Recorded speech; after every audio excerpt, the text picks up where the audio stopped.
1. Patty Harney stops her unmarked sedan 2 blocks shy of her destination. The narrow streets packed with patrol cars. The light bars on top of the units shooting a chaos of color into the night. Must be 20 squad cars at least. Patty ditches her car, puts the lanyard around her neck, her star dangling over her t-shirt. The air outside is unseasonably cold for early April. Still, Patty feels nothing but heat. She runs a block before reaching the yellow tape of the outside perimeter, the first officer stepping forward to stop her, then seeing her star and letting her pass. She doesn't know that perimeter cop, and he doesn't know her. All the better. Getting closer now. The sweat stinging her eyes. The t-shirt wet against her chest despite the cold. Her nerves jangling. She knows the condo building even without following the trail of police officers to the place where they're gathered under the awning outside. One of those cops, a detective like Patty, recognizes her, and his face immediately softens. "Oh, Jesus, Patty." She rushes past him into the lobby of the building. It's more like a funeral than a crime scene. Officers and plainclothes detectives with their eyes dropped, anguished, their faces tear-streaked, some consoling each other. No time for that. She works her way toward the elevator, casting her eyes into the corners of the lobby for security cameras. Old habit, instinct, like breathing. Then sees a group of techies, members of the Forensic Services Division, working the elevator, dusting it for prints, and she spins in her gym shoes and pushes through the door to the stairs. She knows it's on the 6th floor. She knows which apartment. She takes the stairs 2 at a time, her chest burning, her legs giving out, a riot breaking out in her stomach.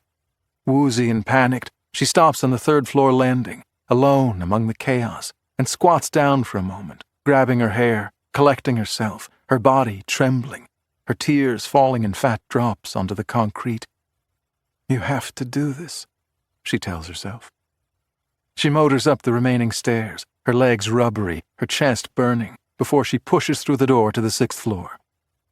Up here it's all business.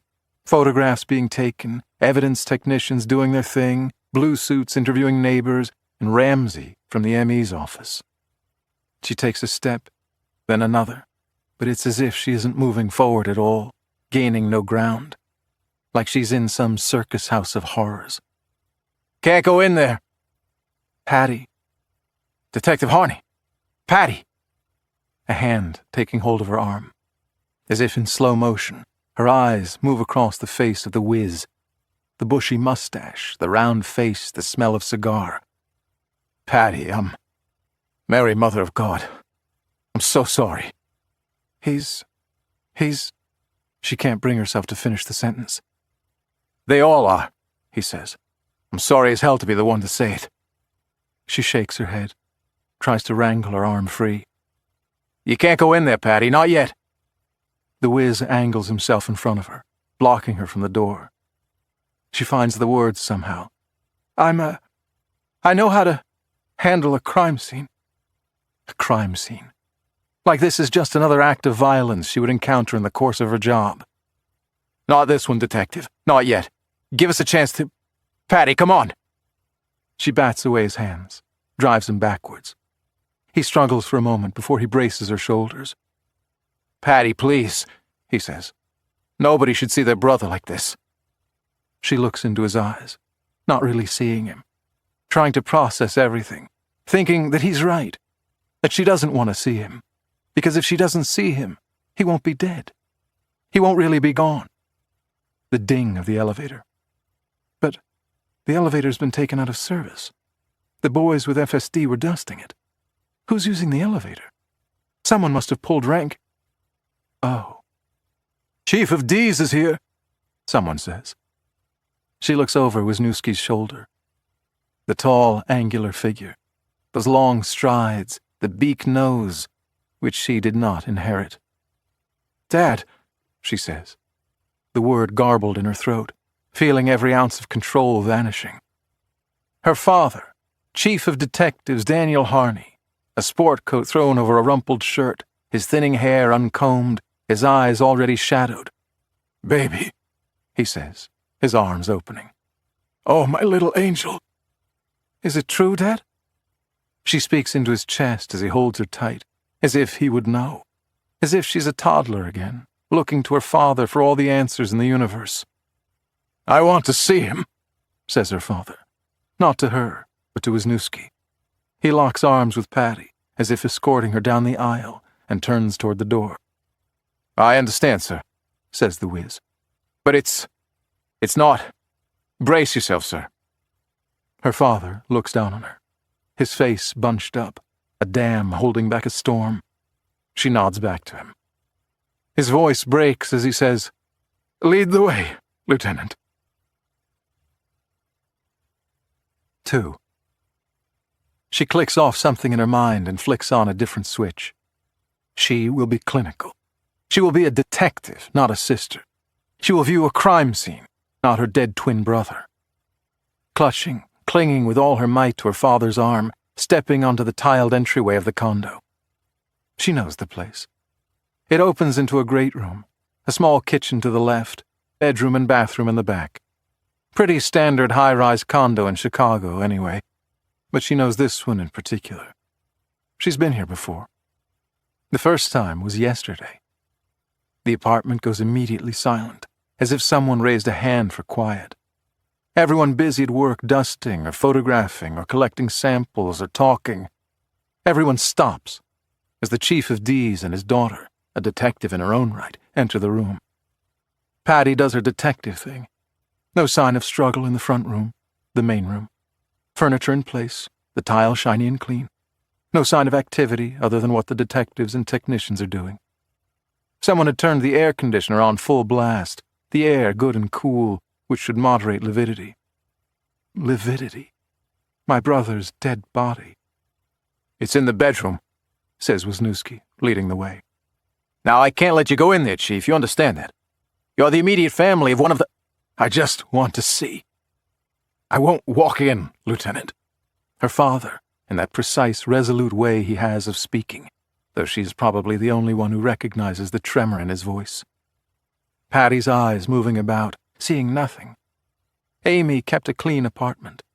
She's seen in her time plenty of attempts to clean up a crime scene, and this shows no signs of recent scrubbing or spraying or incomplete attempts to wipe away smears or vacuum up debris. No violence happened in the great room or the kitchen. Everything that happened inside the bedroom.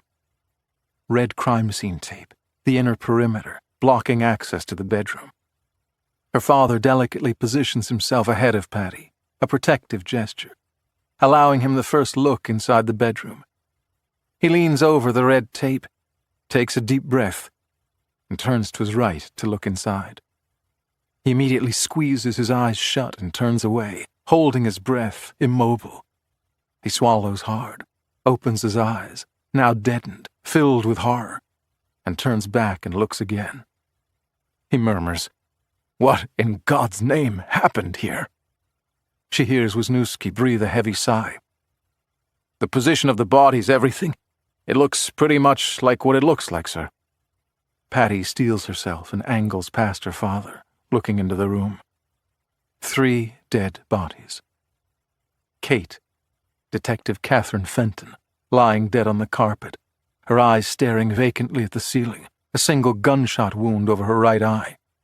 A pretty clean shot, only a trickle of blood running from the wound, the rest of the blood following gravity's pull, probably leaving through the exit wound in the back of her skull, soaking the carpet beneath her, obscured by her auburn hair. Her Glock pistol lying just outside the reach of her left hand. She focuses on Kate.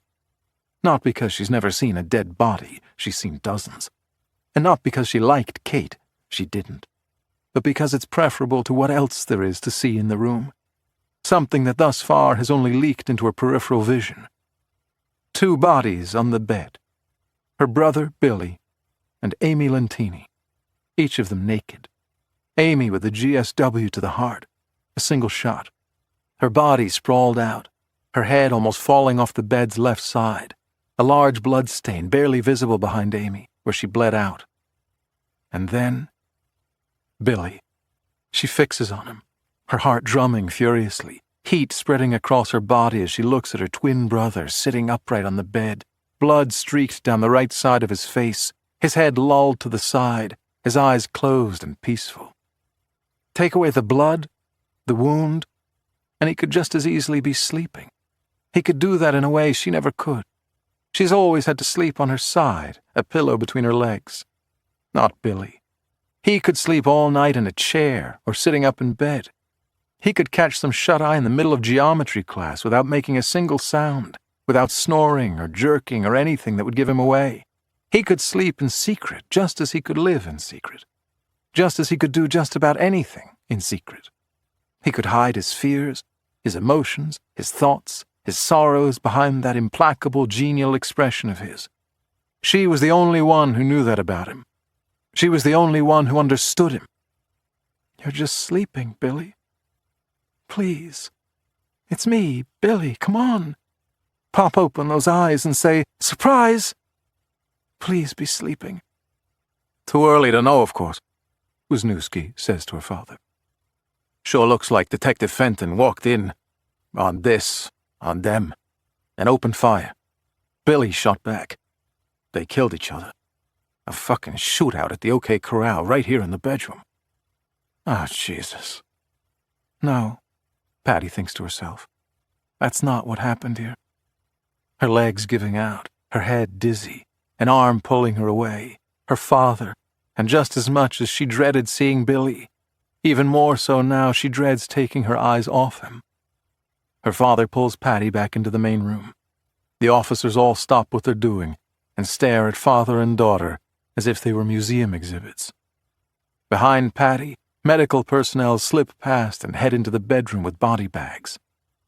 Body bags. She can't stomach the thought. "We do this by the book," her father says to the room. "That's my son in there, yes.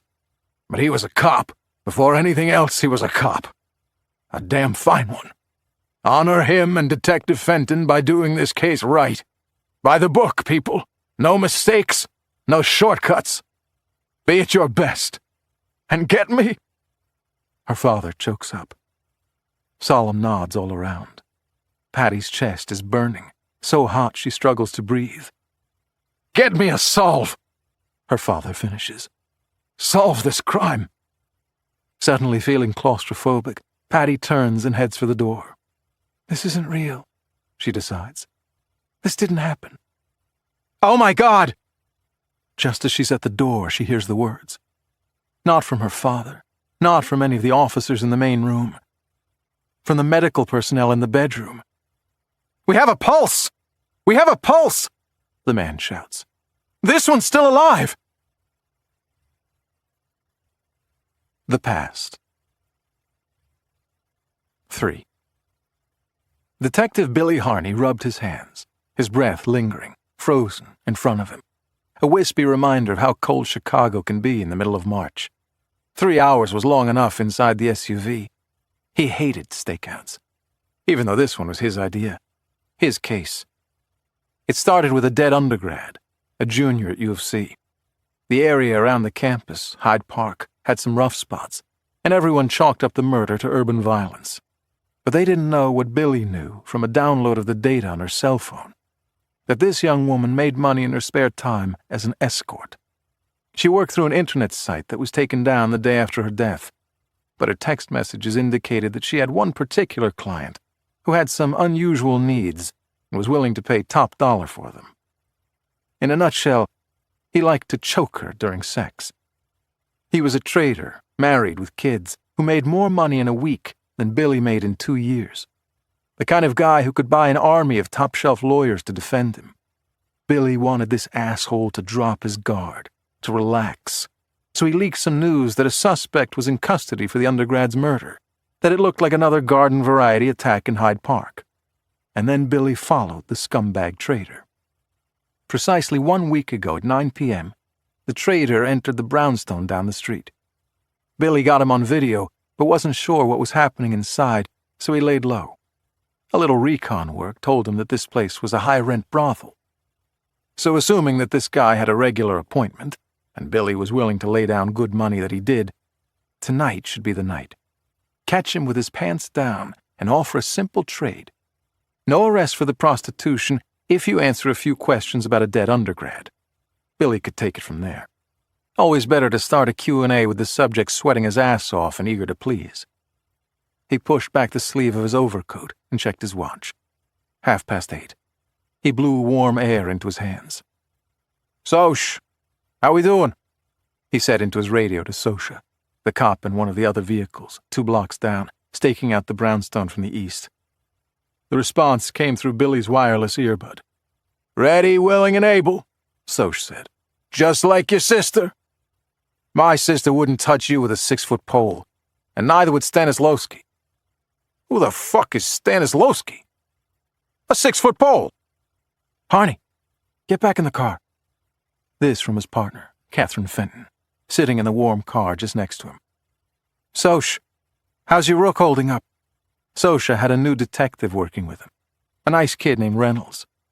"You know, I bought him lunch today." "Yeah, I fucking know. He said putting extra pinto beans on the burrito was your idea, and I've been stuck in this truck with him for 3 hours. Billy smirked. Stakeouts weren't all bad. "Hey, Crowley, you still awake?" The third car, Crowley and Benson.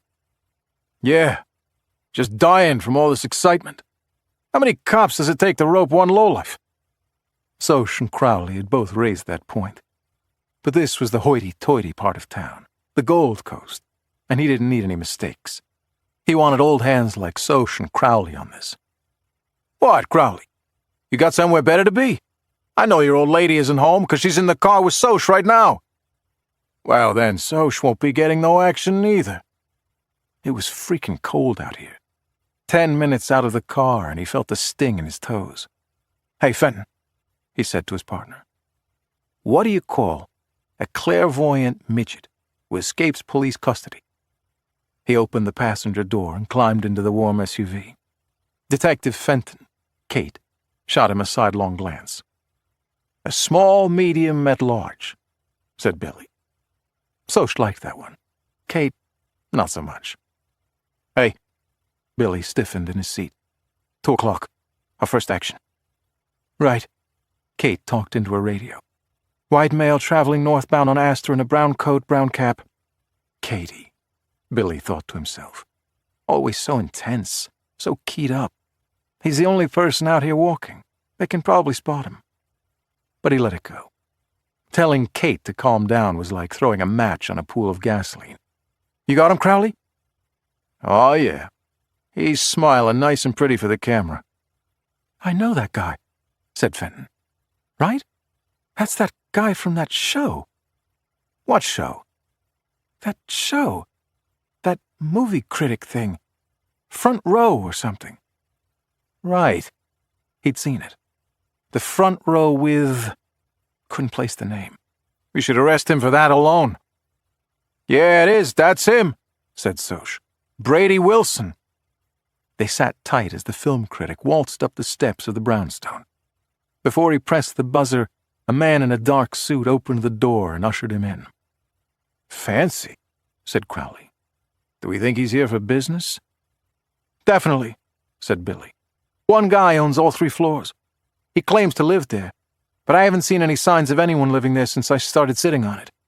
3 floors, probably 8 or 10 bedrooms. So this could be a real party we got going on." "Maybe we should call in Vice," said Billy, knowing the reaction he'd receive. "Fuck Vice," said Katie. "This is ours." "Jesus Christ," said Soch.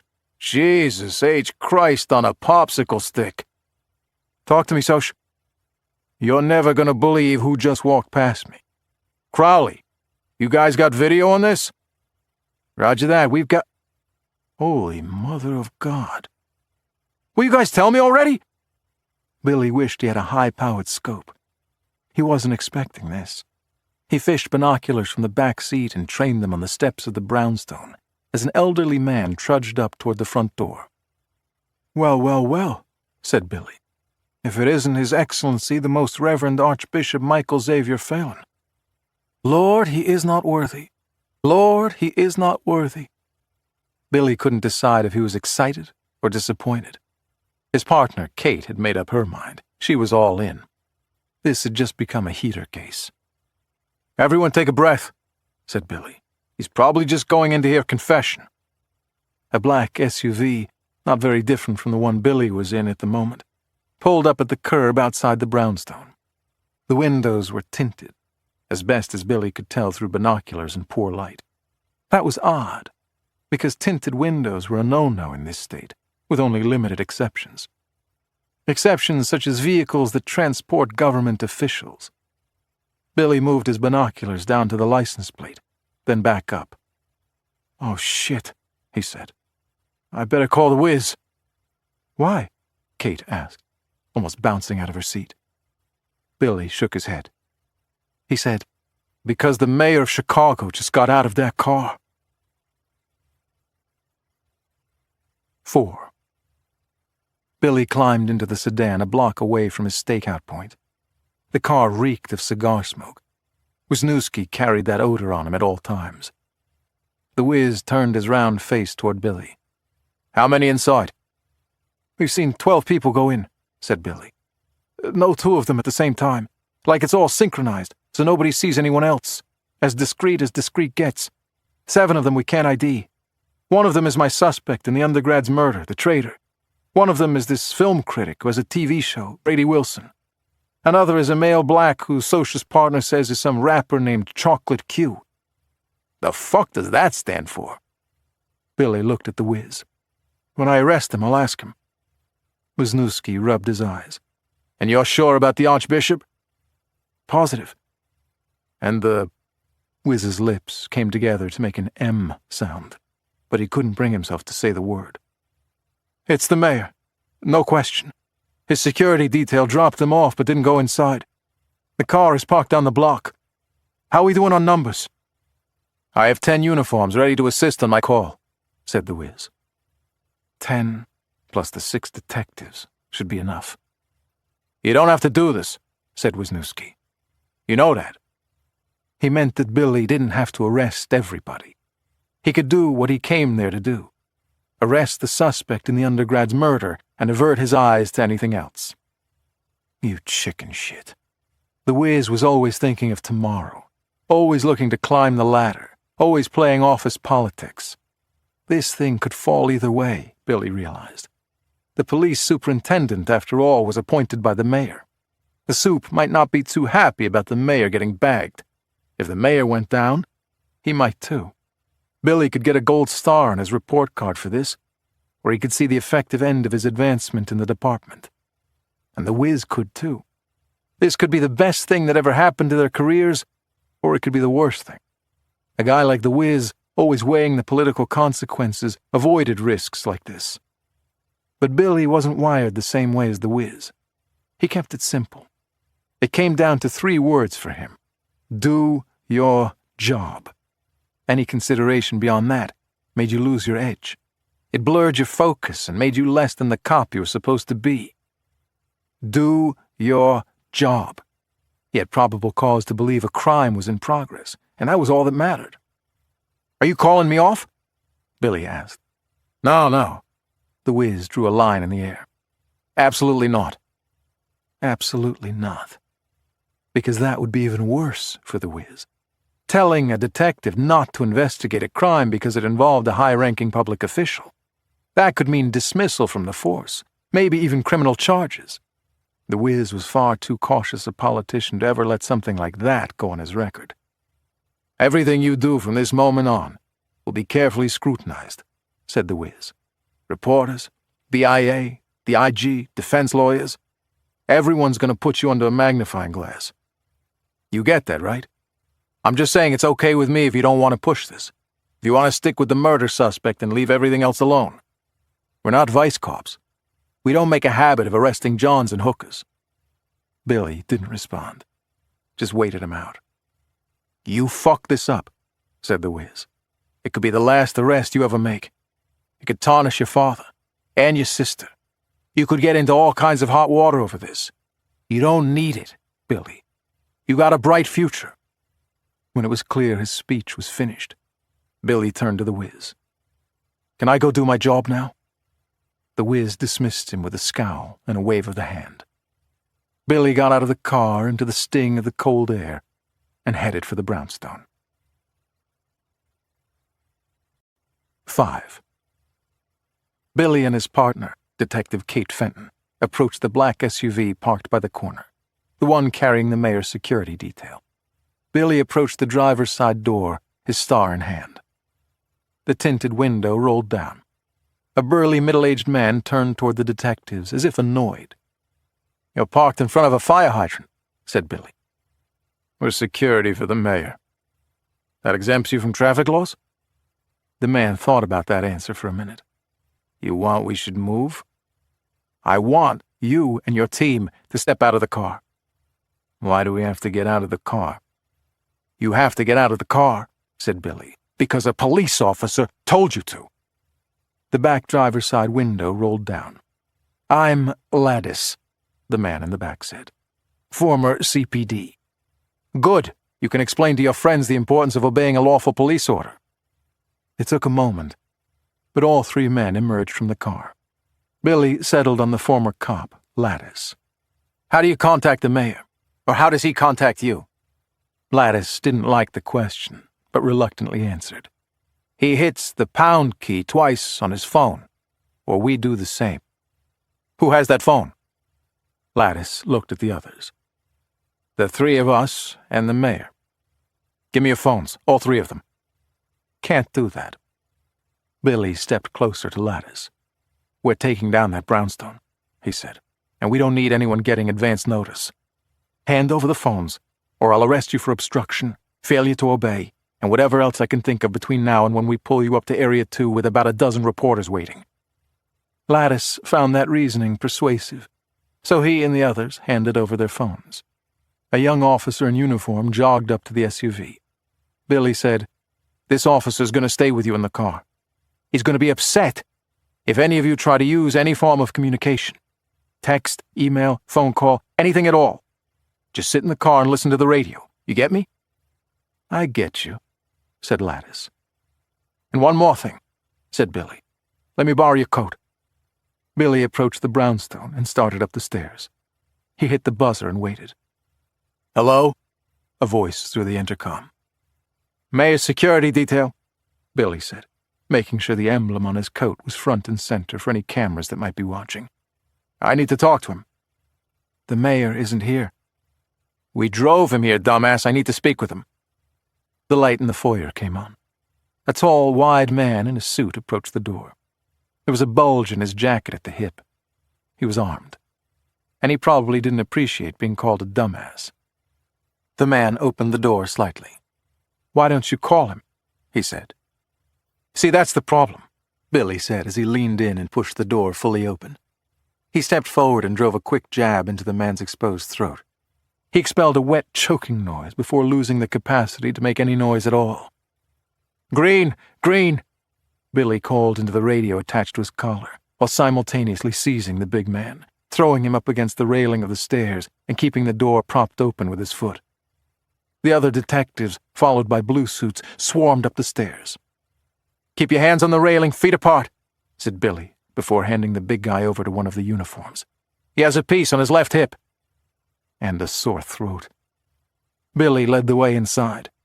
The lighting was dim, and the air smelled of incense. A staircase led up to the second floor. Next to it was a door to what looked like a closet. The faint sound of music, a thumping bass, came from below. "Crowley," said Billy, "clear the main floor. Soch!" From behind a curtain straight ahead, a man emerged, holding a shotgun upright. Before Billy could yell, "Police, don't move!" Katie was on him. She braced the shotgun, kneed the guy in the balls, then when the man bowed forward in pain, drove her other knee into his midsection.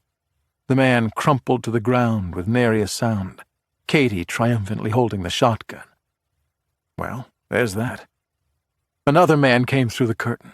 This was like clowns in a circus car, and once again, before Billy could say anything, Katie swung the butt of the shotgun into the man's face, knocking him backwards off his feet. Don't fuck with Katie. Billy directed officers forward and upstairs. He walked over to the door by the staircase and opened it up. It was, in fact, a closet, but an odd one. There was no horizontal bar for hanging coats, nothing on the floor, no hooks even. But the thumping bass was more audible. Billy stepped into the closet, placed his hand against the back wall, and pushed. It gave immediately. A false wall. This was the door to the garden level. Billy motioned for some uniforms to follow him. He took the stairs down to the lower level slowly, his gun raised, the music pounding between his ears. Wondering, did they hear the commotion upstairs? But he thought not. It seemed like the place was soundproofed. The music was loud, the female singer's voice sultry, almost a moan over the pounding bass. Billy hit the bottom stair and spun, gun raised. The lighting was dim, a purplish glow. A stripper pole in the center of the room, a lithe naked woman working it upside down, her legs interlocked around the shiny steel beam. Around her on all sides, women in various stages of undress or erotic costumes. Naughty nurse, Catholic schoolgirl, dominatrix, and men, some in costumes, all of them wearing masks of some kind to obscure their faces. Caught up in their fantasies, nobody noticed him right away. The bartender at 3 o'clock was the first one, and he was a threat, obscured behind a small bar. "Police! Don't move!" Billy shouted, his gun trained on the bartender. The bartender showed his hands as Billy shuffled toward him. And then it was chaos. Billy's team behind him, shouting commands, forcing everyone to the floor. The participants had nowhere to go. Their only exit was cut off by the police, and none of them was in a position to challenge the authority of a half-dozen cops with firearms trained on them. Billy counted 6 men. 12 had entered the brownstone. "Crowley, how we doing?" he called into his radio. "Main level clear. Fenton took care of the only 2 goons." "Soch, the top floor?" "All clear. Only one up here is the manager." 12 men had entered the brownstone, not including the 3 oafs they had subdued. They weren't upstairs or on the main floor. So where were they? Then he noticed another door in the corner of the room. 6. Billy pushed the door open. It was thick, as was the wall. More soundproofing, he figured. It would make sense for a sex club, or whatever the hell this was. He walked into a long hallway with 3 doors on each side. 6 more men to find. 6 bedrooms. He signaled Soch, Katie, and some uniforms into the hallway, everyone taking a door. Everyone with guns drawn, the detectives with their stars hanging from their necks. Billy gave a nod, and all at once, 6 members of the Chicago Police Department kicked in 6 different doors. "Police! Don't move!" Billy said, entering a dark room illuminated only by the glow of the street lamp outside. He saw movement on a bed. He flicked on the light and yelled his command again. 2 people scrambling to cover themselves, naked, the man on top of the woman, but unarmed. They posed no threat, other than to their own dignity. The woman looked young, very young, possibly underage. The man was 3 times her age. "On the floor! Both of you! Face down on the floor!" They complied. Billy cuffed the man behind his back. "Miss, how old are you?" 22, she said, her voice shaky. He didn't really want to, but he cuffed her as well. "You're 22 like I'm the King of Spain. And you, sir, what's your name?" "What?" "What is your name, sir?"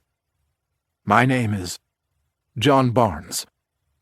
Billy squatted down next to him. "John Barnes, you say?" Yes. "Okay. My mistake. For a minute there, I thought you were Archbishop Phelan.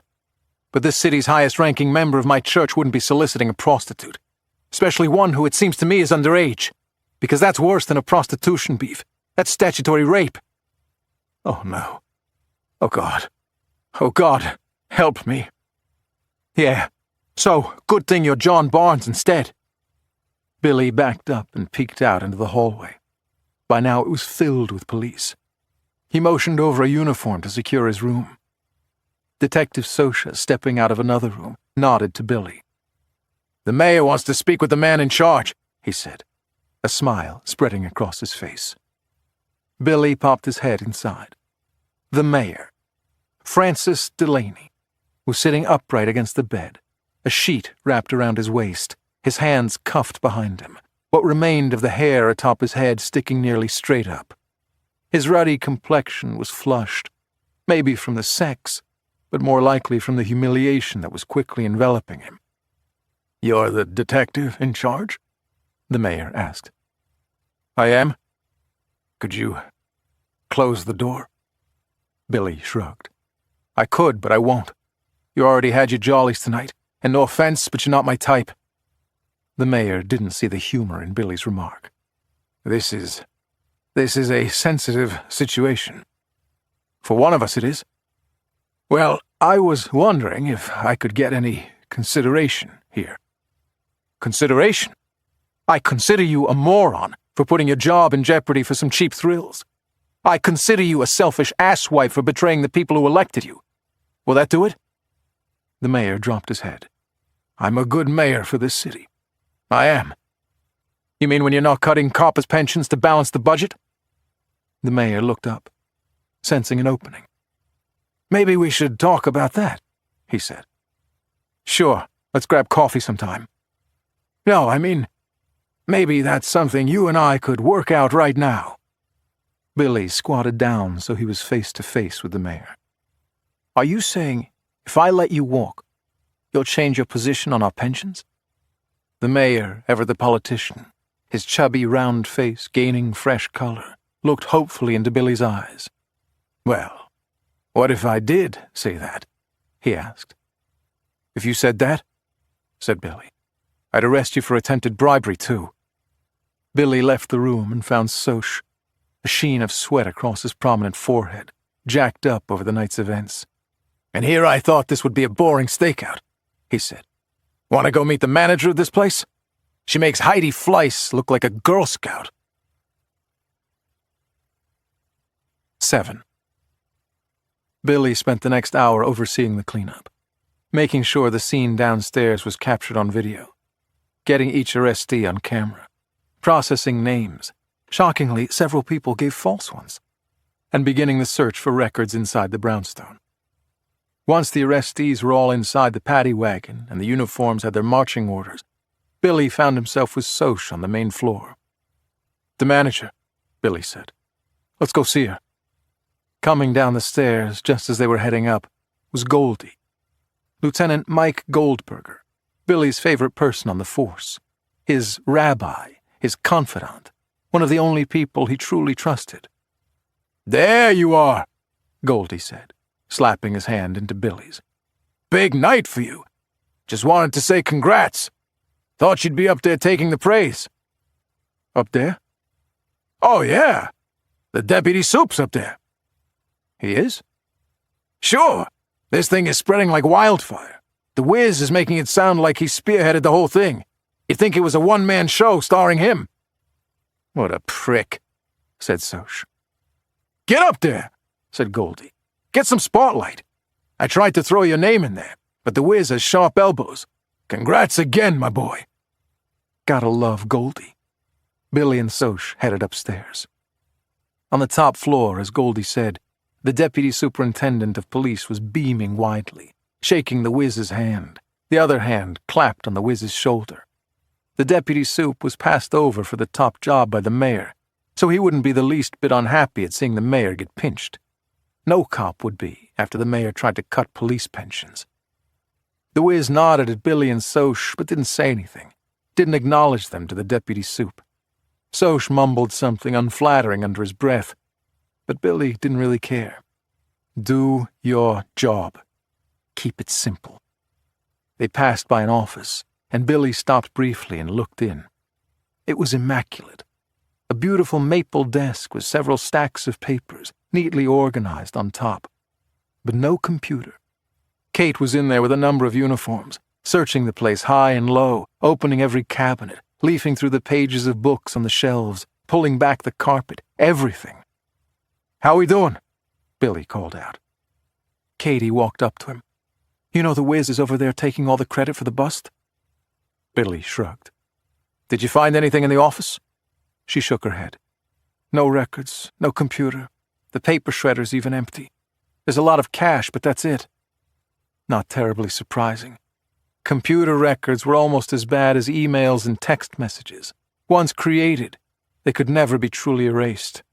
These guys were pros. They would have records, of course, but only of the pencil and paper variety. No little black book? Billy asked. Katie shook her head. No little black book? There's got to be one, but it's not here. Billy nodded toward the next room. Let's go meet the manager. They moved one room over, where Crowley was sitting with a woman who didn't look very happy. She was a nice-looking woman, middle-aged, thin, with bleached blonde hair. She was wearing a sharp blue suit. Meet Ramona Delavu, said Crowley, who looked like he was up past his bedtime, which he probably was. She's the manager of this place. Isn't that right, Ramona? Fuck you, she said, crossing her arms. I don't have to say shit to you. I read her rights, said Crowley, rolling his eyes. I have a feeling she already knew him. Billy approached the woman. Where's your computer? He asked. I don't have to answer that. I'm going to find it anyway. Better if you tell me. Billy removed a small pad of paper from his inside pocket, a pen clipped to it. I'll even make a note that you were cooperative, and I'll draw a smiley face next to it. Fuck you, she said. Then how about your book? Which book is that? My Bible? Come on. Katie kicked a leg on the woman's chair, turning her slightly askew. Tell us. I don't have a computer. I don't have a book. Listen, lady, Katie said. My name's not Lady. My name's Ramona, and I'll call you cop slut. Soch bit his knuckle. Katie was not the right gal to piss off. Never mind, said Ramona. You probably couldn't even get a cop to fuck you. Billy winced. Soch squeezed his eyes shut. I see your point, said Katie.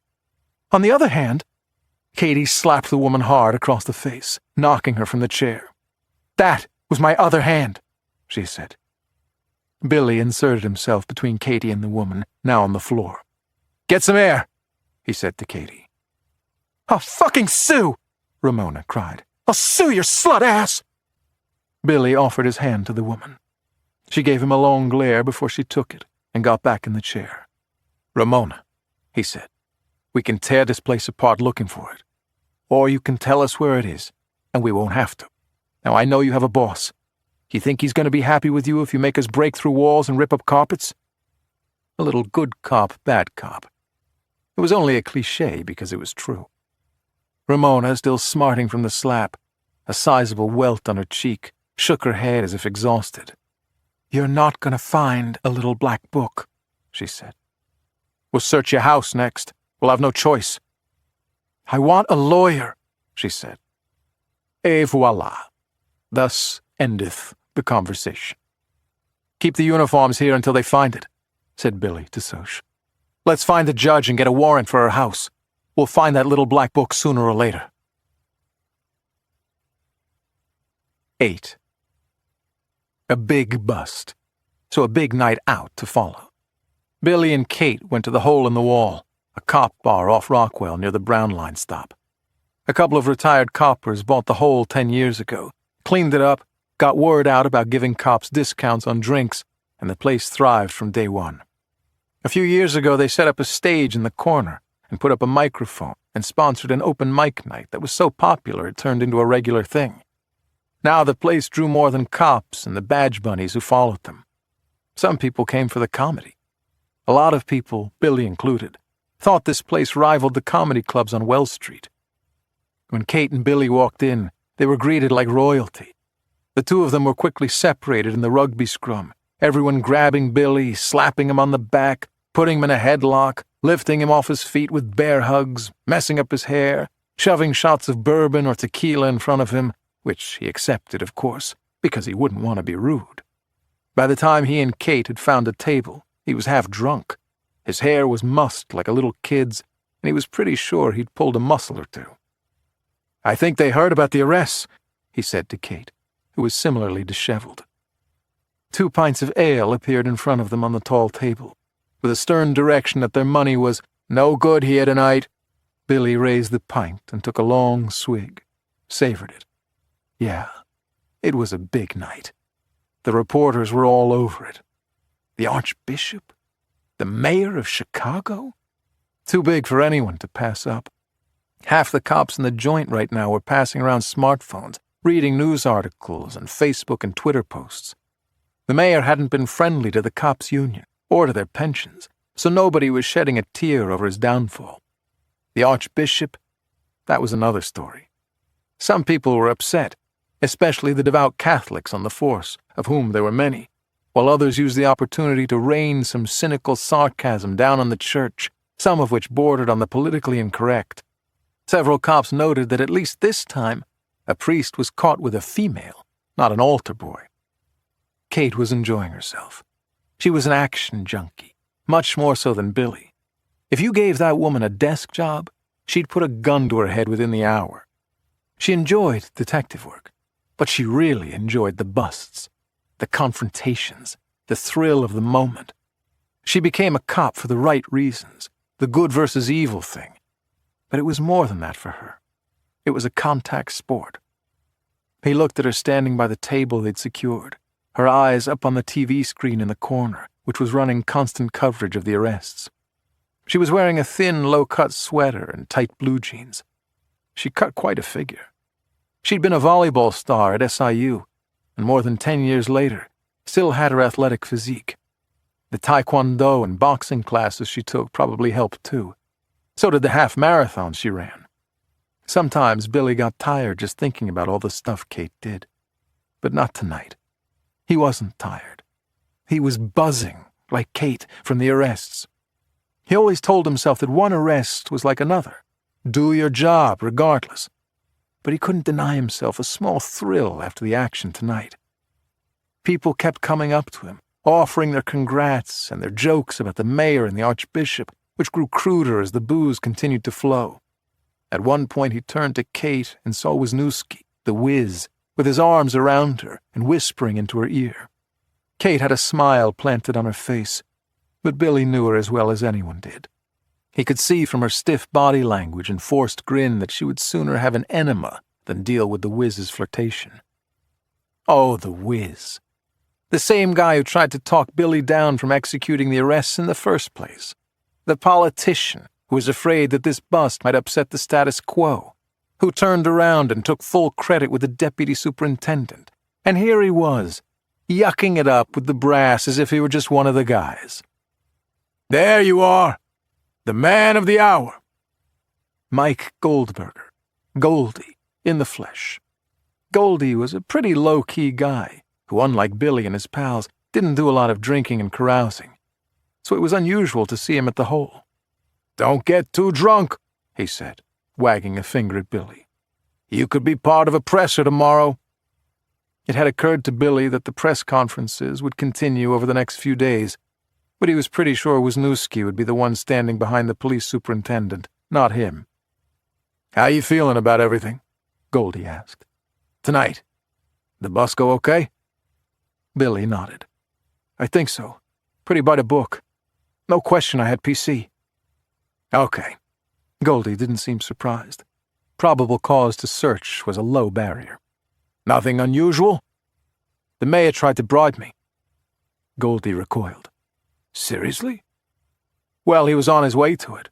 He said maybe we could work on that pension problem we have. Maybe if I let him walk out the back door, he'd change his mind on cutting our cost of living adjustments. You should have said yes, Goldie said with a straight face. I tried to work in some free Hawks tickets for myself. Don't even. Goldie drew him close. Don't even joke about that. I know. I know you know, but... Billy, seriously, this could get ugly. He lowered his chin, looked up at Billy. Some of the city's most powerful people got mud splashed on them tonight. And if you haven't noticed, people with power don't like to let go of it. They'll do whatever they have to do. They'll go after whoever they have to go after, including the cops. Fuck 'em. I'm already hearing questions, he said. Questions about the inventory of evidence. Questions like, where's the little black book? How could that have disappeared? We searched that house top to bottom. There isn't Christ. I know that, Billy. I'm on your side. That much Billy knew. Goldie had been Billy's guardian angel since he joined the force. Maybe Goldie was overreacting, but he had a nose for this kind of thing in the department. Watch yourself, Goldie said, whispering into Billy's ear. From here on out, drive the speed limit. Help little old ladies across the street. Rescue drowning puppies from Lake Michigan. He gave Billy a firm pat on the chest.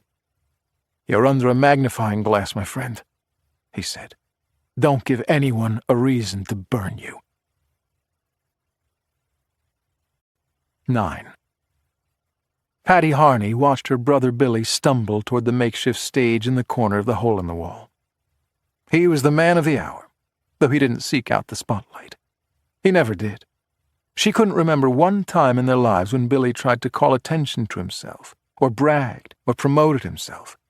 The attention just seemed to come naturally. People gravitated to her twin brother in a way they never did to her. A couple of cops practically pushed Billy to the microphone. He wasn't at his best tonight. A half-dozen shots of bourbon and a handful of beers was probably a low estimate. But everything Billy did seemed effortless. Like this, for example. Grabbing a mic and telling jokes off the top of his head. Patty would be absolutely terrified of doing something like that. But Billy had a what-the-fuck attitude about the whole thing. Did they really come out of the same birth canal 7 minutes apart? I'm Harney, Billy said into the mic as the crowd quieted. You know you got to laugh sometimes, or you'll go fucking nuts in this town. Let's do a little laughing. You the man, said one of the cops, standing just a few feet away from Billy. A patrol officer who worked the west side. A man who looked like he doubled as a bodybuilder. Billy waved the guy up on stage. Whatever the burly officer might have been wearing when he arrived at the bar earlier tonight, he was now down to a tight white undershirt that showed off his ripped muscles and his shiny bald head. Billy put his arm around the guy. I'd like to thank Mr. Clean for coming tonight, he said. The crowd roared. Some of the younger cops probably didn't get the reference. Mister, can I call you Mister? Mister here has been fighting grime in this city for decades. How does he improvise like that? Patty wondered. She made her way through the crowd and found Detective Catherine Fenton, who was standing by a tall table, laughing and watching her partner up on stage. Hey, Kate, said Patty. Kate's expression broke just slightly, betraying her reaction before she recovered and smiled vaguely. Hi, Patty. On the surface, Catherine Fenton was a good partner for Billy. They smoothed out each other's edges. Kate was intense and aggressive, while Billy was laid back, less defensive, more self-assured, always searching for the humor in a situation. But Patty and Kate, they'd never hit it off. It was hard for Patty to pin down why. Patty was always polite with Kate, never spoke a harsh word to her. She couldn't name one thing she'd ever done that would make Kate dislike her. This was what she figured. Somehow, in some way, it had become a competition between them over Billy. Kate wanted to be closest to Billy, but she couldn't because of his twin sister. You'll never know him like I do, Kate. It will never happen. Congrats on the big night, she said to Kate. Thanks, Kate said, her eyes still on the stage. I go to church at least once a month to seek absolution for my sins, said Billy to the audience. Tonight was the first time a priest confessed to me. The crowd liked that. Big whoops and exaggerated groans. Everyone liked Billy. He played to the crowd well. He was playing to his phone, too, perched upright on a stool on the stage. Billy recorded his comedy routines on his phone and uploaded them to some Facebook page he shared with a guy named Stuart, whom he'd met at the hospital 3 years ago, back when Billy went through all that horrible stuff. God, 3 years ago? It still felt fresh to her. And look at Billy, still going strong after all that shit. Tragedy that would have broken most people. It would have broken her. But Billy, he just kept motoring forward with that placid expression, like the entire shitstorm that came his way just slid off him. No problems, no worries. It changed him. It must have, in ways even Patty couldn't understand. but you could put a gun to Billy's head and he wouldn't let on. She watched Kate watching Billy and didn't like what she saw. Kate, she had to concede, was drop-dead gorgeous. Her reddish-brown hair pulled back, her large green eyes, her hard, athletic body, the kind of beauty that would render her unapproachable to most men. Billy was pretty easy on the eyes, too. Tall and well-built, with that killer smile that came so naturally. The thought had occurred to Patty more than once that he and Kate could be a thing, but she'd never actually seen either of them flash any sign of that until tonight, until right now, when she was looking into Kate's eyes as she listened to Billy on stage. Yes, there it was, in her eyes, while her guard was down, while the alcohol tangled with her emotions, while she thought nobody was watching. But I'm watching, Kate. When Billy was done, he raised his beer in a salute, and everyone applauded. When it died down, Patty put her drink on the table and got close to Kate. She was so near now that Kate couldn't ignore her without being rude, so Kate reluctantly turned toward Patty, raising her eyebrows. "Billy's one of the good guys," Patty said. "He's the best," Kate agreed. "He's still getting over everything, you know." Kate pulled a sip from her bottle of beer and set it down. "I know that." "You do?" "Yes, Patty, I do." "Don't hurt him," said Patty. "Don't hurt my baby brother." Kate drew back. "What is that supposed to mean?" "You know what it means. And you better know I'm serious." Patty wanted to say more, but she'd had a lot to drink herself, and who knew what might come out of her mouth if she didn't disengage. Her insides burning, she set down her drink and headed straight for the exit. 10. Billy took one of the tables at the back of the bar and considered the beer and the shot of whiskey before him. He couldn't remember the last time he drank so much. Someone had put a plate of fries out, too. He couldn't imagine eating them. The grease would probably make him puke. Kate dropped down next to him, and he scooted over. The place was dying down now. It was past 3 in the morning. The place closed at 4. It was last call. "What a fucking night," he said to her. "I know, right?" Kate's hand touched his leg underneath the table. Her hand. On his leg. "Hey!" Some drunk guy, in this bar that was a redundant phrase, plopped down across from them. "What was the mayor like?" "He was a gentleman throughout the process," said Billy. "He accepted his fate with grace and dignity." The guy laughed. So did Kate. Her hand slid upward. Billy was drunk and beaten down, but another part of his anatomy sprung to attention. "That must have been a thrill and a half, catching him like that," said the guy. Kate turned to Billy, who wasn't sure what kind of facial expression he was sporting at the moment. "Was it?" she asked, her hand moving farther up his leg. "Was it a thrill, detective?" Billy looked into Kate's eyes. There was no misunderstanding. That hand sliding up his leg was no accident. "I would call it unexpected," he said. Her hand moving again, getting close to pay dirt in his lap. "Unexpected in a good way?" she asked. "Or a bad way?" And bingo! There it was. Kate's hand finding his main artery, wrapping her hand around it, squeezing it, stroking it. "It could be bad," he said, watching the guy across from him, the drunk cop who was more interested in the French fries. "That's true," said Kate, nodding as if nothing was going on beneath the table, while she artfully unzipped his pants and slid her hand inside. "It could be very bad," still stroking the throttle. If she kept going like that, it was going to be blast-off. "I need to take a piss," said the drunk guy, who scooted out of the seat and left them alone. "Bad can be good sometimes," said Billy. His right hand reached down and found Kate's leg, her blue jeans. At that moment, he wished it had been a skirt. Kate's legs, together under the table, parted, and Billy accepted the invitation, sliding his hand upward. "If it's just one time," said Kate. "If it's not complicated." Billy was having trouble breathing now. He wasn't blind. He knew Kate was a knockout. He'd just never let himself go there. She was his partner. He had just closed his mind to it. But now that barricade was coming down. Of course, the thought had passed through his mind. You couldn't look at Kate every day, spend 8 hours shift after 8 hours shift with her, and not have it cross your mind. Look at her! Which he did. But now he wasn't picturing Detective Catherine Fenton. He was picturing Kate, naked, her back arching, her hair in her face, her legs wrapped around his back, a primal moan escaping her lips, her body writhing in response. "We don't need complications, do we, partner?" she said.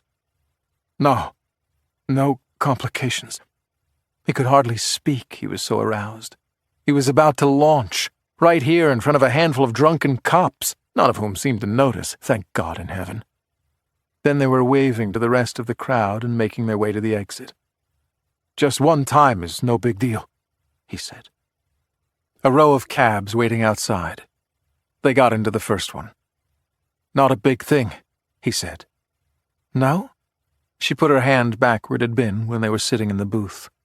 "It felt pretty big to me." When the cab sped away from the bar, he was on her, tearing at her clothes, shoving his hand inside her blue jeans, her breath hot in his ear. "Just one time," he told himself. "No big thing." 11. "Oh, shit! Holy fuck!" Billy stirred in bed, moaned, rolled over, and opened his eyes to a squint, the pain ricocheting through his skull. "You gotta see this, Harney." He felt the bed depress, Kate falling onto it. She was wearing running gear, the shirt wet against her chest, her hair pulled back, gym shoes still on. Figures. Rain or shine, big night of drinking or not, Kate is up at the crack of dawn doing her miles. "Look at this!" Kate held her phone in front of his face. He could hardly state his own name, much less read something off a small screen. The lasers of sheer agony crisscrossing through his brain made him briefly consider whether someone was reenacting a scene from Star Wars between his ears. Then his eyes focused on it, and he concurred with Kate's initial impression. Holy fuck. It was a headline from Chicago PC, an online newspaper blog. The concepts were merging these days, that covered politics, P, and crime, C, in Chicago. The byline was credited to Kim Beans, an investigative reporter whom Billy had met on a few unpleasant occasions. Unpleasant was an understatement. Kim Beans had the tenacity of a pit bull and the charm of a rattlesnake. The headline: Green Bay Packers QB a regular at sex club? Wow, thought Billy. That didn't take long. Video footage, Kate says. It says they have video footage of him visiting the club. Not last night, though. He wasn't there last night. He read through the article. It said that Chicago PC had come into possession of video footage of the starting quarterback from Green Bay walking into that brownstone sometime last summer. The article also promised that there was more video of more celebrities to come. This isn't good, Kate said. It's all going to be about this little black book that we didn't recover. You know, they're already asking questions about it, don't you? Wisniewski even said something to me last night, the little prick. Goldie had said the same thing to Billy. But to Billy, the more interesting question was, who took this video? And why? This is bad, Kate said. Look on the bright side, said Billy. There's a bright side? What's the bright side? This might give the Bears a shot at the NFC North this year. Jeez, Billy, you don't see this as a problem? She directed her finger back and forth between them. This is going to be your and my fault. We were in charge of the investigation. I was in charge, Billy corrected. It will be my fault. But I was in charge of the inventory, the search. Trying to stop Kate from worrying about something was as easy as trying to stop a freight train at high speed. Kate did everything fast and hard. There was no second gear for her. The mayor needs to deflect this, she said. He needs the story to be about something besides him. He wants it to be about us. So, said Billy, We'll find the little black book today at the manager's house. Last night, after they interviewed the manager of the sex club, Ramona de la Vue, and searched the brownstone without any luck, Billy sent uniforms over to de la Vue's house to seal it off. We better. Kate bounced off the bed. Or we're dead. 12. We're dead, said Kate. We're not dead. You're overreacting. Billy peeled off his rubber gloves. He was standing in the foyer of Ramona de la Vue's house in Lincoln Park. Managing a house of prostitution must pay well, because her 3-story brownstone on Belden was gorgeous. Shiny hardwood floors and expensive artwork, updated fixtures and appliances, a cinema-sized TV screen in the basement, complete with rows of the type of chairs you'd find in a movie theater, a master bathroom with a full-size sauna and a shower the size of Billy's living room. This house had everything you could ever want. Everything, that is, except a little black book. It could be anything, Billy had said to the officers and technicians assisting in the search. It could be an actual book, or it could be a computer or tablet, or it could be something on a flash drive or an SD card. It could look like a phone directory or an accounting ledger. It could be in code. It could be scribbled in pencil on the back pages of a novel sitting on a bookshelf. It could be anything. It could be anywhere. But after 8 hours, they had found nothing. Ramona de la Vue had an iPad and a personal computer, and the technicians had downloaded the contents of each onto an external hard drive for later review. But an initial examination by one of the techies showed nothing helpful. Billy chugged another bottle of water. His mouth felt like the Sahara Desert. He tried to think strategically, as Ramona de la Vue would. If I had something valuable like that, something I wanted to keep totally confidential and untraceable but couldn't lose, where would I put it? The problem was that his thoughts and ideas were navigating through a storm of lightning strikes and clashing cymbals and jackhammers trying to blast through the interior of his skull. The worst hangover ever. Oh, this is great. Look at this. Kate handed Billy her phone, this time displaying an online article from one of the city's mainstay newspapers, the Chicago Tribune. Billy scrolled through the headlines, all of them about the arrest. Will mayor resign? Mayoral wannabes lining up. Archdiocese statement vague. But amid those stories, this gem. Questions raised about police conduct. There wasn't much new in the article. The second half was a cut-and-paste job, a summary of the arrest and all the prominent people busted. But the first 3 paragraphs said that the mayor had hired a lawyer, a high-powered attorney who served as the nation's attorney general under the first George Bush, who was claiming that the police turned innocent conduct into criminal behavior and stormed into a private residence without any cause to do so. Billy smiled and shook his head. His default reaction to bad news. His general view of things, after everything that had happened 3 years ago, was that he'd taken the worst life had to offer, and everything else had to be put in perspective. But this was his job, and it mattered to him. It was all he had now, and as much as Kate tended to exaggerate, she wasn't the only one sounding alarms about what might be coming down the road. Mike Goldberger had too, and Goldie had a sense for things like this more than anyone Billy knew. It'll be fine, Kate, Billy said, trying to convince himself as well as her.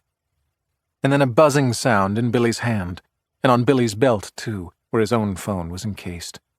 Both of them had received a text message at precisely the same time. Billy felt a chill pass through him. He handed Kate her phone while he checked his. It only took them a second to read the message and realize that they both got the same thing. A text from Wisniewski. Report to 5th floor of Daly Center in 1 hour. The 5th floor of the Richard J. Daly Center was the principal location of the Cook County State's Attorney's Office, the top prosecutor of all crimes in Chicago and the county's surrounding suburbs. Kate looked at Billy. "We're dead," she said. 13. "The state's attorney will see you now." The man pushed open the blonde wood door. The first thing Billy saw through the picture window in the large corner office was the darkness outside. Then he saw photographs and keepsakes lining the walls. Vanity photos, not surprising for a politician. Then he saw two people in the room, the superintendent of police and the Cook County state's attorney. The police superintendent, appointed by the mayor, was a man named Tristan Driscoll, whom the mayor had hired away from his previous job running the police department in Newark, New Jersey. Driscoll's brother was a lobbyist and fundraiser who had raised millions for Mayor Francis Delaney in the last election. So even though the mayor heralded the fact that he was bringing in an outsider to clean house in the Chicago PD, he was also bringing in the brother of one of the people to whom he was most indebted for winning his re-election. Welcome to Chicago. Next up, the Cook County State's Attorney, Margaret Olson, who had served as an alderwoman for 3 terms before she decided that she wanted to be the county's top prosecutor. She'd only practiced law for a couple of years, but she won the race after receiving significant support from, take a wild guess, Mayor Francis Delaney. Aware that many people doubted her qualifications for the job, Margaret Olson decided to be the toughest, most aggressive prosecutor the county had ever seen. Never dropping a case, always refusing plea bargains. It quickly earned her the nickname Maximum Margaret for her tendency to seek the harshest sentences for all crimes. The judges hated her.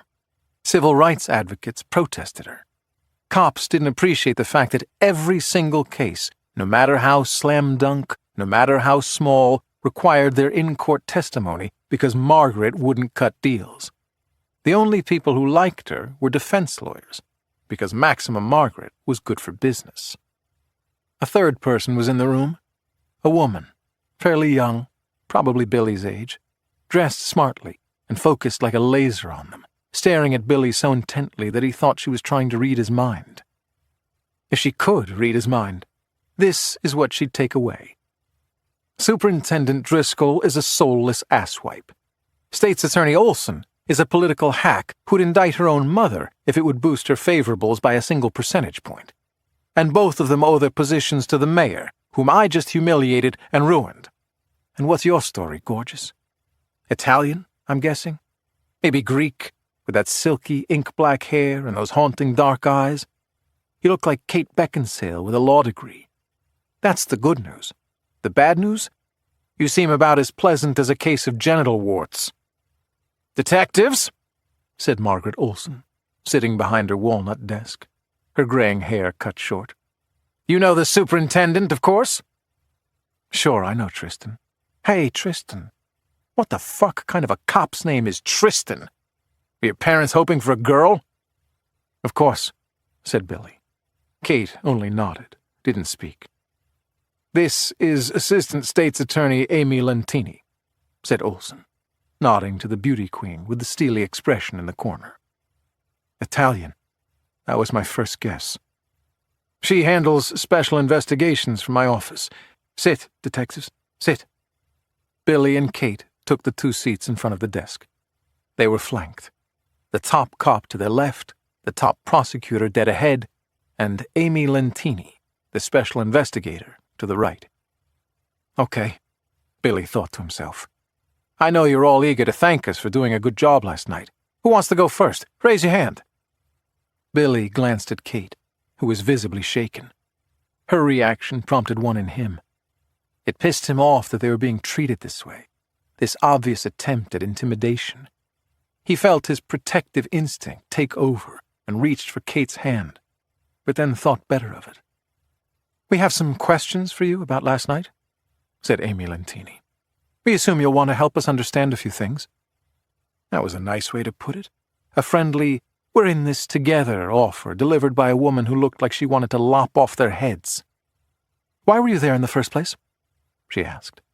"The Gold Coast isn't your jurisdiction." Billy said, "I was investigating a homicide. The one by the U of C campus, the girl who was strangled. I had a suspect. I saw him go into this brownstone the week before, and I sat on the place long enough to figure out that it was some kind of brothel." "A vice case," she said. "Sure, a vice case. Except I didn't like it for a vice case. I wanted to catch my suspect there." "Why?" "Have you ever been a cop, Amy?" She recoiled. Billy wasn't sure what bothered her more, That he turned the questioning on her? Or that he used her first name? See, Amy, he went on, when you have a suspect like I had, a guy with all the money in the world, it's easier to get him to talk if you have something on him. If I caught him with a prostitute, I'd have leverage over him. Amy Lentini opened her hands. You thought if you caught him with a hooker, he'd up and confess to murder? Okay, so you answered my question. What question did I answer? You've never been a cop. Billy sat back in his chair and crossed a leg. This will go easier for you if you cooperate, said Tristan Driscoll, the superintendent. Billy's boss, ultimately. How about you, Tristan? Have you ever been a cop? A real one, I mean? Billy coughed into his fist. If I just hauled this guy in off the street, he'd lawyer up in 2 seconds flat, he said. But if the conversation began with him being terrified that his wife and kids would find out about a hooker, I could make him an offer he wouldn't refuse. If he could answer a few questions for me, maybe I'd forget about this hooker thing. No, he wouldn't answer the big question, the did-you-kill-her question. But I could have made him admit that he knew the girl, that he'd sent her text messages, that kind of thing. I could have started laying the groundwork. Lentini stared at him, blinking a few times. And how'd that work out for you? Did your plan work? No, Billy conceded. No, she said, mimicking him. Because your suspect lawyered up right away. Because the media heard about this massive bust, this vice arrest, made by a homicide detective, before he'd even made it to the police station. So this concern he might have had about his wife finding out, that ship had already sailed. It was true. But once Billy saw all those men go inside the brownstone, he couldn't ignore it. He wasn't supposed to ignore it. He was a cop, witnessing a crime in progress. But Lentini had made her point. Once Billy rounded up all the men and the prostitutes, his plan to interrogate the murder suspect had been blown. Lentini had him on that point, and everyone in the room knew it. Billy felt the first chill through his body. Let's talk about the little black book, said Lentini. 14. Where is it? Amy Lentini asked. Not, have you been able to locate it? Do you have any leads? She was saying it as if Billy already knew the answer. I don't know, said Billy. We stripped down the brownstone in the manager's house. We searched a laptop and her iPhone. There must be some record. They'd have to keep a list of clients. Maybe not a book, but a disk, a flash drive, even a pad of notes. There must be something. I agree. Good, said Billy. I'm glad we can agree on something. Lentini didn't think he was funny. We have reason to believe it was there, she said. In the brownstone. You do? How? We're not at liberty to discuss that. You're not at liberty to... Billy almost came out of his chair. What does that mean, you're not at liberty to discuss it? I'm the investigating detective. If we have a lead, I need to know about it. We're supposed to be working together. Lentini didn't answer. The superintendent and state's attorney kept faces of stone. What the hell is this? Billy said, this time popping up from his chair. Since when does the state's attorney's office not share information with the police department? Since now, apparently, said Kate, speaking for the first time. The color drained from her face. It's no longer your case, said Lentini. You've been removed. You don't get to decide that. The state's attorney doesn't... I decided, said the superintendent. Billy looked at Tristan Driscoll, a slow burn coursing through his chest. What do you know about that video that surfaced today? Asked Lentini. The one showing the Packers quarterback visiting the brownstone this summer. Billy took a moment to recover, his legs feeling unsteady. It could be the last arrest you ever make, Wisniewski had warned him. I saw the video on that website, he said. That's all I know. Did you shoot that video, detective? Billy finally took his eyes off the superintendent, turned back to Lentini. What the hell are you talking about? Why would I shoot that video? Would you consent to a search of your house and personal belongings? Billy moved toward the special investigator, who stood as he approached. He faced off with her, almost nose to nose. She was almost daring him to do something, to make a situation that was already spiraling downward worse.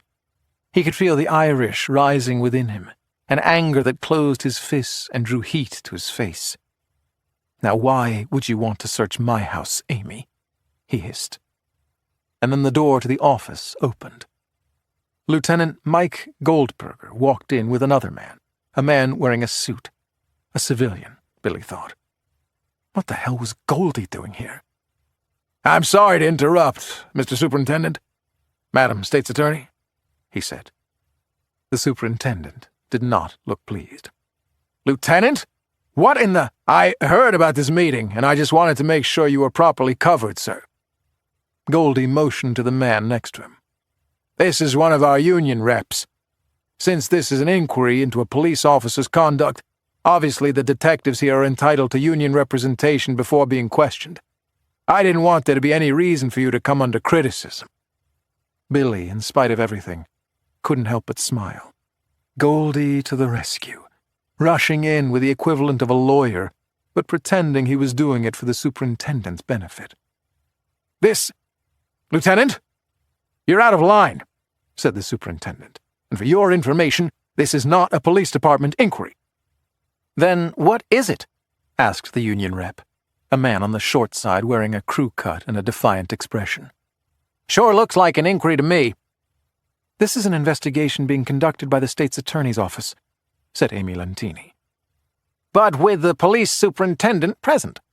"Oh, so you tried to circumvent the detective's right to union representation by technically calling this a state's attorney's investigation?" That's exactly what they did, Billy realized. No. That wouldn't look so good either," said Goldie. "That's why I figured it was better to protect you, Mr. Superintendent." Billy marveled at how Goldie could keep a straight face during all this.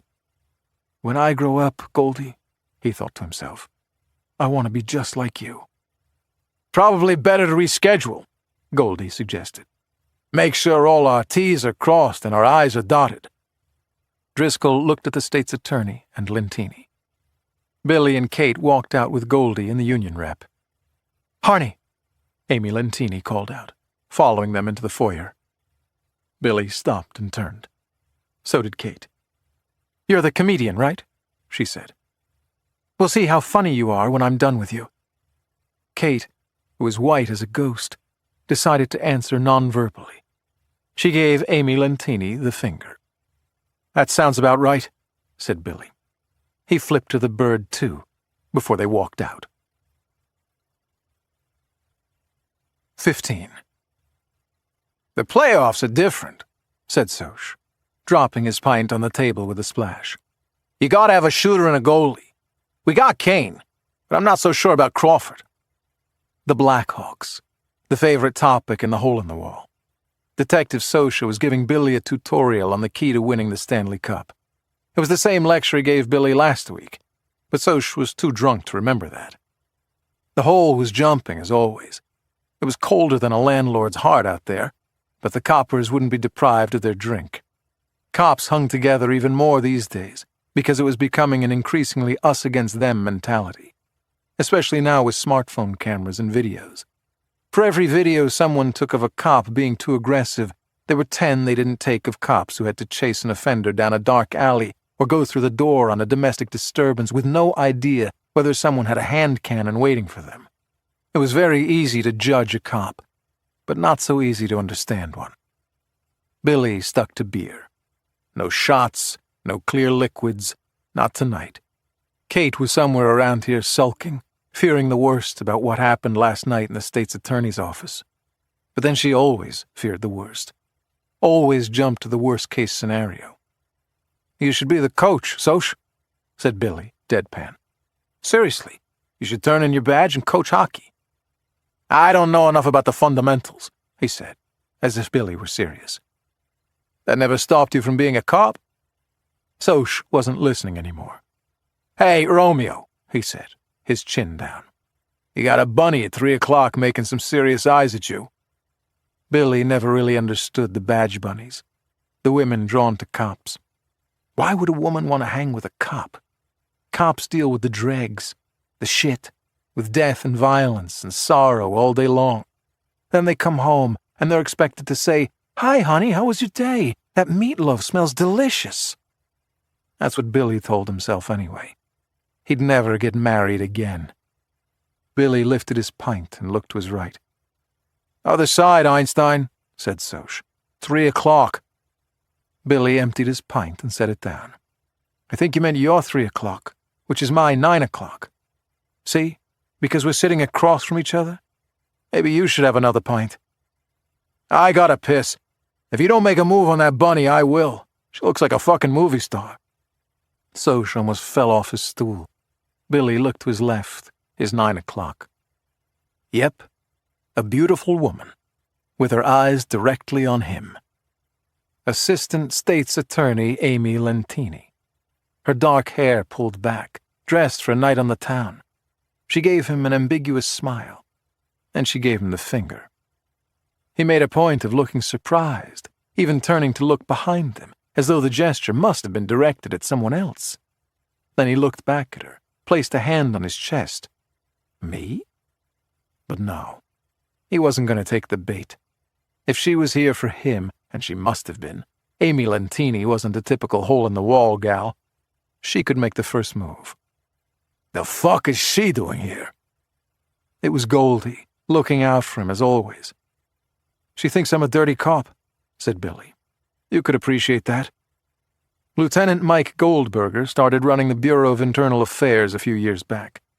IA was the least popular branch of the CPD for obvious reasons, but Goldie built a reputation for being fair and straightforward. If you fucked up, you got caught, but nobody got railroaded. He'd never be voted Cop of the Year, but generally cops respected Goldie for his approach to the job. I catch bad cops, he said. I don't smear good ones. That's the difference between her and me. It's not the only difference, said Billy. She's not losing her hair. Don't talk to her, he said. She's trying to catch you with your guard down. Billy got up to refill his glass and get one for Soch, too. You ever know me to let my guard down? I don't think you know how. Exactly, said Billy, but his tongue tripped over the word. Okay, maybe he'd had a few too many. So one more wouldn't make that much difference. By the bar, he found Kate talking to a group of patrol officers, all men, as always. They were taking turns trying to impress her, sucking in their guts, trying for that one wise comment that would make her swoon into their arms. It wasn't going to work, but Kate could use the distraction, being so worried about everything. At least these guys all were managing to keep their tongues in their mouths. Kate made eye contact with him and motioned, with her eyes and a nod of the head, in the direction of Amy Lentini.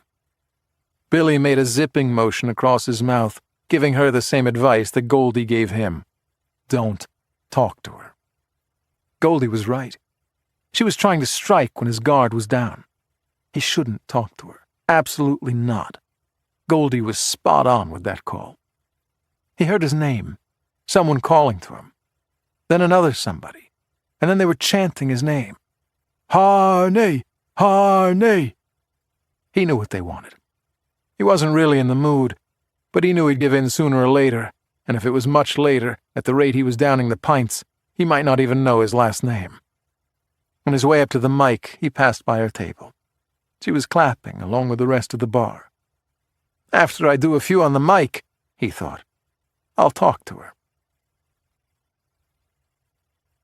16. By the way, I'm sorry I was late tonight, Billy said into the microphone. There was a hostage situation downtown at the American Bar Association. The ABA was holding its annual convention, and a bunch of guys stormed the place and took all the attorneys hostage. They were pretty tough with their demands, too. They said if they didn't get $1 million in a plane to Mexico, they'd release one lawyer every hour. The crowd seemed to like that. Billy took a drink from his pint and set it down, careful not to block his phone, perched on the opposite chair, recording his routine. Nah, actually, I just came from a cemetery. I was paying my respects to an old friend. On the way back to my car, I saw a tombstone that said, Here lies a lawyer and an honest gentleman. And I thought, that's really great. I didn't know they could fit 2 people in one grave. Lawyer jokes. It was like shooting fish in a barrel. I should be nicer, he said, You can hurt people's feelings. This morning, I yelled at one of the prosecutors at 26th and Cal outside court. I said, all lawyers are assholes. This other guy comes up to me and says, hey, that comment really offended me. I said, I'm sorry. You're a lawyer? And he said, no, I'm an asshole. He could feel his tongue getting furry and his words becoming syrupy. So he put down the mic. He picked up his phone and hit the button that would instantly upload the video to the Facebook page he shared with Stuart. Stuart, the old man who stayed with him at the hospital all those nights 3 years ago. There was no time for laughing back then. But later, Billy started visiting Stuart at his nursing home and had him in stitches the whole time. He started uploading all his routines onto their shared Facebook page, which Stuart's granddaughter had taught Stuart to access. She once told Billy that the first thing the old man did every morning was check his computer for a new video. He got off the stage, his eyesight adjusting again, and found himself heading toward Amy Lentini's table. You lost or something? He said on approach. Or just slumming it? She smiled. It wasn't a warm smile, but at least it wasn't as cold as the temperature outside. I heard there was good comedy here, she said. He shrugged. Should I have a lawyer present, Amy? I'm a lawyer, she said. One's plenty. One too many. Yeah, I got that drift from your monologue. Very funny, by the way. Your reputation is well deserved. She leaned closer to him. We don't have to be enemies, she said. I just want the truth. Oh, you're gonna good cop, bad cop me, Amy? I fucking invented that game. And you're sure you know what the truth is? Pretty sure, she said. She put her mouth over the straw in her drink, something colorful, flavored. That mouth was nice. It was the first time in Billy's life that he wished he were a straw. She was dressed to kill, too. Overdressed, in fact, for this place. Are you checking to see if I'm wearing a wire, Detective? She asked. He blinked and looked away. Better not answer that one. She got off her stool, her purse over her shoulder, her arms out. Would you like to pat me down? Well, aren't you a piece of work? Using every trick in your bag tonight, aren't you? So you think I've been videotaping that brothel to blackmail people? Billy said. That dangerous mouth curved into another smile. Why would I do in the mayor? And the archbishop? See, Amy, once you arrest them, you can't really blackmail them anymore. How does that help me? Okay, she said. Play it your way. And I never said it was you, Detective. Definitely a cop, though. Well, I'd like to catch the guy as much as you. Who said it was a guy? He didn't have an answer for that one. He wouldn't give her one, anyway. She was trying to turn him against his partner, Kate. She was trying to fuck with his mind. She was enjoying herself, too, with that mischievous smile. What the hell was her angle? She couldn't possibly expect him to up and confess. Not that he had anything to confess, but still, what was she hoping for tonight? Those were bedroom eyes she was flashing at him. He felt heat come to his face. She was good. He leaned into her ear. Her hair smelled like berries. This flirtation thing you're doing, it's not working, he said. It's not going to happen, and we both know it. Oh, come on, Billy. Don't be such a pessimist. He drew back from her. What was with this lady? You like to live dangerously, is that it? Same as you, she said, holding eye contact. You think I'm bent? I know you're bent. And you know what the best part is? Tell me, Amy. The best part is, you're going to admit it to me. 48 hours tops. You're going to be spilling everything to me. Either you or Kate. One of you is going to be begging me for mercy. That's a race you don't want to finish second in, Billy. Billy had given a variation of that speech 100 times to suspects. The first one to talk gets the sweetheart deal. You don't know me very well, said Billy. Oh, I know you better than you think. There's not a move you can make that I won't see coming. You sure about that?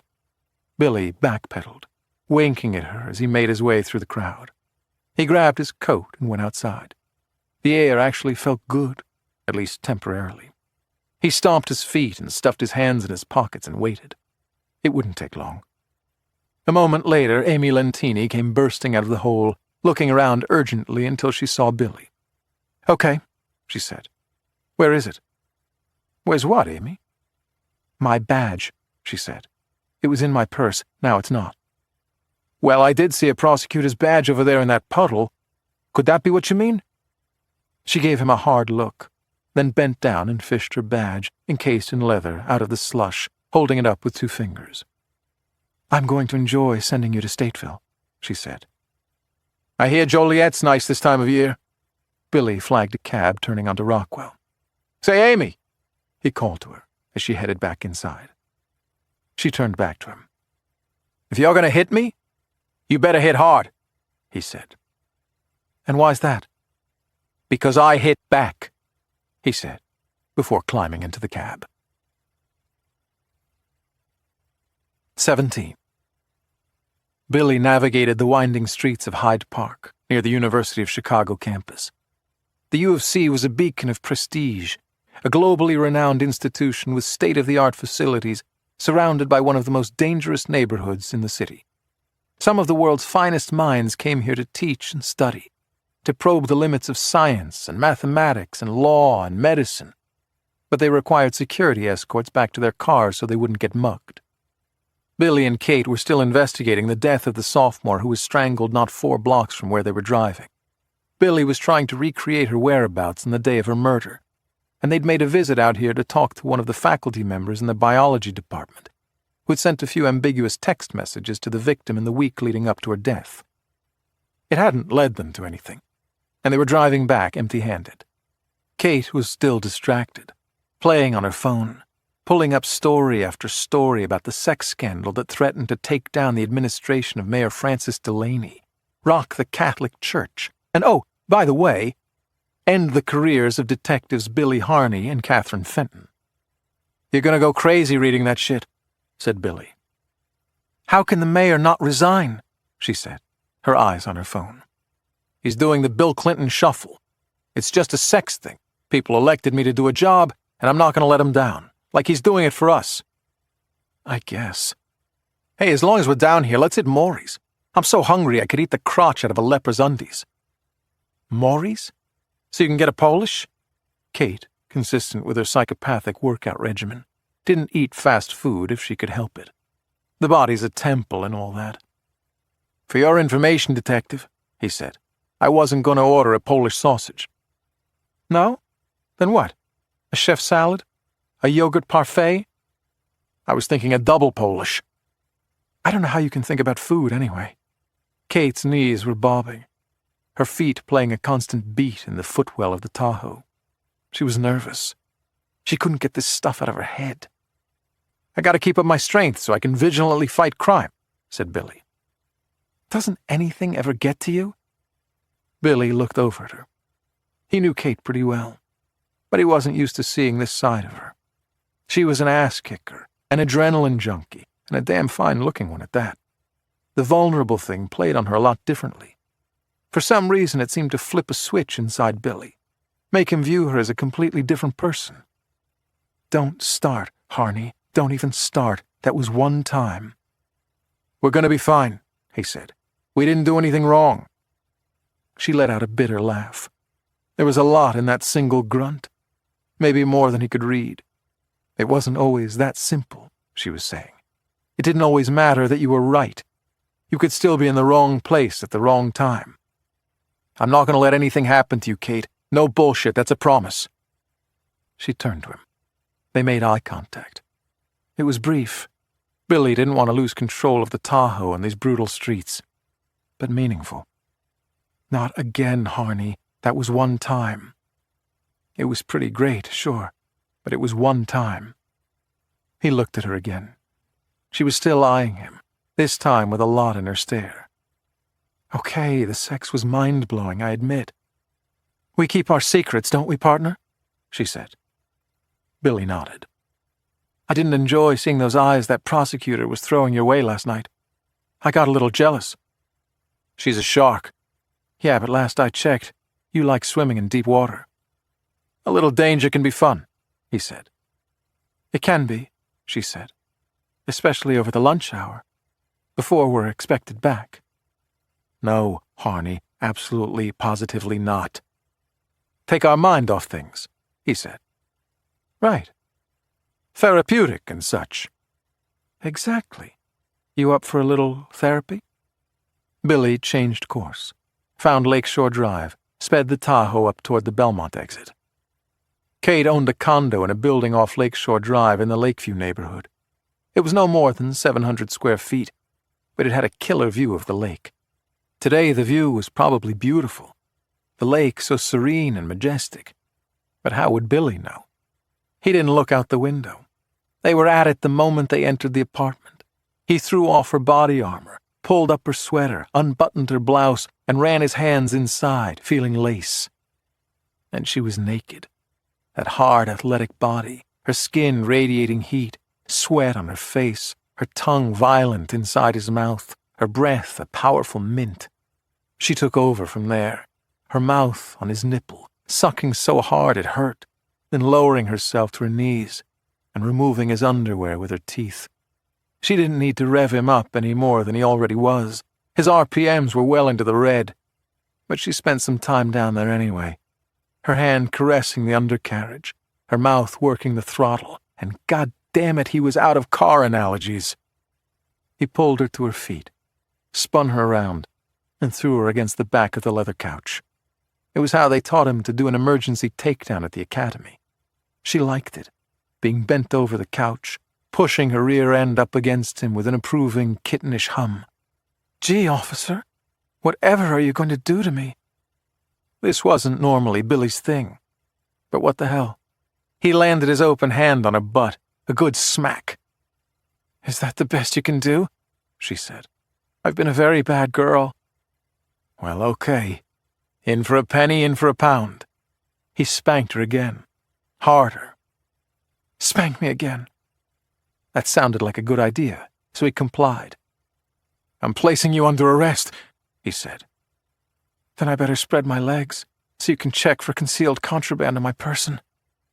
Well, sure, that would be standard protocol.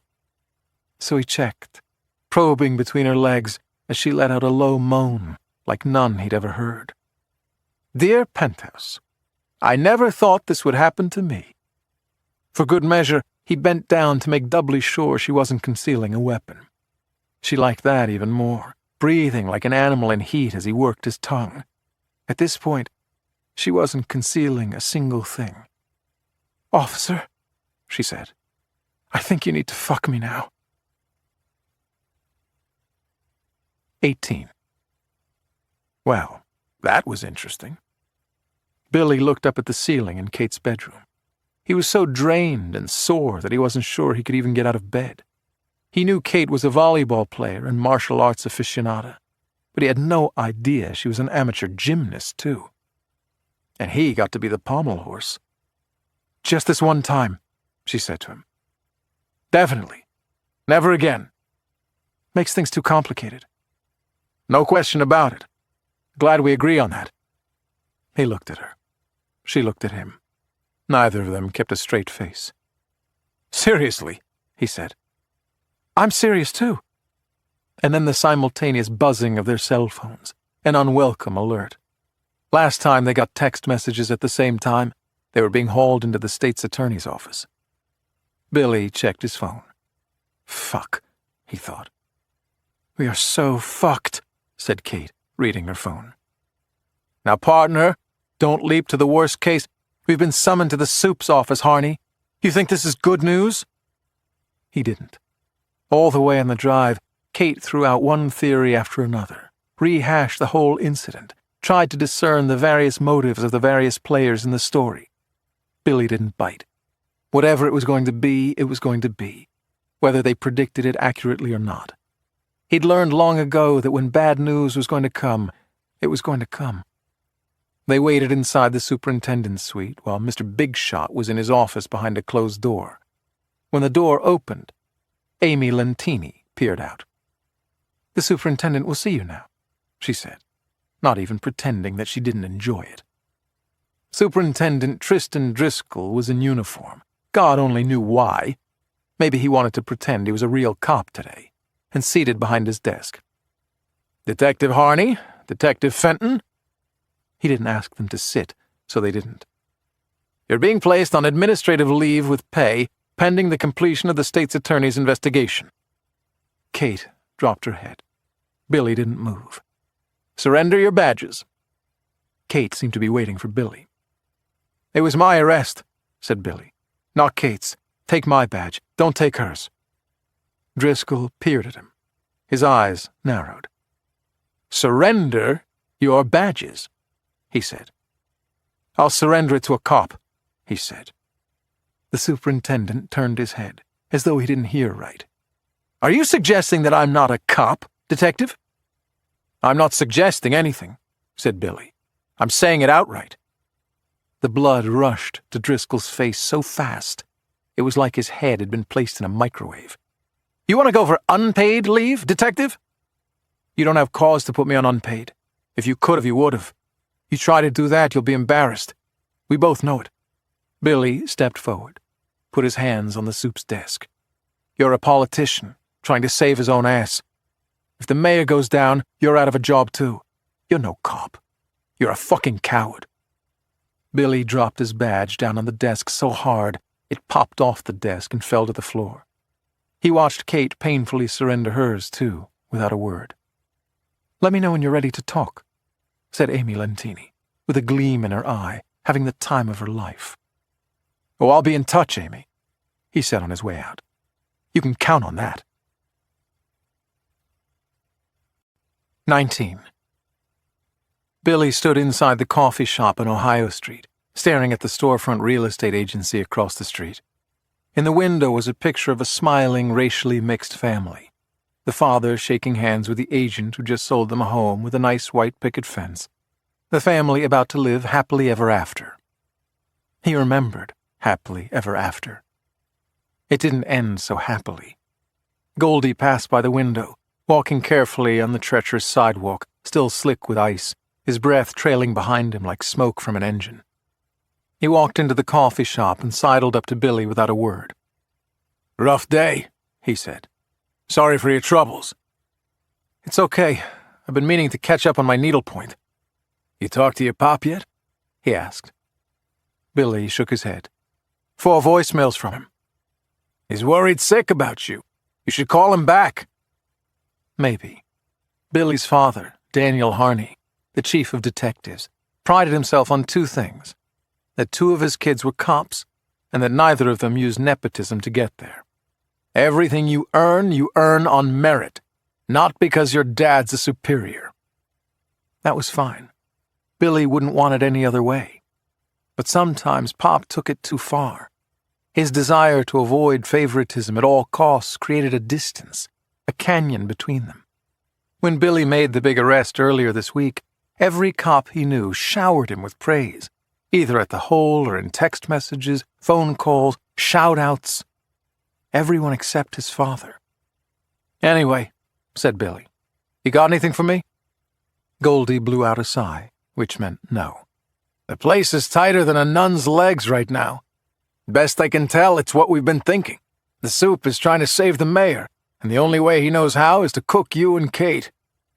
"I don't even get that," said Billy. "Even if I did steal some little black book, it doesn't change the fact that the mayor had his dick where it didn't belong." Goldie didn't answer. Didn't even draw a breath. Billy looked at him. "Even if," Goldie mimicked. "You mean like, hypothetically?" Billy resumed his stare out the window. People bundled thoroughly from head to toe, shoulders tight, heads down, like they were under attack from the elements. "Even if you stole a little black book," Goldie said. Lieutenant Mike Goldberger was the smartest man he knew. "Let me ask you something," said Goldie. "How well do you know Kate?" "Better than she knows herself." "You trust her?" "Yeah." Billy thought more about that. Nodded. "Yeah, I do." "You don't like her for this black book?" "No, I don't see her taking it." "She had opportunity. She handled the search, right?" That was true. Billy remembered seeing Kate in the office upstairs in the brownstone, going through the cabinets and drawers. "I don't see it," said Billy. "How well does she know you?" Billy shrugged. You know what I'm asking, Goldie said. She doesn't know about me. Billy shook his head. Nobody knows. Nobody but you and me. Outside on Ohio Street, a cab screeched to a halt just short of the truck in front of it. You sure about that? Goldie asked. Yeah, Goldie. I think I would remember if I told my partner that I worked undercover for internal affairs. I think that would, stand out in my mind. Okay. Goldie put a hand on Billy's shoulder, gripped it tight. What about your sister? No, he said. Patty doesn't know. Your pop? You tell me, Goldilocks. Goldie drew back. If your father knew that you were my guy inside the detectives bureau, he'd string my undies up on a coat hook. Billy looked at Goldie. You think that's what this is all about, though? You think someone knows I'm with you? You think this thing with the mayor is just an excuse to stop me? That, of course, was the $64,000 question. Goldie returned a poker face. I sure as hell hope not, he said. Because if it is, losing your job is the least of your worries. The present. 20. It just doesn't make sense, says Patty Harney, as she paces back and forth, making herself crazy, unable to contain her thoughts or control her emotions. The last 2 weeks, she's felt like a pilot trying to navigate through meteors hurtling at her from every direction. Even though it's the middle of June, she hasn't seen sunlight for more than a week, and sometimes loses track of whether it's day or night. Well, this is definitely not my area. Her brother Brendan, the oldest child in the family, is a financial planner who moved to Dallas when he fell in love with a Texas girl after college. Brendan rolls his neck and grimaces. He's been sleeping, if you can call stretching out on a chair and catching a couple hours of shut-eye sleep. He's wearing a shirt he's had on for the past 2 days, the collar and armpits stained with sweat, his hair sticking up like it used to when they were kids after a wrestling skirmish between him and the second oldest, Aiden. They used to spend entire days trying to pin each other to the basement floor. Speak of the devil, Aiden comes out of the bathroom, having splashed water on his face and run some through his hair, as always too long for Patty's taste, as if anyone asked her opinion. Aiden is divorced and lives in St. Louis, where he manages a gym. Why he didn't move back to Chicago after he split with his ex, Patty never understood. What's not your area? Aiden asks. How all this happened, says Brendan. The shooting. We still talking about that? She is. Brendan flips his hand toward Patty. Pop says it's obvious what happened. Kate walks in on Billy in bed with this woman, Amy, and she goes crazy and starts shooting. She kills Amy, but Billy manages to get a round off before she shoots him. I don't believe that, says Patty. I just don't. Does it matter? Aiden wipes a towel over his face. He's a workout fanatic, which makes the choice of managing a gym a good one for him. His gray Russell athletic t-shirt is probably 2 sizes too small for him. He has the bent ears of a former wrestler and looks like he could still be one. He walks over to the bed in the room and gently grips Billy's ankle over the bedsheet.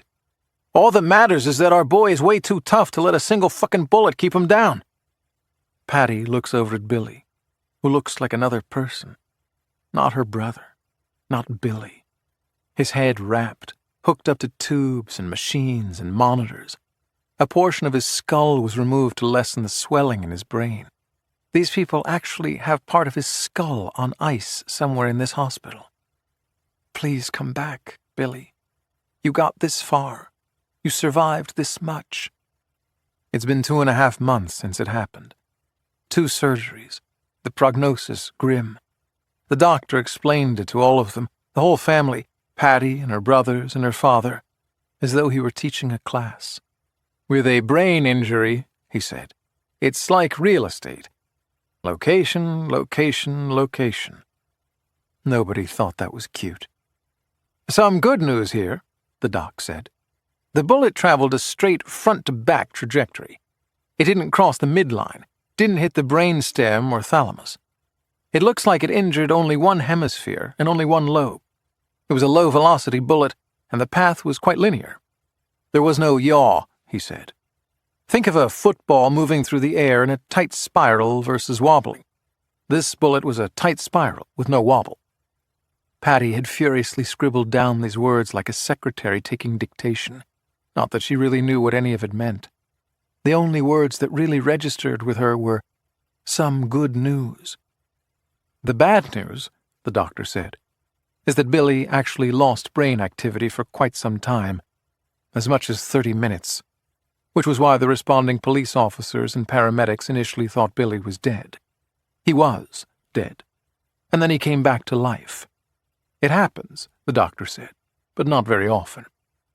The long and short? Billy has already beaten tremendous odds, but the truth is that he's very unlikely to survive. And if he does, we have no way of knowing what kind of damage was done to his brain. We can guess, but we won't really know until he regains consciousness. "He's going to make it," says Patty. "And he's going to be better than ever." "Damn straight," says Aiden. "There'll probably be a bigger pain in the ass than ever," Brendan adds. "He'll be like Rain Man or something. He'll be doing multiplication tables in his head, like he wasn't already smarter than the rest of us combined." That last part is true. Billy had a mind that never stopped calculating, always 10 steps ahead of everyone else. No, he has that mind, not had. He's coming back. He's going to come back. He has to. "I can't sit here doing nothing," she says. "You're not doing nothing," says Brendan. "You're staying with Billy." "I'm going to get some air." She pushes open the door and comes upon her father in the hallway. "Check again," he says into his cell phone. "I said check again. I don't care. That can't be right." He punches off the phone and turns and sees Patty. "Oh, sweetheart." "What can't be right?" Her father tucks his phone into his pocket, as if hiding the phone will hide the secret. "Patty, go home and take a shower. Get some sleep. I promise I'll—" "What can't be right, Dad?" She holds her ground. Her father looks terrible, just as run down as the rest of the family. The last 2 weeks have aged him considerably. "Ballistics," he says. "It must be a screw-up." "Tell me, Dad." It can't." Her father takes Patty in his arms. He's hugged her more in the last 2 weeks than he has in her entire life, even when Mom died 6 years ago. He whispers in her ear. "I'm sure it's a mistake," he said. "Ballistics came back on the shooting. Amy Lentini wasn't shot by Kate's gun. She was shot by Billy's gun." Patty pushes herself away from her dad. "What?" Her father nods. His eyes fall to the ground. "They say the first person to fire a gun in that room was Billy. He shot Amy, then turned the gun on Kate, who fired back at the same time." She feels herself backpedaling. No. "It can't be right." Her father, the chief of detectives, runs a hand through his grimy hair. "It just can't be right." 21. Patty loses track of time, marching the hallways of the hospital, not wanting to roam too far from Billy, but unable to sit still. None of this is right. The whole scene at Amy's apartment. And now they're saying Billy fired first? Billy killed Amy Lentini? No, it can't be. She knows it's not true. "Now you really have to come back, Billy. You have to say what happened. You have to clear your name. You can't let this be how you're remembered. You have to come back. You have to come back, or all this will be my fault." Wait, how long has she been gone? What if the doctor comes? That would be just her luck. She sits in that damn room for more than 10 hours, but then the fucking doctor shows up in the brief window of time when she walks out. I'll bet that happened. I'll bet he decides to waltz in while I'm gone. She finds the elevator and stabs at the button so many times she's sure she's killed it. "Come on!" she shouts at the elevator. Heads turn all around her. "Screw you guys. You try losing your brother, the only person who ever really understood you, the only person you've ever trusted in this miserable world, and tell me how well-behaved you'd be." The elevator doors slide open. 2 elderly patients inside in wheelchairs, younger family members behind them. "Please don't leave me, Billy. And now, what they're saying about you. I know it's not true. Help me clear your name. Come back to me, Billy. Please come back. Please come back, or all this will be my fault." The door pops open.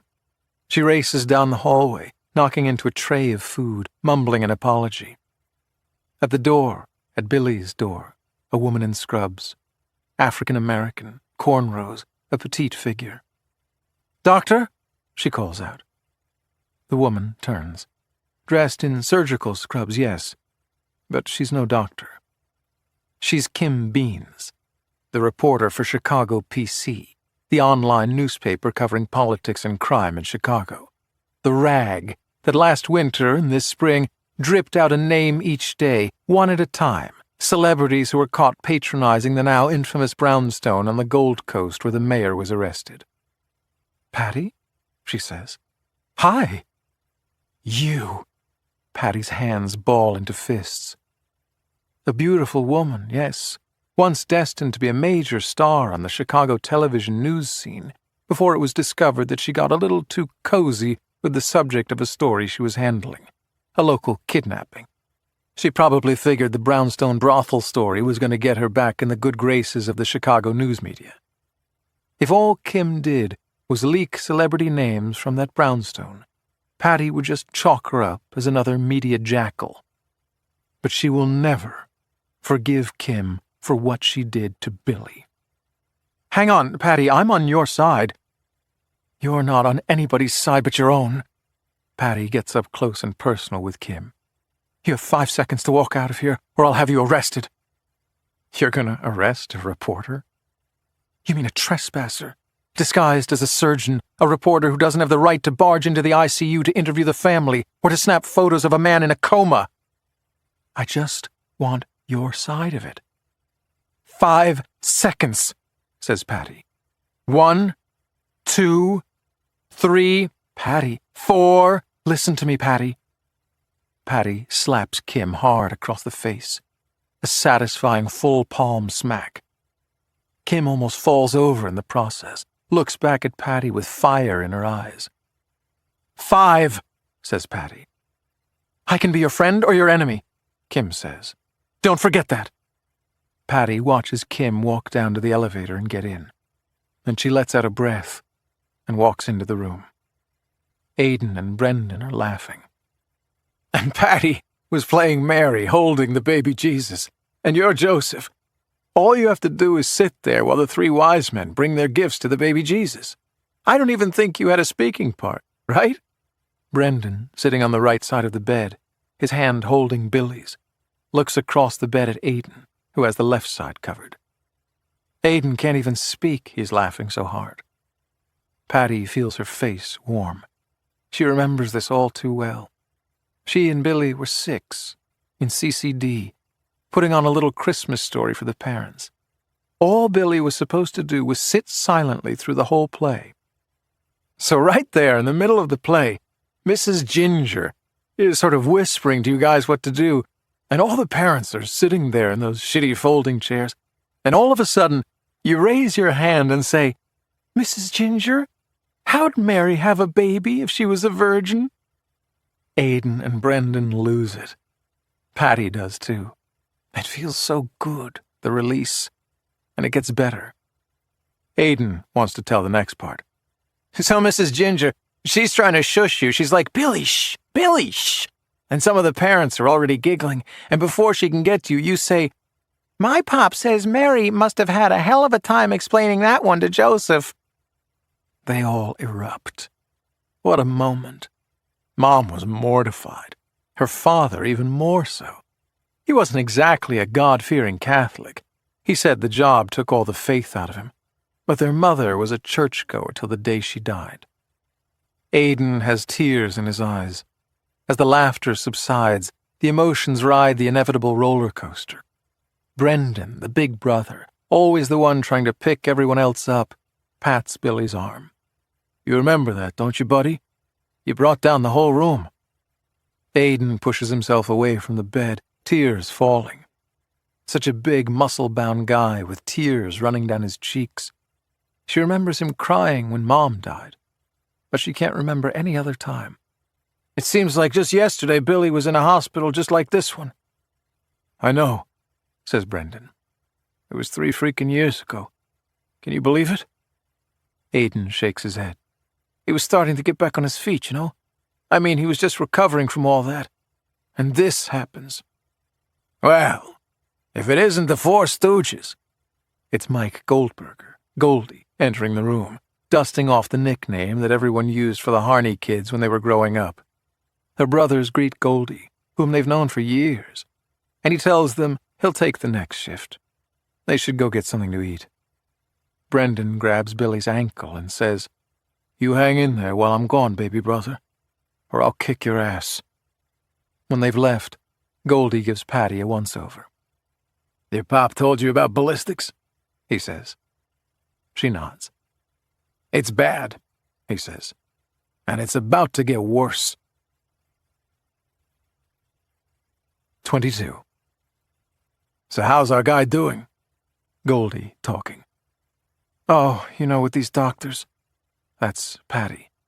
"It's all probabilities and prefacing every remark.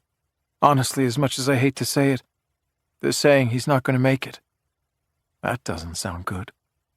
"They're saying it's a miracle he got this far. I mean, he was actually dead for a while." "I was?" "Yeah, I remember.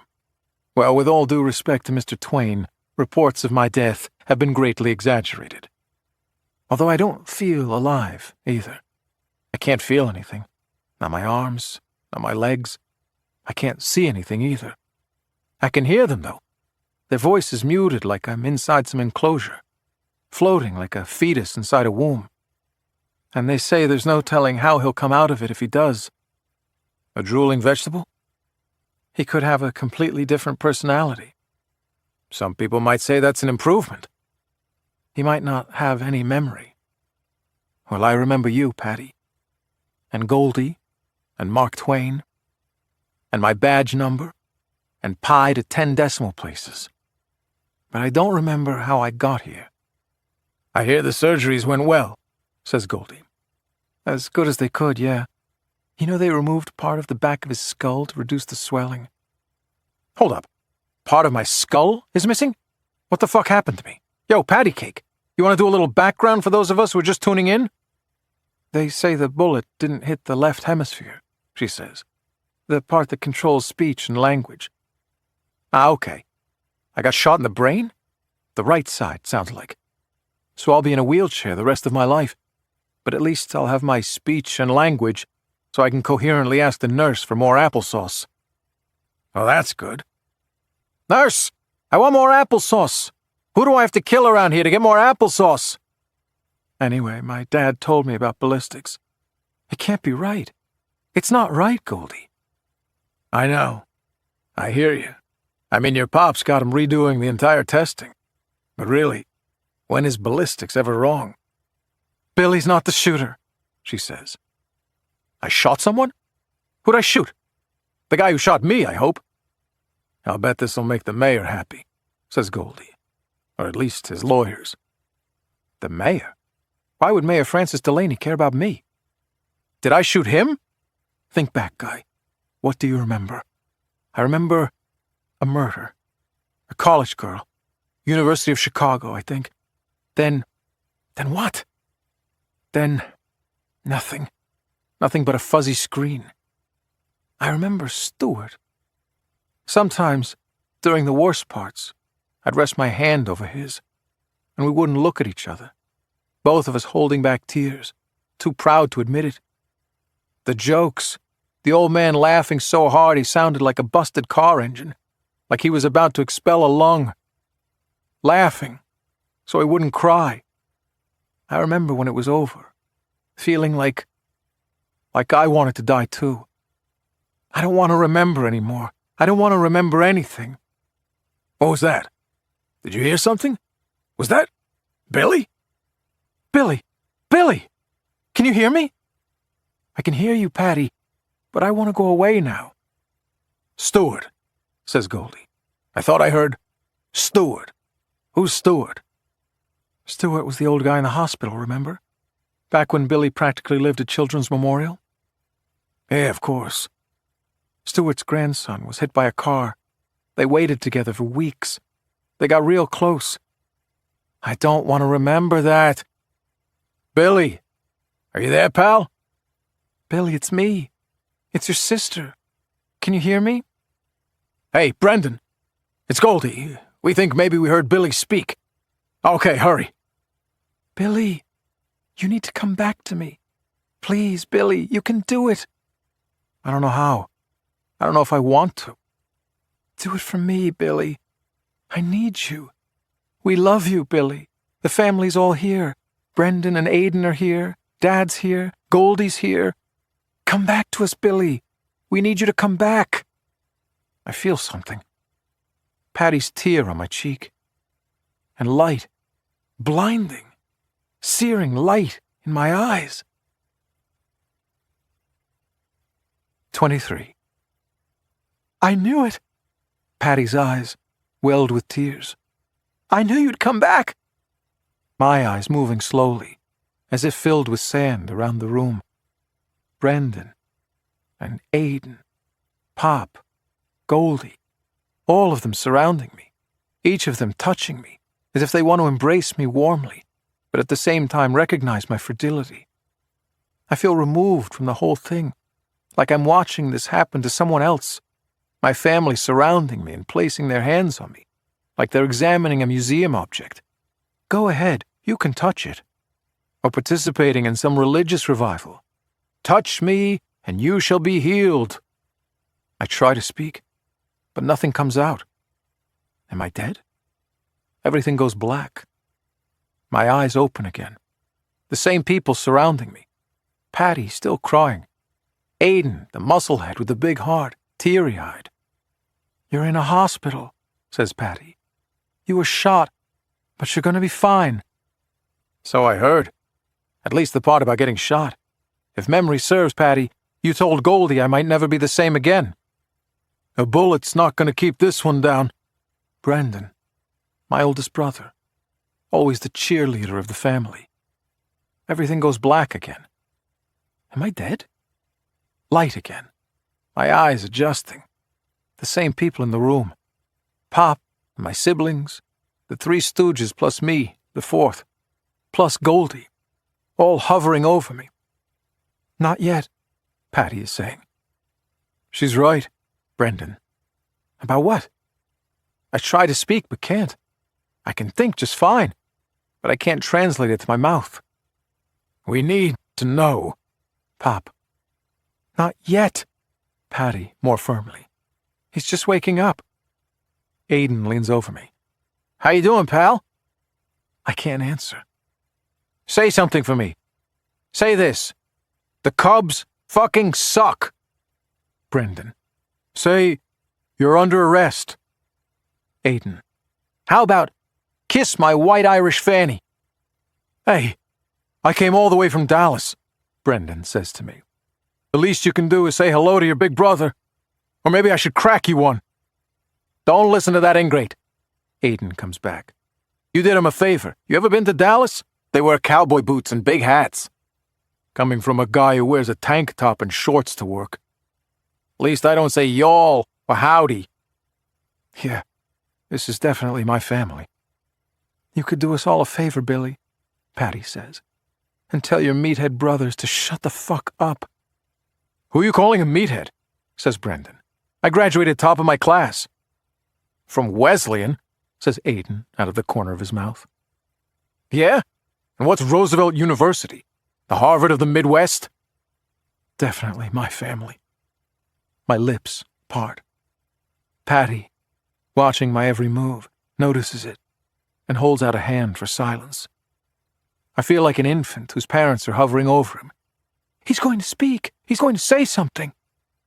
And my first words come out, with all eyes on me, everyone leaning in for the big moment. Goo goo gaga, I say. Nobody knows how to react. Frozen, confused, eyebrows arched, foreheads furrowed, everyone holding their breath. I open my mouth again. They lean in further still, as if examining the contents of a petri dish. "Just kidding," I whisper. A collective release of tension, relief and good humor sweeping the room. "Oh, you piece of shit!" Aiden, shaking his head, bursting into tears. "Well, you're definitely back." Brendan gently shakes my arm. "He's back! The comedian's back!" "You did it," Patty whispers to me, overcome with emotion. "You did it, Billy." 24. In and out, light and dark. I drift in and out of consciousness. No concept of the time of day or the day of the week. None of the usual sources to prompt me. My vision isn't yet good enough to make out the digital clock on the opposite wall. I'm in an interior room in the ICU, so there's no sunlight or nightfall. I'm being fed by a tube, so it's not like my meals vary from scrambled eggs to chicken with rice. And it's still hard for me to summon the strength and focus to speak.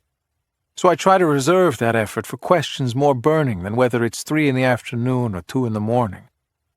I measure the passage of time instead by my sister's changes of clothes. Since I first opened my eyes, Patty has worn 3 different outfits. So either I've been out of the coma for 3 days, or she likes to change up her wardrobe a whole lot. Pop is here less often. Being chief of D's is a big job, and he can only delegate the daily duties for so long. My brothers have stuck around the hospital, but spend a lot of time out in the hallway, calling home or opening laptops and sending things back and forth to Dallas and St. Louis. The 2 constants have been Goldie and Patty, who have been by my bedside pretty much every time my eyes are open. Everyone has kept it light so far. I've asked questions, but received no answers. Just a lot of evasive responses like, "Just focus on getting better," and "We can talk about that later." I've asked what happened to put me here. I've asked who shot me. I've asked who it was I shot. But the question I ask most often is, where is Kate? I can think in full sentences. At least, I think I can. It doesn't translate when I open my mouth. The connection between my injured brain and my mouth is like the signal I receive on my phone when I'm driving through the South Side. Sometimes it works, sometimes it's fuzzy, sometimes it completely disconnects. I'm not paralyzed either. Everything works. Not well, not yet, but I'm okay. I remember arresting the mayor now. That memory came back when my sister was wearing a green shamrock t-shirt. Today she's wearing something brown, so I think it was yesterday. Yesterday the bust came back to me, along with the shitstorm that followed. I remember the superintendent was pissed off, and the state's attorney appointed a woman, a real knockout, to investigate me and Kate, to look into whether I stole the little black book at the brownstone. Every day, every change of Patty's clothes, I remember a few more things. I remember the name of the investigator, Amy Lentini. I remember being suspended. Kate, too. I remember talking to Goldie at a coffee shop, thinking that this whole thing was a lot bigger than a stupid black book, that it was an excuse to get to me. I remember thinking that someone had figured out that I worked undercover for internal affairs and that whoever it was used the mayor's bust as an excuse to silence me. Cut! That's it! That's where it ends in a cloud of smoke, like my memory is a car speeding away, leaving me in the dust. My doctor, an Indian guy named Pamaresh, said most things will come back to me sooner or later, but probably not the traumatic events themselves. You'll probably never remember the shooting or the events that immediately preceded it, he said. It's called retrograde amnesia. Patty is working her phone, humming to herself, unaware that my eyes have opened again. She looks so tired, so pale, so wrung out. It was hard for Patty growing up. She was mostly coddled, 3 brothers hovering over her, protecting her, but she never shook the insecurity that gripped her, especially when she was compared to me, her twin brother. I never knew what was so special about me, but in her mind, I exceeded her in every way. Smarter, more athletic, more popular, better looking. I never understood it. Something grabbed hold of her at a young age and never let go. Something that told her she wasn't good enough. But it never came between us. Whatever she felt about me, she never held it against me. We've been together during highs and lows. When everything happened 3 years ago, Patty took it as hard as I did. It was almost as if it had happened to her. "Kate?" I say, not even trying to put together a string of words. Patty looks up from her phone. "Morning, sunshine." She leans over and carefully kisses my forehead.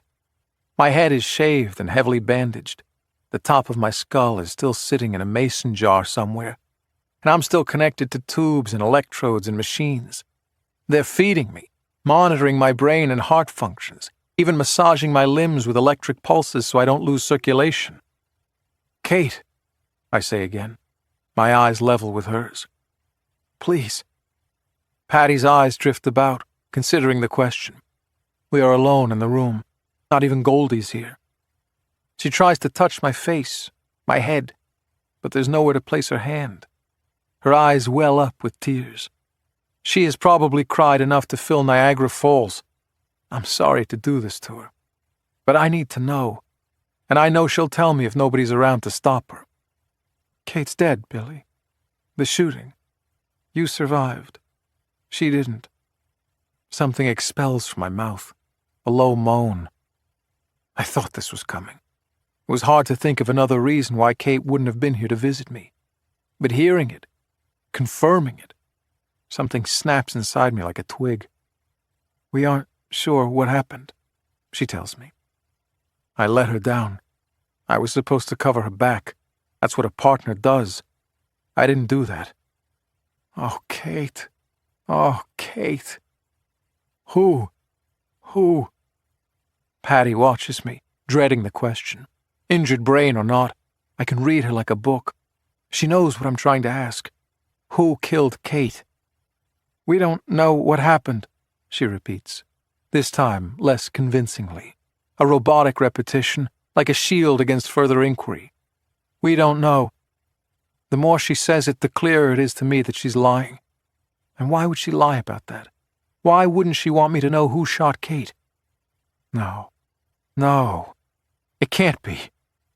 Poison through my veins, a weight crushing my chest, stealing my breath. Some of the machines start making noises, bells and whistles. Patty pushes a button and calls for the nurse. The door pops open, and doctors and nurses rush in. Before Patty steps aside, she leans into me. "Whatever anyone tries to tell you about what happened," she whispers, "don't believe it." 25. "This is a bad idea," says Patty. "It's a terrible idea. It's the best idea I've had in the 14 weeks I've been here." I fit my arm through the sleeve of my button-down shirt. "I don't care. I'm not spending another night in this place." Nothing against the hospital, which has treated me more than well. The room to which I was transferred had a window overlooking the lake, which was nice, though it reminded me of the view from Kate's condo in Lakeview. The people doing my rehab were good souls too, exhibiting more patience with me than they would with a child, coaxing me into one more step, or one more bicep curl with a 10-pound weight, or one more recitation of Peter Piper picked a peck of pickled peppers, or one more round of counting backwards from 20. It was brutal at first, but they got me back on my feet. I can dress myself and feed myself and walk, albeit with a cane.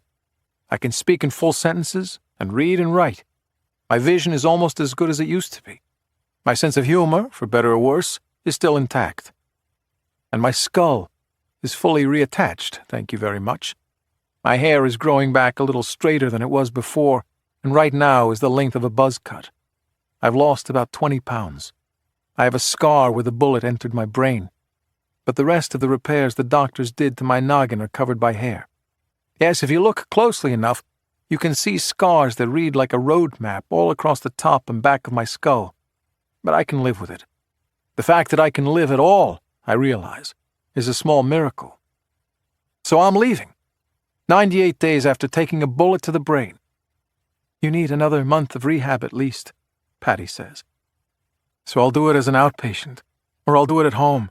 It's not like I'm going back on the job right away. I need medical clearance before they'll let me back to work, even at a desk. A lot of coppers I know would take the disability leave without complaint, as though it were a paid vacation. But not me. I can't bear the thought of watching game shows and daytime talk shows and soap operas. I'll think of something. Mostly I'll work on getting myself back in shape to get back to my job. But none of that is why I want to go home. Yes, I'm stir-crazy in here. Yes, I want to be a cop again. But the real reason is that I want control again. My family, Patty in particular, has controlled my access to information and the news. All I know about the shooting after 14 weeks is that 3 people were found shot, and 2 of them, Amy Lentini and Kate, were already dead. I was clinging to life. And I know that the shooting happened in Amy Lentini's apartment. And though neither Patty nor anyone else has ever actually confirmed it, it sounds like everyone thinks I shot Kate. I haven't pushed the issue. Once I came up against resistance, once everyone started deflecting the issue, I decided to lay low. That's where I'm at my most effective, when I've receded into the background, when I'm the funny, harmless guy, the comedian, the baby brother, the fourth stooge. I'm at my best when everyone underestimates me. So that's what I'll do. I'll be the guy recovering from the brain injury, the guy with the limp, the guy who moves and acts and thinks slowly, the guy who probably, likely, will never be the same again, the guy who's no longer a threat. Let them all think that. I don't know how I got to Amy's place the night of the shooting. I don't remember any of the circumstances leading up to it. I've lost days and weeks before that point in time. And I can't for the life of me figure out why on God's green earth I would shoot my partner. But I'm going to find out. 26. Detective? The woman who enters the room is tall and thin, with ash-colored hair pulled back, wearing black-rimmed glasses and a sleeveless red dress and heels. I try not to stare because I'm a gentleman. "I'm Dr. Jagoda," she says. I rise from my seat and shake her hand. "Billy Harney." She sits across from me. Lush, high-backed leather chairs, like something in a reading room somewhere. All we're missing is a fireplace and a snifter of brandy. She doesn't just look nice. She also smells nice, her perfume fresh and clean, not overpowering. On the dark walls, diplomas from Harvard and Yale, certificates from various psychology associations. "So how does this work?" I ask. I tell you my mommy didn't show me enough affection, and then I realize I shake my fists and bite my lip, as if in a moment of self-discovery. I realize that I'm not a bad person. And then we both have a good cry and I go find happiness. She observes all this with a poker face. No tell whatsoever. "How do you want it to work?" "The truth?" "Preferably." "I don't want to be here at all." "I never would have guessed." "But I have no choice. The department says I gotta see a shrink. You know, on account of my traumatic experience and all." Her eyes narrow. That psychologist appraisal thing. "You did this before," she says. 3 years ago. 3 years ago I didn't want to do it either. But did it help? Not really. So, she claps her hands and leans forward. There's a table separating us. A small round wooden job with a design on it that looks Middle Eastern. "What do you hope to get out of it this time?" "I hope to get out of here, period," I say.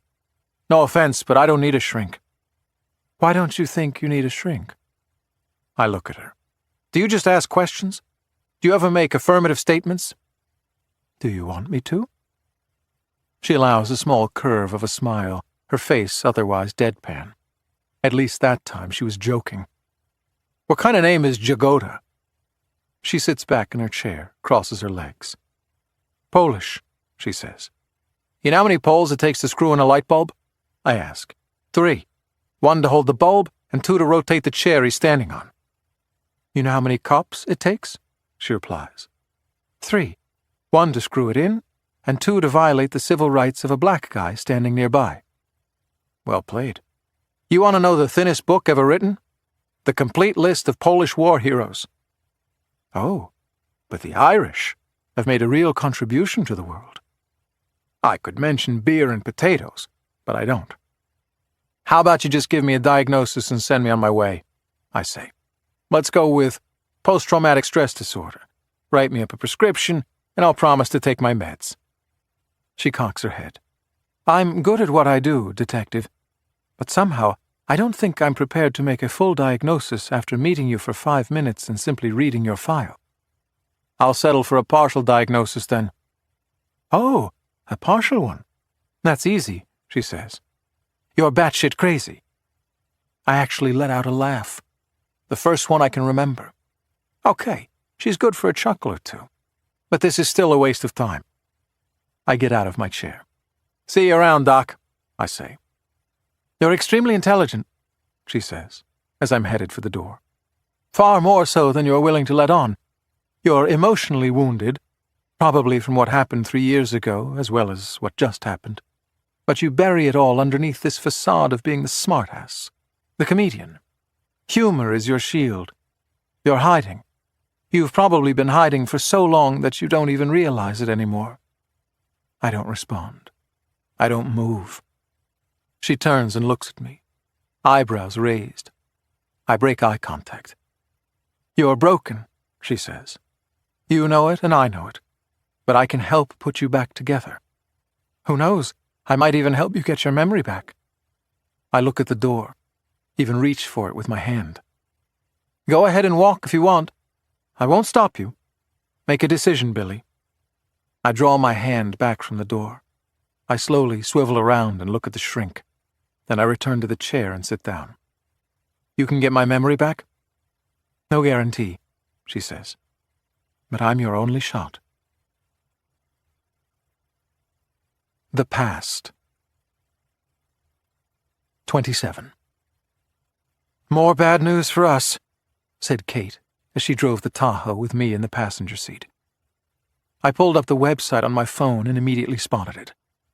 Another story from the online rag Chicago PC, once again courtesy of Kim Beans, the formerly disgraced TV reporter making a spirited comeback with the photographs she obtained from the brownstone brothel. The heading of the article read, Peekaboo, Francis! The photo captured Mayor Francis Delaney walking up the steps of the now infamous brownstone, only he wasn't bundled up. He was in a light jacket and wearing a baseball cap. It was taken in warm weather. In other words, not during the night 2 weeks ago when we made the bust. The point being that the night I caught the mayor of Chicago with his pants at his ankles was not the first time he'd visited the brownstone. You're right. This is absolutely outrageous, I said. How could the mayor wear a Cubs cap? Kate shot me a look. Not funny. See, Kate considered this photo of the mayor bad news because she considered anything in the news about this story to be bad. And she was right. In the 2 weeks that had passed since we arrested the mayor and everyone else at the brownstone, the national media had caught wind of this story, and once it did, it held on like a pit bull on a mailman's leg. When the 24/7 news outlets, CNN, Fox, MSNBC, Bloomberg, whatever, sink their teeth into a story, they demand further juicy details and gobble up every little nugget, big or small, verified or unverified. It turns up the heat on everyone under the microscope. Consider, for example, our state's attorney, Margaret Olson. Last week, a reporter from CNN looked at her campaign contribution reports and realized that she owed her election as the top prosecutor to Mayor Delaney, who provided her with significant financial support. Under a news segment entitled, Conflict of Interest, the anchor questioned whether Maximum Margaret would go easy on the mayor because of all he'd done for her. That prompted the state's attorney to hold a news conference in which she announced that she would be accepting no plea bargains for any defendant accused of soliciting prostitutes that night in the brownstone, whether that person was someone of prominence, read Mayor Delaney or Archbishop Phelan or the Green Bay Packers QB, or an ordinary Joe, and she would be seeking maximum sentences for all of them. The sex club case was headed to trial soon, and everyone involved was hunkering down, bracing for the next splashy revelation to emerge, hoping that it wouldn't be their ox that got gored. And every news outlet, every reporter covering this case was looking for the little black book that mysteriously disappeared from the brownstone that night. So things were tense. But Kate needed to look on the bright side, too. There'd been some good news. The disciplinary board that oversees police officer cases ordered that Kate and I be reinstated to duty while we waited for the hearing on our alleged misconduct. The police superintendent, Tristan Driscoll, had suspended us immediately, on the spot, but the board said we got to remain on duty until he proved his case against us. So after taking an unplanned 2-week vacation, I was a cop again, at least for now, and so was Kate. "I can't believe we have to go and play nice with that bitch," she mumbled.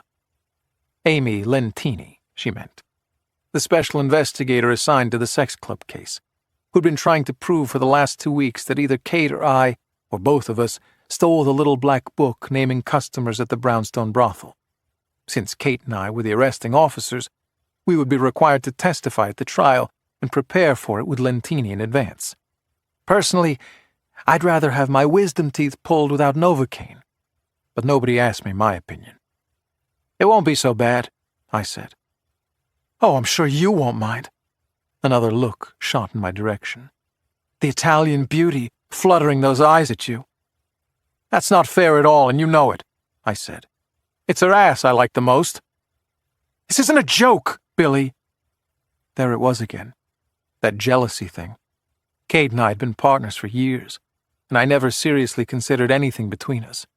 Then it flared up after the Brownstone arrests, and I admit it was pretty great. Crazy and kinkier than I was used to, but great. But then we were suspended, and though we talked every day for those 2 weeks, nothing else happened. It was like the suspension of our official relationship pushed the pause button on the sex part, too. Now that we were back together as cops, I wondered if we would hit the play button again, and I couldn't decide if it was a good idea or not. "Amy Lentini is a wolf in sheep's clothing," said Kate. "She'll draw you in nice and close and stick in the knife." Kate pulled the car over next to Daly Plaza. Parking wasn't ordinarily allowed there, but the cops looked the other way for one another. That was one of the perks of the job. The pay sucks. The pension is shaky. People curse at you and try to goad you into anger while recording you on their smartphones, and you never know when someone might stick a gun in your face. But hey, the parking is great. "Watch yourself around her, is all I'm saying," Kate warned me as she threw the car into park. "You could get us both in trouble." 28. Detective Harney, Detective Fenton, good morning. Assistant State's Attorney Amy Lentini was all business when we walked into her office. She was decked out in a crisp blue suit that hugged her nicely, a perfect blend of professionalism and flattery. She cleaned up good, I had to admit. She showed us to seats and stood by the window, overlooking Daly Plaza. The fact that she had an office with a window said something about her status here. I still didn't know her story, how she moved up the chain, whom she knew. Hell, for all I knew, she got where she was on her merits. It was a first time for everything. "Congratulations on your reinstatement," she said, with no trace of irony. "It's only temporary, until the board rules on the merits of our case," I said. "Something about the presumption of innocence. I think we have that in this country." "That sounds familiar," she replied, deadpan. "Some people still want us kicked off the force." "Oh, wait!" I snapped my fingers. "That someone is you!" Her head inclined to the right, the beginning of a smirk on her face. "It's a delicate situation." "A delicate situation," Kate said, mimicking her. "You really are a lawyer." "I'm a lawyer who's not going to lose this case," said Amy. "And you, detectives, are my case, whether I like it or not. So putting this business about the little black book aside, we need to be ready for the attack." She opened her hands. "Although, believe me, any time you want to tell me what happened to that black book, I'm all ears." Sure she was. She must have assumed that other celebrities and politicians and power brokers were featured in that tell-all book. She was an ambitious prosecutor who had stumbled on a career maker of a case. The bigger the fish, the bigger the boost to her career. "We don't know what happened to that book," said Kate. Amy narrowed her eyes at Kate but didn't answer. Nothing was going to be resolved between her and us, probably ever, on that score.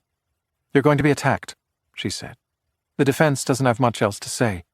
The mayor, the archbishop, all the men you caught, they have no defense to this crime. You caught them, in some cases, literally, with their pants down." "Yeah, It wasn't the Archbishop's finest moment. I didn't remember the mayor coming off so well either. So their only avenue is to attack the police, Amy went on, pacing by the window. They will challenge the constitutionality of your entry into the brownstone. They'll say you lacked probable cause. Piece of cake, I said. I had information that that brownstone was a brothel. They weren't going in there to play bingo. Oh, okay. So this case will be easy, Amy said, dripping with sarcasm. I sat back in my chair. Easy as Sunday morning. So you won't mind if I ask you a few questions about it? Shoot. Okay. Amy looked up at the ceiling, as though she were recalling events. So you went to that brownstone to confront a man whom you suspected of murdering that student at the University of Chicago. That's how it started. That's why we were there in the first place. But then it all changed. Suddenly you were a vice cop. Suddenly you didn't care one iota about that suspect. Suddenly you wanted to bust up a prostitution ring. Yeah, the focus changed. I was witnessing a crime in progress. What crime did you witness in progress? Did you see some prostitute screwing some guy? Did you see money changing hands? Obviously not, I said. Obviously not. You were outside in your car. So you saw a bunch of individual men walking into a brownstone. A brownstone I knew to be a brothel. Run that by me again. How'd you know it was a brothel? She scratched her cheek in mock curiosity. I had been following my suspect. I saw him going in there the week before. I had a suspicion about what he was doing, but I wasn't sure. You weren't sure because all you saw the week before, when you were trailing the suspect, was a man walking into the brownstone and then coming back out later. Right. It's not a crime to walk in and out of a brownstone, is it? Obviously not. You didn't hear him say, "Gee, I just had sex with a prostitute." I gave her a cold smile. He wasn't wearing a sign around his neck that said, "Just got a blowjob," was he? She asked. It was more like one of those sandwich boards, I said. One side said, "I just paid someone for sex." The other side said, "I also killed a UFC undergrad, arrest me." She stared at me. You're correct, Counselor, I said. When I was following the suspect, all I saw was him going in and coming out. So you had no idea what was going on inside that brownstone? But then I sat on the place, I said. You did recon? Sure, recon. I sat on the place. I saw young, beautiful women going into the place and older men going in too. Did you know for a fact that any of those young women were prostitutes? For a fact, no. But the way they were dressed made me think so. Well, Amy said, opening her hands. How were they dressed? Like hookers, I said, showing a lot of leg, hair teased up, lots of makeup. So all women who dress provocatively are hookers? Of course not. Most of them are? No, I said, leaning forward. But I watched maybe a dozen young women walk into that place and then a bunch of much older men. How do you know they didn't go to separate floors of that brownstone? Amy asked. How do you know that the women weren't having a party in the garden apartment and the men weren't a bunch of old college buddies watching the Bulls game together in a different apartment? I shook my head. I was playing a hunch that night. The law of probabilities, going with instinct. That's what cops do. No, I wasn't positive that brownstone was a brothel, but it sure as hell looked like it. Still, I had to admit, she had just tied me in knots. I was beginning to think I'd underestimated Amy Lentini. Amy moved away from the window, came around the desk, and stood against it, facing me head-on. And I was being gentle, she said. The mayor and the archbishop have hired two of the best defense lawyers in the country. If you didn't have probable cause to enter that brownstone, our whole case is gone. And they won't blame me for that. No. Everyone would blame me, the cop who muffed the search. So believe it or not, she said, like it or not, I'm on your side. 29. 2 hours later, Kate and I were in the elevator, heading out of Daly Center. Another person got in with us, but checked out 2 floors below, leaving us alone. The moment the doors closed and it was just us, Kate punched me in the arm. Ow! What's your problem? You're my problem, she said. I rubbed my arm. The kid could pack a punch. When the elevator door popped back open, we walked through the lobby, full of lawyers and cops and sheriff's deputies, even a small group protesting police brutality, which was probably allowed to come inside because it was so freaking cold out in the plaza. I zipped my coat up to my neck and pushed through the revolving door. So how am I your problem? I asked. Because I played nice with the prosecutor? Because you're an idiot, Kate answered, walking so fast I could hardly keep up with her. Hey, I said, stopping, hoping she'd stop too. She did, turning around, something in her eyes suggesting concern, maybe hurt. My ass is on the line, I said. If the search gets tossed and I blew the arrest on the mayor of Chicago, then I really look like an idiot. I see. So the prosecutor is helping you? I nod.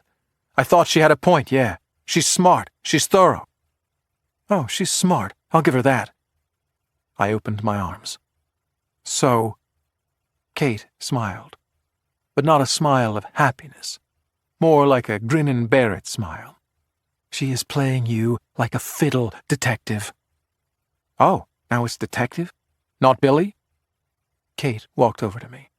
In case you hadn't noticed, my ass is on the line too, and my fate is basically in your hands, which means I have to sit and watch while she leads you around wherever she wants you to go. You have a serious blind spot. I don't see that, I said. She leaned in nice and close, her mouth next to my ear.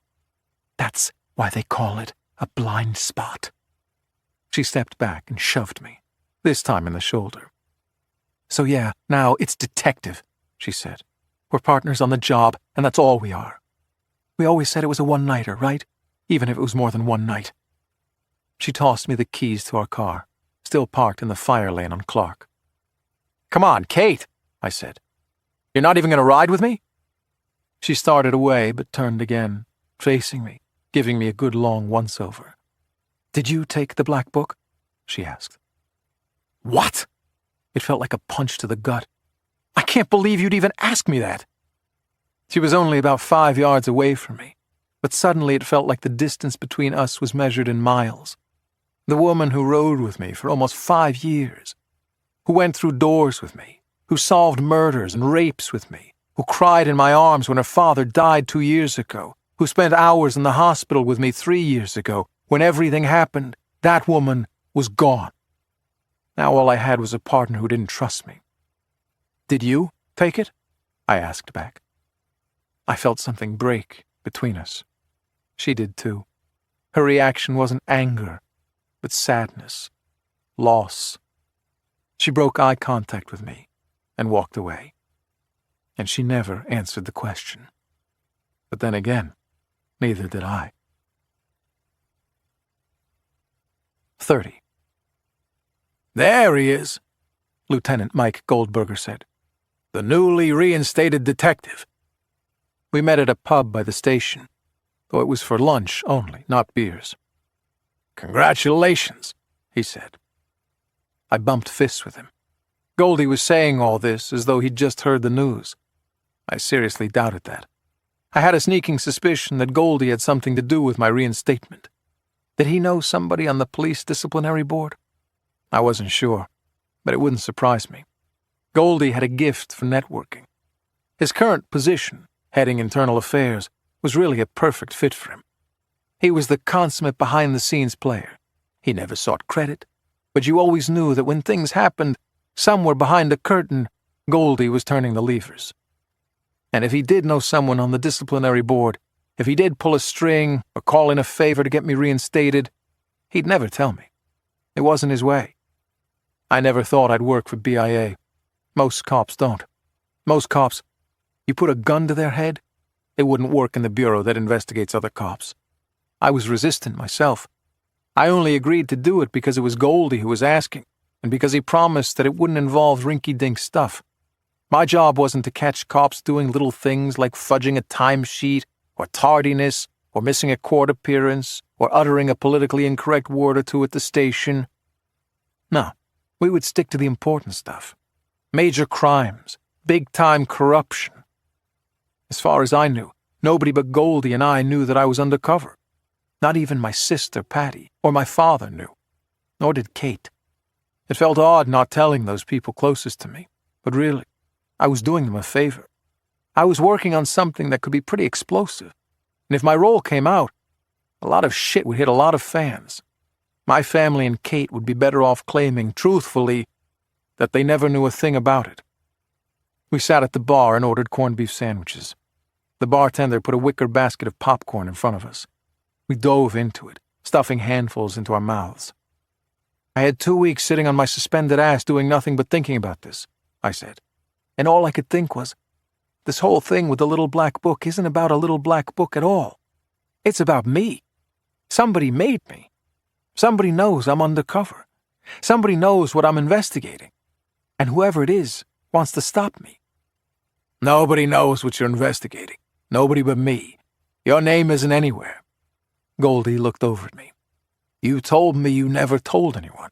Not your sister, not your partner. I didn't. Then nobody knows but you and me. You're a ghost, as far as that's concerned. He whacked my arm with the back of his hand. How'd your meeting go with the prosecutor? I drew back. Well, you know everything I do now? Kid, I know what you had for breakfast today. That was Goldie. Eyes and ears everywhere. I couldn't have a better person looking out for me. This trial's going to be a bitch, I said. She's afraid they're going to punt the whole thing on probable cause. Translation, it would be your fault, Goldie said, cutting right to the chase. No fucking fooling. Ride it out, he said. You never know when the winds might shift. I looked at him. Goldie never opened his mouth without a reason. Talk to me, I said. He shrugged. I'm just saying. The state's attorney's golden girl, Lentini. The one who 2 weeks ago was trying to make you for stealing the ledger. The little black book. Right. Now she's the one trying the brownstone case. Now she needs you. That strike you as odd? It did, actually. What do you think it means? Maybe our good state's attorney is recalculating. Maybe Maximum Margaret is taking a lay of the land and seeing things different. How so? Well, her first reaction was, you took down the mayor, and the mayor's her Chinaman, right? He's the reason she became state's attorney. So she was trying to smear you. For sure. But now? Goldie threw up his hands. Maybe she's thinking, hell, the mayor doesn't have a prayer now. He's going down for this thing, so she might as well make the best of it. Goldie looked at me. Somebody's got to take the mayor's place, right? I hadn't thought of that. Maximum Margaret Olson could be the next mayor. Sure. Of course. This Amy Lentini, Goldie went on. She's their ace. She was a federal prosecutor up in Wisconsin. You remember a couple years back, that U.S. senator up there went down for taking a bribe? She did that case? Yep. She's the real deal. Wisconsin? Huh. Yep. Born in Appleton. Went to Madison for undergrad. Harvard Law. Our sandwiches arrived. Corned beef piled high on rye. A huge spear of a pickle and thick potato chips. Why am I not surprised that you know all about her? I said. It's my job. Goldie took a massive bite of his sandwich. I did the same. The situation's fluid, is all I'm saying, he went on. Nobody knows which side to be on, so just ride it out for now. That sounded about right. Stay close to Amy Lentini, he said. Keep an eye on her. That wouldn't be hard. I didn't really have a choice anyway. But more important than any of that, solve your problem, Goldie said, running his tongue over his teeth. Find that little black book. That's the key to everything for you. You find that thing, your problems are solved. Damn straight. Now that I was back on the force, that would be my priority. How's our thing going, by the way? He asked. My undercover investigation, he meant. The one that only Goldie and I knew about.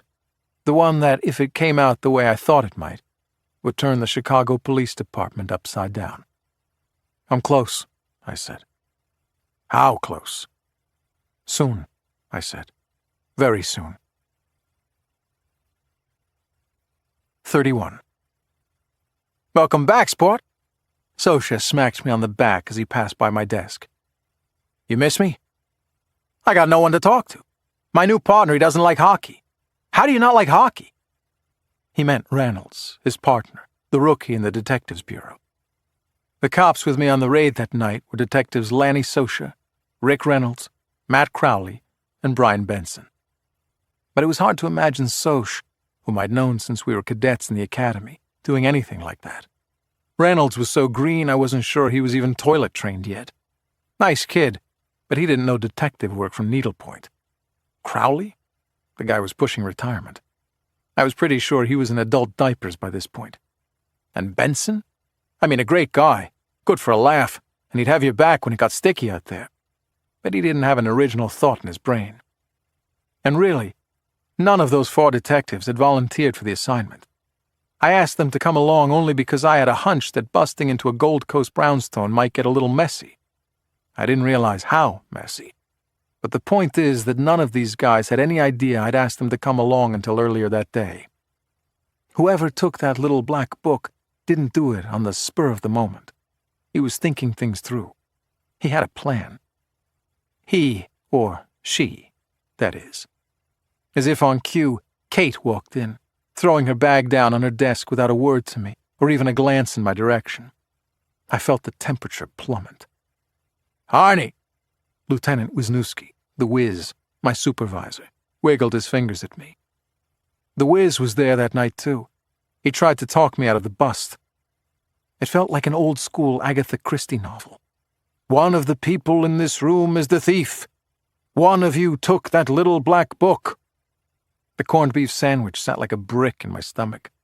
I needed some coffee. The coffee maker, a glass container that was probably purchased during the Eisenhower administration, held only a trace of burned sludge at this point in the day, and I didn't feel like going to the effort of making more, so I passed it without stopping. Yeah, Lou, I said, leaning against the doorway of Lieutenant Wisniewski's office. Wisniewski's desk looked like a hoarder's paradise, with piles of paper threatening to topple over. The place reeked of cigar smoke, and he had a half-smoked stogie resting on the corner of the table. No smoking, boss, I said. Maybe you hadn't heard. You see me smoking it? Wisniewski was a politician first, a cop second. If what Goldie said was right, and nobody was sure which way all this was going to play out, the Wiz must have been reading tarot cards at night. If that was all I could say about the Wiz, I could live with him. There are politicians in every police force, ass-kissers, suck-ups. But word was that the Wiz was a dirty cop. And he was on my radar in the undercover investigation I was doing. He just didn't know it yet. I was very much looking forward to the day he did. I just wanted to give you some friendly advice, he said to me. Yeah? What's that? Don't fuck up again. That's good advice, Lou. Hang on. I patted my pockets. You got a pen and paper? I want to write that down before I forget it. The top of his head turned red.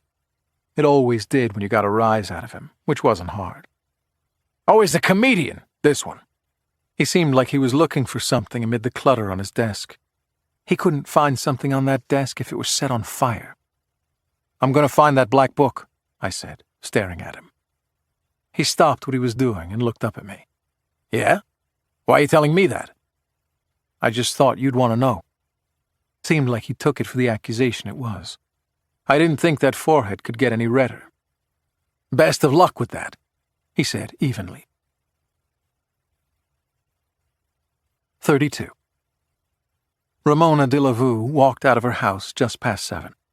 She looked like the wealthy woman she was, wearing an expensive long fur coat and matching hat, her bleached blonde hair hanging down in a stylish bob, her head held high, a confident strut to her walk. She didn't go far. There was a car waiting for her outside, an average-looking Chevy sedan. Uber, probably, or maybe someone she knew. I was in my car, so I followed behind. Parking in Lincoln Park is tricky, so this could pose a problem for me. If she was in an Uber car, as I suspected, she could just be dropped off, and I'd have to park my unmarked vehicle somewhere. Ramona Delavu was released on bond after her arrest 2 weeks ago at the Brownstone. As the manager of the Brownstone brothel, she was the best lead to the Little Black Book. That night she denied its existence in a profanity-laden tirade that took some of the polish off her sophisticated veneer. But the point was that she didn't tell us squat. She lawyered up almost immediately and refused to answer our questions at the police station, too. The $5,000 she had to come up with to get sprung was probably chump change to her. I didn't have much to go on. She had a record consisting of 2 priors, one for prostitution and one for promoting it. She had graduated into the big time with the Brownstone brothel and its exclusive clientele, but I didn't know much else about her. All I knew for sure was that we had put her brothel out of business and she'd be looking for another way to make some money. The car dropped her off in the Gold Coast, south of Lincoln Park on Rush Street. Tyson's was a high-end restaurant with a bar where on occasion one might find an aging, unattractive man with an uncommonly beautiful woman on his arm. I double-parked my car and took my time crossing the street. I had no idea what I was going to find. More than likely, she was just meeting someone for dinner and drinks, in which case I'd strike out, just as I'd struck out the other times I'd followed her over the last 2 weeks. So far, no luck, but a Boy Scout keeps trying. The place was packed. The circle of people around the bar 3 deep at least, all sorts of merriment and chatting. The lighting was dim, and there was some kind of jazz swing music coming over the speakers. Loud and crowded was a good thing. It made it easier for me to disappear. I pulled out my phone for a couple of reasons. One, if I needed to duck my head quickly to avoid detection, I'd have an excuse for staring downward. And 2, I might need the camera on the device. I looked around the place and didn't see her on a first pass. She could be in the dining area, which would be harder for me. She was wearing a fur coat, but she might have taken it off by now. That reminded me of a joke, and I hadn't sent my friend Stuart anything for a week or so. So I put my iPhone camera on the video setting and spoke into it. "A guy named Jerry gets out of the shower at his country club," I said. "The cell phone by his locker is ringing and he answers it. 'Honey,' the woman on the other end says, 'I just saw a fur coat I've been dying to buy. It's $5,000. Jerry says, 'Wow, $5,000 for a coat. That's a lot. But go ahead, it's okay.' She says, 'Well, since you're in a good mood, I just passed a Mercedes dealership and there's a new model I just love, but it's $150,000. Jerry says, $150,000 for a car? Geez. I guess so. Sure, go ahead.' She says, 'You're the best, honey,' and hangs up. Jerry hangs up the phone and puts it down. His buddies at the gym say, 'Jerry, we had no idea you had that kind of cash.' Jerry says, 'I don't. I'm flat broke. By the way, any of you know whose cell phone this is?' I punch the Facebook icon next to the video button on my iPhone, which transfers the video immediately to the Facebook page I share with Stuart. My sister, Patty, who understands these contraptions better than anyone I know, somehow configured that Facebook button onto my camera so I could automatically upload videos. Otherwise, I'd be clueless as to how to do it. I hadn't visited Stuart in his nursing home for months. I met him at the Children's Memorial Hospital 3 years ago, when we both sat in the ICU for weeks. For Stuart, it was his grandson, who'd been hit by a car and was clinging to life. Making him laugh at my corny jokes was the only thing that got me through it all. Somehow sending him my stand-up routines at the hole in the wall and posting the occasional joke like this made me feel like I was doing a good deed. His granddaughter once told me that he checked that Facebook page every single day, first thing in the morning. I looked up from my phone and immediately looked down again, having caught a glimpse of Ramona Delavu's shiny blonde hair. So she was in the bar area, seated on the opposite end from me. I turned away and moved between 2 businessmen, which wasn't hard in this rugby scrum, so I could get another look from a hidden vantage point. I raised my eyes and saw enough to see Ramona turned to her left, talking to someone. She seemed to be keeping her voice down, showing some discretion. But I couldn't see the person next to her, because the bar was wrapped around the liquor station in the middle, the bottles of booze obscuring my view. So I moved to my left to get a better angle, to see the person with whom she was conversing. I was hoping that it would be a man, that Ramona Delavu, now out of a job as the manager of the Brownstone brothel, was returning to her previous calling as a prostitute, that I could catch her in the act and make her an offer she couldn't refuse. Tell me where the black book is, or violate your bond and go back in the clink. I positioned myself behind some people and shot another look across the bar at Ramona. I peeked and looked back down at my phone. Then I peeked again. My heart kicked into overdrive. I couldn't believe what I'd just seen. Maybe, I told myself, it was the dim lighting. Maybe I just didn't get a good look. I looked again, holding my stare, even though I might be recognized, even though I knew what I'd seen. Dim lighting or not, I hadn't made a mistake. Ramona Delavu wasn't talking to a man. She was talking to a woman. A woman I knew very well. 33. Patty, I mumbled to myself. I worked my way through the crowd and out the door into a throng of people. I pulled up my collar as I walked down the wind tunnel that was Rush Street, the question buzzing through my head. What was my sister doing with Ramona Delavu, the manager of the brownstone brothel? I couldn't make it fit. It just didn't make sense. I pivoted suddenly and turned back toward the restaurant, almost colliding with a couple right behind me who didn't appreciate my sudden stop. I stepped back and looked toward the restaurant, as though if I stared at it long enough something would change.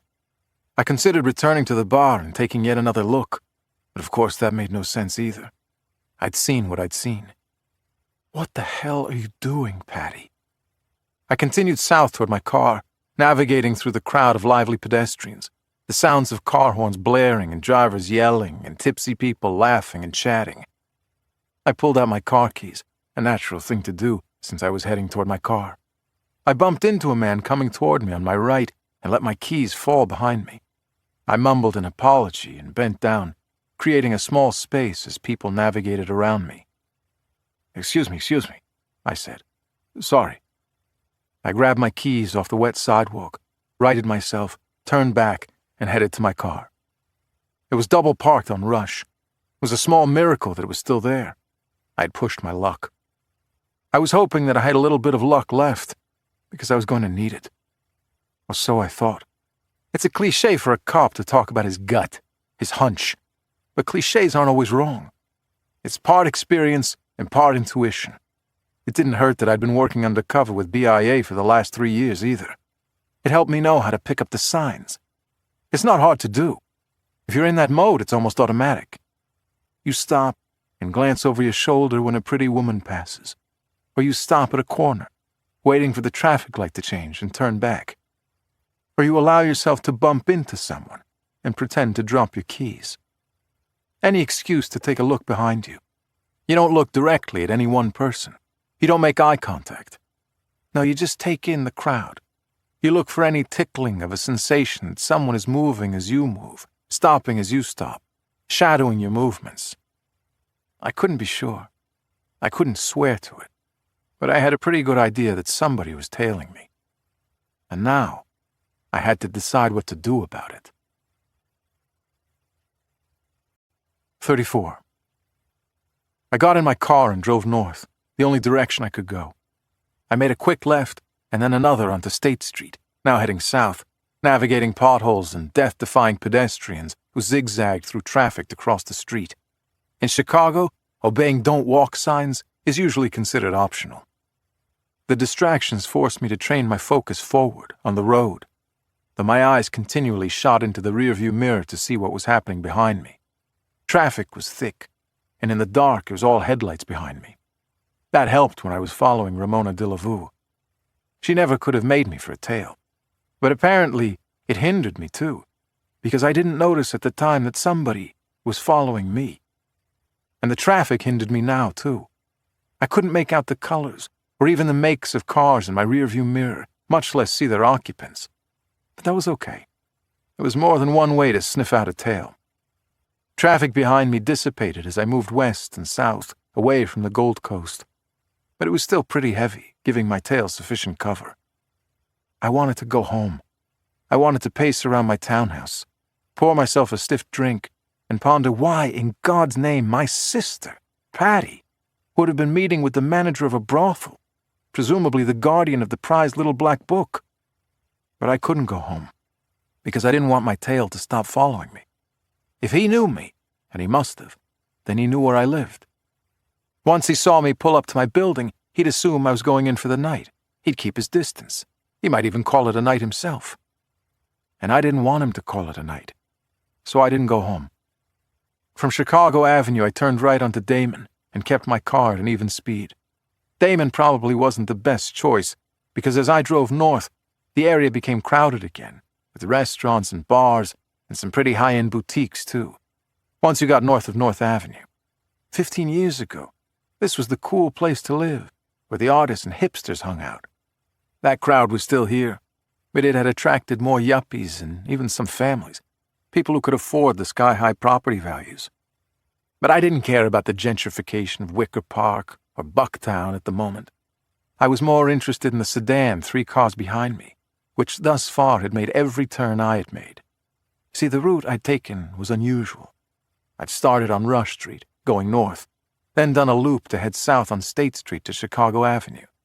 Then I drove west to Damon, and now I was heading north again on Damon to Armitage, which was a mile north from where I originally started, my double park spot on Rush. My route, in other words, made no sense. The guy who said that the shortest distance between 2 points is a straight line, that guy would have said I was an idiot. Why go to all that trouble to head south when I could have just kept going north from Tyson's on Rush Street? I'd gone completely out of my way. Instead of a straight line, my route looked like a humpbacked serpent. You know what I looked like? I looked like either, 1, a tourist who didn't know his way around Chicago, or 2, someone who was trying to be surreptitious about his movements. And my tail knew I wasn't a tourist. But the other benefit was that I could now say the same thing about the guy following me. The only reason for him to take this route was to tail me. With my right hand on the steering wheel, I used my left to slip my piece out of my side holster, ejecting the magazine to check the clip. I had enough bullets. It usually only takes 1. Not that I planned on using it. I'm a lover, not a fighter. I'm a sweetheart of a guy. Confrontation is never my first choice, but sometimes you can't avoid it. And a Boy Scout is always prepared. I turned left off Damon onto Dickens, driving west again. We were in an area that still hadn't decided if it was going to be upscale residential or semi-industrial. I drove another mile or so before I hung a right. Now I had 3 blocks of driving ahead of me, straight north on a quiet street, so I could see behind me pretty clearly. There in the distance, a good city block behind me, the sedan made the same turn. It was no coincidence. We'd left coincidence in the dust miles ago. I pulled into an abandoned lot that once upon a time was home to a bank with a drive-in wing on the side. Some stray garbage was littered about. No reason, no good reason, for anyone to be here this time of night. I pulled up next to the drive-through lane and stopped. I wanted to make sure that my tail had a good look at me. I put the car in park, but kept it running. I fished through the glove compartment until I found an empty envelope. The sedan drove past on the road. It slowed a bit as the driver, I assume, was trying to get a look at what I was doing. If he had any kind of a scope and could see into my car, he would probably think I was waiting for somebody. The sedan drove on. He didn't have much of a choice. He was too conspicuous on a side street that wasn't busy. With me sitting idly in an abandoned parking lot, he couldn't stay where he was. I scribbled a note on the envelope, took a photo of it with my phone so I wouldn't forget the details, and got out of my car. It was colder than a mother-in-law's glare out here. The wind and open space came at me from all directions. I made a point of looking all around me, as though I were making sure that nobody was watching. Then I walked over to the slot by the teller's window and placed the envelope inside it. I jogged back to my car and got in and drove out of the parking lot, back to the street I'd originally taken, but this time driving in the opposite direction, south. "Your move," I said, looking in my rearview mirror. I drove a normal speed, my eyes glued to the mirror. I was more than 2 blocks down, almost at Dickens, and the car still hadn't come out from wherever it was hiding to follow me. That's what I figured. He wasn't going to follow me. He was going to see what I had dropped in that teller slot. 35. I made a right onto Dickens, which is the direction my tail would expect me to take if I were going home. I lived about 2 miles from this spot, to the south and west. But I wasn't going home. I turned right on the next street and headed north, back to the abandoned bank, approaching it from the other side. I picked this location for a reason. Many moons ago, when I first made detective, we caught a pickpocket who was working this neighborhood. We had several complaints in the span of a single week, and it didn't take Sherlock Holmes to quickly discover that the victims had one thing in common. The last thing they had done before their pockets were picked was withdraw money from the ATM at this bank. Not the drive-through window, but the walk-up vestibule, encased in glass and locked in the evenings, but open during the day. The thing was, the thief didn't just steal the victims' wallets. He also went immediately to the closest ATM and emptied their bank accounts of the maximum amount the bank would allow for a single withdrawal. How, I wondered, being the new, eager detective that I was, could the thief figure out the ATM password so quickly? Sure, maybe he had some sophisticated computer software, but this was several years ago, before that sort of thing was as rampant as it is today. And besides, he was using the ATM card within minutes, if not seconds, of the theft. So I did a wee bit more detective work, and realized that one end of the bank's parking lot was bordered by trees. I decided to kill a bit of time in an unmarked vehicle down the street. It only took 3 hours until a white male, a teenager fitting the description of the suspect, climbed the tree and trained his binoculars on the ATM vestibule. Well, I didn't need to climb a tree tonight. Binoculars wouldn't have hurt, but I didn't have any. So I crawled over to the shrubs and kept low. The view of the teller slot was nice and clear. It was dark in the vacant lot, but if it was dark for me, it would be dark for him, too. He'd probably need a flashlight, and with any luck, the light coming off it would give me enough illumination to see this asshole's face. The sedan that followed me here pulled up to the intersection where the bank was located. The guy probably wanted to wait a while to make sure nobody was around, to be confident that I had left for good.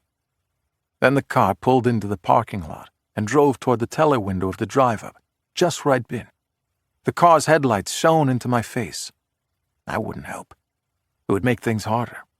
But maybe he'd walk past the headlights, which would light him up nicely for me. All I needed to know was who he was, just a quick shot of his face. The car stopped but kept running, the headlights still on. "Come on," I whispered. The car door opened. The interior dome light came on, which would have been my chance to see his face, but those damn headlights blinded me. So I needed him to walk around the front of the car, passing by the headlights. No luck. He went around the rear of the car. With headlights shining in my face and no other illumination in the parking lot, I couldn't see much besides a figure.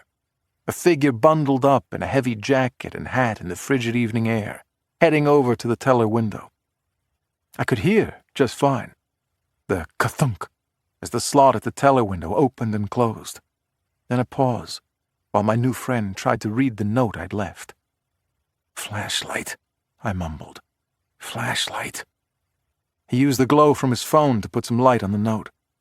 But he was turned away, so the small amount of illumination from the phone didn't give me anything. I could see the piece of paper in his hand, but whoever this person might be was hunched over, reading it. All I could get was a heavy jacket and some kind of a hat on his head. Then the glow disappeared. Another ka-thunk as my newest, bestest buddy closed up the slot on the teller window. Then he got back in the car. I tried to get a look inside, but the headlights were still hitting me head-on. And when the car turned and the headlights swept away from me, I couldn't see my hand in front of my face. I had my phone out, ready to hit the flashlight app so I could catch the license plate, but I couldn't risk giving away my position. The sedan left the parking lot and drove away. So I struck out. But that was okay. I'd have another chance soon. Still crouched in the bushes, I clicked on my phone and looked at the photograph I took of the note I left in the teller slot. It said, "Tomorrow, 6 p.m., Red Line, Jackson Stop, northbound platform. Bring it with you." The guy tailing me had read the note. That much I could see. If he was curious about me already, and he must have been, he'd be very interested indeed in finding out whom I was meeting with and what that person was going to bring along. He'd be there. and this time, I would see him coming. "See you tomorrow night, my friend," I said, as the car disappeared from sight. 36. I should have gone home after that. I should have gone back to my townhouse and poured myself a stiff drink or 6, so I could think about the 2 questions I couldn't get out of my mind.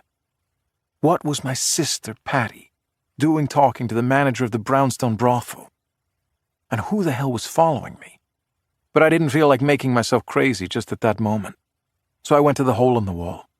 It was full of cops and bunnies as usual. Most of them were well into their pints, which was fine with me. I didn't need conversation. I just needed the white noise of the crowd, the heat and animation. A couple shots of bourbon wouldn't hurt either. Detective Lanny Soch was over in a corner, holding forth with a few of his buddies, probably going on about the Blackhawks' second line, though I doubt anyone could understand half the words he was saying. He raised his pint in salute when he saw me, spilling some of the beer on his shirt. The best part was he didn't even realize it. Now the best part was that he'd be at his desk at 8 sharp tomorrow morning, ready to go.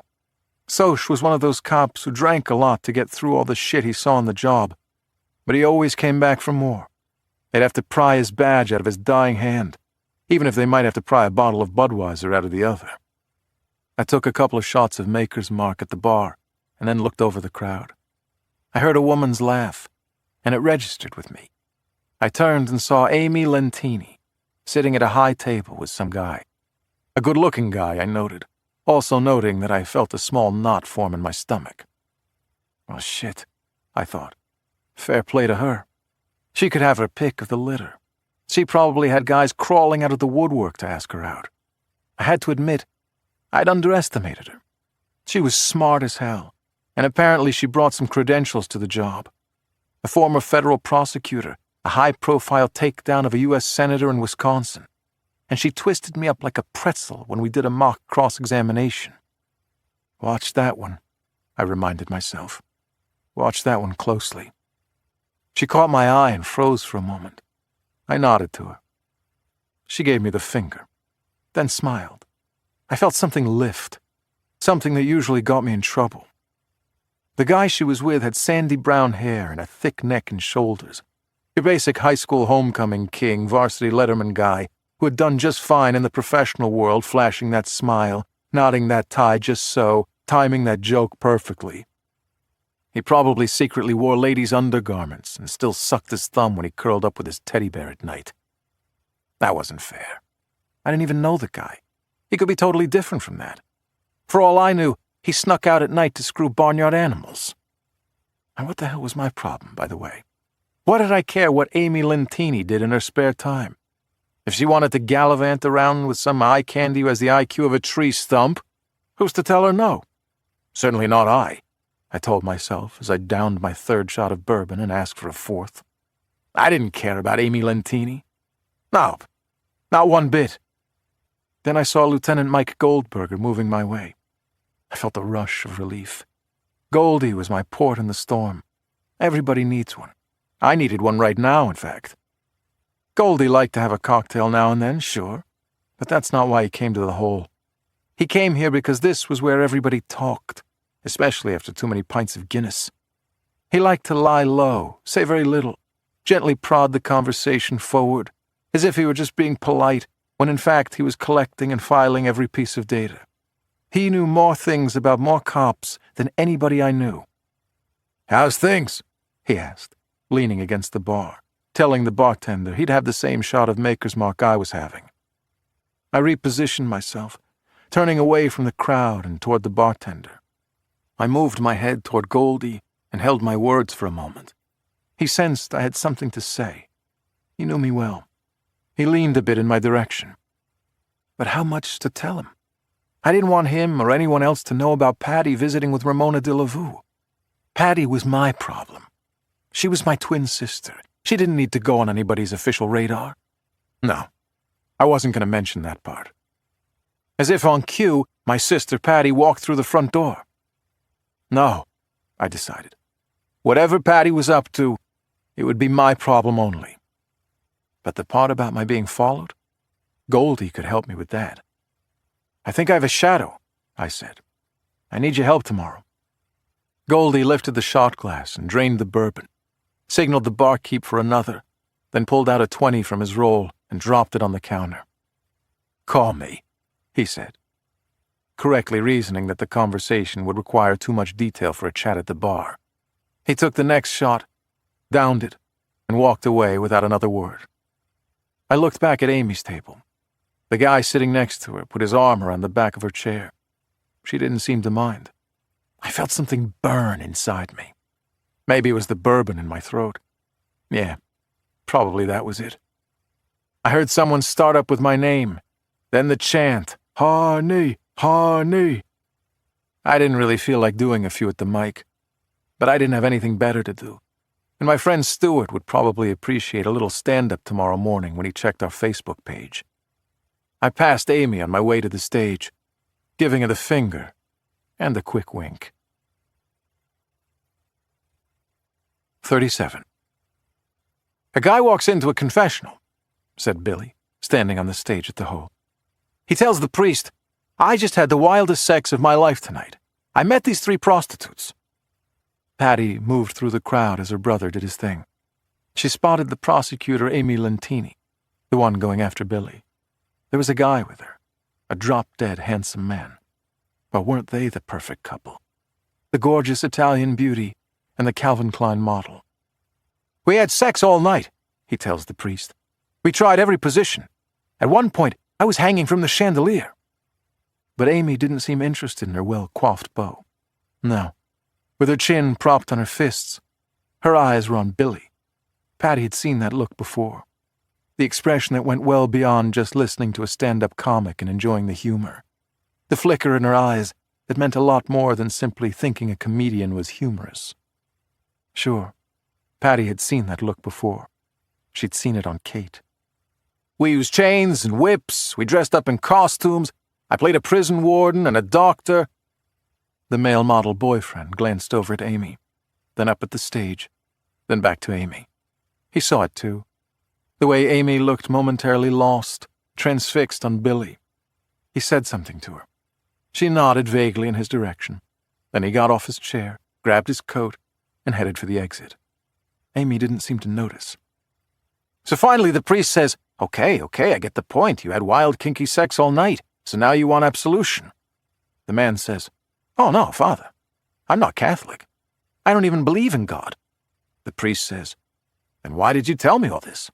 The man says, "Are you kidding, Father? I'm telling everybody." The crowd roared in response. Everyone except Amy. Oh, she allowed for a smile. But it wasn't the raunchy humor that held her attention. It was the person delivering it. By then, Patty had moved close to Amy. She felt her body shaking. She approached the table but didn't speak. Billy, on stage, picked up his phone and clicked a button. The button that Patty set up for him to allow him to upload his stand-up routines to that Facebook page he shared with his friend Stuart. Billy wouldn't know how to work that phone if you put a gun to his head. He needed Patty for that. He needed Patty for a lot of things, even if he didn't know it. With Billy's set over, Amy finally realized that Patty was standing next to her. "Do you know who I am?" Patty asked. Amy, taken aback, shook her head. "I'm sorry, I don't." "I'm Patty," she said. "Patty Harney, Billy's sister." "Oh, okay." Amy put out her hand. Patty didn't shake it. "His twin sister," Patty said. Amy drew back her hand with a questioning look. "Billy's been through the ringer," said Patty. "Do you know his history?" I'm sorry. What is this? You do, don't you? You probably know all about him, because you're investigating him. You know what happened to him? His family?" Amy didn't respond, but Patty could see the defensive shield go up. "Can I help you with something, Patty?" "You sure can, Amy. You can stay away from my brother. That will help me a lot." By that time, Amy had had the chance to readjust from casual greeting mode to hostile conversation mode. "Is that any business of yours?" "It sure as hell is, Amy.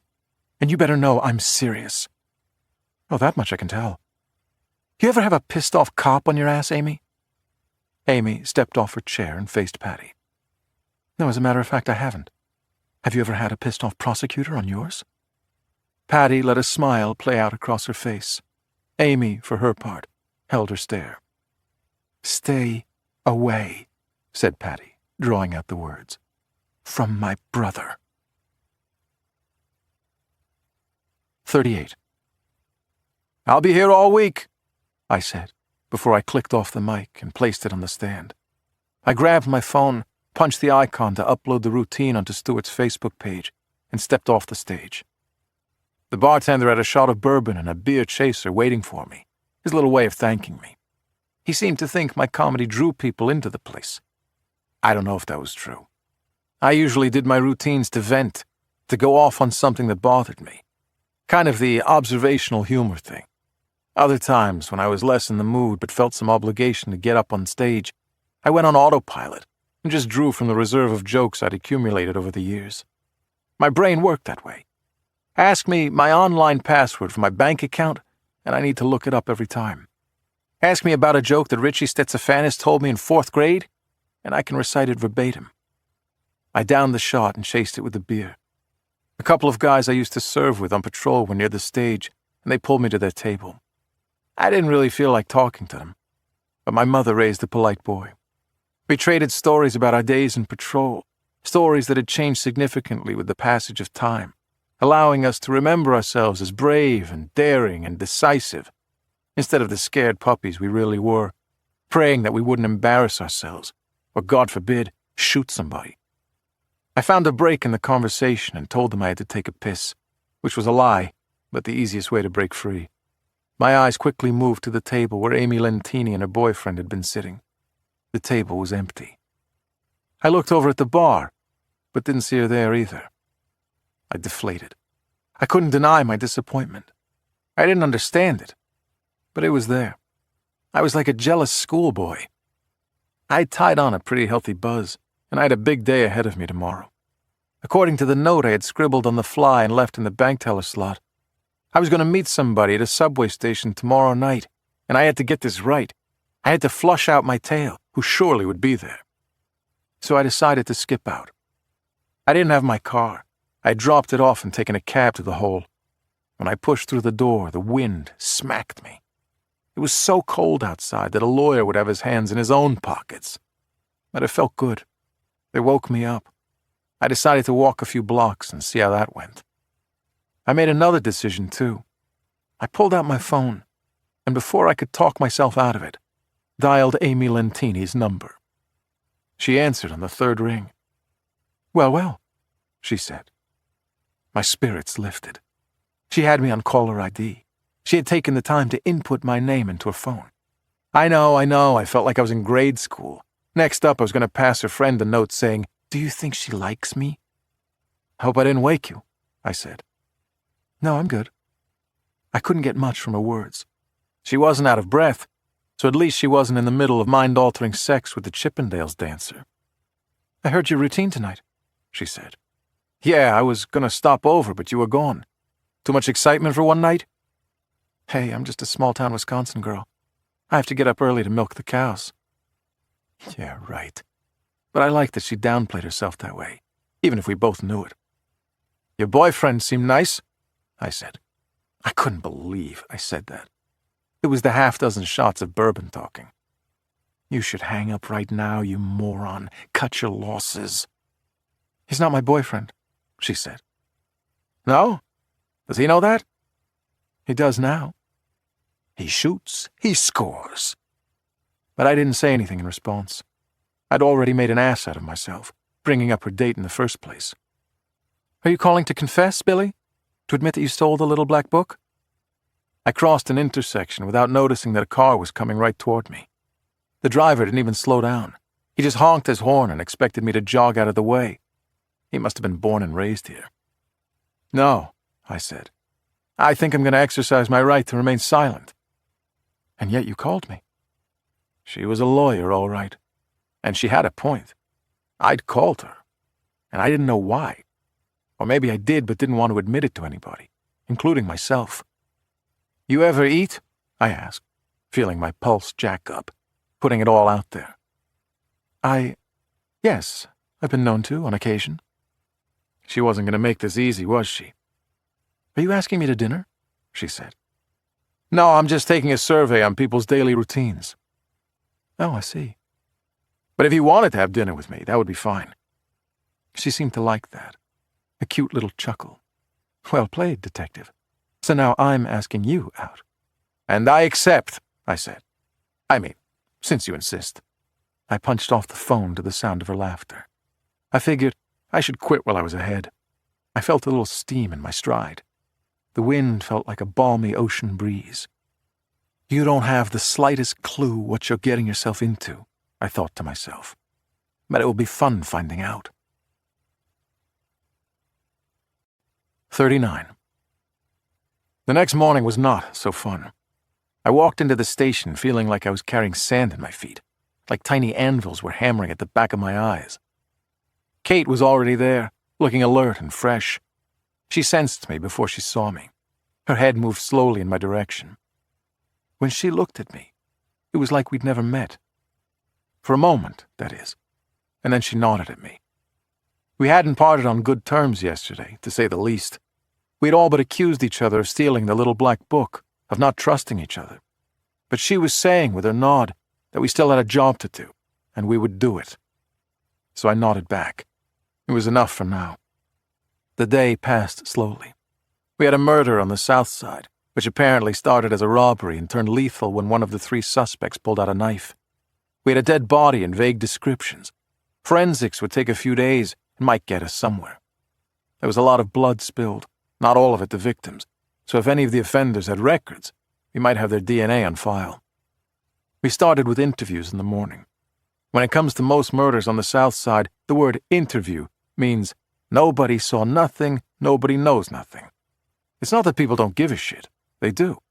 Most people in any neighborhood, no matter how rough, want the criminals to go to prison so the good people can live peaceably.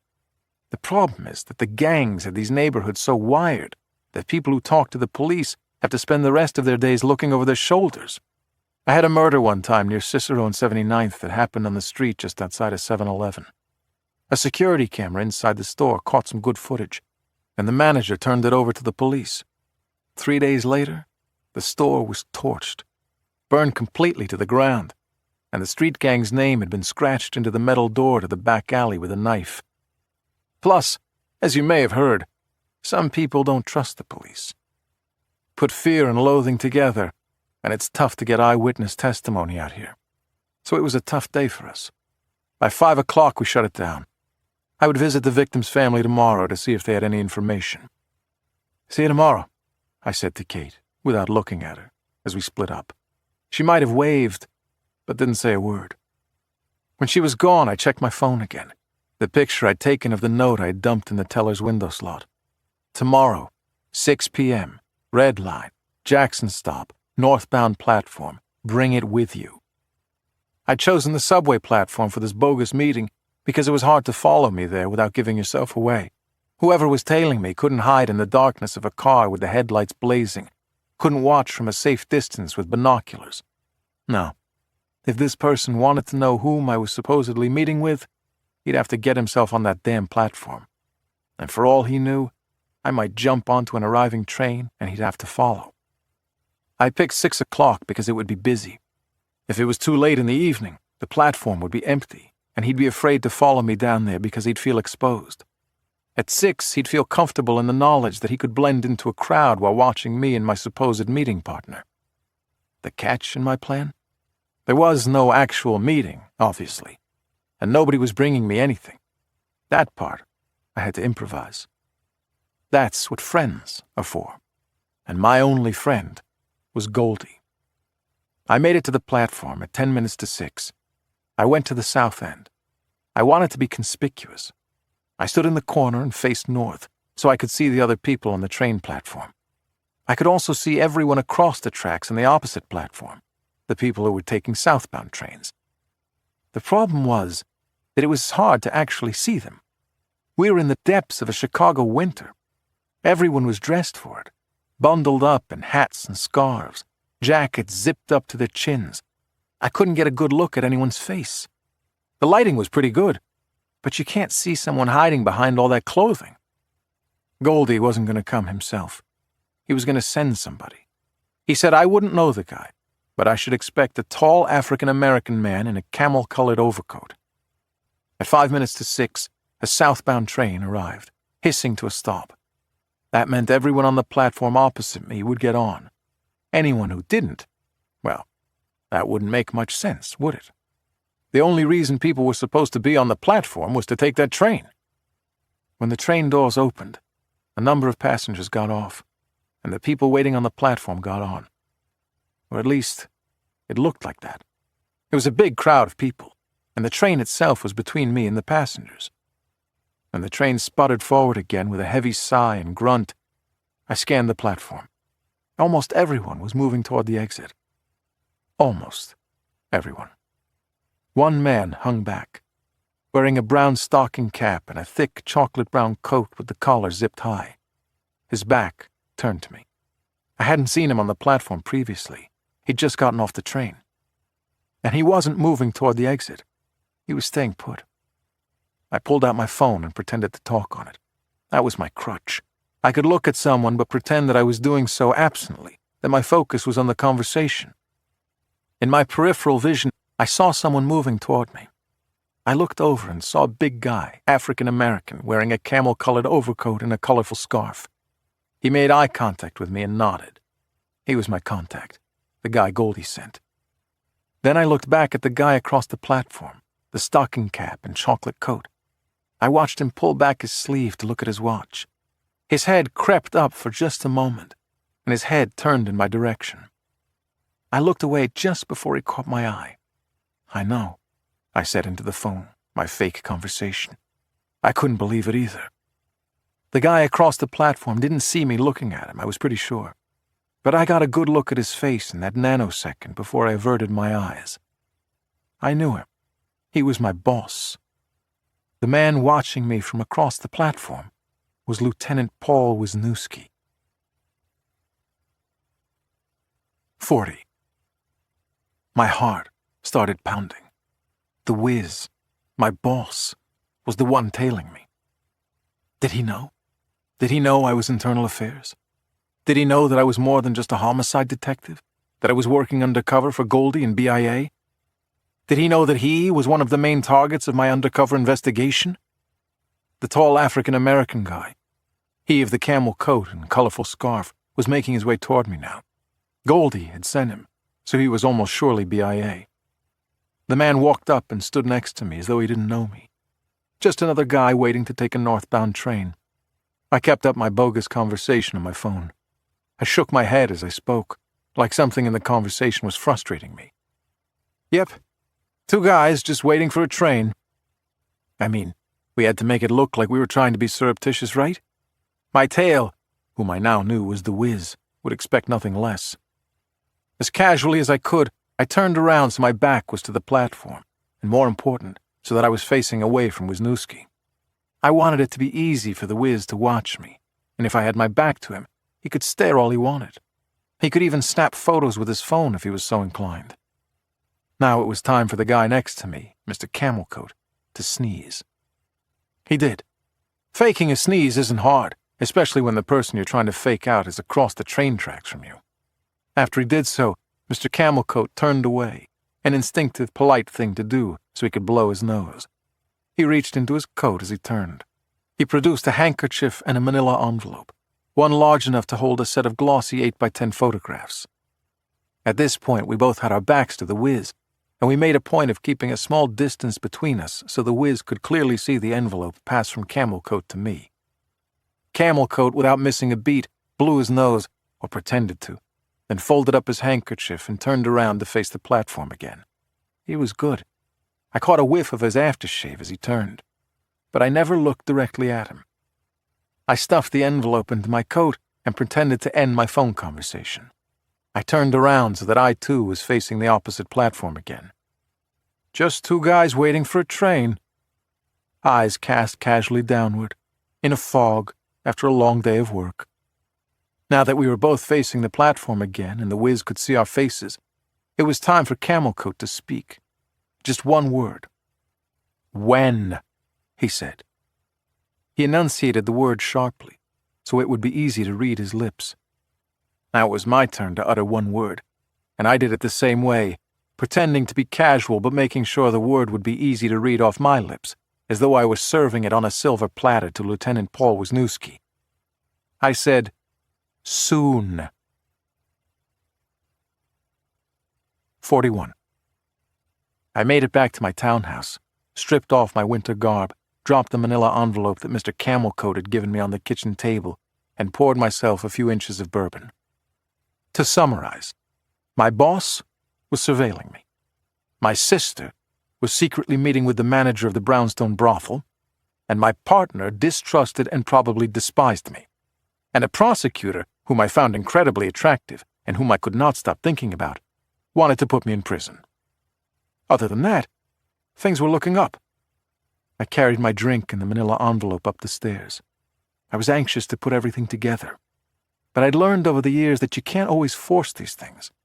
Sometimes you have to sit still and let everything move around you until the pieces lock into place. My undercover investigation was a good example. I'd stumbled over it, really. Nobody assigned me to it. It was just something that came my way when I wasn't looking. Here's what happened. Around 18 months ago, I was investigating a homicide in Greektown, some oily Mediterranean type who took a bullet in the wee hours of the night out on Adams Street near all the restaurants. You know, the ones with lots of white stucco, blue accents, flaming cheese, and waiters chanting, "Oppa!" Anyway, the murder itself was pedestrian. No big deal, right? It was the investigation that I found interesting. I had a couple of suspects, one of whom was a young guy whose parents owned one of the restaurants. So I ran a sheet on him and found that he'd been arrested 8 times. But none of the charges ever stuck. Not one. 8 arrests. 0 charges filed. A few of the times he'd been released before a prosecutor even weighed in on possible charges. He was let go, in other words, by the cops on their own, which was unusual. As it turned out, this suspect wasn't my guy for the murder, but I kept a copy of his rap sheet and stared at it for weeks. How did this guy manage to get such favorable treatment? Especially when the cops never even referred the case to the state's attorney. When the cops just released the guy from his jail cell and sent him on his way. It first hit me then. Someone was protecting this guy. Someone was making sure he didn't get in trouble. The cases on this guy's rap sheet went back several years, and as I looked back at the supervising officers and the top badges in that district, one name stuck out like a glass of ice water in a desert. The name was Paul Wisniewski, who since had been promoted to lieutenant and transferred to my district. The Wiz, I thought, was running a protection racket. You stuff a few bills in my pocket, I make your arrest go away. That kind of thing. It's not hard to do, really. Prosecutors depend first and foremost on the cops, who are the engines that drive the criminal justice system. If the cops say the guy didn't do it, or if the victim isn't credible, or if there isn't enough evidence to charge, the prosecutors rarely push back. Why would they? They aren't out there on the streets with us. If a cop calls a case bullshit, the prosecutor usually goes along. They have plenty of other cases to charge. So I could see it happening. I saw it 18 months ago. That's how this whole undercover investigation started, with that one suspicious rap sheet. I had no clue how high this thing went or how many people were involved. All I knew was that I had to investigate. I went to Goldie and told him we had to open a file on this. Goldie, of course, said yes. We both knew it was sensitive, as touchy as a case can get. Goldie also said something to me that I never forgot. "If you want to do this," he said, "you damn well better be right. Take your time," he told me, "and be sure you have a case before you make it." So that's what I've been doing in my spare time. Over the last year and a half, in between trying to figure out who stabbed that woman, or shot that guy, or strangled that baby, instead of reading fine works of literature, or taking up pottery, or learning a foreign language, I've been trying to figure out if members of the CPD are on the take, handing out get-out-of-jail-free cards to people in exchange for some pocket money that never gets reported to the IRS. I've been investigating Lieutenant Wisniewski, in other words, while I'm right under his nose, working for him as a homicide detective. I thought I'd been discreet. I thought there was no way he would know. It wasn't like I rifled through his desk or put my ear up against the window of his office, or opened his mail. I'd been subtle. I was reading old files and looking up rap sheets and monitoring people who seemingly had managed to get off scot-free from serious charges while under the Wiz's watch. I was cautious. I was sure that he'd have no idea what I was doing.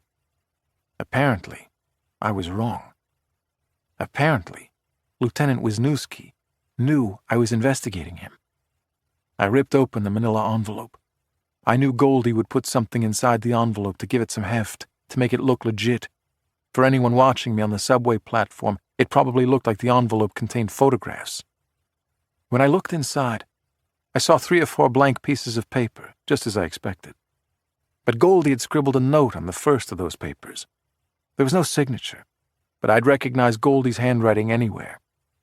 "Call when you can," it said, "and watch your back." 42. I popped awake, sitting upright on my bed. It took me a moment to orient myself, to separate the real from the unreal. The dreams fading away, images of Kate, of Amy Lentini, of sweat and moans and laughter, of bullets and blood and terrified shrieks. The noise from the television I turned on at some point last night before passing out, the chatter from news reporters about breaking news overnight, and the pounding at my front door in sync with the drumming of my heart. I looked at the clock on my bedside table. It was nearly 4 in the morning. I grabbed my gun, blinked out the cobwebs, and looked at my phone. Goldie had called me twice. He'd left me 2 text messages saying, "Call me."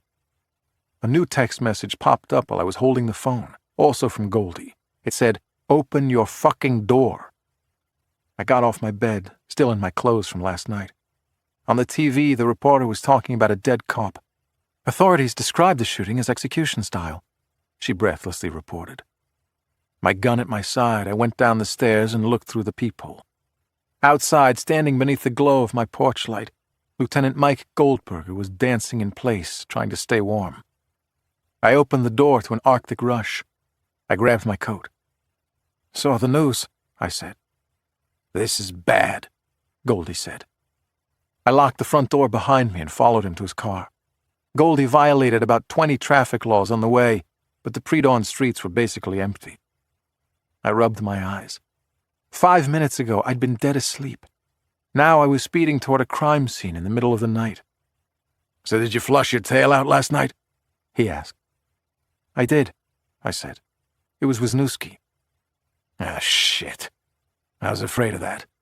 Are you sure?" "Oh, yeah. It was him on the platform, stealing glances at me. He was good, too," I said. "He came in on a southbound train and slow-walked his way to the exit. He timed it perfectly, so he was there right when I was supposed to meet your guy with the camel-colored coat." "So he knows," Goldie said. "He knows you're investigating him for the protection racket." "Or he suspects." "Not good." Goldie looked over at me. He took his foot off the accelerator as he turned onto Jackson about a mile west of the river in Union Station. Large media trucks had assembled. The rainbow colors of NBC5 and the local Fox, ABC, and CBS affiliates. Reporters in their makeup positioned near the crime scene, speaking into microphones. I stepped out of the car. It was colder than a witch's nipple in a brass bra. I couldn't feel my toes. I had my star out, and Goldie had his around his neck. We stepped under the police rope and got within 10 feet of the crime scene. A gold sedan parked by the curb on Jackson. The passenger door was open all the way, allowing us a view inside. The windshield and dashboard were splattered with blood. The driver, an African-American, still with his seatbelt on, had slumped to the right as far as the seatbelt would allow, like a human version of the Leaning Tower of Pisa. Blood had spilled from the exit wound on his right temple, covering the seat and floorboard with thick, dark, and now frozen fluid. The right side of his camel-colored coat was soaked in blood, too. Mr. Camelcoat had met with me last night on the train platform, and before the sun came up on another day, someone had put a slug through his brain. And I didn't think it could feel any colder out here. 43. We stood there a while, Goldie and I, the breath trailing from our mouths, staring into the card Mr. Camelcoat, while lab technicians went about their work securing evidence. Reporters were speaking to the cameras, and the few curious onlookers there were at this pre-dawn hour stopped to gape. "His name was Joe Washington," said Goldie. "Sergeant. He was a good man. One of my best." He shook his head, cleared his throat. He gestured toward the car. "They found the driver's side window rolled down. Joe must have been meeting with somebody." "Somebody he trusted," I said, "or he wouldn't have rolled down the window." "Right. But when he rolls down the window, instead of offering a friendly word or some interesting information, the other guy pulls a gun and puts one right through his left temple. He had bled out the right side of his head by the time we found him. Christ, he was probably dead on impact." "When was he shot?" I asked, but I knew it was coming. When it's chilly, it's almost impossible to use the traditional methods of time estimation, lividity, rigor mortis, because getting shot on a night like this is like being killed inside a refrigerator. "The best the ME can estimate offhand is 10 o'clock, but who fucking knows?" I took a deep breath. "So he was shot about 4 hours after meeting me," I said. Goldie moved closer to me and spoke in a whisper. "How sure are you about your investigation?" he asked. "How sure are you that Wisniewski's running a protection racket in the CPD?" "Pretty damn sure. I've got a list of people who seem to have immunity from prosecution. People who got picked up and released in the blink of an eye. There's a protection racket, Goldie, I'm sure of that much. There are dirty cops letting people off the hook for no good reason." "But you can't prove it was Wisniewski running it." "Not yet, no. But I'm close." "Okay. Now, question number 2, he said. "How sure are you that Wisniewski was the one who saw you two together on the train platform last night?" 100% sure. Goldie nodded, shook out a chill. "But you can't prove that either." "That was the thing. He was right. I couldn't. He was on the opposite platform," I said, "and he kept his head down. There's got to be video down there in the subway. But 10 gets you 20, he kept his face off it." "Yeah," said Goldie. "Yeah, fuck. Fuck, fuck, fuck." That seemed like a good summary of the state of affairs. I tried to think it through, but it wasn't easy. Where did Joe Washington, I mean. Where did Joe go after meeting me at the subway? I asked. Goldie shook his head. "I don't have the first clue. We're starting at square one. I don't know what he did or where he went. I don't know who he talked to. I can't put a single person next to him last night." That wasn't entirely true, and both of us knew it. "You can put me next to him last night," I said. "And I didn't keep my head down in the subway. I kept it up. I wanted to be seen. I'll be all over that video. There'll be nice clear shots of me with the guy found dead a few hours later." Goldie let out a pained sigh. "That's not good." "Tell me something I don't know." "Maybe it's time to go public on this thing," said Goldie. "Maybe we announce that Internal Affairs has been investigating the Wiz, and now we think he killed the guy he thought was your informant." "No," I shake my head. "No way. I make that public now, and everything I've been doing the last 18 months goes up in smoke. I'm not stopping now. I'm going to nail the Wiz and anyone else helping him protect criminals. And while I'm at it, I'm going to nail the Wiz for this murder, too." Goldie made a face like he'd just swallowed vinegar. He peeked up at me. "You see the problem here," he said. "You're on the subway video last night with Joe, only hours before somebody pumps lead into his brain. And I'm guessing you have no alibi for last night after you left the subway." "My alibi last night is me, myself, and I said. "I went straight home." "So if you don't explain that you're Internal Affairs undercover, you got no answer for why you and Joe were talking last night. You become suspect number 1. "I don't care." I shoved my hands in my pockets. "Fuck it. I'll take my chances." Goldie pinched the bridge of his nose, like a major migraine was coming. "Well, isn't this a shit sandwich?" he said. 44. Later that same morning, news of Sergeant Joe Washington's murder rippled through the department like electricity through water. Homicides in Chicago come by the bushel, sure, but it isn't every day a cop gets shot. Morale in the department was low enough already. Our pensions were under attack. Crime on the west and south sides was pandemic, but nobody blamed it on the breakdown of families or unemployment or bad schools. It was always the cops' fault. And everybody with a smartphone, which meant everybody, was ready to hit the record button on their cameras every time a cop confronted a defiant civilian on the street. Half the time it felt like people were daring us to overreact so they could get their video on MSNBC, where talking heads who never spent a single day on patrol, who never once were in fear for their lives, could cluck their tongues at us. And now this, a cop, murdered execution style only a mile from the river, from Union Station and downtown. So I was looking forward to my date with Amy Lentini that night. Something to get my adrenaline going in a positive way. Or at least I hoped it would be positive. An objective observer might say I was crazy asking out a prosecutor who suspected I was a crook. And it wasn't like I gave it a lot of thought before I asked her. It was an impulse, a drunken one at that. But when she walked out the front door of her apartment building, I knew I'd made the right decision. Her hair was pulled back, and some strands had been teased out on each side. They brushed her cheeks gently. There was probably a fancy term for that hairstyle, but sexy and classy were the only ones that sprung to mind. She wore a gray hat and a long gray coat that was appropriate, but somehow form-fitting at the same time. "Our big date," she said, as I tried to fold my tongue back into my mouth. We hit an Italian restaurant on the north side with valet parking so I wouldn't have to sweat the parking situation. Dinner was awkward at first, which was weird, because if there's one thing you can say about me, it's that I can talk. I was nervous, and it had been a long time since I'd been nervous. We ran through some small talk, the murder of Sergeant Joe Washington being the hot topic, but I played it as if I'd never met the guy, until we hit our second glass of wine, when we both loosened up. There was a twinkle in her eyes, a soft flush to her cheeks from the booze. "You didn't like me at first," she said. I let out a small laugh, took a drink of the Pinot. "Memory serves. The first time we met, you were trying to tear my head off." "I was asking you straightforward questions," she said, with no trace of apology. "Questions I thought you should be able to answer, if you were telling the truth."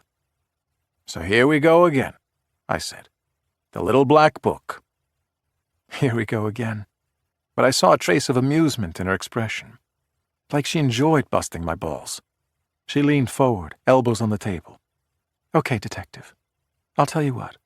Maybe there is a small possibility that I came on a bit too strong." "A small possibility," I repeated. "A bit too strong. Wow, counselor, don't go overboard." She raised her eyebrows. They were nice eyebrows. Not thick, but not so thin that they looked fake. She didn't need to fake anything with her looks. She gave the impression, at least, that it was effortless. I cleared my throat. "Okay, Amy, since you were so forthcoming," I said, "there is an infinitesimal chance, so small that you need a microscope to spot it, that I can be kind of a horse's ass every now and then." "No." "It's true." "I don't believe it," she said. "You?" The food arrived. She got some rotini dish with vegetables and red sauce. I got the chicken parm. I liked the fact that she didn't just order a plate of lettuce or something. "But I'm honest," I said. "I'm a good cop." She paused, narrowed her eyes. Then she sunk her fork into the pasta. "Don't feel the need to comment," I said. She looked at me again, as though she were trying to find the words. I waited her out. I didn't want to change the subject. I wanted to hear what she had to say. After she drained her glass of Pinot, she wiped her mouth and looked at me. "I haven't really figured you out," she said. "And that's weird for me. I usually can size up somebody like that." She snapped her fingers. "I'm a riddle wrapped in a mystery inside an enigma."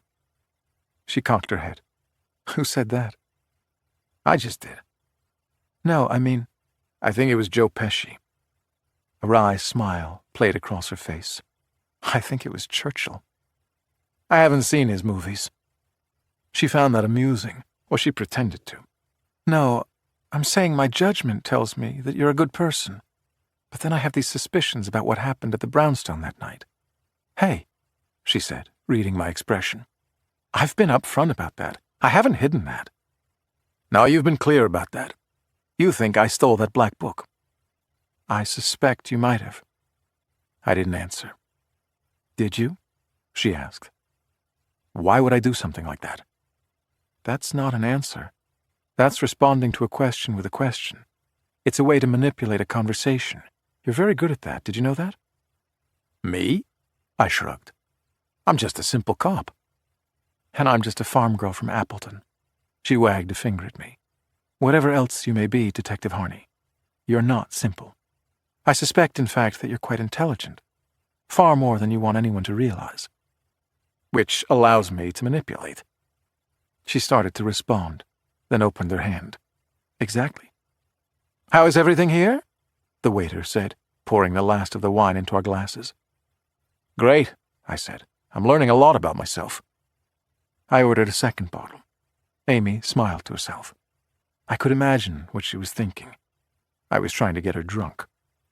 When the waiter left, I said to her, If you think I stole the black book, then why are you here with me?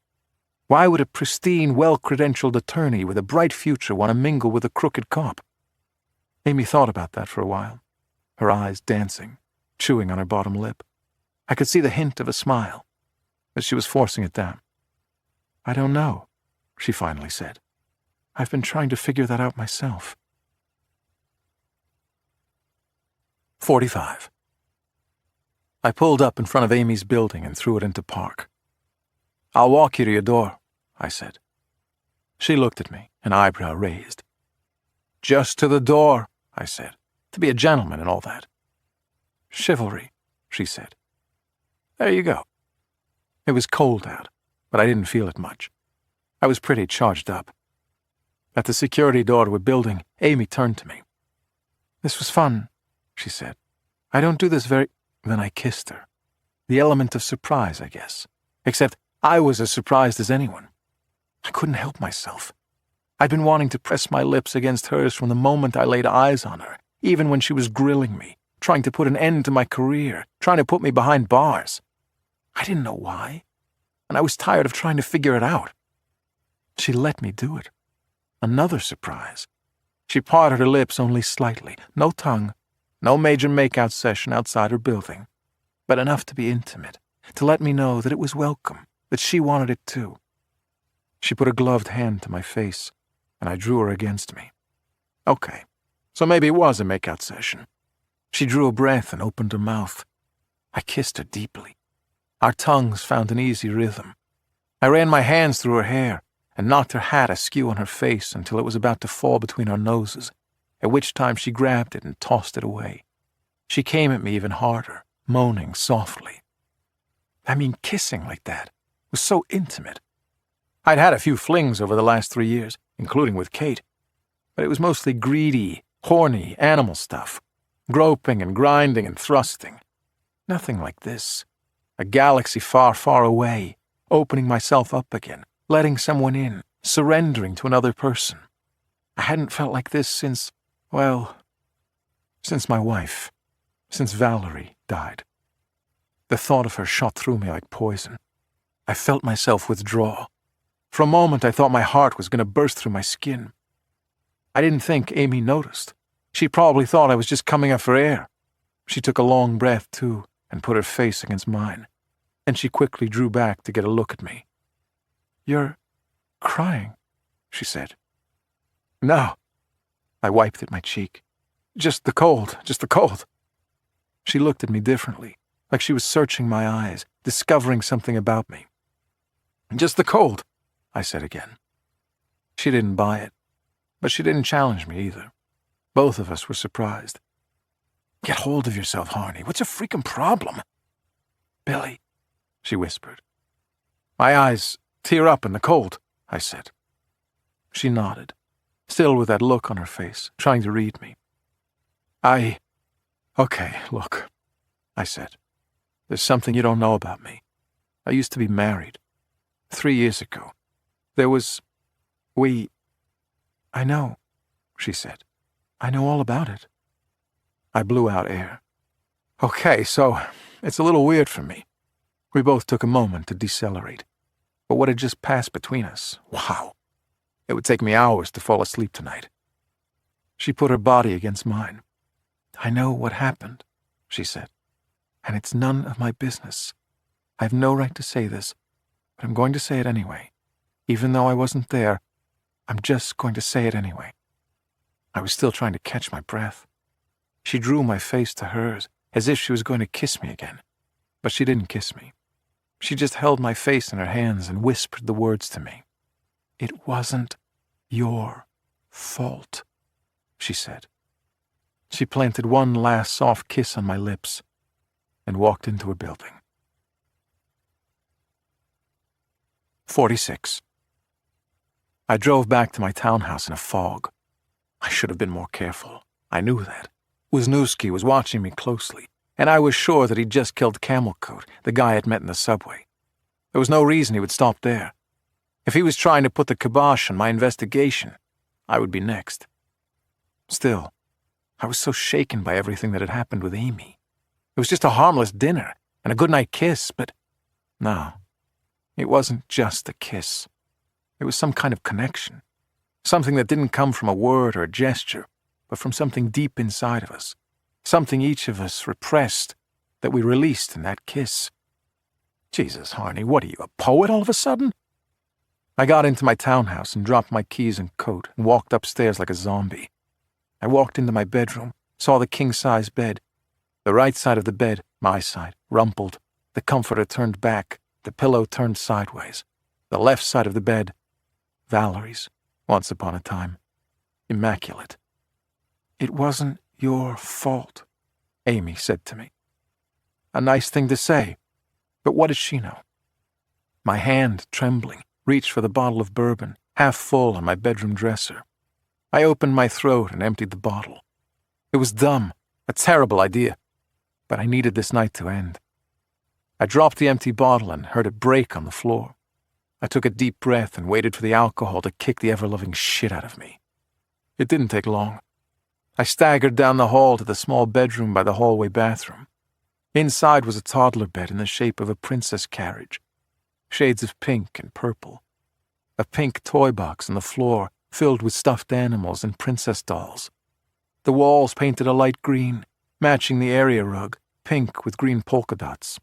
I remember it took me an entire afternoon at Menard's to match up the wall paint to those polka dots. Lying on the bed was a tiny skirt, lavender and frilly, and a white t-shirt that read in glittery purple letters, "My daddy loves me."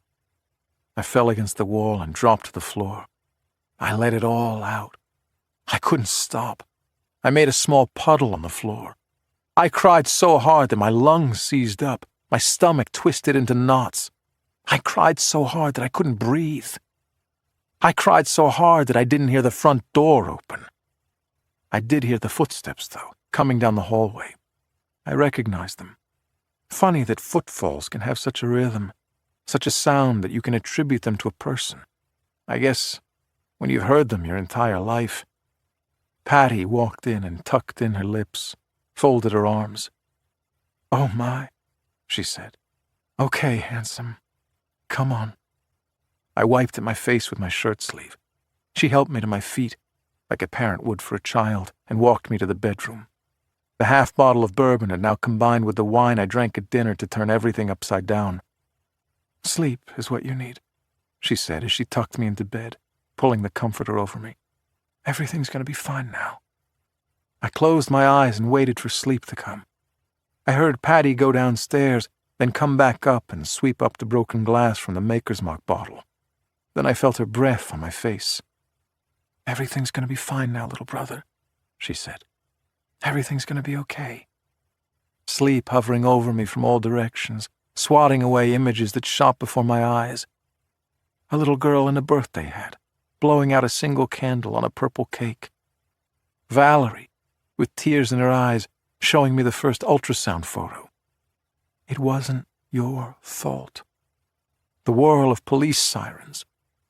My friend Stuart sitting with me in the intensive care unit, telling me to keep the faith, but focusing on my sister's words, fighting off all other images and gripping tightly to Patty's words. Everything's gonna be fine now. When I opened my eyes again, my alarm was screaming at me. Unforgiving sunlight was piercing through my window. Patty was gone. But the television was on, the same news channel I typically watched. A TV reporter, standing outside a house in Lincoln Park, with police tape behind her, police officers and forensic services technicians moving up and down the stairs. Authorities believe she was tortured before she was killed. I knew that house. I had searched that townhouse top to bottom. It was the house that belonged to Ramona de la Vue, manager of the Brownstone brothel. 47. I pulled my car within 2 blocks of Ramona de la Vue's house. It was the second morning in a row that I had arrived at a crime scene filled with media trucks and reporters. A patrol officer was trying to direct early morning rush hour traffic around the barricades. The first person I saw was Goldie. Of course, he was there. The guy was everywhere. He nodded at me and waved me toward the front door. "The maid found her this morning," he said. "She died sometime last night." We took the stairs up to the second floor. Ramona de la Vue was staring right at me, sitting in a chair, her head lolled to the right, a hopeless grimace on her face, her eyes lifeless. Her mouth was bloodied. I thought maybe part of her tongue had been cut, but that was just a guess. She was wearing a silk blouse that was unbuttoned. Her bra had been removed. One of her nipples was missing, replaced with dried blood. She had cuts all over her midsection. Not slashes, but slow, careful, painful incisions. Her hands, tightly gripping the arms of the chair, had been butchered too. Several of her long, polished fingernails had been removed entirely. Her left pinky had been cut off at the knuckle. But her bare feet were in the worst condition. Several of the painted nails had also been removed, and several of her toes had been smashed so hard that they looked like mashed potatoes. It didn't take a whole lot of detective work to realize that Ramona de la Vue had been brutally tortured. "Someone went Guantanamo Bay on her," said Goldie. I moved closer, taking care where I stepped. I saw ligature marks on her wrists and feet. They were thin, not wide. They'd cut through the skin. "He handcuffed her wrists and ankles to the chair," I said. "Made it easier to torture her." "Somebody really wanted to find that little black book," said a voice behind me. My body went cold. I turned and saw Lieutenant Paul Wisniewski. He was staring directly at me, the words he'd just spoken an accusation. "We might have some questions for you about this," he said, nodding toward the victim. "Yeah? Well, I have plenty of questions for you, Wisniewski." And then it hit me. Maybe it was seeing the Wiz in the same room as Ramona de la Vue. But suddenly, it smacked me like a roundhouse punch I should have seen coming long ago.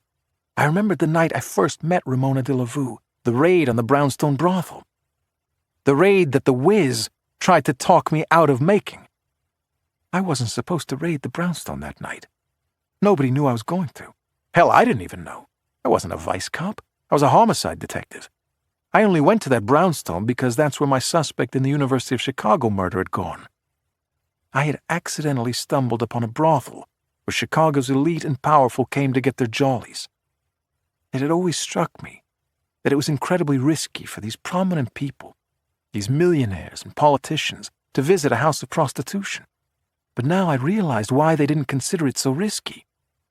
They knew they wouldn't be arrested, because they had protection. And then suddenly I show up, unannounced, investigating a murder with a small band of my trusted fellow cops, and I arrest a whole lot of them. That's why Wisniewski tried to stop me from raiding the place that night. When I insisted, he had no choice. Too many of us had seen too much. But first, he tried very hard to talk me out of it. "We're not vice cops," he said to me that night. "We don't make a habit of arresting Johns and hookers." "You fuck this up," he'd warned me. "It could be the last arrest you ever make. It could tarnish your father and your sister. You could get into all kinds of hot water over this. You don't need it, Billy. You got a bright future." I thought he was just being a chicken shit, trying not to ruffle feathers by arresting prominent politicians and the Archbishop. I thought he was just playing it safe. But he wasn't playing it safe. He was trying to help the people who were paying him for help. The Brownstone brothel was part of his protection racket. Nobody knew that better than Ramona de la Vue. She knew the cops protecting her, and she knew the brothel's clients who were being protected. She had a treasure trove of information in that brain of hers. And now she was dead. Now she could never talk about a protection racket. Now she could never name names. I stared into Wisniewski's eyes. I knew he killed Camelcoat, the guy from the subway. No way was that a coincidence. And now I realized he probably did Ramona de la Vue, too. He was tying up all the loose ends. "Let's start with this question," said the Wiz. "When was the last time you saw the victim?" The last time I saw Ramona de la Vue? Well, the last time I saw her, she was secretly meeting at Tyson's, a bar on Russ Street, with my sister. As if on cue, as if a director had called into his headset, "Enter stage right," my sister, Detective Patty Harney, walked up the stairs and looked at the dead, tortured victim. Then she looked at me. "Everything's going to be fine now, little brother," she said to me last night in my drunken, self-absorbed stupor. "Everything's going to be okay." No, I thought to myself. No, it couldn't have been Patty. Not Patty. "I'm waiting for an answer," said the Wiz. I looked at Wisniewski, then back at my sister. What the hell was going on? The present. 48. The smell of bratwurst sizzling on the grill moves my stomach in a positive direction, and the sound of my brother Aiden cursing when some brat juice squirts in his eye as he hovers over the grill takes me back to a comfortable memory. "Almost ready," Aiden announces, stepping off the deck into the soft grass in the backyard, wiping sweat off his forehead. "They're going to be perfect." He makes an OK sign with his fingers. "Like brats are hard to cook," Brendan mumbles out of the side of his mouth as he hurls a football in Aiden's direction. "Hey, Chef Pierre, just burn the shit out of him and throw buns over him." It's my father's 61st birthday. We're keeping it low-key, just a backyard barbecue with immediate family. Brendan flying in from Dallas and Aiden driving up from St. Louis. Pop said he wanted nothing special, as we had a big blowout for his birthday last year, the big 6-0. But I know the real reason is me. Everyone looks at me, the baby brother, the victim of a traumatic brain injury. And oh, by the way, the sole survivor of a double murder that took the lives of Detective Catherine Fenton and Assistant State's Attorney Amy Lentini, as though I were a fragile porcelain doll. "Let's not have a big party," they probably said to one another. "Billy's not ready." Physically, I'm back to, well, maybe not normal, but decent. I can walk without assistance. I'm up to 11 push-ups. I can sleep for 5 hours without interruption. My appetite has returned, though I'm unable to eat vegetables, or at least that's what I tell Patty every time she puts them in front of me. Mentally, that's another story. I do miss Kate, because she was such a part of my life for so long. She was my partner, my friend, and for a brief window, even a friend with benefits. I saw her almost every day for years. But things got weird near the end. Our relationship was strained. We stopped trusting each other. And then, Amy. The last thing I remember about her is the night we had dinner. At the end of the night, we kissed, and I felt something explode inside me, like there was electricity on her lips. I felt moved in a way I'd never felt since Valerie died. I remember that it rattled me, that it scared the shit out of me. I remember feeling like Amy felt the same way about me. And now all I have is a dull ache, a pain I can't locate or identify. Is it the ache of losing someone with whom you were falling in love, or the sting of betrayal? I wish I could remember. "We spend all winter bitching about the cold, then we can't stand the summer heat." My father, holding a bottle of Bud Light, wiping at his face. Even as the sun begins to disappear behind the trees in Pop's backyard, it's still a sweltering mid-July evening. That's Pop, though, holding back. This is how he shows concern. His idea of checking in on me is to comment on the weather. It's the Harney way. We aren't a touchy-feely bunch. "How's the investigation?" I ask. "Which one?" he says. As the chief of detectives, my father is involved in countless cases at the same time. He basically oversees all of them. I give him a look. "The double murder," I say. "You might remember it? The one where I caught a bullet in the brain?" Pop stiffens. Nobody tells me anything, he says. Since the investigation involves me, his immediate family, my father is not allowed to participate or even supervise. If I remember correctly, I say, your ears still work. Between Pop and Goldie, it's hard to imagine they couldn't snoop into the investigation if they wanted to. And they want to. I'm sure you're going to be fine, he says, not answering the question, clearly trying to pacify me. Me, I think the evidence looks exactly like what it is. Kate walked in on you and Amy. She went into a jealous rage. She opened fire on you and you returned fire. 2 people died in the process and you got lucky. To me, the only one committing a crime in that room was Kate, and she's dead. I'd close the file without charges if it were up to me. The hope in his voice is obvious, but he still hasn't answered my question. Pop looks at me like he has something to say and is trying to decide whether to say it. I wait him out while he wrestles with it. Ah, shit, he says. I didn't want to bring this up now. Not tonight. Bring what up? He blows out air. There's a new cop running the investigation. Who? He shakes his head. Wisniewski, he says. I take a step backward. How? He requested it. He went to the superintendent. The superintendent who wants my head on a platter. That one, yes. He turned the investigation over to the Wiz? The guy who's been running a protection racket? The one who tried to talk me out of raiding the brothel because he was protecting the politicians I caught? The one who killed the brothel manager so she couldn't point the finger at him? The one who killed the cop who met me on the subway platform because I was getting too close? Billy. Pop raises a calming hand. We don't have proof of any of that. I know you're right. But what I think doesn't matter.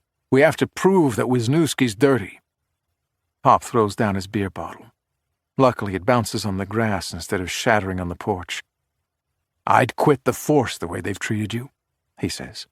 But how does that help you? I'm no help to you as a private citizen. Even if they're holding me at bay, maybe there's something I could do. Patty comes through the back door carrying a salad in a huge glass bowl. None of the men will eat it, unless maybe Patty draws her firearm, which is always a possibility. You guys are both missing the point, she says, as if she's been part of the conversation all along. I look behind me and notice the open window into the kitchen, where she must have been listening. What's the point? I ask. The point, she says, is you have to get your memory back. Until then, you're at the whim of Wisniewski. 49. Dr. Jill Jagoda narrows her eyes, peering at me in concentration. She leans back against the high-backed leather chair, crosses a leg, and removes her black-rimmed glasses. Tucks a strand of her ash-colored hair, hanging down today to her shoulders, behind her ear. That's it? She says. That's all you remember? That's it, I answer. You had a date with Amy Lentini that stirred up a lot of emotions for you. You went home and drowned your sorrows. Your sister came over. She has a key? To my house? Yeah, of course. Patty has a key. And the next morning, this woman who ran the brothel, Ramona de la Vue, was found dead. Tortured. Correct. So, over the course of 2 days, 2 people, that woman and the cop who met with you on the subway platform, were killed. Right. Like someone was trying to clean up a mess. And then, she leans forward in her chair. And then, nothing, I say. I don't remember a single thing. The curtain comes down. End of story. Hope you enjoyed the show.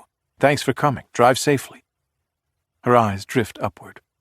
That's 2 weeks before you were shot. I'm aware of that. You lost 2 whole weeks of memory? I make a fist and flay my fingers open. Poof. You don't even remember the sex club trial? She asks.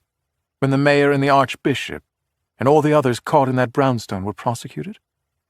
No, I say. I mean, I've read about it since, like everybody else in the damn country. But it's like I'm reading about another person. I don't have the slightest memory of that trial. Okay. The Ivy League-educated shrink bites her lower lip. Another long, sleeveless dress for her, today royal blue. She dresses up for work, I'll say that much. Don't see a wedding ring, either. Just basic detective work, basic instinct. It's not like I'm interested in her in that way. Maybe under different circumstances. Talk to me, I say. Well, it's just memory loss has a physiological and a psychological component, she says. Memory loss proximate to a traumatic injury is typically physiological. You get into a car accident, but you don't remember the collision. You are knocked unconscious, and you suffer retrograde amnesia. That would be the physical part. Yes. Or neurological amnesia, memory loss suffered because of a brain injury. That's physiological too. You could lose your entire memory from something as severe as the injury you received. I could, I say, but I didn't. Exactly. You didn't. Your memory loss is very specific, very contained. You seem to have a strong, vivid memory that suddenly, almost violently, disappears in the snap of the finger. You go from a full-color 3D memory to an absolute black hole. That's right. I remember being at Ramona de Lavu's apartment, and then, like I told you, poof. That's not physical, she says. That's emotional. It's not that you can't remember, Billy. Whatever happened, you don't want to remember it. 50. I drift through the streets, or as I like to call it, undergo physical therapy, which means walking 2 miles a day, if my halting limp qualifies as walking. I move my feet and arms and hope that collectively they will jar something loose in my brain, and suddenly it will all become clear. I haven't gone more than a block before sweat is covering my face, my shirt sticking to my chest. Losing your memory is like misplacing something. Except not only can you not find the thing you lost, you also don't even know what it is you lost. So you drift through the fog, hoping you'll bump into something and recognize it when you do. Or, as I said, you go through physical therapy. It's summer, so kids are everywhere, throwing baseballs across the street to one another, dancing through the gushing water of an open fire hydrant, sliding and climbing and playing in sandboxes in the park down the street. Everywhere I look, there are yard signs, or posters wrapped around light poles or tied to fences. The ones I see the most are the Kelly green ones with huge white letters saying, "Margaret for Mayor." When Mayor Francis Delaney was forced out of office in disgrace, and the state legislature passed a law calling for a special mayoral election, everyone figured that the front-runner for the position was a congressman who represented the North Side. Congressman John Tedesco, silver-haired and handsome, had served in the House of Representatives for 14 years. He had millions in his campaign coffers and favors owed to him that had accumulated during his time in public office. But he cited declining health and begged out of the race, throwing his support behind his friend, the state's attorney, Margaret Olson. Maximum Margaret currently leads a crowded field in the special election to replace Mayor Delaney. 3 aldermen and 2 county commissioners have also declared their candidacy, but Margaret is the only woman. She also has far more money than anyone else, and her slogan, "A crime fighter to end corruption," seems to be carrying the day. Margaret Olson is everywhere, on TV, on the internet, on laminated brochures in my mailbox. The most vicious and ambitious prosecutor the county has ever seen is almost certain to become the next mayor of Chicago. I spend more than an hour walking. I brought a bottle of water with me, but by the half-hour mark I've emptied it. I make it to the 3-way intersection of North Damon and Milwaukee, where well-dressed yuppies and hipsters hang outside at the outdoor cafes or carry their shopping bags from the trip down Damon. I'm still young, but I feel old. I've been through a marriage and a near-death experience, and I move like an octogenarian, limping and moaning while I wait for myself to get back to good. By the time I reach my block, I'm ready to collapse. Then I stop in my tracks. 3 squad cars and 2 unmarked sedans are parked in my driveway and along the curb. 5 cars full of cops. That can mean only one thing. As I approach, a few officers who know me nod with apologetic looks on their faces. I nod back. It's not their fault. They're just following orders, doing their jobs. When I reach the cavalcade of law enforcement, Lieutenant Paul Wisniewski gets out of one of the sedans and holds out a piece of paper. He could at least pretend not to be so happy about it. "William Harney," he says. like we haven't worked together for years. We have a warrant to search the premises. Gee, I wish I'd known, I say. I could have tidied up the place, made some cookies. Wisniewski steps even closer, so we're almost nose to nose. You might think about making some omelets, he says. We're going to be here all day and all night. I'm going to find it, Harney. Sure as I'm standing here. 51. Patty Harney gets out of her vehicle and rushes toward the squad cars outside Billy's building. She sees a young officer she recognizes, not by name but by face. Where is he? She asks. Where's my brother? In the car, Detective, the officer says, nodding toward a rust-colored sedan parked along the curb. She finds Billy in the back seat, leaning his head against the headrest. He looks utterly depleted. A lot of that is simply physical. He still hasn't recovered his stamina. The doctor said it could be a full year before he can do everything he used to do. She wraps her knuckles lightly on the window. Billy's head lolls over, and he looks at her. She opens the door. You want to get some fresh air? I'd better stay here. Keep an eye on things, Billy says. Patty gets into the car and shuts the door. She sits close to him. They lean their heads toward each other until they touch. You doing okay, little brother? He shrugs. I'm in a fog, Patty. I don't know if I'm supposed to be nervous or angry or sad or what. I know. It's going to be okay. This is just Wisniewski getting his jollies. Through the window, she sees officers leaving the house, carrying boxes. One of them is holding an old computer in his arms. I'll be lucky if they don't pull the stove out of the wall, says Billy. Sarcasm like that makes her think that Billy is becoming himself again. But he is a long way from back. He used to always wear a smile. Everyone's friend, the comedian, the glass always half full, as though the sun were following him wherever he went. Now it's like he's haunted. The glass is half empty, and the sun, which always trailed him, is covered by a black cloud. Now you know how I feel, Billy. Not so fun, is it? Life ain't so grand when things don't fall into your lap, when people aren't constantly telling you how funny and smart you are. I never asked you, Billy says. I've wanted to, but I don't know. She turns to him. Asks me what?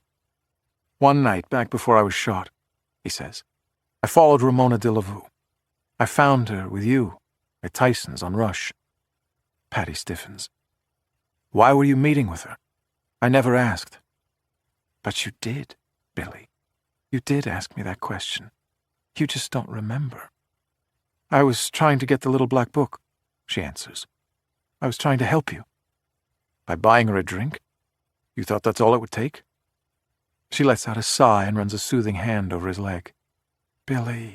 Billy, she says, always pushing away the people who want to help you, always drawn to the people who don't. That's not an answer to my question. Patty shakes her head and looks out the window again. Another officer, carrying another box out of his townhouse. Don't worry about a thing, she says, stroking his arm. I won't let anything happen to you. Your sister will protect you. I don't need protecting. I just need the truth. She turns again and looks at her broken, damaged baby brother, even if he's only younger than she is by a few minutes. She's the elder, but it's always been as if it were the opposite, as if she were the baby, as if she needed assistance, propping up, protection from the world.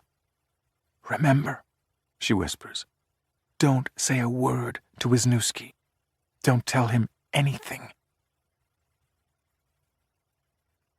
52. I sit in an interview room, the irony not lost on me. This is a room where I have questioned dozens of suspects over the years. I know where the creaks are in the floor. I know where to seat a suspect so he's right under the air conditioning vent, or depending on the time of day, so he's right where the sun will angle through the blinds and hit him squarely in the eyes. The door opens, and the chubby face and cigar odor of Lieutenant Paul Wisniewski greet me. He's carrying a plain brown box and places it on the table between us. You understand you're not in custody, he says. You understand you're free to leave. I understand you're saying that so you don't have to read me my Miranda rights, and so you don't have to turn on that video recorder. I nod in the direction of the camera perched on a tripod in the corner of the room. A wry smile crosses Wisniewski's face as he takes his seat. Whether I'm Red Miranda or not, I obviously know my rights. And I know what Patty, Pop, and Goldie have all said to me. Don't talk to the police. But here's the thing. I'm on the outside now, looking in. I can't just pick up the phone and ask the Wiz about the status of the investigation. They won't even tell my father what's going on. So this is the only way I can get the cops to talk. By agreeing to an interview. "What you been doing these last couple of days since I last saw you?" he asks. "Since you ransacked my house? I've been trying to clean it up. 3 days of cleaning, and it still looks like it was hit by a hurricane." "Yeah, that's a real shame. Hey, I want to show you something," he says. "It's a video taken in the subway station at Jackson." He picks up a tablet and turns it so I can see it. Hits the play button. I haven't seen the video, but I remember meeting with Camel Coat, Sergeant Joe Washington. The video shows us doing what we did that night, pretending we were meeting in secret, cloak and dagger stuff, the handoff of an envelope. "Do you know who that person is?" I don't answer. "Sergeant Joe Washington," says the Wiz. "You might recall that the same night you were seen with him doing a James Bond routine, he was found dead from a GSW to the noggin, parked in his car in Jackson. Anything you'd like to tell me?" "I'm not a big fan of your aftershave," I say. "If memory serves, you were at the crime scene later that morning," says Wiz. "Come to think of it, I saw you at Ramona Dillavu's crime scene too, the day after that. Anyway, let's stick with Joe Washington for now. You and him on the subway platform." "If memory serves," I say, mimicking him, "I recall seeing you on the platform across from us, Wiz, watching the whole thing." His face lights up with a smile. "Is that a fact?" "Yes, it is." "Huh. Camera didn't seem to pick that up." "Yeah, because you were hiding in the shadows with your head down." "Anyway," as if he doesn't have a care in the world, the Wiz reaches into the evidence box sitting on top of the table. He pulls out a handgun in a clear plastic bag which he holds at the top, letting the gun dangle in front of me. "Look familiar?" he asks. "Based on my years of detective training, I'd say that's a firearm." "Yeah, but this firearm, it so happens, I found inside an old cigar box in your basement." I do a slow burn. "Took us a bitch of a long time to find it. You had it tucked away nice and good." "Not my gun," I say. "We got ballistics back," he says. "That was fast. 3 days, and you have ballistics results?" "Yeah, go figure. See, our state's attorney, you might have noticed, old Maximum Margaret, is running for mayor." "Yeah, I might have seen a yard sign or two." "Right, sure. Margaret for mayor. And this is a priority for her. You know, Amy Lentini was one of her top people. She was grooming Amy, had high hopes for her." Wisniewski draws a long, delicious breath. "Anyway," he holds up the bag with the gun again. "So ballistics comes back on this gun we found in your basement. And guess what? You're never going to guess in a million years. I'll tell you, you could have knocked me over with a feather." I pinch the bridge of my nose. I know what's coming. Wisniewski is far too happy for it to be anything else. "Let's get this over with," I say. "This gun," he says, shaking the bag, "which we found in your basement, came back positive for the GSW to Sergeant Washington. This is the gun used to kill Joe Washington." "Let me guess," I say. "No fingerprints." He wags a finger at me. "Correct. You were smart enough to wipe it down." "But dumb enough to leave it in my basement." He opens his hands, shrugs. Oh, is he enjoying himself. "One of the mysteries of the world, what people do. Maybe deep down you wanted to be caught, Harney. You know, atone for your sins and whatnot." I don't say anything. He set me up. We both know it. But there's nothing I can do sitting here that will improve my situation. Let him have this moment. I'll have mine later. At least, that's what I keep telling myself.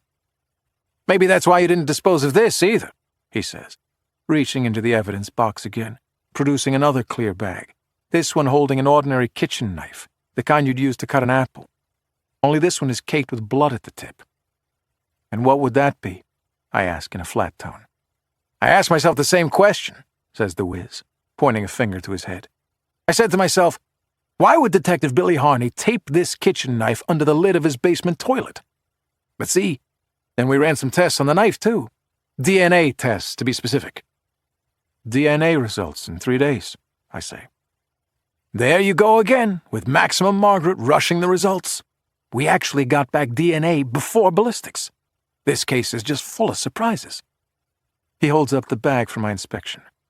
3 guesses what I found. I push myself away from the table. The blood on this knife belongs to Ramona de la Vue, he says. This dull kitchen knife was used to torture and murder the manager of the Brownstone brothel. Keep your powder dry, I tell myself. You don't gain anything by responding. And you know the best part? Wisniewski asks. This knife does have your fingerprints on it. 53. Lieutenant Paul Wisniewski watches me expectantly, his eyebrows raised, the joy in his expression evident. He wants me to deny this.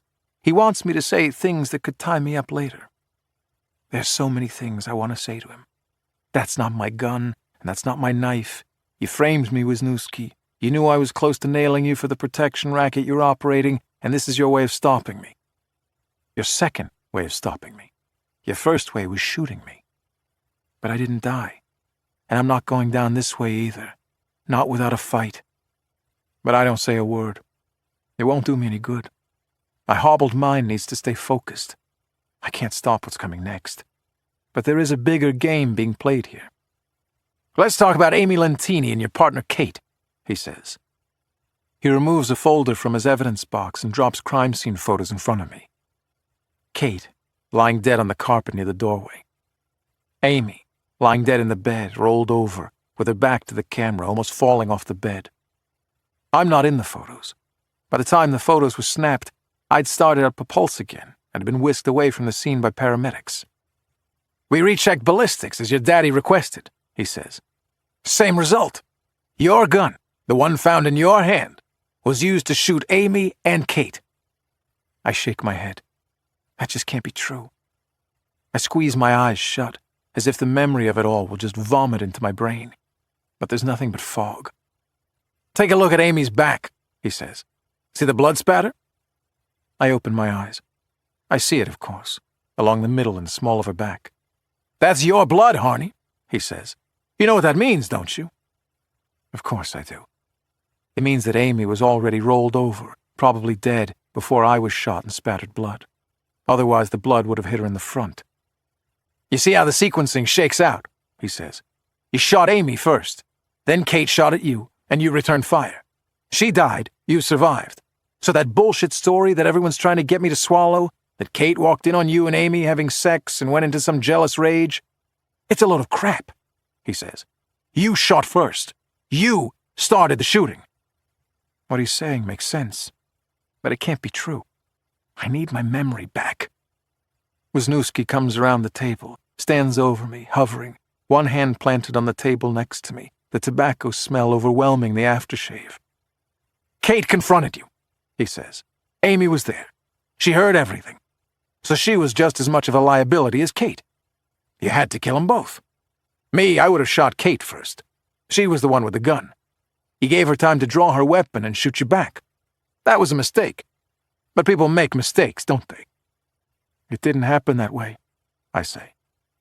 I thought you had no memory of this, Harney. It couldn't have happened that way.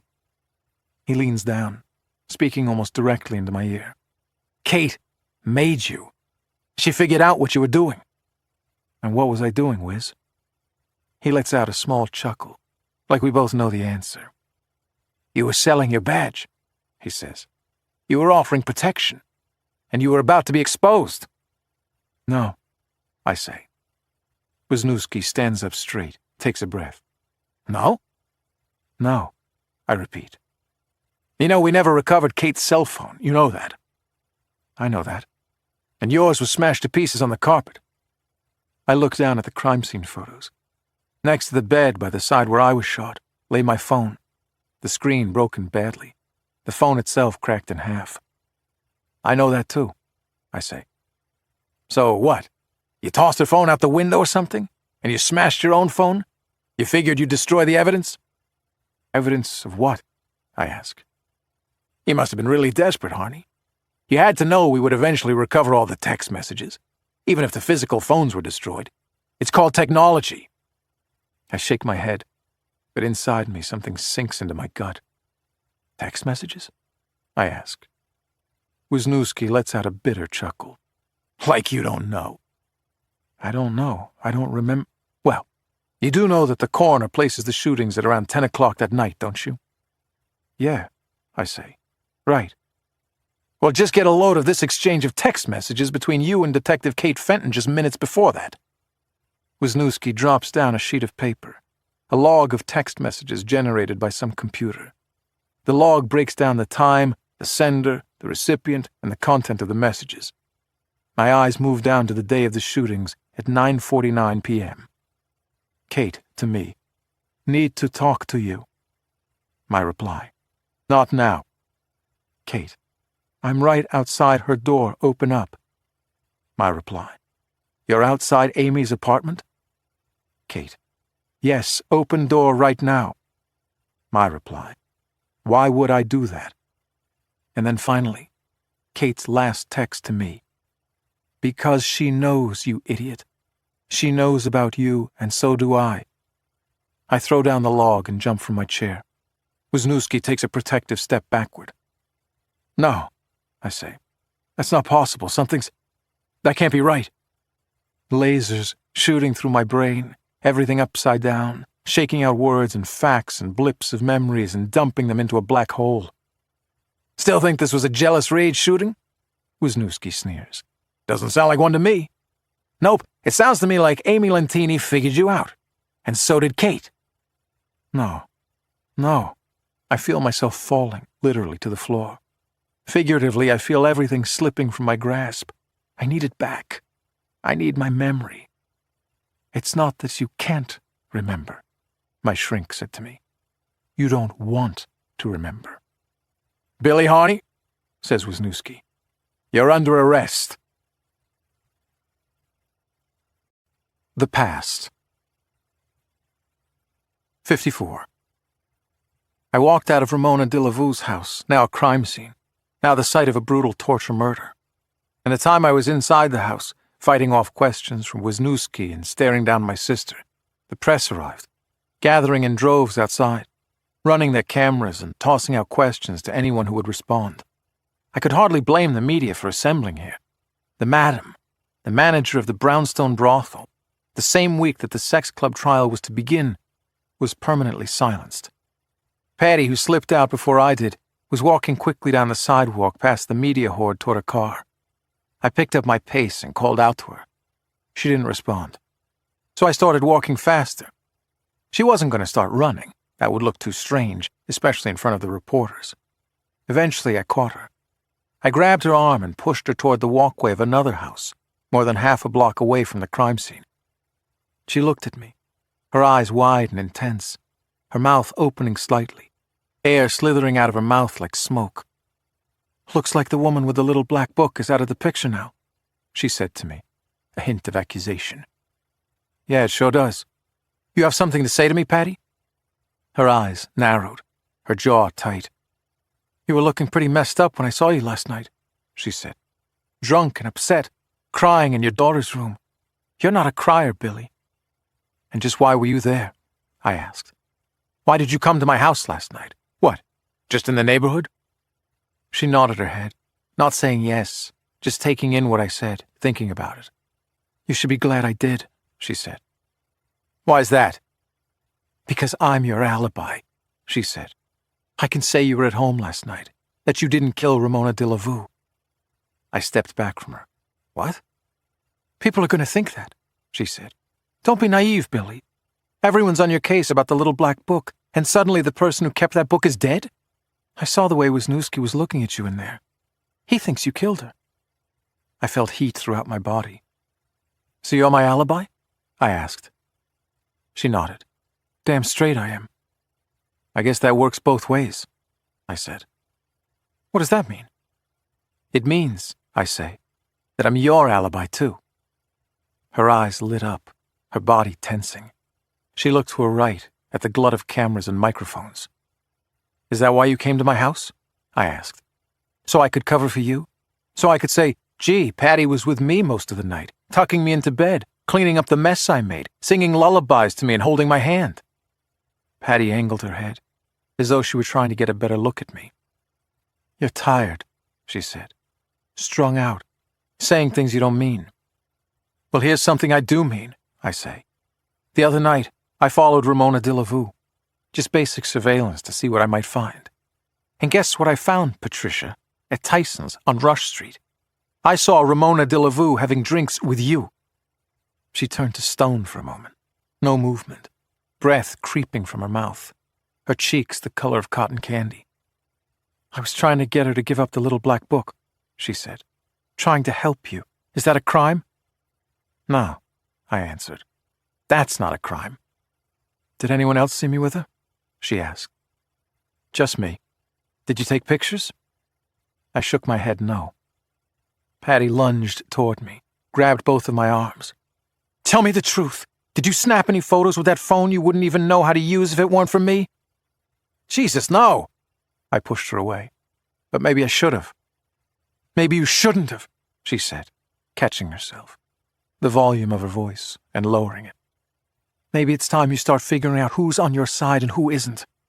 She emphasized the point by thrusting her index finger into my chest. And you're on my side, is that it? She looked at me again, her eyes looking moist, but her face tight, controlled.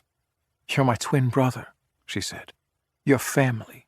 We always stick together. We don't tell our secrets, do we, little brother? I shook my head. This goes beyond family. Nothing goes beyond family. Nothing. Did you kill her, Patty? It was her turn to step back, just a small step, to get a better look at me. I come to your house late last night and find you completely unraveled, distraught, a shattered empty bottle of Maker's Mark on the floor, looking like you've just been through something horrifying. You're asking me if I killed her?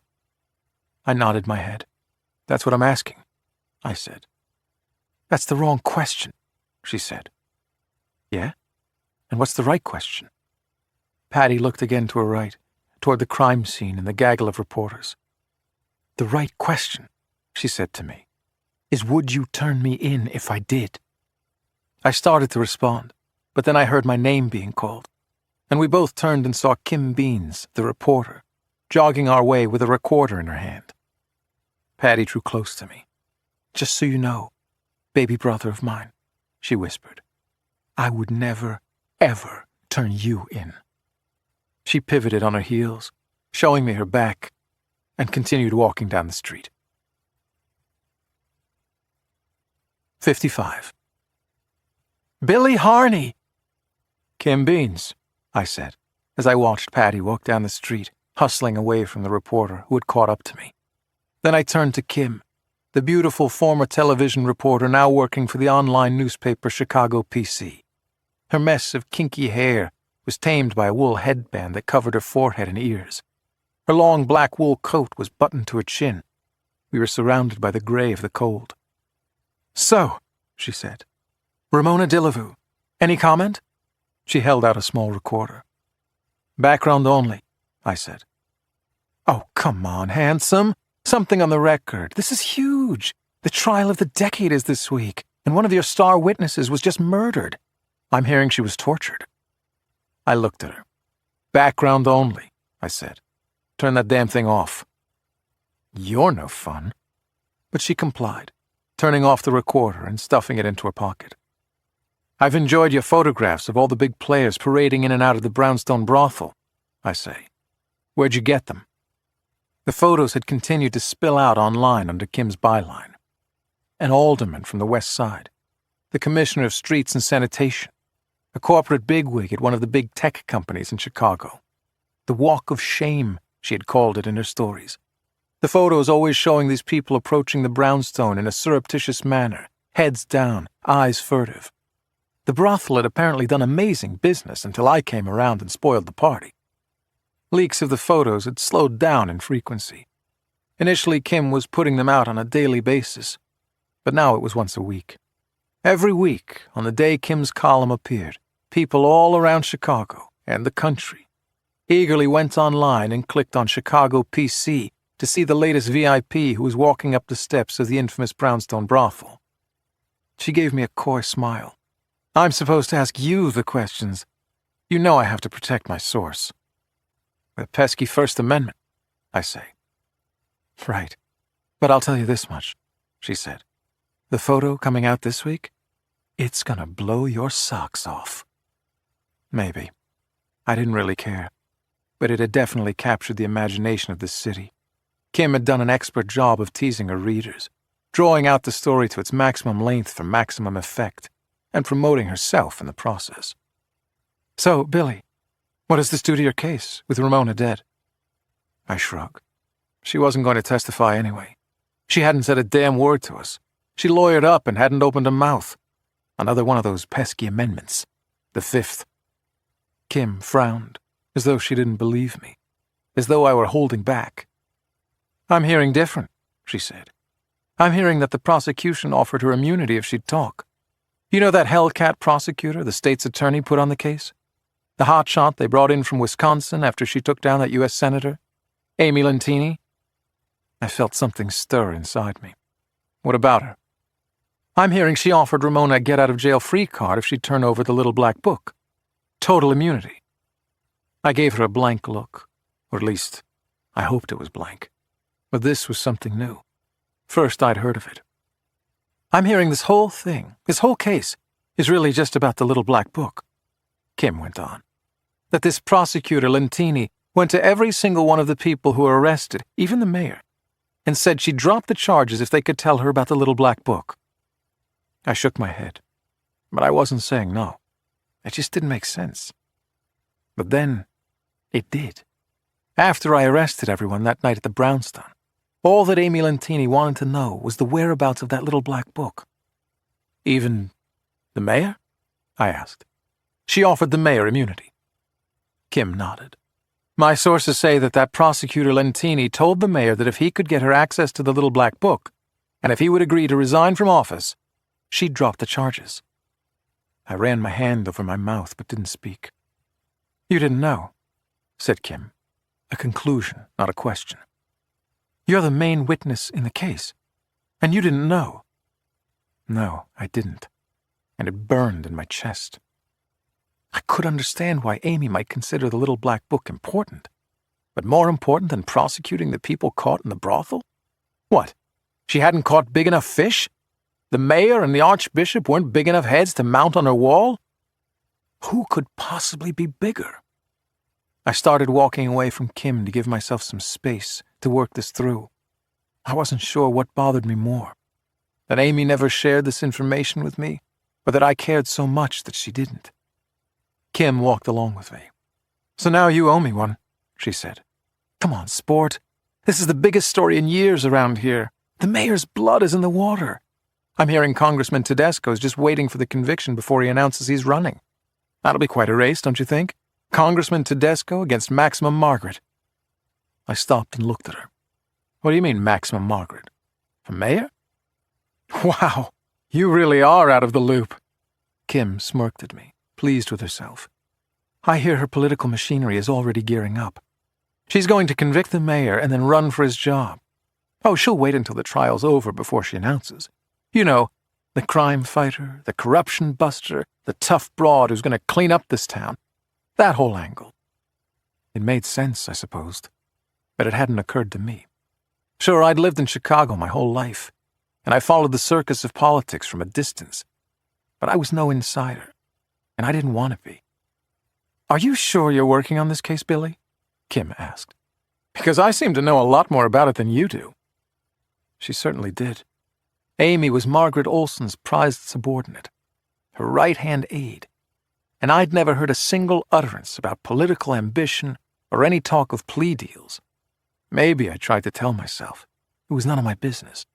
She didn't mention it because I didn't need to know. But it burned all the same. Every time I thought I'd figured Amy out, I learned something new. And if she was willing to keep this information from me, what else had she kept from me? 56. I walked into Amy's office at our scheduled time, 10 o'clock, preparation for the big trial.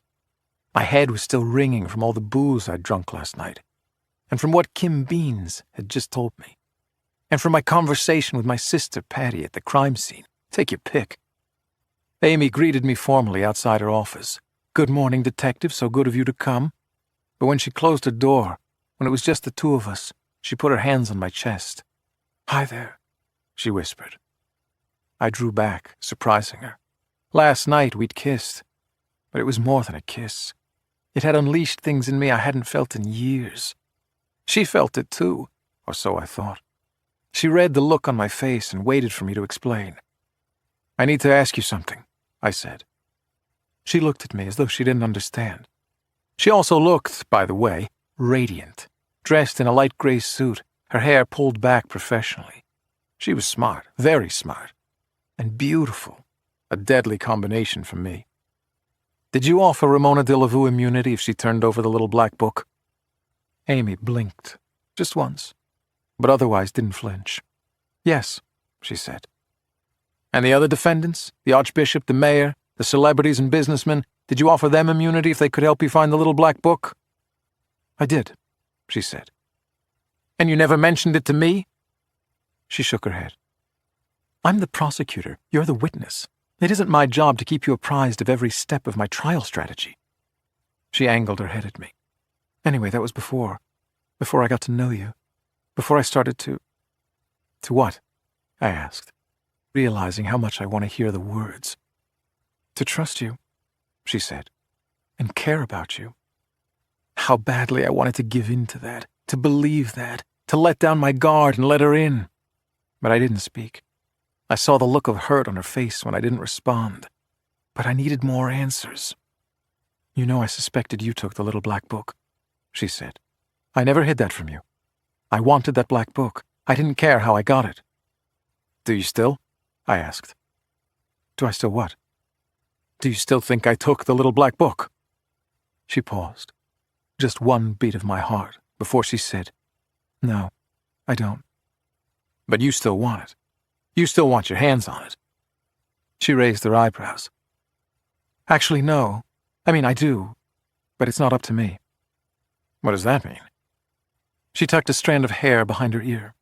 "Well, I've been told it's not a priority anymore. I was told to drop it for now and just focus on winning the sex club trial." "And why's that?" I asked. "Why the change?" "Why? Because the entire country is following the sex club case. It's a heater case, and we don't want to lose. Why else? Maybe you want to win so your boss, Margaret Olson, can take the mayor's job after she convicts him." Amy made a face. "That's ridiculous. Margaret's not going to run for mayor." "No?" "No. And I don't appreciate your questioning my motives. I'm prosecuting this case because I believe in it." She thought for a moment. "Who told you Margaret wants the mayor's job?" I shook my head. "I can't say." "Well, whoever told you is wrong. Margaret Olson will not run for mayor. You want me to say it again? Margaret Olson will not run for mayor." I didn't know where to go from there. She confirmed one thing Kim Beans told me and denied the other. I wanted to trust Amy. I wanted to more than I'd wanted anything in a long time. "When the sex club case is over, I'll go back to finding that little black book," she said. "For now, my plan is to win. And with Ramona de la Vue dead, you're more important to the case than ever." I nodded. That much was true. She approached me again, put her hands on my chest again. "You know, after that moment we shared last night, I wasn't expecting to be greeted with an interrogation this morning. I was expecting something like this." She leaned up and kissed me softly. I felt everything melt away. She drew back just enough to speak, her lips so close to mine I could still feel them. "So," she said more quietly, "are we still okay?" My heart was racing. I drew her in and kissed her, this time not softly. Amy Lentini, for better or worse, had cast a spell on me. 57. After prepping for the trial for 2 hours, I left the Daily Center and walked through the plaza, worn out, my stomach rumbling, hungry for lunch. It was dreary and cold today, pedestrians walking with their heads low, bundled from head to foot. Among the government vehicles parked alongside the plaza, I spotted a fire-engine red Corvette. Not very hard to notice. It was like spotting a ball of fire against a dark sky. Nice ride. The kind of thing I'd never be able to afford. You didn't become a cop for the money. The driver's side door opened, and who got out but my partner, Detective Catherine Fenton. It took a moment, though, to register. The lithe, athletic figure, the stylish coat cinched at the waist, the long legs, the knee-high, thick-heeled boots. That was the same. That was Kate. But from the neck up, different. Her hair was cut very short, no bangs, the ends curling severely along her cheeks. The color was different, too. Less of the flash of the red. A deeper, darker crimson, more like the color of blood. And a Corvette. She saw the look on my face. "Like it?" she said, but not in the way that she indicated she was fishing for a compliment. It was more of a challenge, more like, "Fuck you if you don't." I wasn't sure if she was referring to a new ride or a new look. Probably both. Probably asking what I thought of Kate 2.0. "Sure," I said. "You inherit some money or something?" She kept walking toward me, that confident strut she had, the heels clicking loudly on the pavement, her mouth set in a come-hither smirk. Her new tough chick look, to my mind, was overkill. Look, she couldn't have had a better body if she tried, and the curve of her face and those high cheekbones, she had sexy oozing off her at all times, day and night. But it worked for her, I always thought, because it was so effortless. Now she was making an effort. She was practically wearing a sign around her neck. She used the remote to lock her Corvette. "Last I checked," she said, "I don't need your permission to buy a new car." She stopped in front of me, daring me to be unimpressed. "So no more Ramona de la Vue," she said. "Who do we like for it?" Whom did we suspect in Ramona de la Vue's death? Well, nobody had asked my opinion so far, and it wasn't my case. I didn't want to think about it, didn't want to confront it, but I knew deep down that I hadn't crossed my own sister off the list. Still, it seemed pretty obvious that de la Vue's murder was tied to the little black book, and I also hadn't ruled out Kate's taking it from the crime scene. Which meant she was on the list, too. "No idea," I said. "You?" "How would I know?" Again, the hostility, the challenge in her voice. She nodded toward the Daily Center. "How's your prep session?" "I'm up next." That made sense. She was a witness, too, in the sex club trial. It just highlighted the distance between Kate and me that I didn't even know she had the appointment. We still partnered every day, but it was all business. No talk in the car, no sharing of thoughts or secrets. Not long ago, I knew everything about her. I knew what she had for dinner the night before, her plans for the weekend, every thought or opinion that cascaded through her brain. Now I didn't even know when she was meeting with the prosecutor on one of our cases. "Is your girlfriend Amy in a good mood today?" she asked. I rolled my eyes. "Well, at least you're not denying it anymore," she said in a strange way, like she'd won a small victory but wished she hadn't. I couldn't think of anything I could throw on that fire that would douse it, so I let it go. Didn't say a word. "Please tell me you didn't just fuck her in that office," she said. "I have to sit in there." Still no response from me, because she didn't need any help.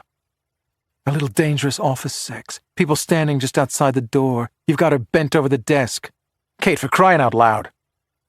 Her eyes stayed on me. "Just checking. I know Billy likes a little kinky every now and then." A reminder of our recent past, our fling, delivered with icy relish. But it felt like cover for her hurt. "Do you really like Amy more than you like me?" There wasn't anything I could do with that. Standing in the cold in the middle of Daly Plaza, the wind punishing us. Not the place for an intimate chat about our feelings. Only time for a hostile confrontation. I had to leave, head back to the station. But she wasn't done with me. "She still on your back about the little black book?" she asked. "Should I be prepared for another inquisition?"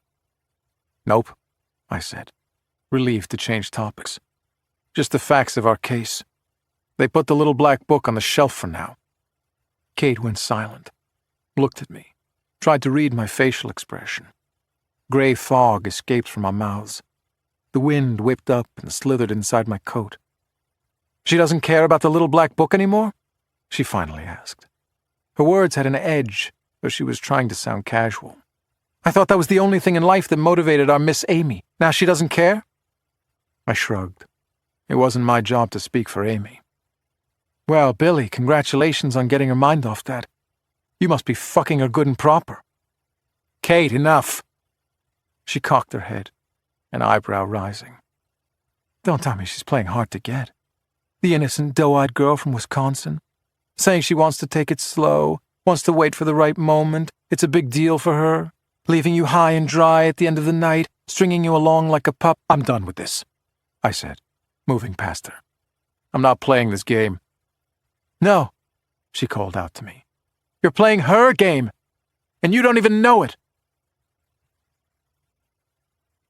58.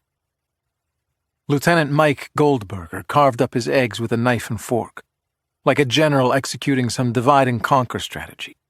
He was fidgety, which was unusual for him, and the eggs were paying for it. We used to do this a lot, breakfast at Mitchell's before work.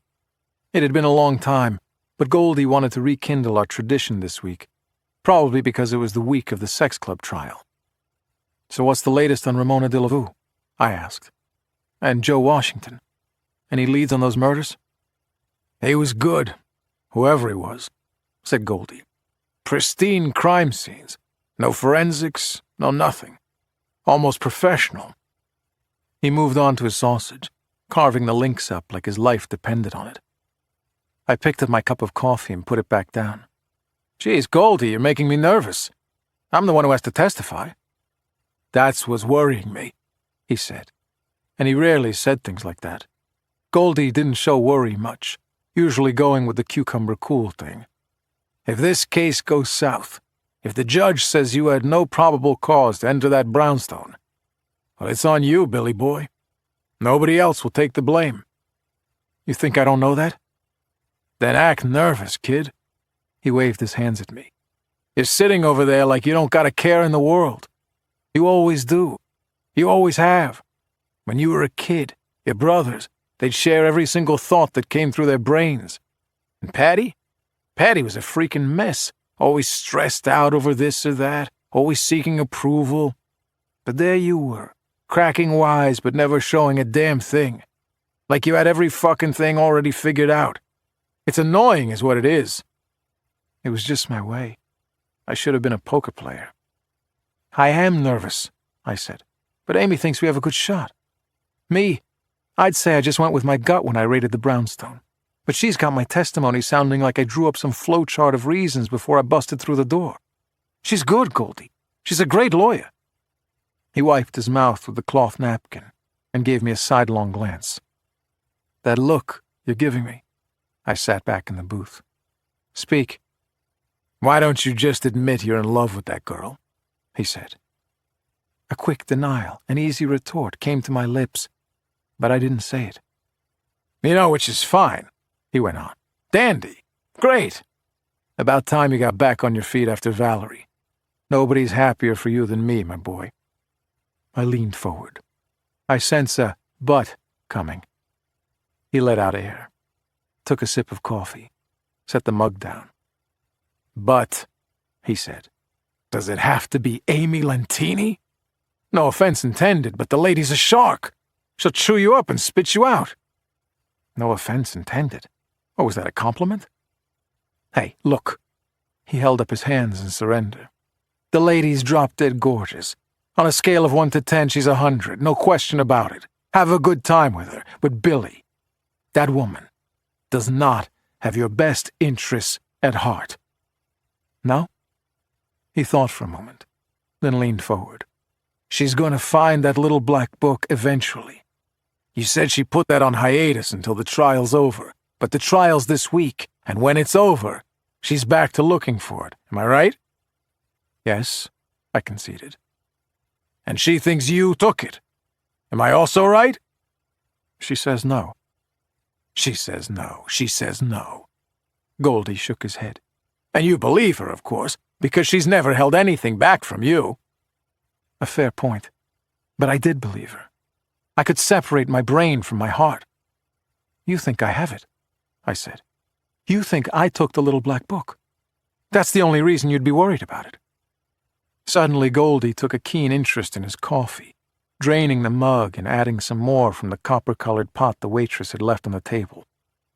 "I never asked you that," he said. "Never once." "Go ahead and ask me." He shook his head. "It doesn't matter. Whether you did or not, you're the best cop I know, and a credit to the force, and one hell of a fucking kid, by the way." A flush of red came to his face, genuine emotion in his eyes. Goldie never had kids of his own. His wife died of cancer at age 29, and they never got around to having children before she got sick. He was Pop's best friend and our surrogate uncle, but he was still a copper's cop, the tough exterior, not one to show emotion like this. I had to admit, it disarmed me. "Sounds like you're writing my obituary," I said. He allowed a brief smile. "If you did take it, you had your reasons, and I don't want to know them. Okay? Leave it at that." "Ask me," I said. "Ask me if I took it." "Shut the fuck up already. I'm not going to ask you." He put a hand on the table. "Just do me this favor, okay? Don't let anyone else ask you either. Not Patty, not Kate, and definitely not Amy." Without having taken a single bite of the food he had so viciously sliced up, Goldie picked up the check and threw some cash down. I tried to add a 10, but he batted it away as though it were an insult.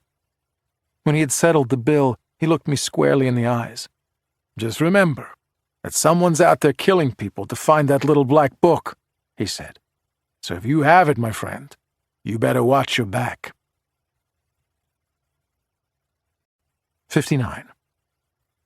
When I left Goldie, I headed to my car, ready to go to work. I checked my phone almost automatically, just as everyone does these days. In my case, I was checking the news online. I stopped in my tracks. Kim Beans had posted a new photo. Her weekly scandalous pic of a client entering the brownstone brothel. She had promised, what had she said to me? That the next photo would blow my socks off. She was right. In many ways, there was nothing different about this photo. Most of the poses were the same. Head down, surreptitious, not wanting to be noticed. There were dozens of them by now. Celebrities and power brokers, some famous, some not so famous. This photo was of a member of the Chicago City Council, which would make, by my count, 4 of them caught on camera, in still photographs anyway, and publicly exposed by Kim Beans. I didn't recognize the person by face or by name. There were 50 members of the council altogether, and I didn't know the roster by heart. According to the article, this one represented the Northwest side. So there would be the usual buzz, the usual denials. A photograph doesn't prove anything. Walking down the street in the Gold Coast isn't a crime. I don't specifically remember that night. I may have been shopping. One guy caught on camera, an appointee to the Chicago Board of Education, claimed he was walking his dog, off the leash, of course, and that the photographer had cropped the pooch out of the photograph. Another person caught a B-list actor, someone who was a child TV star but failed as an adult, claimed that his picture had been photoshopped and that his face was put on someone else's body. This one, too, would likely come up with some version of a denial, specific or otherwise. Nothing unusual about that. But there was one thing unusual about this particular photograph, which was why Kim had made her comment. This one was a woman. Alderwoman Patricia Bradford, who, according to Kim's article, was a divorced mother of 3 and in her 4th term on the city council. A woman. Well, why not? Why would a sex club, where people go looking for a discreet place to play out their fantasies, be limited to men? 60. I started to stuff my phone in my pocket, but then my thought of the Gold Coast and shopping reminded me of a joke. I hadn't left Stuart a joke in a long time, and the poor guy checked our shared Facebook page every morning in the nursing home, according to his daughter Grace. I hit the record button on my phone, the one Patty had installed for me, and spoke into the microphone. A guy walks into a store and says to the female sales clerk, "I'm looking for a pair of gloves for my wife, but I don't know her size." The sales clerk, a real good-looking lady, says, "Here, I'll try them on." She sticks her hand inside a glove and says, "It fits me. Is she about my size?" The man says, "Yes, she is about your size, so that's very helpful, thank you." The sales lady says, "Anything else?" The man says, "Yeah. Come to think of it, she needs a bra and panties, too." I push the icon again, instantly sending it to our Facebook page and deleting it from my phone. Not the funniest joke I've ever told, but Stuart liked that kind of humor. My cell phone buzzed as I held it. I almost dropped it. The caller ID said, "Stuart." Wow, that was weird. Weird that he was just on my mind, and weird that Stuart would call me. He never called me. He would sometimes post a comment on the Facebook page, but our interactions were mostly limited to my visits to the nursing home. It was up north in Evanston, and these days I rarely got out there. Anyway, I answered the phone. "Stuart?" I said, propping up my voice with cheer. "Billy?" A woman's voice. His daughter? "It's Grace," she said. Yep, his daughter, Grace. The one whose own daughter was in the intensive care unit back then. "Hi, Grace," I said, as a chill of dread spread through my chest. "Billy, I have some bad news. My father passed." "Oh, Grace. Oh, I'm so sorry." "Listen, I'm sorry for the late notice. I couldn't find your number. You're unlisted. I finally figured out that Dad had your number in his phone. It's just that he never used that phone, and we were distracted." "Grace, it's no problem." "Well, the wake is tomorrow," she said. "He died 4 days ago, and I'm just now calling. I think, well, considering how you two met and what you went through, I think you'd understand if it was too hard for you to come. But I wanted to give you the choice." Tomorrow. Bad timing. Amy and I were going to do an entire run-through of my direct examination at trial, and then a complete cross-examination. But that didn't matter. "Of course I'll be there," I said. 61. The funeral home in Winnetka was like all of them. Everything muted and clean and tasteful. The people working the place were wearing gentle, non-committal expressions. The walls were painted soft shades of purple or pink. Flowers were arranged just so. The large photo of Stuart resting on an easel when I walked in was striking to me, because it didn't look like the Stuart I remembered. It was a black and white photo from his wedding day, I presumed, taken in the early 50s. There were hints of the Stuart I knew in that photograph. The eyes, that crooked smile. But here he had a head full of hair and athletic shoulders. I learned a lot about him over those several weeks in the ICU. I knew he married his college sweetheart, Anne-Marie. They were married 46 years, had 4 children and 13 grandkids. At the time, I probably could have named all 17 of the offspring. The names escaped me now, 3 years later, and for some reason it made me feel guilty. The place was full, which made me feel glad for Stuart. Times like these, I always ask myself questions incapable of being answered, like whether any of this meant anything, whether Stuart even knew we were gathered here for him, whether he was looking down on us, or was just a dead body in a coffin. Stuart once told me, when we got around to discussing funerals, a morbid topic, but an unavoidable one at the time, that funerals weren't for the dead. They were for the living, to give them an outlet to grieve. But I wanted to tell myself that I was doing this for him. I didn't want to be here, but I owed it to him.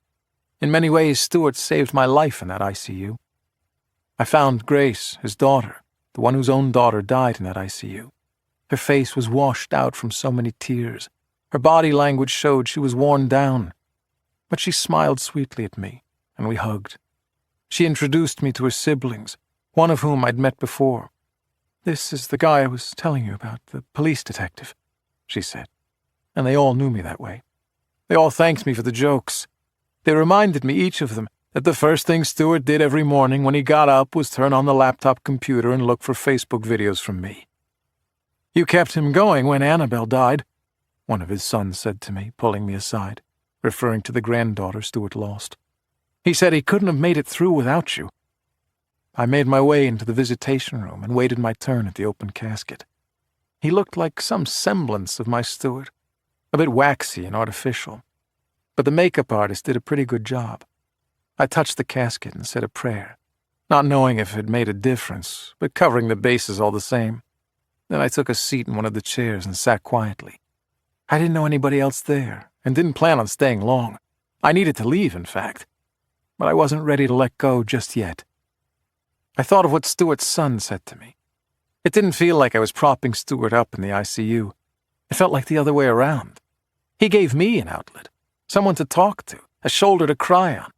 He let me crack off-color jokes so I didn't have to sit there every waking moment for more than 23 agonizing days, 561 hours to be precise, wondering how in God's name it made sense, how it was okay, how it could possibly be part of God's plan that my beautiful angel, my 3-year-old daughter, had to die.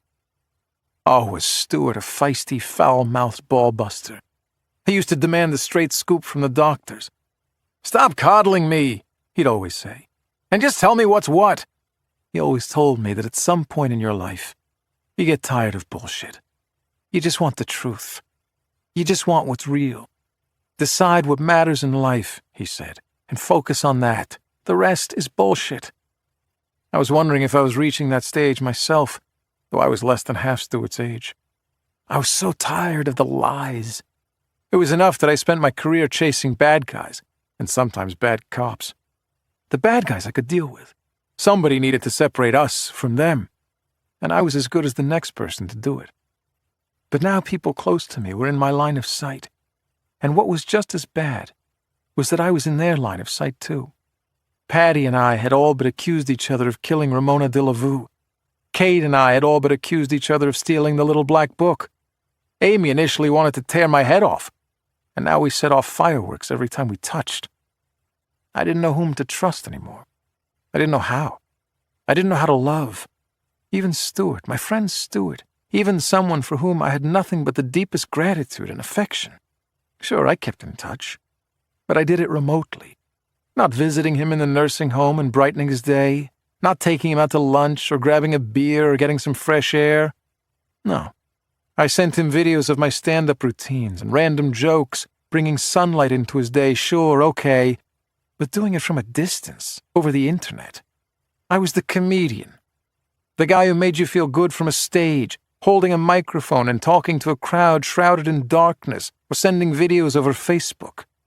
I felt good doing it, but it was nothing intimate, nothing up close and personal. Everything from a distance, because it hurt too much to get close. I got up on shaky legs and turned to leave. Amy Lentini was sitting in a row of chairs 3 south of mine, dressed in black. I walked over to her. "Just in case you needed someone," she said. She put her hand in mine. I took the other hand, too, gripped them tightly, and looked directly at her. When the words came out of my mouth, they were rough like sandpaper, coming as they were from a throat garbled with emotion.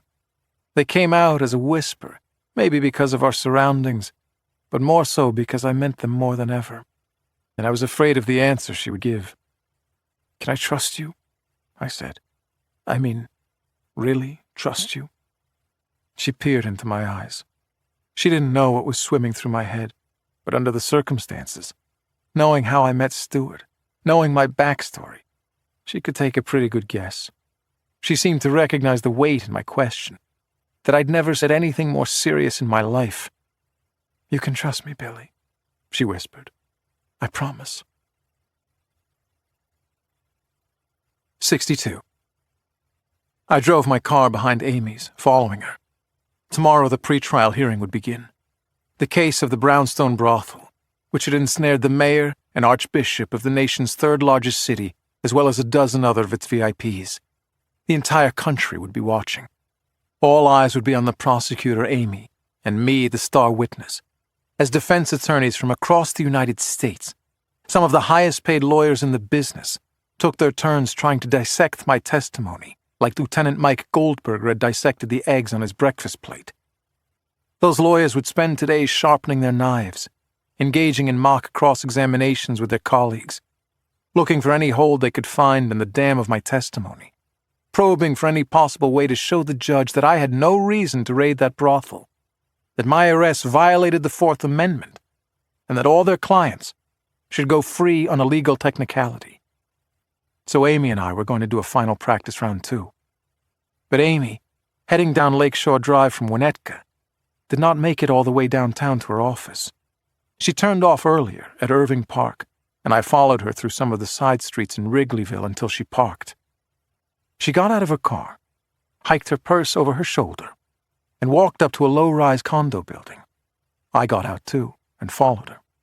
She typed a number onto a pad, and her door popped open with a buzz. I followed her without saying a word. We walked through the foyer to the elevator, then took it up to the 6th floor. We walked down the hallway to her apartment. She opened the door and walked in. As soon as she was inside, she turned to me and pressed her lips against mine. We undressed slowly, savoring it, my hands running over her shoulders as I eased the blouse off her, dropping to my knees to slide off her pants, running my hands up the curve of her leg. She smelled so fresh, not a particular scent I could identify, but fresh, clean, new. We walked together, her forward, me backward, into the bedroom, and fell into bed. We kept our slow pace, enjoying every moment, every touch of the skin, every gentle moan. She held me in her hand and left it there, just feeling it, feeling me, taking it all in before it was time to accelerate. But I didn't want to accelerate, didn't want to speed this up. I wanted to remember every moment, wanted time to stand still so this could be all that was happening in my life. Not the lies, not the suspicion, not the pain. Just this. She sucked in her breath as I entered her, looking me in the eye until her head lolled back and her breathing escalated. I felt so much heat, so much energy inside me that I felt like I would explode. But as we moved in sync, as our bodies rose and fell together, I felt something else too. Something I could only describe as peace. I felt safe, for the first time I could remember. When it happened, when I couldn't hold back any longer, I fought off the urge to push the pace. Instead, I let it happen on its own, allowed it to slowly release from me. I heard myself cry out while Amy did the same. It was less like we were engaged in sexual intercourse than like we were hanging on tight while the roller coaster plunged downward, out of control. "Oh my God," she whispered when it was over. We didn't get a lot of practice in that afternoon or evening. We were ready for their best shot, Amy told me, and she was probably right. Instead, we ordered Chinese food and ate kung pao chicken and noodles on her couch. We talked about things other than the trial, about music and literature and travel. I learned that she was once a concert violinist, that she spent a year studying abroad in Florence, that her younger brother qualified for the Olympics in speed skating, that she didn't know how to swim and was too embarrassed at her age to take lessons. It was the best afternoon I'd had in a long time. We had another go-round in bed, this time less tentative, more familiar, but very different, more confident, more animal-aggressive. I had the distinct feeling that every sexual encounter with Amy Lentini would be an experience all its own, every one unique, like a snowflake. We decided it was better not to spend the night together. We had to be ready bright and early the next day for the hearing, so we made plans to meet at the courthouse at 26th and Cal an hour beforehand. I drove back to my townhouse, a song on my lips, my limbs rubbery, feeling weightless. Something felt different now. It felt like maybe I had turned the corner that everybody with good intentions had promised me I would turn sooner or later. When I got home, I pulled my mail from the slot. Perched against my door was an envelope, the full-size 8.5 by 11 kind. Blank, nothing written on the outside. I set down the mail and slid my finger under the envelope's flap. Inside was a single glossy photograph. It didn't take me long to recognize the brownstone and the steps leading up to it.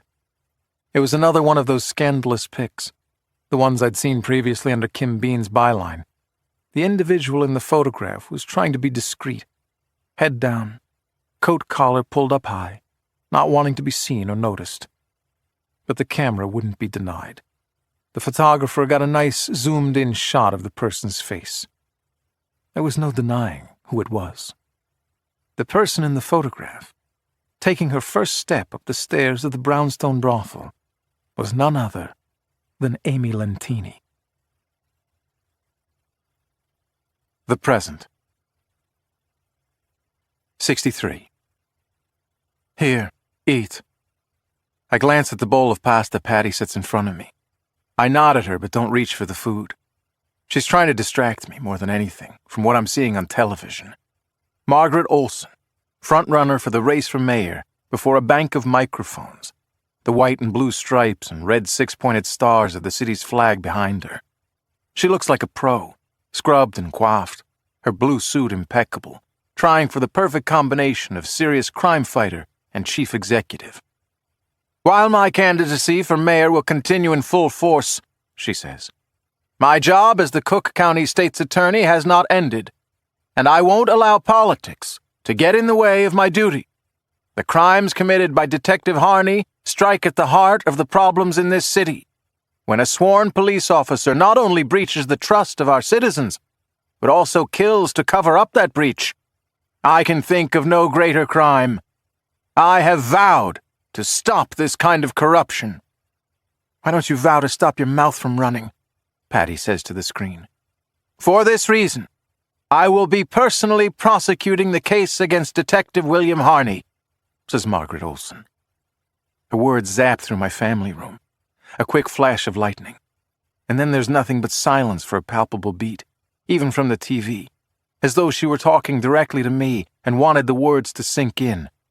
"I'm coming for you, Harney. You're mine." "William," Patty sneers, like that's the most intriguing part of what she just heard. "Who the hell ever called you William?" The press has taken to using my formal name too. Even Kim Beans, whose career has rebounded nicely since the night of the sex club raid, who now has a spot as a crime reporter on the local NBC station, whom I've known for several years and who has always called me Billy, now refers to me as Detective William Harney. Sometimes I prefer it that way, as if it's happening to someone else, not me. William Harney? No, I'm Billy. That must be another guy who's charged with killing 4 people and facing life in prison. "Mom called me William," I say. "When she was pissed." "At you? Mom was never pissed at you. You were her little angel." It was supposed to come out as a compliment, a supportive boost, but her comment turned sideways at the end. Patty always thought I spent my life gliding along a smooth paved road, as if my feet barely touched the ground, while she struggled to traverse a path of potholes and sharp curves. I never really figured it. We had the same life. We did the same stuff. "That's not a good development," says my father, just walking into my family room, leaning against the wall. Leave it to Pop to shoot straight, never to mince words. Patty waves him off. "What does Margaret fucking Olson know from trying cases? She's a politician. She's not a trial lawyer." Pop doesn't bother arguing. Quibbling with Patty can be exhausting. When she gets an idea in her head, she won't let go. The more unreasonable her position, the tighter she clings to it. And on one level, she's right. Margaret Olson isn't some veteran trial lawyer. She was an alderwoman who was elected the county's top prosecutor. She's no Clarence Darrow. But that's not Pop's point. His point is that if she's putting herself out there front and center, she can't lose the case. She can't. She'll be putting her entire candidacy for mayor on the line. If she loses my case, she'll look like an amateur, not the trusted corruption buster who will save this city. Pop casts a look in Patty's direction, but can't summon any anger or frustration. All of us are pretty beaten down. It's been a rough 7 weeks since I was arrested and charged with 4 counts of first-degree murder. I was released on $1 million bond, which was the only good news because a lot of murder suspects are denied any bond at all. The best thing I had going for me, ironically, was my physical condition. The fact that I was still in recovery from a gunshot wound to the head. The county lockup ain't exactly the Mayo Clinic, and one of my doctors told the judge that I still needed weekly therapy. Anyway, Pop put up his house for bond and got me out. For the first couple of weeks afterward, I was hunkered down in my house or his, reporters waiting to pounce at any sight of me. Getting the mail every day was an exercise in stealth and misdirection. Now, nearly 2 months since my arrest, things have died down a bit. They're on to their next set of stories. Another weekend of double-digit homicides in the city. The city's pension crisis threatening to strangle the government. And God knows, the mayoral race is a daily headline. One candidate made a stupid comment, another candidate stepped in a pile of doo-doo. But they know that my trial isn't far away, just a few short weeks, and soon they'll have the chance to gorge on the feast once more. "How's it going with the shrink?" Pop asks me. I shrug. "We've tried everything. No luck so far.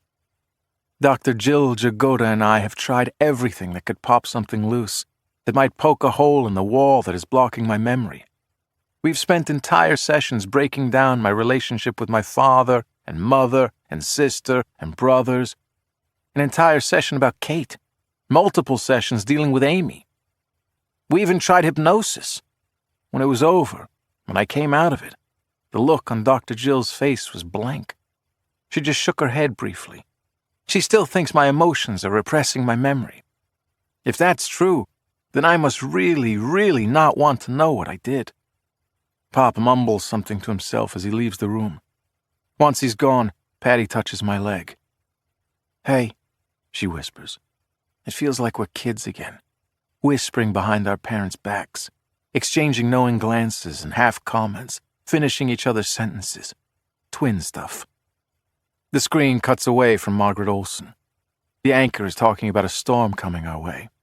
I turn to Patty. "Maybe it's better you don't remember," she says. "How so?"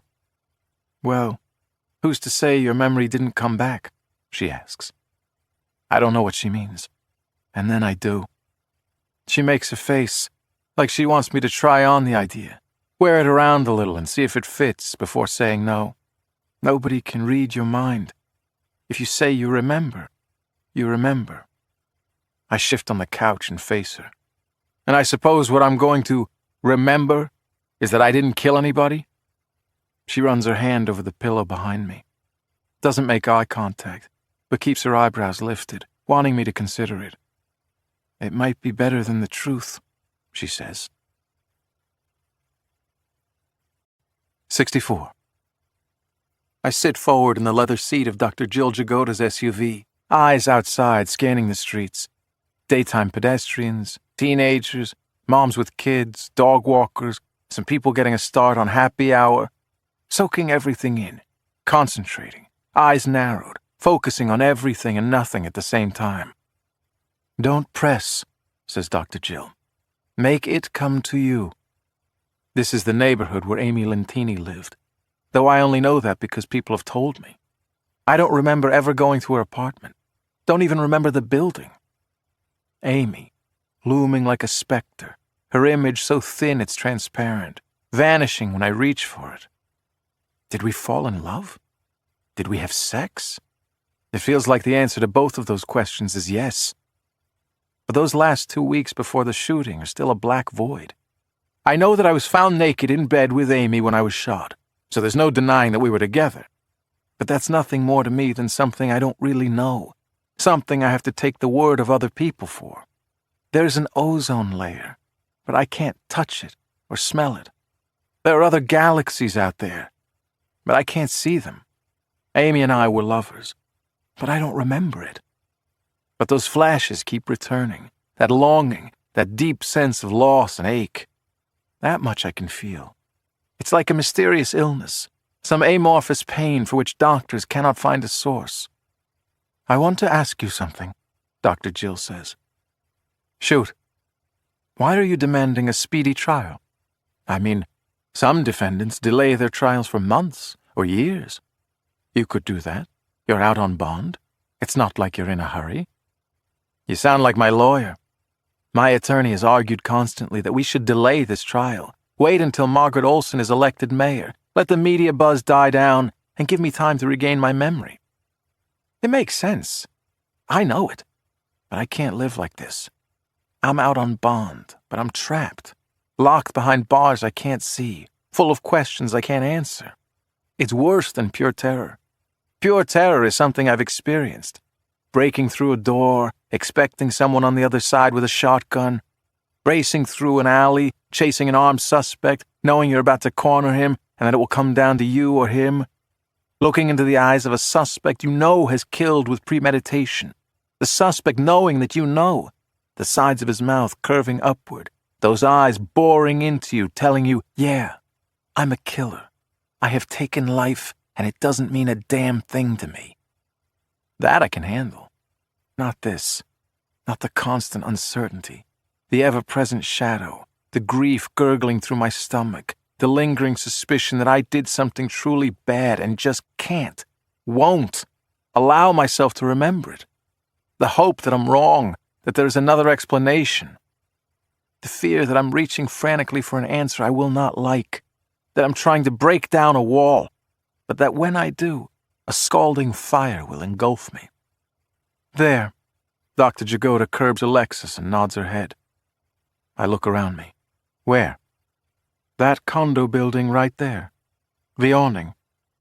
I look at the building. This is where Amy lived. This is where Amy and Kate were murdered. Nothing. The black void. Just another building to me. One of 1,000 condominium buildings in our city. I stare at the awning, up at the windows overlooking us, trying to will the building to speak to me. You walked through this door. You went up this elevator. You walked down this hall. You entered this apartment. I've seen plenty of photos of the interior of Amy's apartment. There was the crime scene. But it looked like they all do. The kitchenette, the single bedroom, the well-kept living room. You went into this apartment. You and Amy. Amy and I what? I don't remember even being in the apartment. Easy, says Dr. Jill. Don't press. I shake my head. Let's go. Why don't we walk around? It's a nice... I want to leave. Billy, this is about all we have left. We've talked about feelings and emotions and your childhood and your relationships. We've talked about your daughter and your wife and your hopes and fears. Believe me, Doc, I know. Okay. So you need to use your other senses. Your mind is struggling. You need to touch and smell and hear. You need to put yourself back in this place. You need to try to reconstruct the events. It's our last chance to unlock the door. Let's leave, I say. She pauses. I stare at the awning until it seems as if it's moving, waving at me, taunting me. It's okay to be afraid. I turn to her. I don't need a shrink to tell me it's okay to be afraid. I get that part. Afraid is about the only emotion I have anymore. I give up. Okay? I throw up my hands. I fucking surrender! No. We have 4 weeks until your trial. I'm not letting you give up. You're not letting me? This is your choice all of a sudden? Her eyebrows move together. Without her horn-rimmed glasses, which she took off while driving, she seems younger, more innocent. I don't think you killed anybody, she says. Then I hope you're on the jury. She doesn't think that's funny. Let's recreate it, she says. It's all we have left. How far do we take it? Should I shoot you? Are you going to shoot me? It's tempting, the way you're behaving. I look back at the building, at the awning, up at the windows. It could possibly work. A reenactment. She seems to think so, and she's the expert. But I remember what Patty said to me. Maybe it's better you don't remember. Who's to say your memory didn't come back? Nobody can read your mind. If you say you remember, you remember. Maybe she's right. Maybe my only chance is to say whatever I have to say to save my ass. Make something up, something good. I can do that, right? Sure I can. I'm the best liar I know. It might be better than the truth.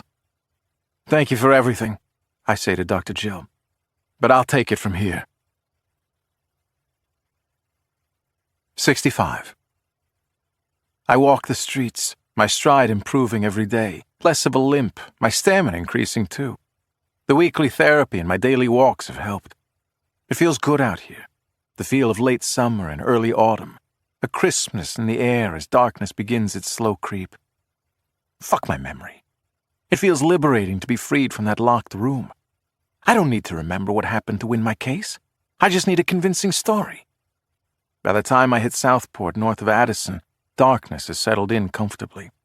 The crowd up here isn't as thick as it is downtown, but I find myself in a steady stream of people. I don't do much other than walk and just exist. Just existing is a gift, I realize. I easily could have died from that gunshot wound. In fact, I was clinically dead for several minutes. So anything after that experience is just gravy, right? That's what I tell myself. That I'm lucky I'm still breathing, even if one day soon I may find myself living and breathing and existing in the Stateville Penitentiary. I glance over at a storefront and do a double take. Sure, absolutely certain, for just that moment, that I saw Amy staring back at me. Instead, it's just a mannequin with short jet black hair wearing a designer suit. That happens to me sometimes. Little triggers like that. I'm not seeing ghosts. It's not time for seances or exorcisms. But on occasion I will look this way or that and swear that I saw her. And it's not the only thing I feel at this moment. I also feel something behind me. A shift in the pressure. Like some movement behind me ceased at just the time I did. I whip my head around. Nothing but a jumble of people moving in my direction. Nobody dropping back, ducking down, averting his eyes. Nobody following me. Still, it sweeps through me like a chill. So tired of looking over my shoulder. So sick of playing defense, clawing for my memory and feeling helpless. Time to stop playing defense and start playing offense.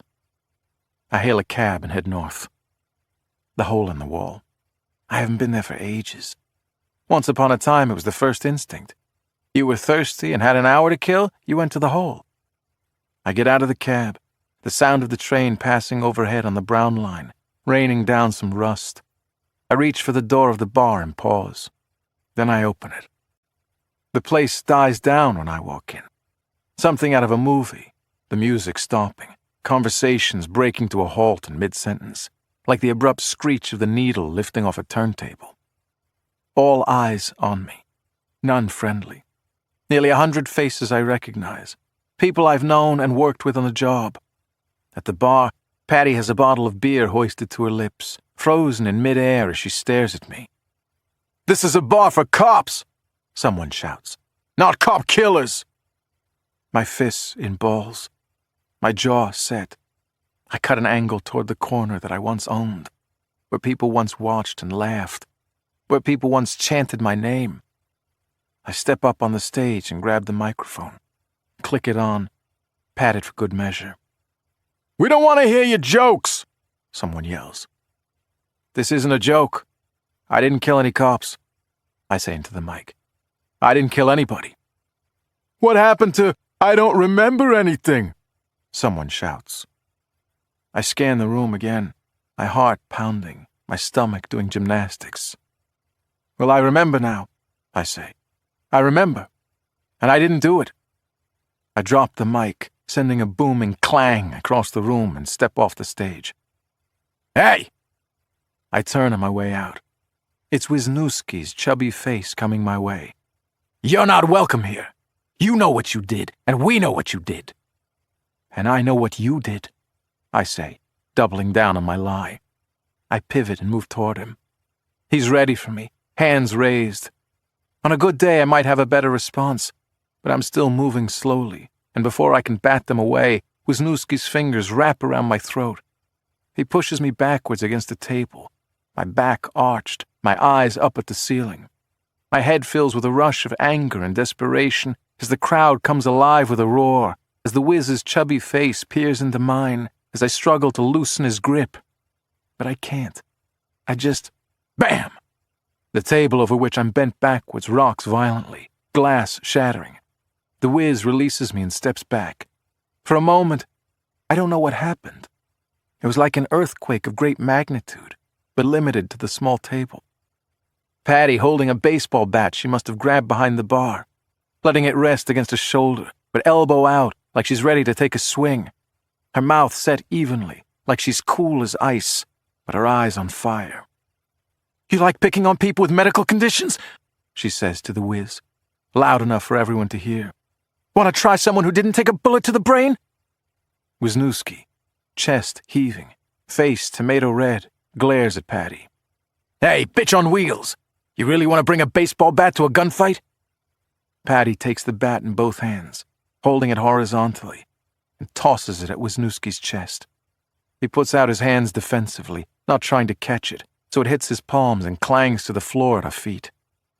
Before I know it, Patty has drawn a gun and has it within an inch of Wisniewski's nose, her legs spread in the pose. "Who needs a bat?" she says. Like she doesn't have a care in the world.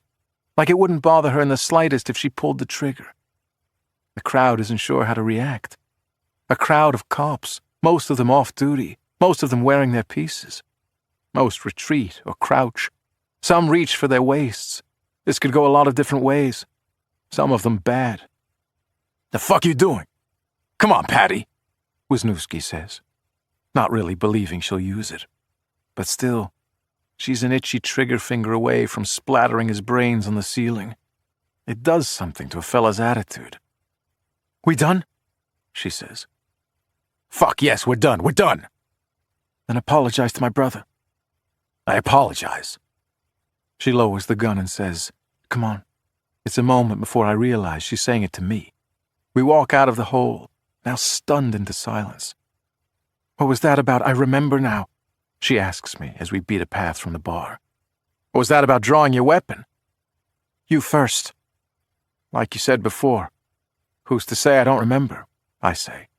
"Fuck trying to regain my memory. I'll just remember whatever I decide I remember." "Good. Great," she says.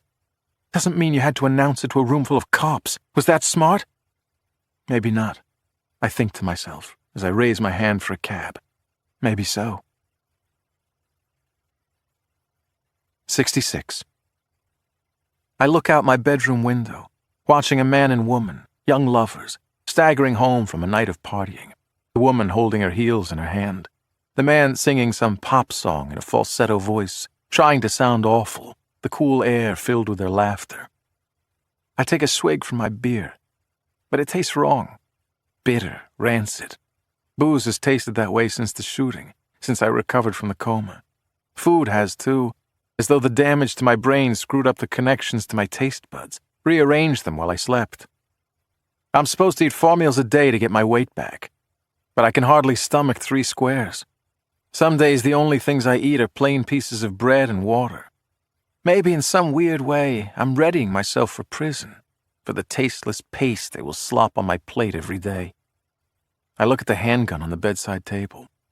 I won't deny that it's crossed my mind at my darkest moments, when my memory loss drove me to the precipice, when I wanted to tear my hair out and peel off my skin and scream until I had no voice, when I was convinced that I must have committed murder, that the evidence didn't add up any other way, and that I will spend the rest of my life in a living hell of prison. I thought about tasting the steel on my tongue, the muzzle so deep in my mouth that I gag, squeezing my eyes shut and willing my thumb to pull the trigger. I thought about it, but I'm too stubborn to do it. The Irish don't commit suicide. We just let ourselves be miserable forever. I have a story. It's not what I remember, and it may or may not be true, but it's a story. Kate walked in on Amy and me having sex and opened fire in a jealous rage. That's what everybody thought at first, before the test results came back, before they had completed their investigation, before they discovered that my gun, not Kate's, was used to kill Amy, before they recovered the text messages from Kate's missing phone. But it's the best story I can think up. It matches the crime scene to some extent, and it's pretty straightforward. A jealous rage. A woman scorned who happens to be heavily armed at the time of said scorn doesn't require me to prove a number of different facts. Even if jurors might not do it themselves, they can understand the sting of betrayal and the temptation to act on it, to kill the person who stole your lover from your arms and shoot the cheating bastard too. It's been the stuff of movies, of songs, of novels for a reason. Everyone can relate to it on some level. Either that, or I put on no defense at all, a sure loser. Or I take the witness stand and sit there like a dumbass, shrug at Margaret Olson's questions and simply say, "Good question, wish I knew. Don't remember. Can't argue with you there. Boy, I agree, that sure looks bad, but there might be an innocent explanation if I could just fucking remember." Enough of that crap. I look once more at the log of those text messages, the ones that Wisniewski showed me with such delight, the ones Kate sent as she stood outside Amy's apartment door only minutes before everything happened. "Open the door," she was texting me. "Need to talk to you." "Why would I do that?" I said in response, as if Kate had picked a terrible time for a chat. And Kate's answer, those words, those simple words in black and white on the page I hold in my hand, but not black and white, full of fire and fury, rising off the piece of paper and floating in front of me, dancing and taunting me. "Because she knows, you idiot. She knows about you, and so do I." I've tried to decipher this message for the 7.5 weeks since I was charged with murder. I've tried to remember, and I've tried to think logically. But the two things are sewn together. I can't fit the pieces together when I don't have the pieces, when I can't remember what happened.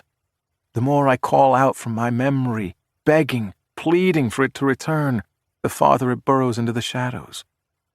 I will have to learn to live with it, like a patient with a spinal injury who has to accept that I'll never walk again. I have to accept that I'll never remember, that I'll never really know, that it will lie buried inside me until the day I die. So I'll be a good soldier. I'll learn to cope with it.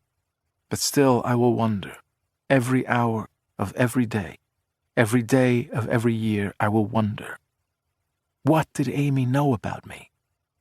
What could I have done that was so bad? The past. 67. Do you solemnly swear to tell the truth, the whole truth, and nothing but the truth, so help you God? I do. Or at least, that's what I told the clerk before I took my seat on the witness stand. I straightened my tie. I looked over the courtroom, so crowded with reporters and spectators that it felt like the walls would bend outward. The defense table was thick with lawyers, while their clients, including Mayor Francis Delaney and Archbishop Michael Xavier Phelan and a cast of other VIPs, sat behind them in the front row. The first defense lawyer, the mayor's lawyer, stood and buttoned his jacket. This wasn't the trial itself. This was the hearing, where the defense would try to convince the judge that I lacked probable cause to enter the brownstone. If they won, the arrests were invalid, and all these guys would walk free. This was their only shot. After all, we caught these defendants in various states of undress with young women. They had no plausible defense at trial. Nobody was going to believe that they snuck into a discreet high society sex club to play parcheesi with scantily clad women. Their only hope was to wrap themselves in the Bill of Rights, the Fourth Amendment. Their only hope was to tear me to shreds. Amy's eyes were on me, but I looked away when I saw her. It was all business now, so it wasn't the time for me to discuss other matters. Other matters such as the glossy full-color 8x10 photograph of Amy walking up the steps to the brownstone. The photograph that someone put into a plain envelope and propped against my door last night. The photo that I brought with me today that was too big to stick in my pocket, so I put it in my briefcase next to the prosecution table. It was hidden, tucked away inside a flap, but it felt radioactive, sending out signals to me that something was not what it seemed. But no time for that now. Now was all business. Detective. The mayor's lawyer, Shaw de Kramer, once served under the first President Bush as his attorney general. He had since joined some powerhouse law firm, Read 'em and Weep, or maybe it was Woulda, Coulda, and Shoulda, and handled cases from coast to coast, usually high-stakes trials involving celebrities and politicians. "You didn't have a warrant when you entered the brownstone, did you?" he asked. "That's correct." "Could you—" De Kramer waved a hand, strolled a bit in front of the defense table. "Could you describe the brownstone?" I did my best. An old place, freestanding, sandstone and dark wood, arched entry, 3 stories. "How many exits and entrances?" he asked. "One entrance in the front, another in the back." "Anything else? Secret tunnels? Any kind of elaborate escape routes?" I shrugged. "Not that I know of, but you never know." "But the point is, you didn't know. At the time of the raid, you didn't have any reason to believe there was some clever way that the people in the brownstone could escape or anything." "That's correct." "In fact, Detective, you'd never set foot in that brownstone, had you? Before the raid, I mean." His point was fairly obvious if you understood the Fourth Amendment, which I pretty much did as a cop. Amy had hammered it into me during trial prep. If you don't have a warrant when you enter, you better have a good reason. The most common reason is that you're aware of criminal conduct. You saw drugs or weapons, for example, through a window, and you fear that if you don't go in immediately, if you take the time to go before a judge and secure a warrant, the offenders will have time to destroy the incriminating evidence, if not escape altogether. De Kramer is trying to demonstrate that I didn't have any such concern the night of the raid. I had never set foot in that brownstone, I said. In fact, he said, wagging a finger, as though the thought had just occurred to him, the reason you were there that night in the first place had nothing whatsoever to do with prostitution, did it? No, it did not. I explained the initial reason for the stakeout, that I was investigating a murder, that I had a suspect, that I wanted to catch him in the act of sleeping with a prostitute so I'd have some leverage over him and get him to answer some questions about the murder. Sounds like a smart plan, de Kramer said. When a lawyer pays you a compliment, look up. There's probably a guillotine poised to drop down on your neck. Thank you, I said. So you had this murder suspect, and you had already followed him to this brownstone the previous week, and your plan was to catch him in a compromising position, shall we say? That's correct.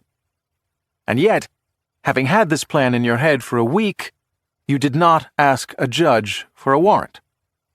I did not. You didn't ask the state's attorney's office to help you apply for a warrant. I did not.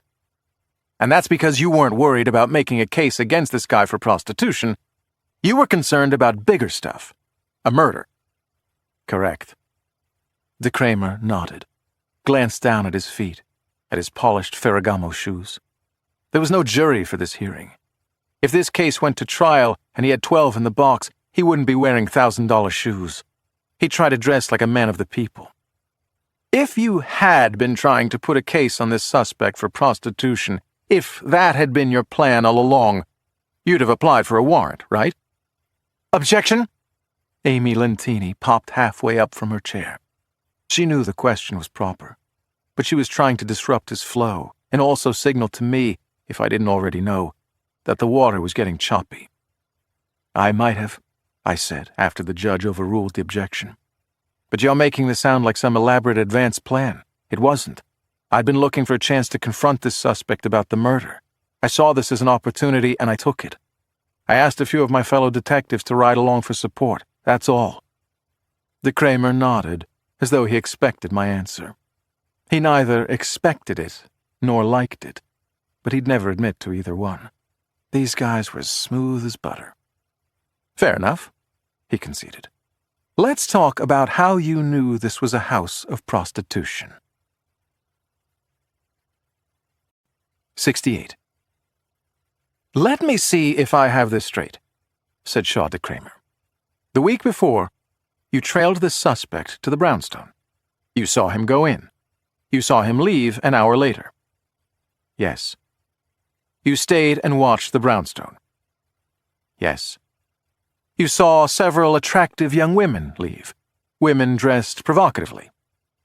Yes. You saw nobody engaging in sexual intercourse. No. Not a single person. I think I just answered that question. I didn't have X-ray vision. No, I was outside. That was good enough for the lawyer. Amy Lentini flipped a pencil in her hand. Then you sat on, as you put it, you sat on the brownstone a couple of times over the next week. Yes, correct. Twice that week before the raid, I parked across the street and conducted surveillance. You saw the same types of things. Older men walking in. Young, provocatively dressed women walking in. Right. You didn't see anyone having sex? Obviously not. Or exchanging money? No. You didn't see which floors these people went to, did you? I mean, this was a 3-story building. No, I didn't. But I saw an armed doorman greet each of them. The women he just let in like he knew them. The men, he checked their names on a clipboard. I gathered from that, the way the men kept their heads down, acted like they didn't want to be seen, and basically had to sign in to get inside the place, that they weren't just making casual social calls. But you never actually saw what any of these people were doing inside. Men were parading in and out of there, Mr. de Kramer. The women came and stayed all night. Most of the men stayed for 1 hour, like clockwork, and some stayed for 2 hours. Then they left, acting just as suspiciously when they walked out as they did when they walked in. Was this a secret meeting of the Freemasons? Was it a Tupperware party? Maybe. But it sure seemed like a house of prostitution to me. It seemed like one. I turned, surprised to see that the judge was addressing me. The judge, with sharply combed black hair and a thick mustache, a guy named Walter McCabe, who'd been on the bench for more than 20 years. The judge is allowed to ask questions. The judge can do whatever he wants. This is his tiny fiefdom. But it's uncommon for a judge to interject himself into the questioning like this. It isn't a good sign. It seemed like one, he said again, looking down on me. Based on the pattern of movement of the men, in and out by the hour? And based on the way they behaved, and the young women. The judge didn't look convinced. Had he ever been a cop? Had he ever had to play a hunch? And did anyone care, by the way, that everything my gut had told me ended up being 100% spot-on correct? Judge McCabe said, Detective, at any time before the night of the raid when you were staking out the brownstone, or on the night of the raid itself, at any point in time did you witness a crime in progress? Every time I saw a man enter that brownstone, I witnessed a crime in progress. But you know what I mean, Detective. It's not a crime to walk into a building. It is if the building is a house of prostitution. But you didn't know it was a house of prostitution. It seemed like one, you said. But did you see sex? Or money change hands? Did you ever see one of the young women with one of the men? Did you see them so much as touch hands, or wave hello to one another? Do you even know if they were on the same floor of the brownstone together? No, Judge. And if it had been just one guy walking in, or even a handful, I wouldn't have thought anything of it. But it was a steady stream, and the guard at the door, he was very careful about discretion. He made sure nobody was entering if someone was leaving. He would look out, make sure the coast was clear, and then someone would hustle out. There was nothing about this that looked normal. Maybe not normal, he said, but criminal? That was my judgment, yes. And I didn't have time for a warrant. By the time I could find a judge to get her to sign off, these clients would have left. There wasn't time. This is one of the crimes where you have to catch them in the act or you have no case. I had to move right away. The judge sat back in his seat, looking unsatisfied. For crying out loud, I thought to myself. Talk about second-guessing police work.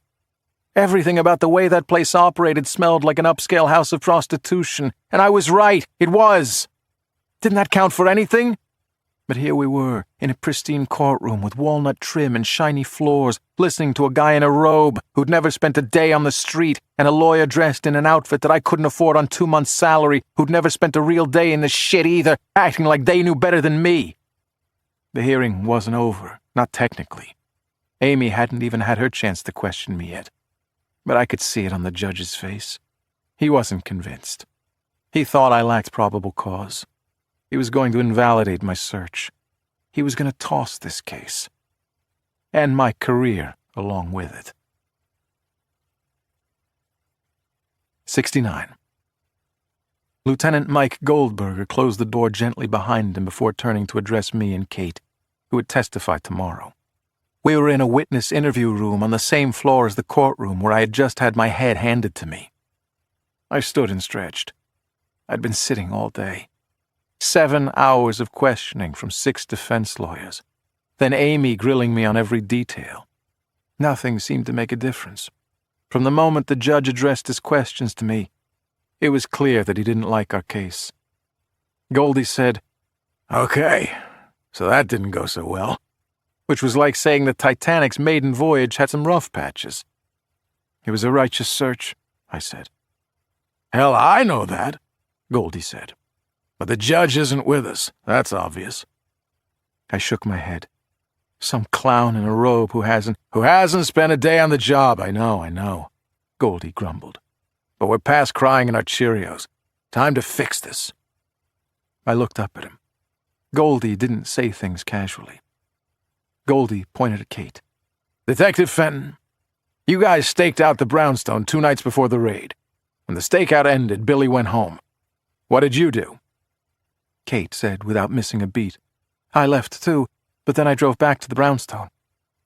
I spun around to face Kate. Huh? Kate kept her eyes forward on Goldie, avoiding my stare. I drove back to the brownstone. I waited for the girls to leave. I followed 2 of them home. First I'd heard of this, because it never happened. And what happened next?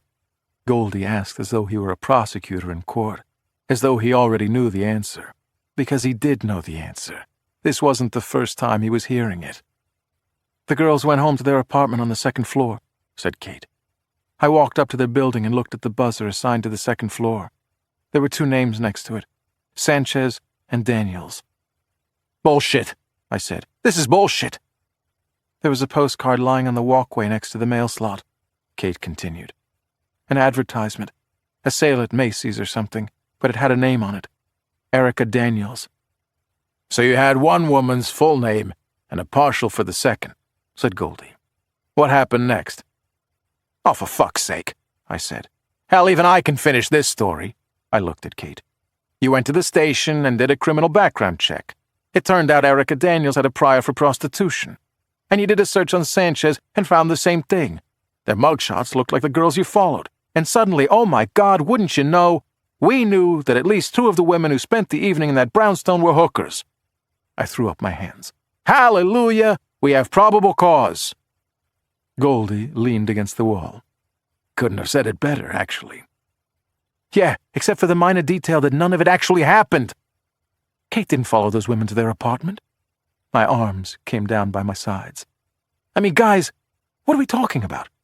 I turned to Kate again. Did Goldie talk you into this? I mean, I know he wants to protect us, but there's a... Who said it was Goldie's idea?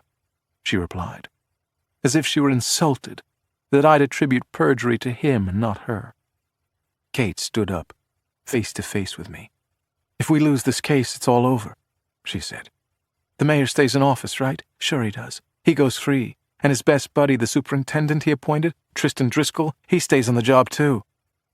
Goldie said, How long until the soup finds an excuse to run you off the force?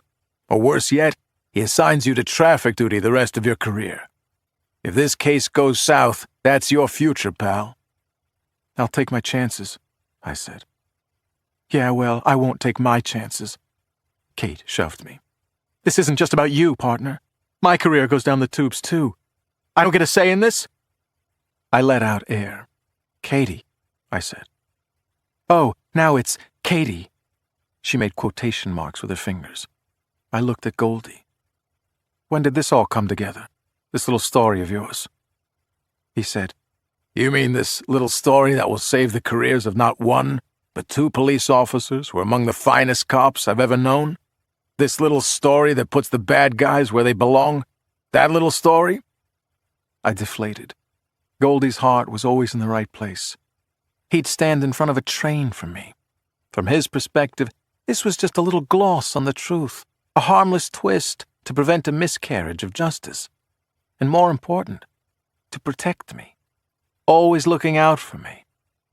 Kate, said Goldie, give us a minute, would you? That seemed like a fine idea to her. She grabbed her bag and walked out in a huff, barely glancing in my direction. Goldie raised a hand. Just shut your pie hole and listen to me one time. I don't like this any more than you do. It wasn't my idea. It was Kate's. She's a grown-up. I couldn't stop her if I wanted to. I prayed like hell your testimony would come in solid and none of this would be necessary. But now it is. We're out of good choices here. I shook my head, fuming. It gets us to the right result, he said. It's justice. You did good cop work. Every instinct you had was correct. So why should it end up that the scumbags walk free and 2 good cops get knives in their stomachs? How the fuck is that justice? It wasn't my first time in court, and I understood the art of presenting information in a way that favored your side. But that was spin. That was the fight. This was literally making up evidence. This I had never done. As if reading my mind, Goldie said, Never in a million years would I have asked you to say this on the witness stand. Hell, I wouldn't have asked Kate either. She came to me with this. I tried to talk her out of it. You ever tried talking Kate out of something? I allowed for that. The pit bull was less stubborn than my partner. And listen, at the end of the day, when my head hits the pillow and I try to put right and wrong on a scale and see which side's heavier, all in all, I think what she's doing gets us heavier on the right than the wrong. That's the best I can do, sport. I was still fuming, but there wasn't much I could do. I was done testifying. Nobody was going to ask me anything else under oath. It's not your decision. It's not mine, Goldie said. Let her do it, kiddo. 70. Judge Walter McCabe adjusted his eyeglasses and looked over a courtroom filled to bursting. The court is prepared to rule, he said. The hearing had lasted 3 days. My testimony took up the first day. Kate's filled the second day and part of the third, as defense lawyers poked and probed and came at Kate 10 different ways, trying to challenge her surprising revelation that she had followed 2 of the prostitutes home from the brownstone one night, gathered their information, and discovered their criminal rap sheets. Why didn't you ever document that information? They asked. Why didn't you tell your partner, Detective Harney? Could it be that we're hearing this for the first time, suddenly, conveniently, after Detective Harney's testimony didn't go so well? The courtroom was still. I heard the static ringing in the air that silence often produces. Or maybe that ringing was inside my head. The judge's ruling would determine the rest of my career. The court finds that the search of the brownstone was valid, said the judge, reading from prepared text. I released a long breath. The detective's surveillance gave them some reason to suspect that the brownstone was not a residence but a brothel, a house of prostitution. More important, Detective Fenton's testimony that she surveilled 2 of the women working at the brownstone, ran background checks, and determined that they were prostitutes was credible, and it was sufficient to establish probable cause. On the night of the raid, the officers had probable cause to believe a crime was in progress, and they had reason to believe that, in the time it would have taken to secure a warrant, those men would have been gone, and the evidence of the crime, so to speak, would have been destroyed. The court finds probable cause, coupled with exigent circumstances. The defense motions to suppress is hereby denied. State? Amy Lentini rose from her seat. State stands ready for trial, Your Honor. Mr. de Kramer? The judge asked the mayor's lawyer, who seemed to be the de facto leader of the defense team. Shaw de Kramer stood up. Could we put off the jury selection until tomorrow, Your Honor? The judge gave a slow nod. He understood. So did Amy. There wasn't going to be a trial. They took their shot on a legal technicality and lost. If they went to trial, a dozen cops and a dozen prostitutes, all of whom had been granted immunity for their testimony, would take the stand and publicly reveal every little detail of what happened that night behind closed bedroom doors. Kinky, humiliating details. The embarrassment far outweighed the minuscule chance for an acquittal. Every one of them would plead guilty. Already Shaw de Kramer had approached Amy, followed by other defense lawyers. They were lined up like customers outside a Toys R Us on Black Friday, hoping to get their hands on the newest version of the Xbox. The mayor will be pleading guilty, said de Kramer, keeping his voice low, though I was sitting in the front row of the courtroom, so I could hear him whisper to Amy. I'll draw up the papers, she said, shaking his hand. She might as well have called out, Next! It happened one after the other. All these lawyers who had drawn their knives and tried to slash me to bits, copying their pleas and hoping for mercy from the prosecutor on an agreed disposition. I looked behind me at Kate, who got to her feet and mouthed 2 words at me. You're welcome. I should have enjoyed this more. The eyes of the nation were on this courtroom, and we had won. Maybe the path we took was a little rocky, but I had told nothing but the truth, and Goldie was right. Justice prevailed. But I still had my briefcase at my feet, and it still contained an 8x10 photograph of Amy Lentini walking up the steps of the brownstone. I hadn't yet said a word to Amy, because all our focus had to be on this hearing. But now the hearing was over, and I felt something in the pit of my stomach, splashing and simmering. When the last of the lawyers had given his notice to Amy and the courtroom was otherwise empty, Amy looked at me, relieved, but not satisfied. I'd give anything to know how Kate's testimony came about, she said. "I don't think you would," I said. Her eyebrows twitched. She swore to me it was true. I know she did. She swore under oath, too. When Kate first told Amy what she planned to say under oath, Amy didn't take it well. She pressed Kate over and over. She told Kate she would not suborn perjury. She would not let Kate testify falsely. But Kate never backed down. She swore it was the truth. They went back and forth like that for more than an hour, and Amy was clearly skeptical, but she didn't, and couldn't possibly, know that Kate was lying. Amy even pulled me aside and asked me if Kate was lying. But Kate, quite skillfully, had kept me out of it by saying that she never told me about her surveillance of those two women. So I didn't have to lie. I told Amy the truth. It sounded like bullshit to me. I was pretty sure she was lying. But I wasn't there. I'd gone home. I couldn't say for certain what Kate did or didn't do once I went home after the stakeout. Amy ultimately decided to accept Kate's testimony. She didn't really have a choice.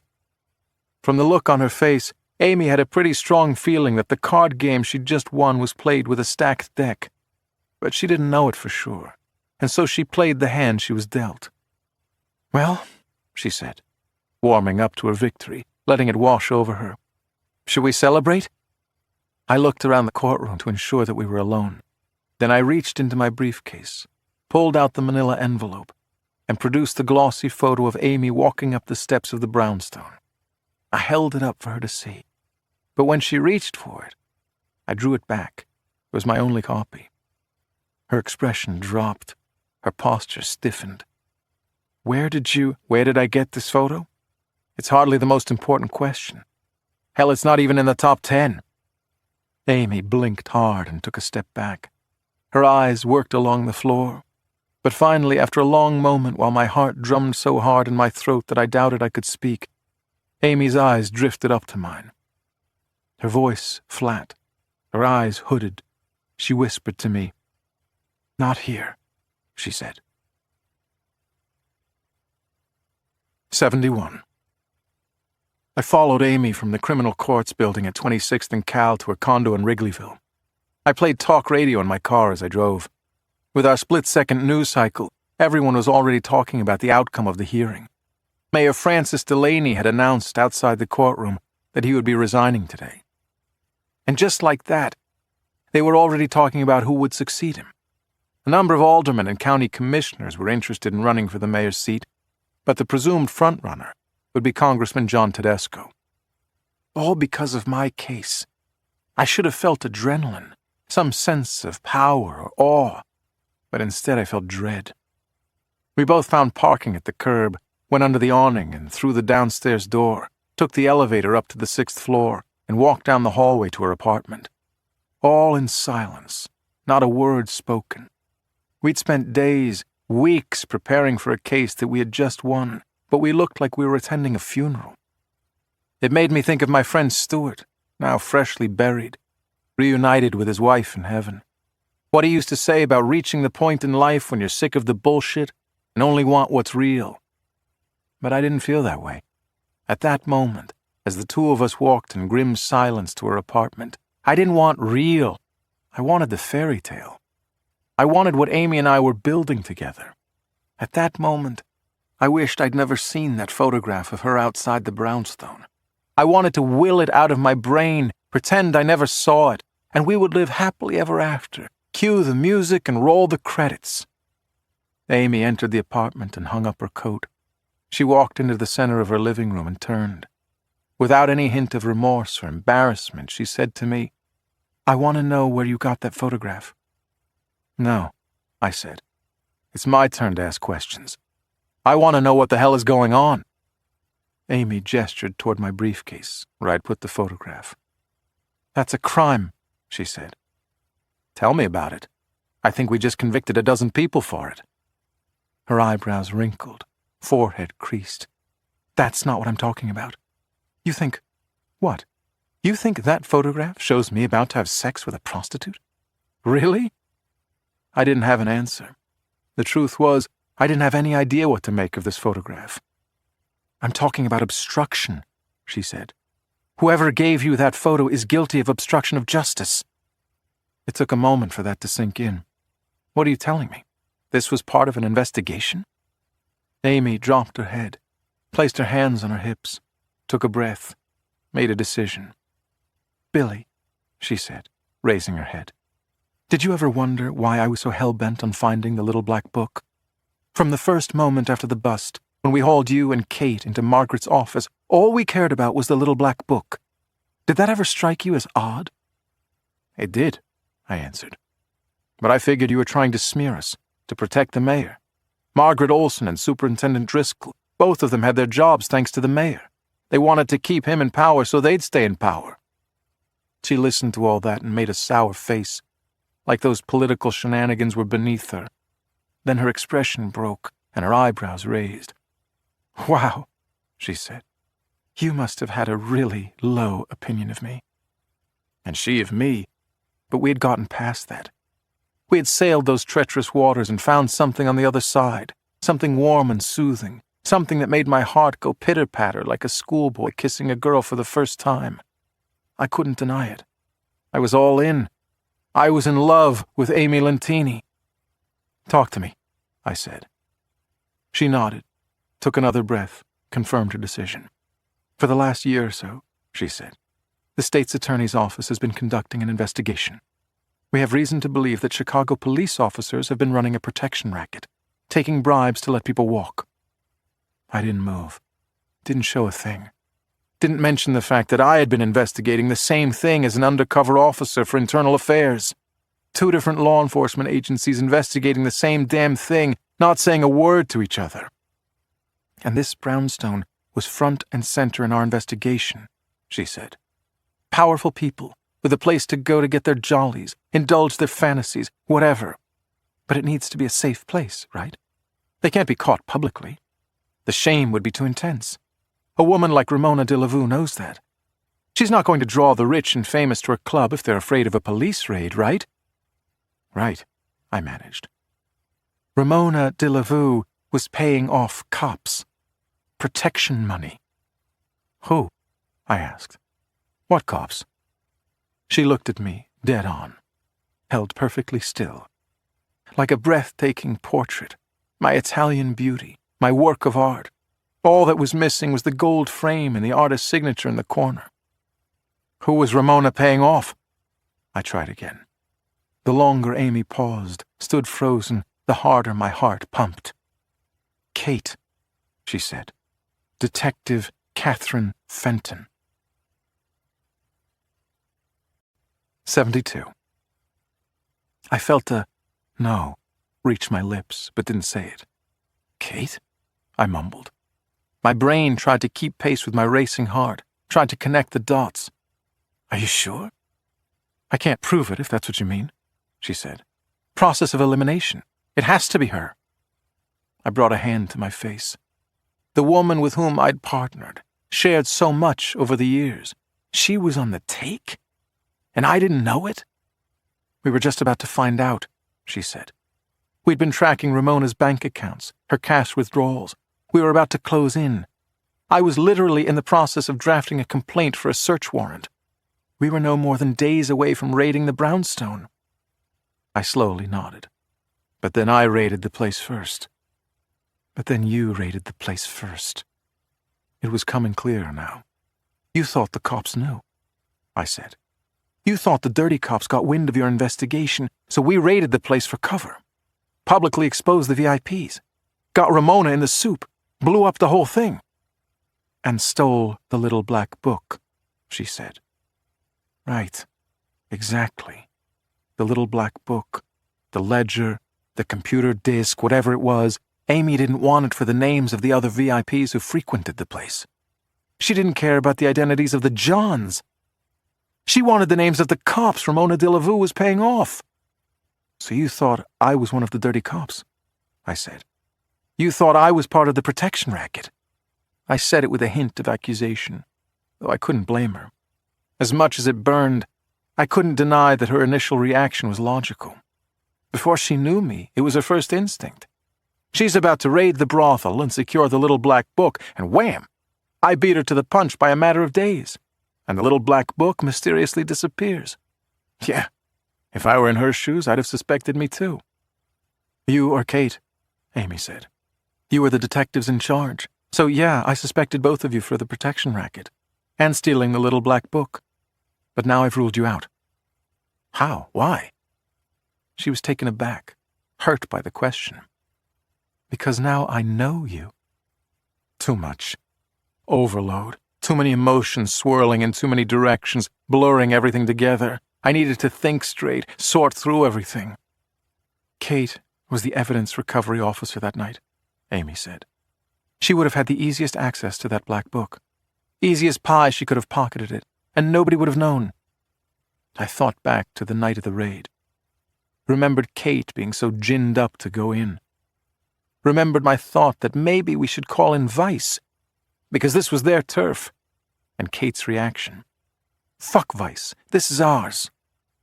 Remembered Kate leading the search upstairs of Ramona de la Vue's office. She easily could have done it. Kate, I said again, only this time, not as a question. That photograph you showed me, of me walking up to the brownstone, that just confirms what I thought, Amy said. That photo was taken only a couple of weeks before your raid. It had to be, because that was the only time I was there. I just wanted to see the place for myself. We'd spent so much time investigating it, but I'd never actually gone there. I didn't go in, I just walked up a couple of stairs and looked at it. She wagged a finger. But the photograph proves that somebody knew I was there. Whoever snapped this photo knew that you, one of the top prosecutors with the state's attorney's office, was interested in that brownstone. They knew we were close, Billy. The dirty cops knew we were coming. And then suddenly, just before we made our move, you and Kate lead a squad of officers and raid the place. And the little black book goes bye-bye. She was right. It all lined up. But Kate didn't act alone, said Amy. This operation is too big for one person. Which brings me to my original question when you first showed me that photograph. Where did you get it? Found it on my doorstep, I said. Anonymous. Plain manila envelope. No writing. Nothing but the photograph inside. She thought about that. Disappointed that I didn't know more. Paced her living room. Whoever left me that photograph doesn't want me to trust you, I said. Amy looked at me. Whoever left you that photograph is in on this with Kate. I removed the photograph from my briefcase, examined it, turned it so Amy, who walked over to me, could look at it too. This is just like the others, I said. All the photos that Kim Beans has published. Same angle, same focus, same everything. Same photographer every time, Amy murmured. We looked at each other. It registered with each of us at the same time. A cop's been feeding these photographs to Kim, Amy said. I nodded. We find Kim's source, I said, and we find our dirty cop. 73. Hand to hand, I said to Amy. Kim's source wouldn't email the photos or text them. Too traceable. The U.S. mail wouldn't work. The photo could be damaged, and you can't control timing as much. He wouldn't FedEx it because he'd have to put down a credit card or walk into a store that has a security camera. Amy thought about all that. She was a prosecutor, not a cop, but she'd worked some pretty big federal investigations, and she knew something about the cloak and dagger aspect of corruption. And you don't think Kim already has all the photographs? She asked. I shook my head. I don't think so. Whoever this dirty cop is, he's using Kim for some purpose, and he, or she, Amy added. Right. The dirty cop, he or she, would want to maintain control over the situation. Handing over all the photos at once to Kim is not maintaining control. It's giving all the leverage to Kim, letting her do whatever she wants with the photos whenever she wants. Now, I continued, our dirty cop is smart. He'd want to keep Kim on a short leash. He'd want to hand her one photo a week, keep her nice and compliant and dependent on him. Amy nodded, then looked up and squinted. Well, Kim's next column comes out in 3 days. So if you want to catch her in the act of receiving a photo from her source, I have to go right now, I finished. I have to start my surveillance right this minute. I'll go with you, she said. No, I work better alone. Amy's mouth curled downward. Maybe Kate does too, she said. Maybe she's working alone on this. Maybe the person handing Kim those photos is the same person who stole the little black book. Kate. Or maybe Kate did neither of those things. Amy raised her eyebrows. I still haven't convinced you? It doesn't matter whether I'm convinced or not, I said. I'll find out when I shadow Kim. Speaking of which, you need to get going. Amy nodded. Promise me you'll be careful. People have been killed over this. Careful's my middle name, I said. I left. I didn't want to get drawn into a long goodbye with Amy, because knowing me and my lack of willpower, we would end up with our clothes off, and I really needed to hurry. I needed to know the truth. Was Kate really behind this? Was she shaking down Ramona de la Vue? Did she steal the little black book the night of the raid? Logic and reasoning made her the most likely suspect. But Kate? I got to my car and started it up. My cell phone buzzed. A text message from, well, speak of the devil. The message was from Kate. You never thanked me. When do I get my present? There was a photograph attached. It was a photo of Kate, a selfie, as they call it. She was lying in her bed, naked down to her bra and panties, an angle downward that maximized the cleavage shot, a come-hither look on her face, the hint of a devilish smile. Your basic male fantasy. Was this real? Or was this some kind of ploy to draw me in?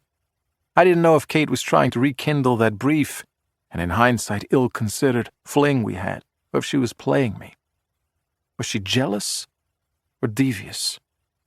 Well, let's find out, Katie, I whispered. Let's see who delivers the photo to Kim. 74. My second full day of surveillance of Kim Beans. I spent yesterday following Kim to work, to a bar in Ukrainian Village, to the Whole Foods in Lincoln Park, and to a Bulls game last night, which took some effort, but I badged my way into United Center, one of the perks of the job. I saw no indication of any handoff, any passing of a photograph, or anything else. This morning, Kim arrived at her office in Dearborn Park at 8. No fancy downtown skyscraper. Chicago PC was just an online news outlet, so a medium-sized office with a plate-glass window sufficed. I had a thermos of hot coffee and a box of granola bars, ready to stay in one position for as long as it took.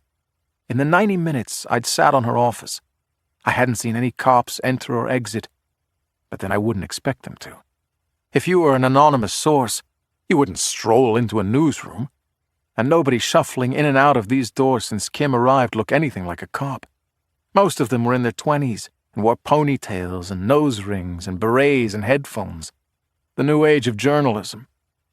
My phone beeped. A text message from Kate. Another personal day for Billy? Are you sick, or is it for fun? It was my second day in a row skipping work. I thought that Kate might take time off too, after the big trial, but apparently not. It was yet another reminder of how far we had drifted. Partners who once shared everything, now failing to even coordinate our work schedules. Just some personal stuff, I replied. You want some company? She came back almost immediately. I wanted to keep this informal, casual, but after the porn photo she sent me the night before last, it was hard to play dumb. I hadn't even acknowledged that photo, hadn't replied to her at all. I'm good, just some errands, I typed. Then I added, talk soon. My way of politely ending the back and forth. I hit send and heard the swoosh of my phone as it volleyed my message through cyberspace to Kate. 2 hours later, Kim left her office on foot, braced against the cold, and hustled across the street to a deli that was only about 20 yards from my position in my car. It was lunchtime, and lunch was a good cover for a meet. I got out of the car and watched her from the sidewalk through the large window. She didn't contact anybody, didn't brush against someone, didn't pick anything up that someone else had left. She simply pulled a salad out of a refrigerated case, put it on the counter by the cashier, swiped her credit card, and left. I got back in the car, disappointed. I had to piss, too. My cell phone buzzed again. Another text from Kate. You have the right to remain silent. Another photograph attached. Another selfie. Kate in her patrol uniform, which she hadn't worn for years. The shirt unbuttoned to her navel, maximum cleavage, firearm on her hip, handcuffs dangling from her finger, the sexy cop thing. Punching every button she could find, trying to get a rise out of me. Why? I mean, I was a swell guy and all, but I wasn't that great of a catch. I put down my phone as if to make it all go away. An hour passed. Kim took a cab to a beauty salon. Luckily for me, I could see her through a picture window as the hairdresser took an inch off her curly locks. I didn't make this for the drop spot. Possible, but unlikely. My phone buzzed again and filled me with dread. Yes, Kate again. Don't make me beg. Jesus, Kate. I mumbled inside my car as my phone buzzed again, then again in rapid succession. Unless you want me to beg, LOL. On my hands and knees? There was that brief time during our fling when I would have enjoyed this, but I wasn't having any fun at all. I typed the word stop, but didn't send it. Stared at it. Didn't want to make matters worse. Didn't want to throw gasoline on a fire. But I didn't want to encourage her either. 90 minutes later, Kim was back at her office in Dearborn Park. Another text from Kate. This is bullshit. I was beginning to feel the same way, and my lack of progress on Kim's surveillance had me pretty agitated already. The word stop was still typed into my phone from the last time Kate had texted me. This time, I hit the send button and took a breath. Steeled myself for the counterpunch. I was pretty sure Kate wouldn't enjoy being told to stop anything. Nothing on any front for the next 90 minutes, as the sun sank below the buildings in the South Loop and dusk began to cover the sky. Nothing from Kim, and nothing from Kate. Then my phone buzzed again. Another message from Kate. See anything you like? Another photograph attached. Another selfie. Kate inside her hot red Corvette, naked except for a leather jacket spread open generously for a nice view. Yet again, a photo worthy of a porn website, the third one she'd sent me. But this time there was one difference. In her right hand, she was holding her service weapon against her temple. It hit me hard. A clash of cymbals between my ears, a hot spear to my stomach. She knew very well how my wife had died. Kate was coming unglued. Something was happening. I didn't know what, but I couldn't ignore it. At that moment, Kim Beans left her office and walked to her car. Shit. I had to stay with Kim. Tomorrow was the day her next photo was set to be published. If she was meeting her source, it would be between now and tomorrow morning. I couldn't leave her side now. Not now. I typed, but erased several messages into my phone. That's not funny. I hope you're joking. Don't do anything rash. None of them felt right. I threw my car into gear as Kim sped away in her car. I hastily typed, "Talk soon, I promise," and hit send. It wasn't the perfect message, but it would have to do. I didn't know whether she was playing me or in real distress. I hoped that I would have the chance to find out. 75. I stepped out of the car, shifting my weight from one foot to the other, trying to keep warm. It was long past dusk, and the air stung my face. I couldn't remember the last time it had been so cold in early April. It was so cold that the prostitutes were charging money to blow on your hands. I was in a strip mall at the corner of Ogden and Grand, West Town, one of my favorite areas. I knew the Twisted Spoke well. One of the best burgers in the city. Thick. Spicy Bloody Marys. I wished I was in there right now ordering a Fat Boy, debating between whiskey and beer. But I was across the street, bundled to my chin, blowing frosty air out of my mouth, binoculars in hand. I had pretty good eyesight. So as long as Kim Beans just sat at her table inside the Spoke sipping her drink with her back against a window, I wouldn't use the binoculars and look like some pervert. Whenever anyone approached her table, the binoculars went up to my eyes. So far, 30 minutes had passed, and the only person coming within 10 feet of her was a surly, overweight guy with facial hair and a bald head who took her order. My car was running, headlights off, dome light off, heat blasting. Every 10 minutes or so, I ducked into the car for a quick warm-up, never taking my eyes off Kim's position. I stomped my feet in place and bounced up and down. I looked like an ice fisherman doing aerobics. Inside the spoke, Kim looked at her watch and nursed her drink. Something yellowish, a fruity job. She'd been there now for 45 minutes. I decided to get back in the car because I could use my binoculars without being so conspicuous, and the view was good enough.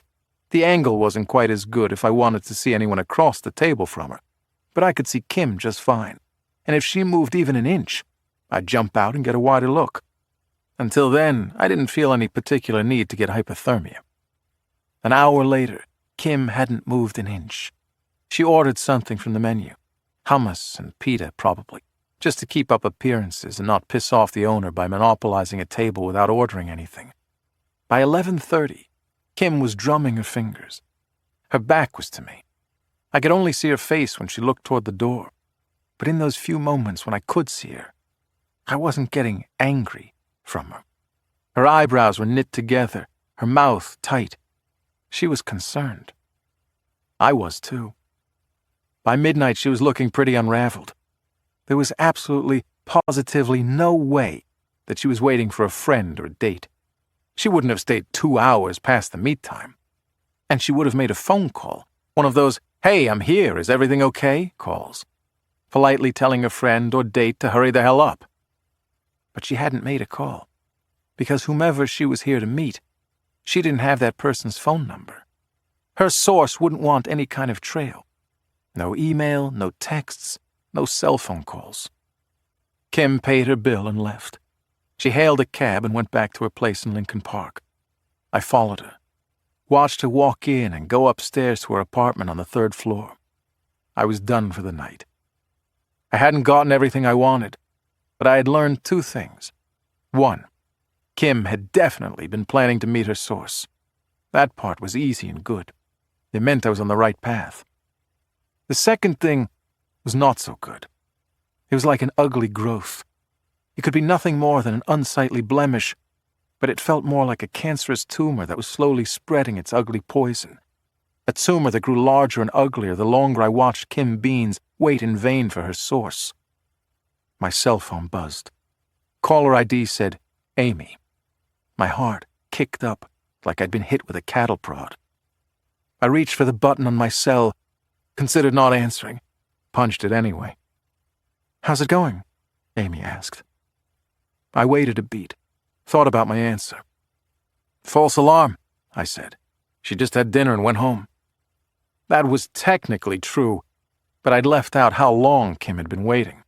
I left out that I was sure she'd been waiting for her source, that I had no doubt, because the second thing I'd learned tonight was that Kim's source, somehow, in some way, knew not to come tonight. Somebody tipped off Kim's source that I'd be watching. And the only person who would have known that piece of information was on the phone with me right now. 76. No, I thought to myself when I got home. I was pacing the floor in my bedroom. Impossible. Amy wouldn't have told anybody about my surveillance. But then how did the source know I was tailing Kim? Wasn't I careful? Discreet? I was good at surveillance. It was my specialty. But I must have blown it somehow. That was the only explanation. I wasn't careful enough. Kim's source did some reconnaissance of his own, or her own, and somehow made me and ditched out. I blew it, and I wouldn't get another chance. Yes, I thought to myself. That must be it. It wasn't Amy. It was my own negligence. I checked my text messages. Nothing more from Kate since this afternoon, when I promised her I'd be in touch soon. No more pornographic photos. No more guns to her head. No more angry, flirtatious, unstable messages. Dread suddenly filled me. One reason I hadn't heard from Kate could be a very, very bad reason. A reason that had something to do with putting a gun to her head. Screw text messages. I dialed my phone and rang Kate. 4 rings before it went to voicemail. "Just checking in with you," I said. "Please call." Then I added a text message for good measure. "How are you doing?" I paced the floor with more urgency, like it was some kind of Olympic event, wondering if I should jump in my car and head over to Kate's. But it was almost 2 a.m. That was crazy. Still, if she was thinking of harming herself, if by some chance she'd actually been serious when she'd sent me that photo with the gun. "Let me know you're okay," I texted. And then the panic began to rise in my chest, and I suddenly blamed myself, feeling guilty that I didn't take her more seriously when I first got that photo this afternoon, that maybe it was a cry for help, and I was so caught up in my surveillance that I didn't pay sufficient attention. Again, for the second time in my life, I didn't see the warning signs. "Call back, Kate. Please call back." I threw my coat back on and grabbed my car keys off the table by the front door. I went into the garage and popped open the garage door, a wave of chilly wind sweeping in. Then I jumped in my car and started the ignition, and my phone buzzed. I grabbed for it with such intensity that I fumbled it, the phone falling to the floorboard in my car. I reached down and grabbed it, read the face of it. It was a text message from Kate. "Fuck you." I breathed out.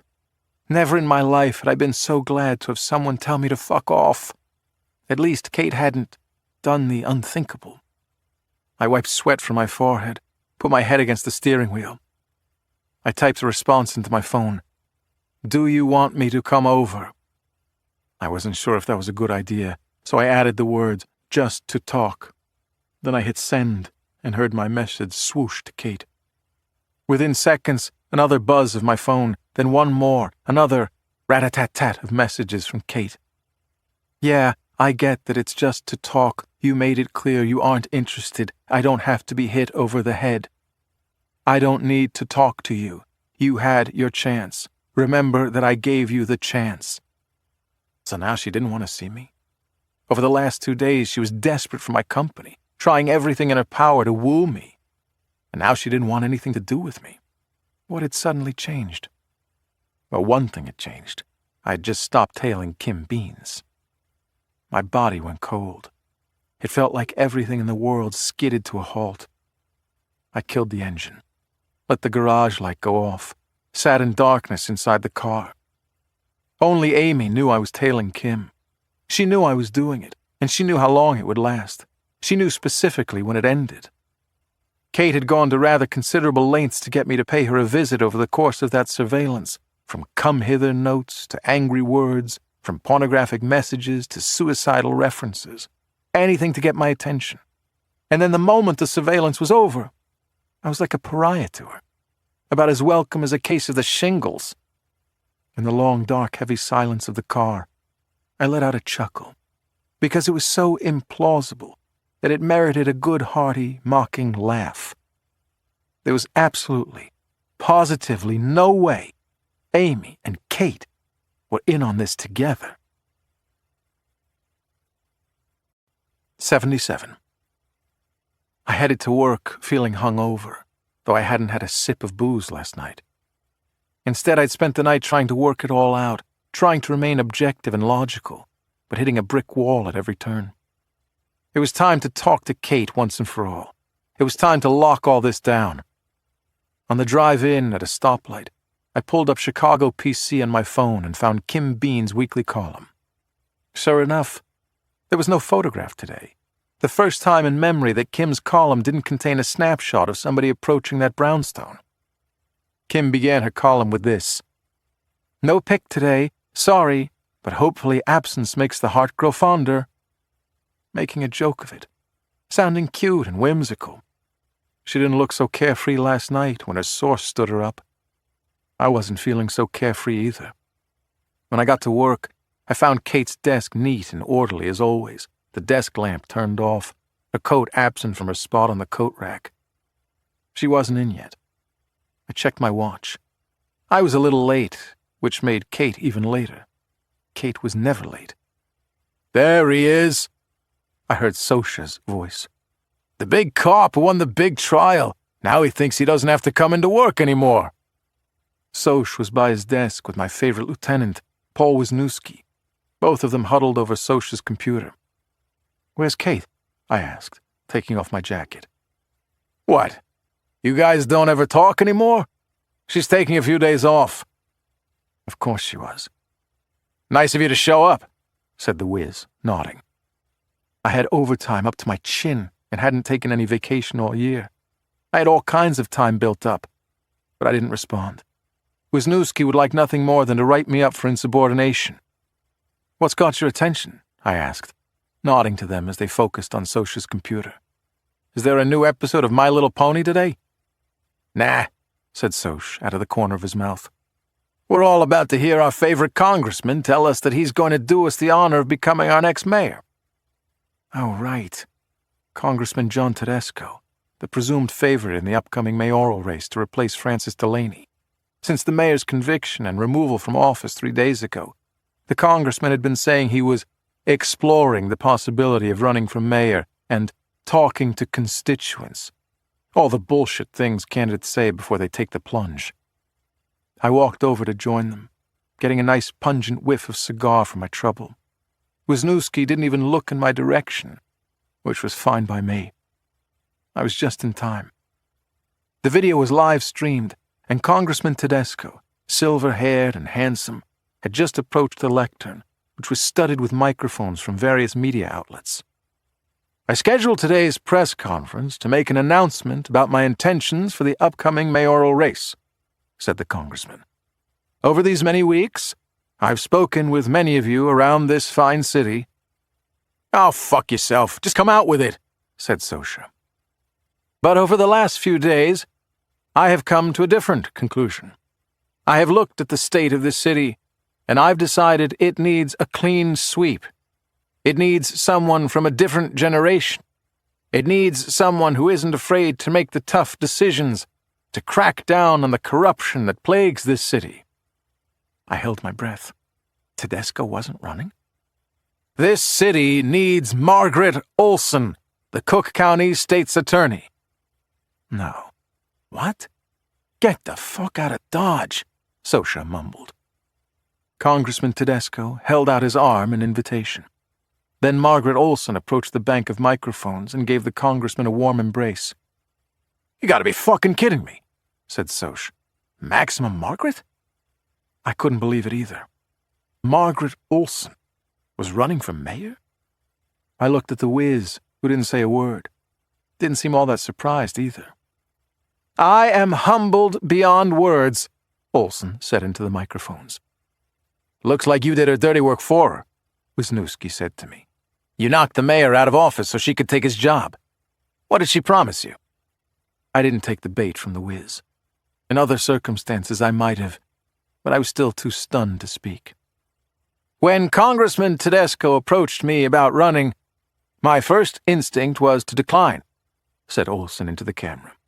But then I thought about this city and its problems, and whether I could be the one to clean it up.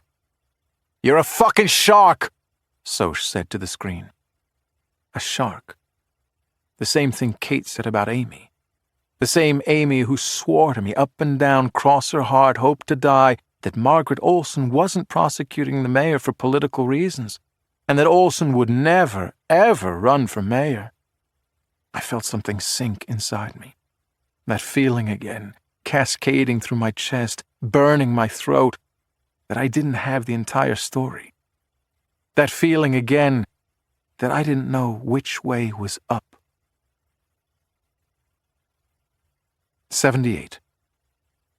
Amy Lentini got off the elevator at the Daily Center after hours, after darkness had long been settled over the city.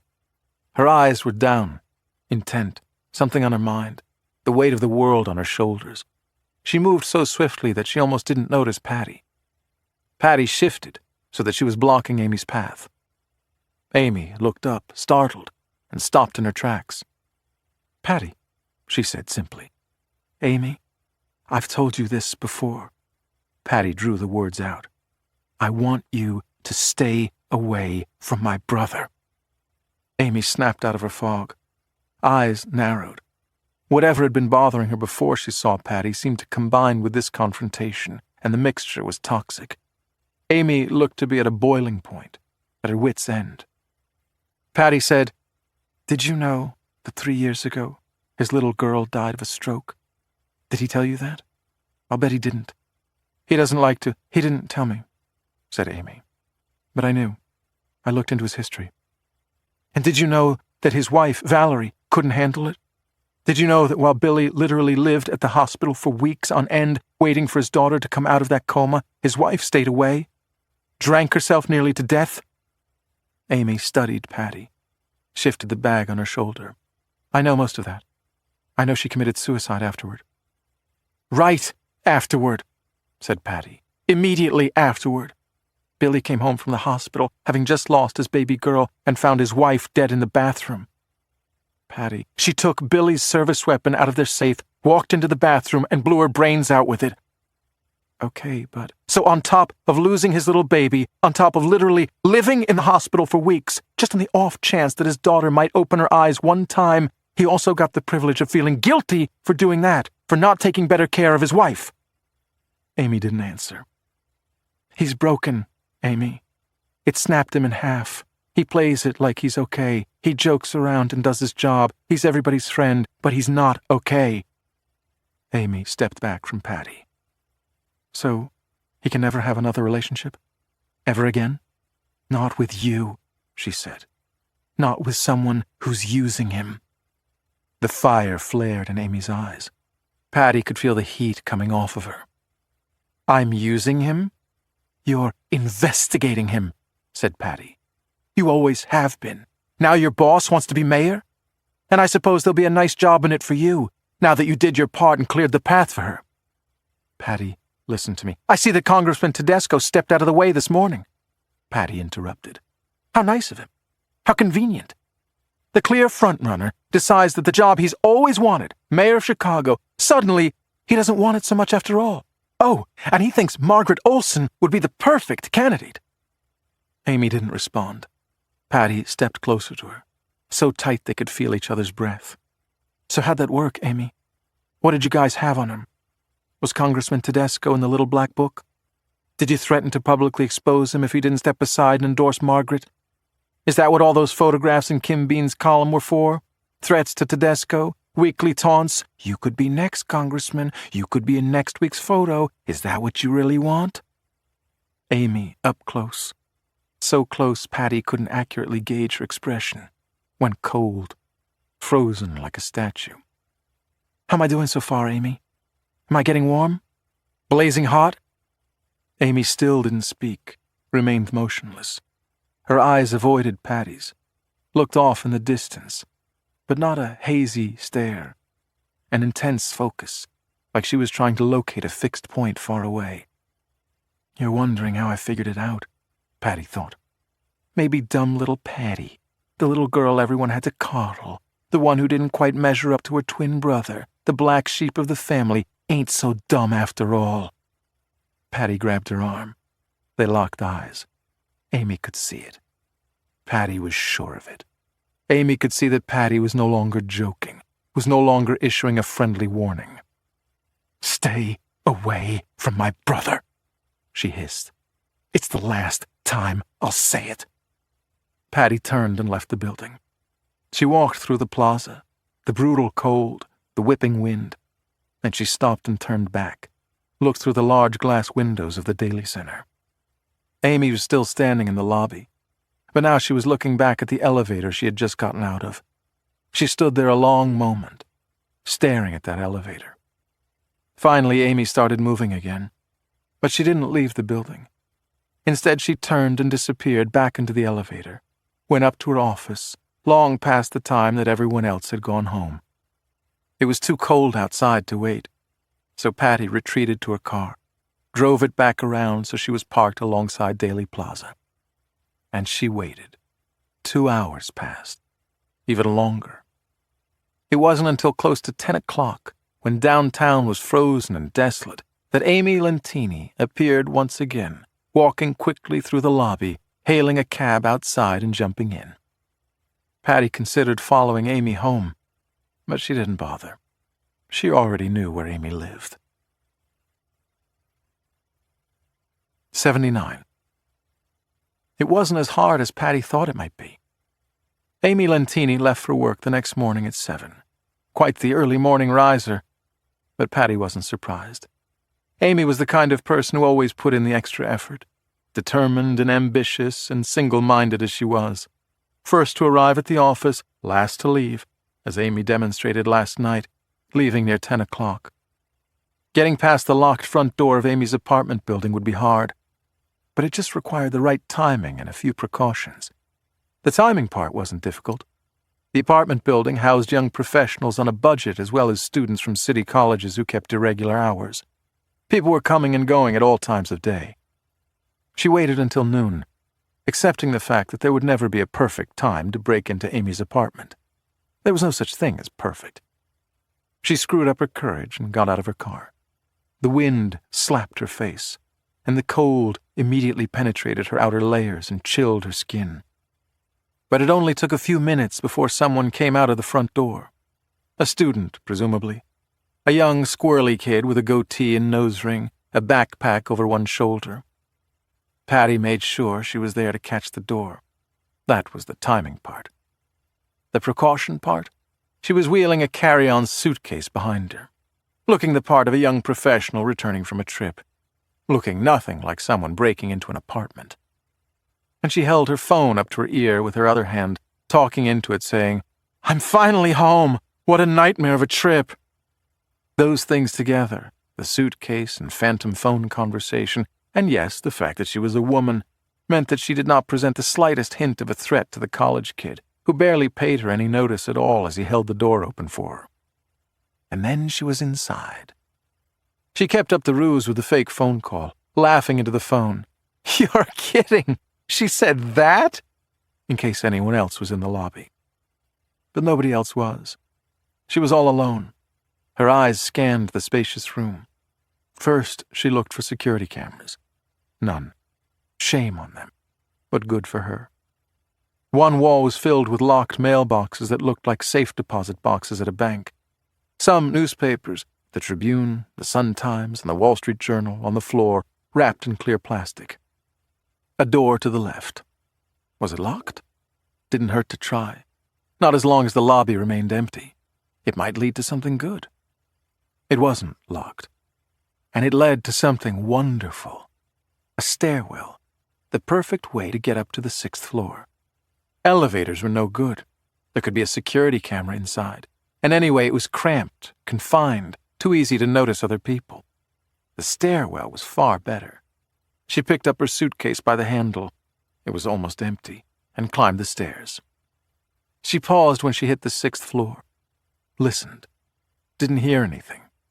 Opened the door and stepped onto the cheap carpeting. A long corridor.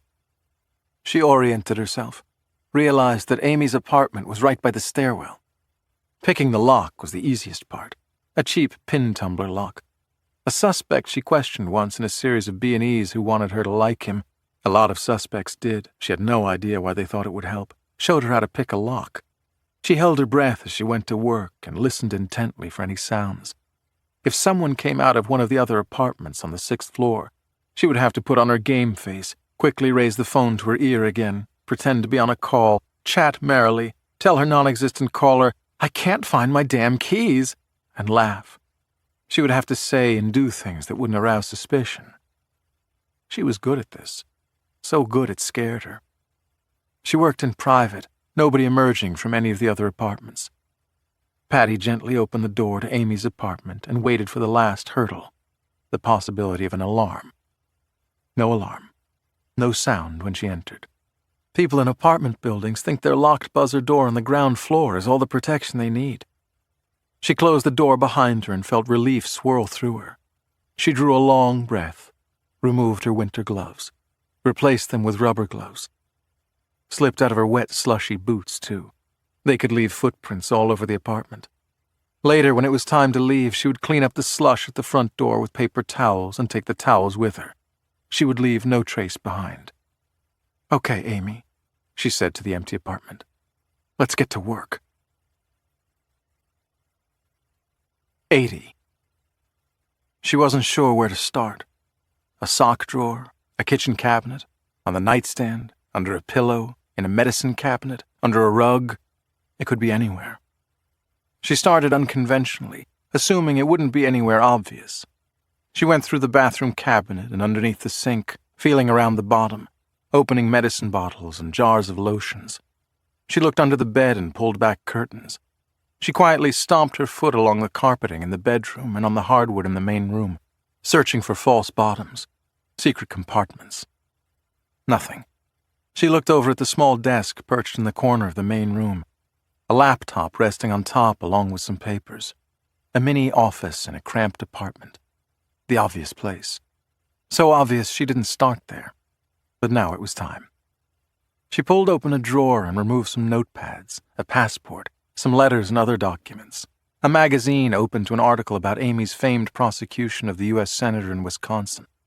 Left inside the desk were a few pens and pencils and a small black thumb drive. She picked up the thumb drive and stared at it, as if it could tell her anything by itself. It had no markings, no label. Patty felt a tremble in her limbs as she removed her laptop computer from the suitcase she'd brought with her. She sat in the chair by Amy's desk and carefully placed the thumb drive into the slot on the side of her laptop. She held her breath as it booted up. A menu screen popped up, revealing the contents of the thumb drive. One document, in PDF format. The title of the document was Ledger. She felt a jolt of electricity sizzle through her as she clicked on the link, and her laptop began its wrenching and tugging. The contents suddenly appeared on her screen. "My God, this is it," she whispered. "This is the little black book." 81. There had been various theories on what form it would take. Some people thought that Ramona DeLaVue, the manager of the brownstone brothel, would steer clear of computers and simply write everything by hand on a pad of paper. Others figured she wouldn't have been able to resist the simplicity and flexibility of a computer. But everyone agreed on one thing. Ramona DeLaVue would absolutely, positively keep some record of the transactions inside the brownstone brothel. The computer screen gleamed on Patty's face, the document lingering before her eyes like the Holy Grail. Hundreds of man-hours had been spent trying to find this document. Several lives had been lost. It turned out that both theories were right. Ramona DeLaVue had written down her entries in handwriting on a pad of paper. But those pieces of paper had been scanned onto this thumb drive. Someone had made a copy. There were more than 40 pages of what looked like an accountant's ledger, organized by dates that began nearly 3 years ago. On each line there were codes. Letters followed by numbers, followed by what appeared to be a dollar amount for services rendered. BBB-14-5000, JJ-21-7500, Q-17-10,000. The entries went on for pages and pages. No names, just codes. But at the end, after scrolling through nearly 40 pages, she found the key to all the coded language. Each number referred to a different prostitute, her first name and last initial only. The number 14 was for a girl named Ava J. The number 21 referred to a Marnie B.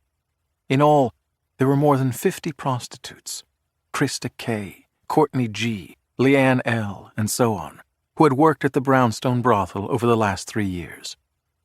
Every letter was assigned to a client, his last name only, and once the alphabet was exhausted, the letters were doubled, then tripled.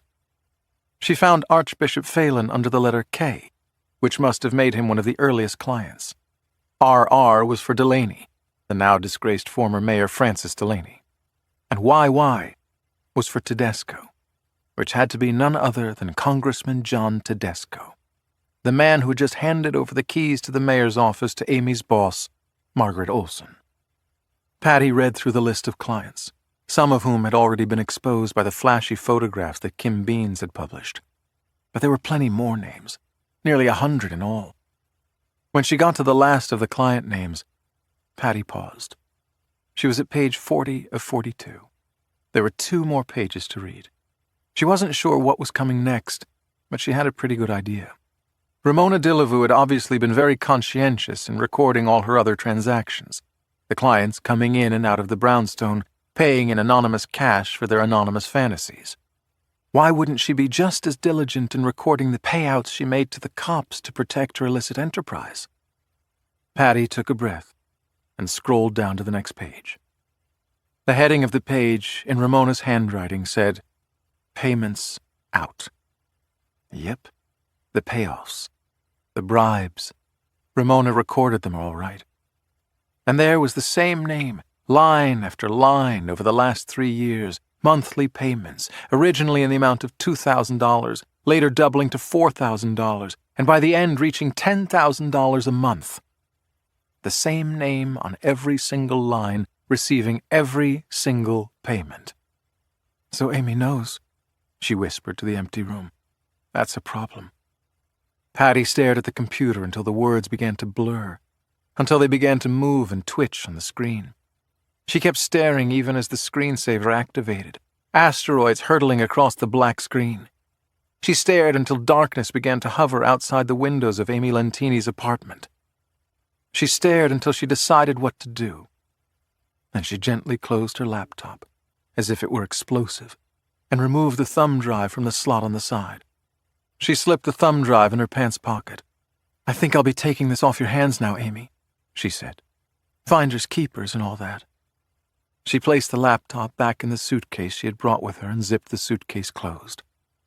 "Don't you worry, little brother," she said as she put her boots back on. "I'm going to clean this all up. You can thank me later." The present. 82. Detective Catherine Fenton was a woman scorned, says my lawyer, Stilson Tomita, leaning against the window ledge in his office, a view of the Chicago River and the Wells Street Bridge behind him. A woman who wanted Billy Harney, but couldn't have him. And if she couldn't have him, nobody could. Wow, that's harsh. She had a brief affair with Billy, but she wanted more, and Billy didn't. Billy, in fact, started dating another woman, Amy Lentini. Kate couldn't handle it, so she lashed out. She tried everything. Think Glenn Close in Fatal Attraction, except she's a cop who lives in a world of guns and violence. So instead of boiling a bunny on the kitchen stove, her version of getting back at Billy was murder.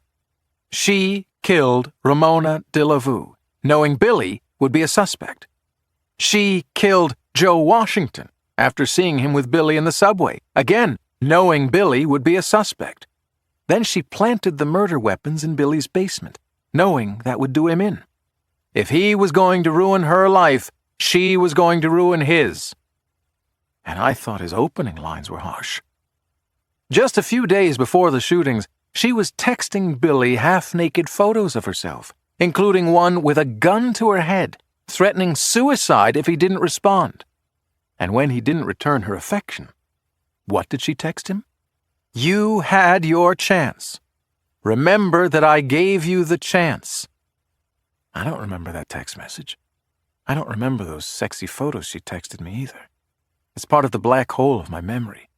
The only reason we know about them is that the prosecution turned them over to us in discovery. 2 days later, Stilson continues, she goes to Amy Lentini's apartment, where Billy and Amy are in bed. It's the last straw. She draws her gun. Billy, whose gun is close by on the nightstand, reaches for it to return fire. His gun goes off, and Amy is hit by accident in the heat of the moment just before Kate and Billy shoot at each other. Stilson pulls down on his tie, works his collar open. I've known Stilson Tomita since I was a kid, when he and my dad were rookie cops working a beat before he finished law school and became a prosecutor, later turning to the defense side when he needed college tuition for his 4 kids. Stilson is a classic melting pot Chicagoan. His father is a first-generation Japanese-American who opened a tailoring business in Lincoln Park. His mother is a 150% Irish South Sider who had cops in her family going back to the Depression. To look at him, you see more Ireland than Asia, but his features are dark enough to make it hard to place his heritage. He used to joke that people couldn't decide whether he was Italian, Greek, or Latino. But regardless of nationality, he still looks like the cop he once was. The ruddy complexion, the deep-set eyes of someone who's seen the messy sludge of the criminal justice system, its ugliness and desperation and bitterness, and ultimately its hopelessness. He has put away people, and he's defended them. Each side has its costs, and it shows on his weathered face. I look around the room at the others, my trusted inner circle. My sister Patty, my father, and Lieutenant Mike Goldberger, as close to a second father as anyone could get. Each of them is batting around what's just been said, Stilson's summation of my defense. We are less than a week from trial, and the prosecution's evidence is all in. Stilson and I have kicked around defense theories for weeks, but now the rubber has met the road. Now we know everything they have against me. Now it's time to finalize our plan, then test it and retest it. Kick the tires, so to speak, mold it like clay into the best argument we can make. My gun accidentally went off and shot Amy, I say. It was an accident? Well, your gun killed Amy, not Kate's. They can prove that. Stilson shrugs. If you have a better explanation, I'm all ears. When your best explanation sucks eggs, things aren't looking up. Stilson cocks his head, nods, seeing the look on my face. We play the hand we're dealt, he says. This is the best theory we have, Billy. It's the only theory, says Patty. No, it's not, I say. They're saying I was a crooked cop, right? They're saying I shook down the brothel for protection money, that the state's attorney was investigating me, and that I killed everyone to cover it up. We could say the exact same thing about Kate, or Wisniewski, or both. But there's no proof of that. Patty pushes herself off the wall, uncrosses her arms. There's no proof of a protection racket. There's no little black book. It's a fantasy. There's no little black book? I say. They never found it, she says. As far as the jury is concerned, it doesn't exist. I agree with Patty, says Stilson. Listen, Billy, we start by saying the prosecution is full of shit.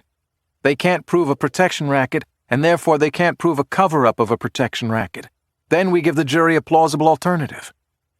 Stilson grabs blow-ups of the photos that Kate texted me, the sex kitten poses. This is a woman whose heart has been broken, who's trying desperately to get your attention. All the jurors in that box, I guarantee you, at some point in their lives have had their hearts broken. They know the sting of rejection. They may not have committed murders and frame-ups as a result, I'll grant you that, but they can relate to how she was feeling. I look at Goldie, who grimaces as he stares at the floor. At my father, who narrows his eyes and brings a hand to his face. At Patty, who nods in agreement. Kate was an unstable woman who went off the deep end, she says. That's your story. There was no corruption. There was no little black book. 83. Patty runs north along the jogging path, violent wind slapping her skin, Lake Michigan lashing out like an insolent child to her right, the cars cruising by on Lakeshore Drive to the left. The weather is still warm, but this close to the lake it feels like a different climate altogether. It's one of the things she's always loved about Chicago. The ability to escape the concrete jungle and be so close to a beach and a massive body of water. The way the roiling lake waters and car traffic on the outer drive produce their own combination of sound, their unique symphony. She is not alone, not physically. There are bikers and rollerbladers and other joggers, gaggles of people hanging out along the concrete promenade.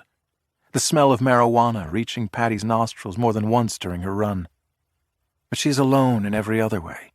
She feels completely, utterly alone in the most important way. She follows the path into Lincoln Park, the wind easing up, her feet appreciating the soft cinders in contrast to the unforgiving concrete next to the lake. Feeling a good runner's high now. The burn through her chest feels right, like punishment. Part of her wants to run until her legs catch fire, until her heart explodes. Billy's trial starts in 2 days. As she continues north through Lincoln Park, past Lakeview, she veers off to Montrose Harbor. She takes a minute, catches her breath, her hands on her knees. The harbor is still nearly full of boats, as summer is drawn to an end, but the weather has stayed warm. Most boaters will try to wring every last temperate day out of the season before they put their boats away for the winter. She walks along the dock, a thin sliver of concrete, a perpendicular extension a good 100 feet out into the water, a lighthouse at the end. Nothing out here but this narrow strip of pavement, the whipping wind, and the lake waters, deep and turbulent. She stops and looks out. To the south, the city looms, massive and imposing, overwhelming, too, sometimes overwhelming. And the lake water, an endless black hole beneath her. I could do it, she thinks to herself. Just one quick, impulsive surrender to temptation, and it would be over. Nobody would ever know. She and Billy came here once, after graduating from high school, so young and full of energy and hope. They sat on this very dock, opened a bottle of Johnny Walker Red, and sipped it as their feet dangled over the side and the wind lifted their hair. They told each other they'd be cops like their father, and they'd work together, and they'd have each other's backs, always, forever. She's shivering now, her body temperature cooling rapidly against the violent wind, the chilly air. The lake dancing up around her, calling to her. I could do it. Nobody would know.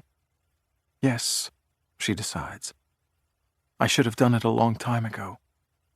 She reaches inside her running shorts, into that skinny front pouch big enough to hold only a key or a small wad of cash, or a thumb drive. The thumb drive she stole from Amy Lentini's condo the day before Amy's death. The thumb drive containing the little black book. Just do it, she tells herself. She holds the tiny thumb drive in the palm of her hand, wraps her fingers around it, makes a fist, cocks her arm back like a pitcher winding up, looking out over the dark, endless lake. The wind will catch it, but it's not so light that it won't sink when it hits the water. Sure, it's just heavy enough. It will sink deep down to the floor of Lake Michigan, 100 feet below, carried away in the undercurrent, lost forever. She cocks her arm back farther still. She always had a pretty good arm. For a girl, everyone would always add. But Billy was the better athlete. Billy was the better everything. But not anymore. 84. The night before my trial is to begin, I go for a walk. I walk north and east toward Bucktown, mingle among the crowd, searching out signs of life. The animated chatter in open-air restaurants, the smell of sizzling carne asada and onions, the squeal of car tires and the blaring of horns. Sometimes I still see a glimpse of Amy's face in the crowd, or hear her voice in my dreams. But it's fading, less frequent and more distant as each day passes. My legs feel good. My limp is nearly gone. My hips ache these days, mostly because I'm overcompensating for my bad leg, the docs say. But otherwise I move pretty well. Stilson, my lawyer, wants me to walk into court with my cane, limping and stooped. He wants me to look wounded, a victim, not a killer. Like all those mobsters who spend their entire lives robbing and intimidating and killing, and when they finally get hauled into court, they're bent over in wheelchairs and using oxygen tanks. I make it back to my neighborhood after a good 4 miles, more than an hour. I feel pretty good. The walk has loosened my muscles and massaged out some of the stress, but the specter of the trial weighs on my shoulders. I know how this is going to end. We will put up a valiant battle, and the jury will probably believe that Kate went too far in her pursuit of me. But who's kidding whom? It will take a miracle to escape all 4 murder charges, to convince the jury that Kate was responsible for the murders and a frame-up, all because she couldn't have me. That feeling again. I stop dead on the sidewalk, spin around. Nobody in sight. I can't put my finger on it.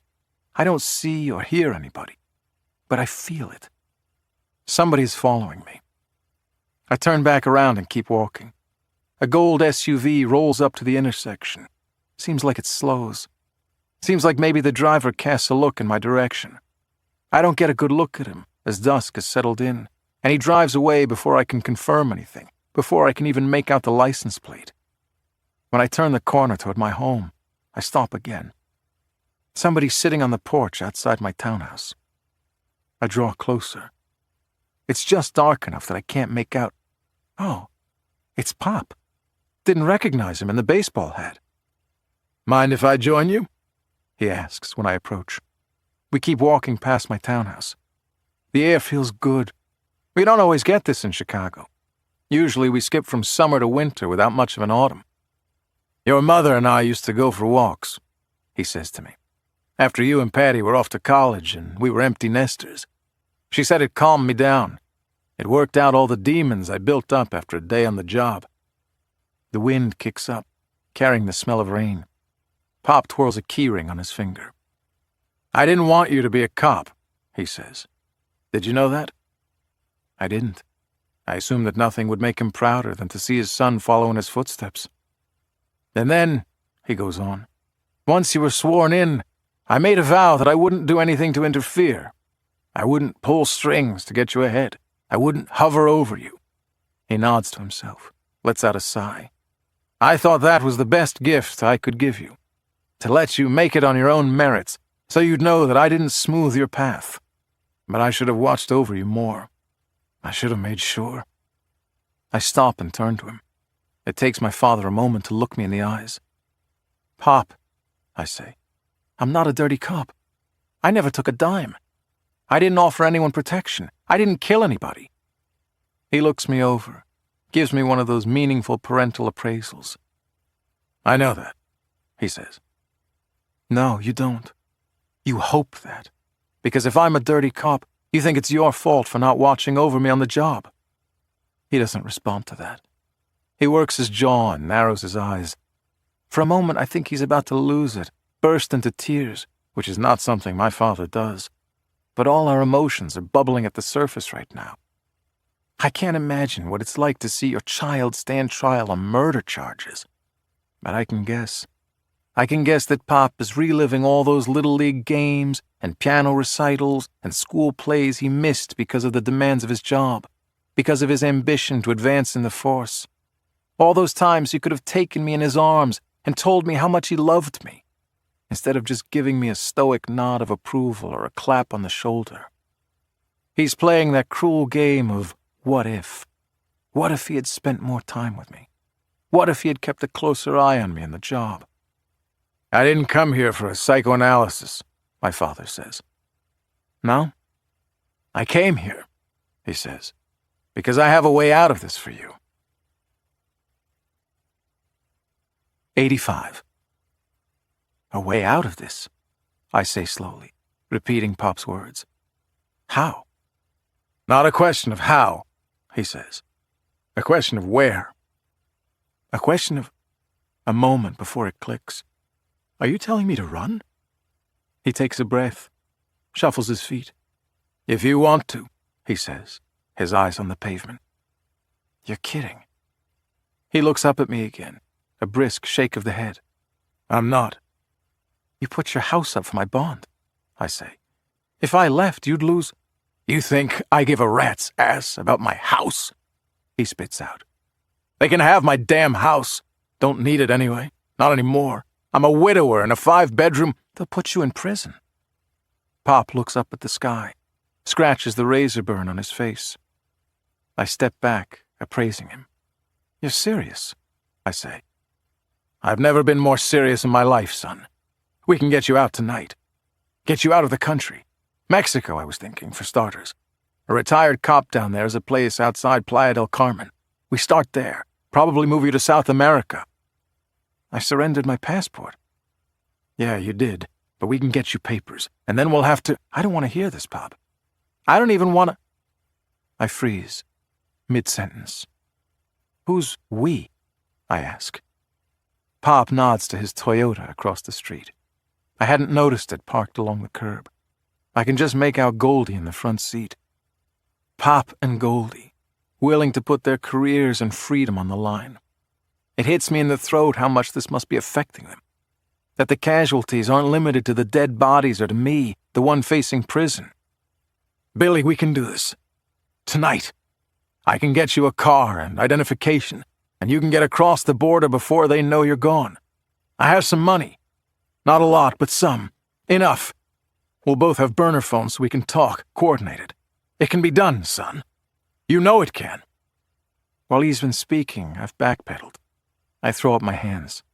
"And what happens to you?" "Don't worry about what happens to me. His shoulders rise and fall. "They'll suspect me, I know that. We just have to be smart, not leave a trail." He nods. "I'm willing to take the chance." "And Patty? I don't even say goodbye to Patty? I never see her again?" Pop looks off in the distance, wincing. When he shows pain, he reminds me of my sister. Your sister would rather see you living on some beach, tending bar and banging the local women, than visit you through a glass window in Stateville the rest of your life. She'd be happy that you have a life." I pinched the skin above my nose, let out some kind of noise. Freedom, like a warm breeze. I can taste it on my tongue, feel it flow through my blood. Another chance. A new life. And then my father is on me, his hands gripping my biceps. "Let me do this for you," he whispers, trying to hide the tremor in his voice. "You came back for a reason, son. You could have died in that bedroom. You should have died, but you didn't. You fought all the odds and came back. You didn't do that so you could spend the rest of your life in a concrete cell. You have a second chance. I have a second—" I break away from him. Above us, murmurs from the sky, the first hint of unrest, the clouds darkening. He clears his throat, wipes at his eyes with his sleeve, collects himself, letting the emotions recede once more to their familiar hiding place. "You have no case," he says. "You're going to lose. The judge will have to give you life. If you run and get caught, what's the difference? They can't give you more than life." It's not like we both don't know it. My case is shit because I can't remember anything. I'm crippled. I'm being pushed into the boxing ring with both hands tied behind my back. "It's what your mother would want," he says. "No, don't. I raise a finger. Mom wouldn't want me to admit to something I didn't do." My father drops his hands, looks at me the way he did when I was a child, a kid who had done something that completely exasperated his parent. His expression slowly changing from frustration and pleading to something darker and colder, something haunted and profoundly sad. "How do you know you didn't do it?" he whispers. "How do you know?" 86. State's Attorney Margaret Olson stands before the jury, buttons the jacket of her soft gray suit. There is standing room only in the courtroom. It is utterly silent, crackling with anticipation. It is late in the day, after a morning and early afternoon spent picking the jury. There'll be time today only for the prosecution's opening statement. Olson angles herself slightly, allowing her to gesture in my direction. She will point at me, Stilson warned. She will point at me and accuse me. "Detective William Harney was a crooked cop," she says.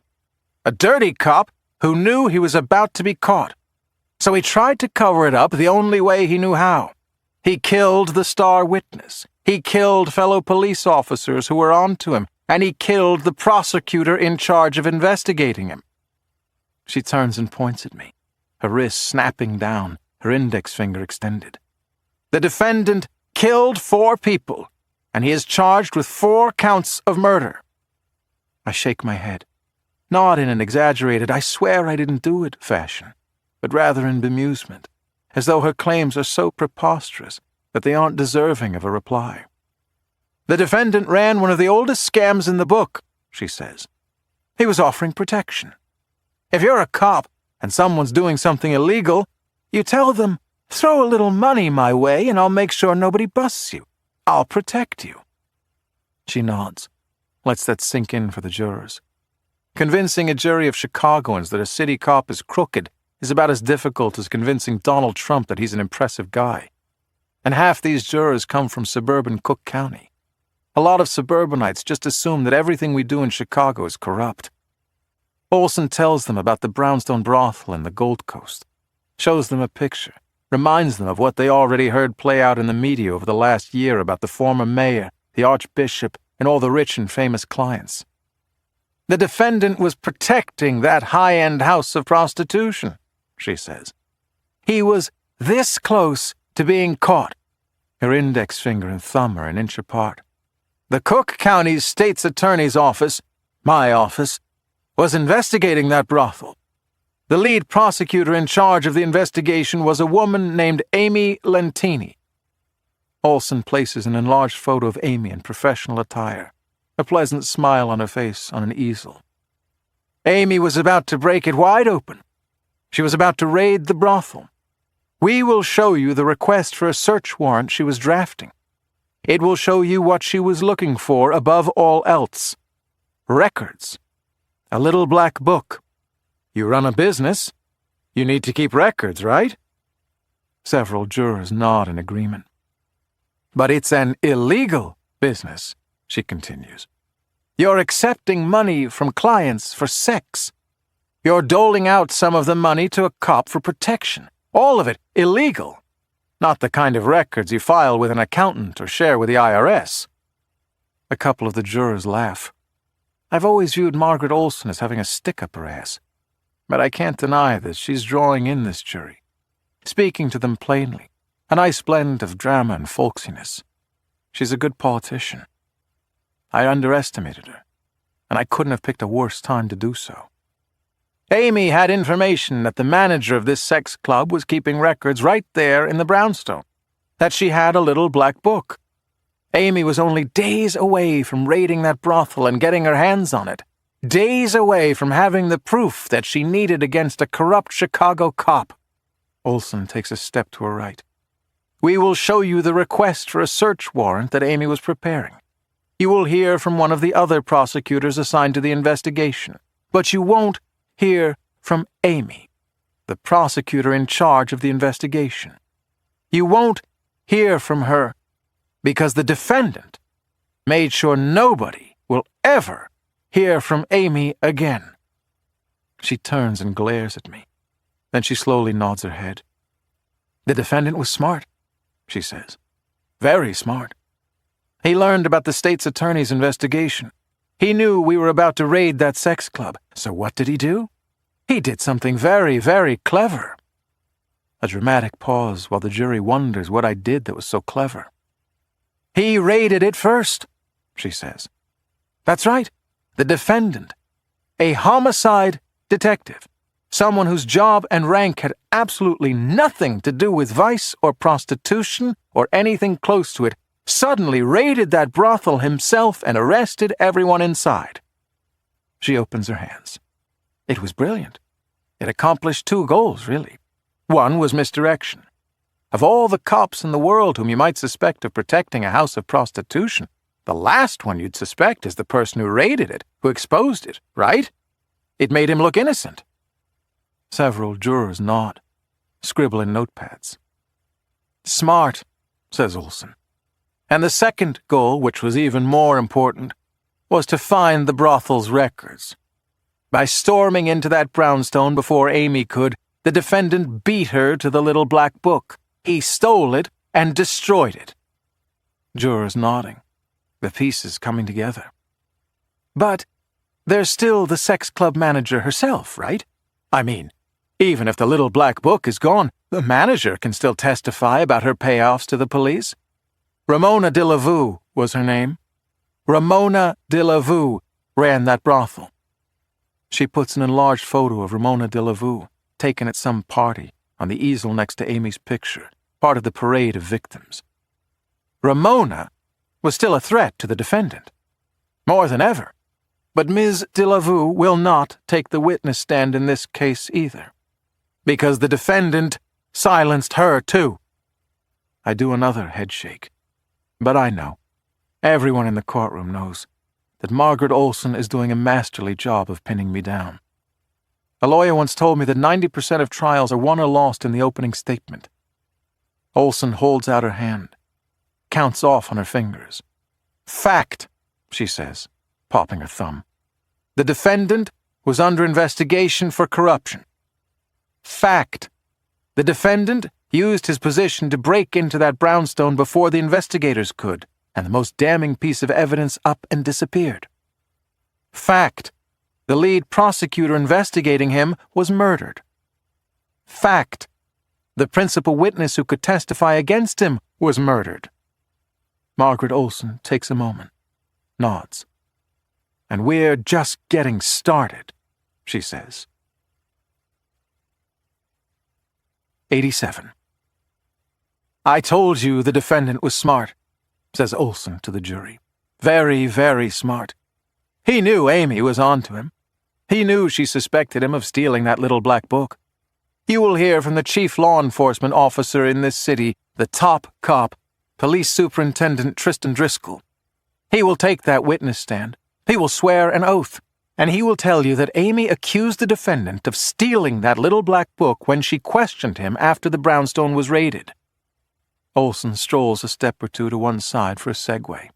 For someone who spends more time in a political campaign office than a courtroom, she's doing very well. It's obvious that somebody prepared her. She's performing like a seasoned pro. She's giving her opening statement to the jury at my trial, but she's also giving her closing argument to the media and the public in her campaign for mayor. So, what did the defendant do, this very smart, clever man? He struck up a relationship with Amy. He charmed her. He seduced her. You know that old saying, keep your friends close and your enemies closer? The defendant took that to heart. He kept his enemy closer. He kept tabs on Amy and her investigation. The relationship became sexual, and it became very intense. Amy fell in love with the defendant. Olson puts a hand on her chest. You won't have to take my word for it.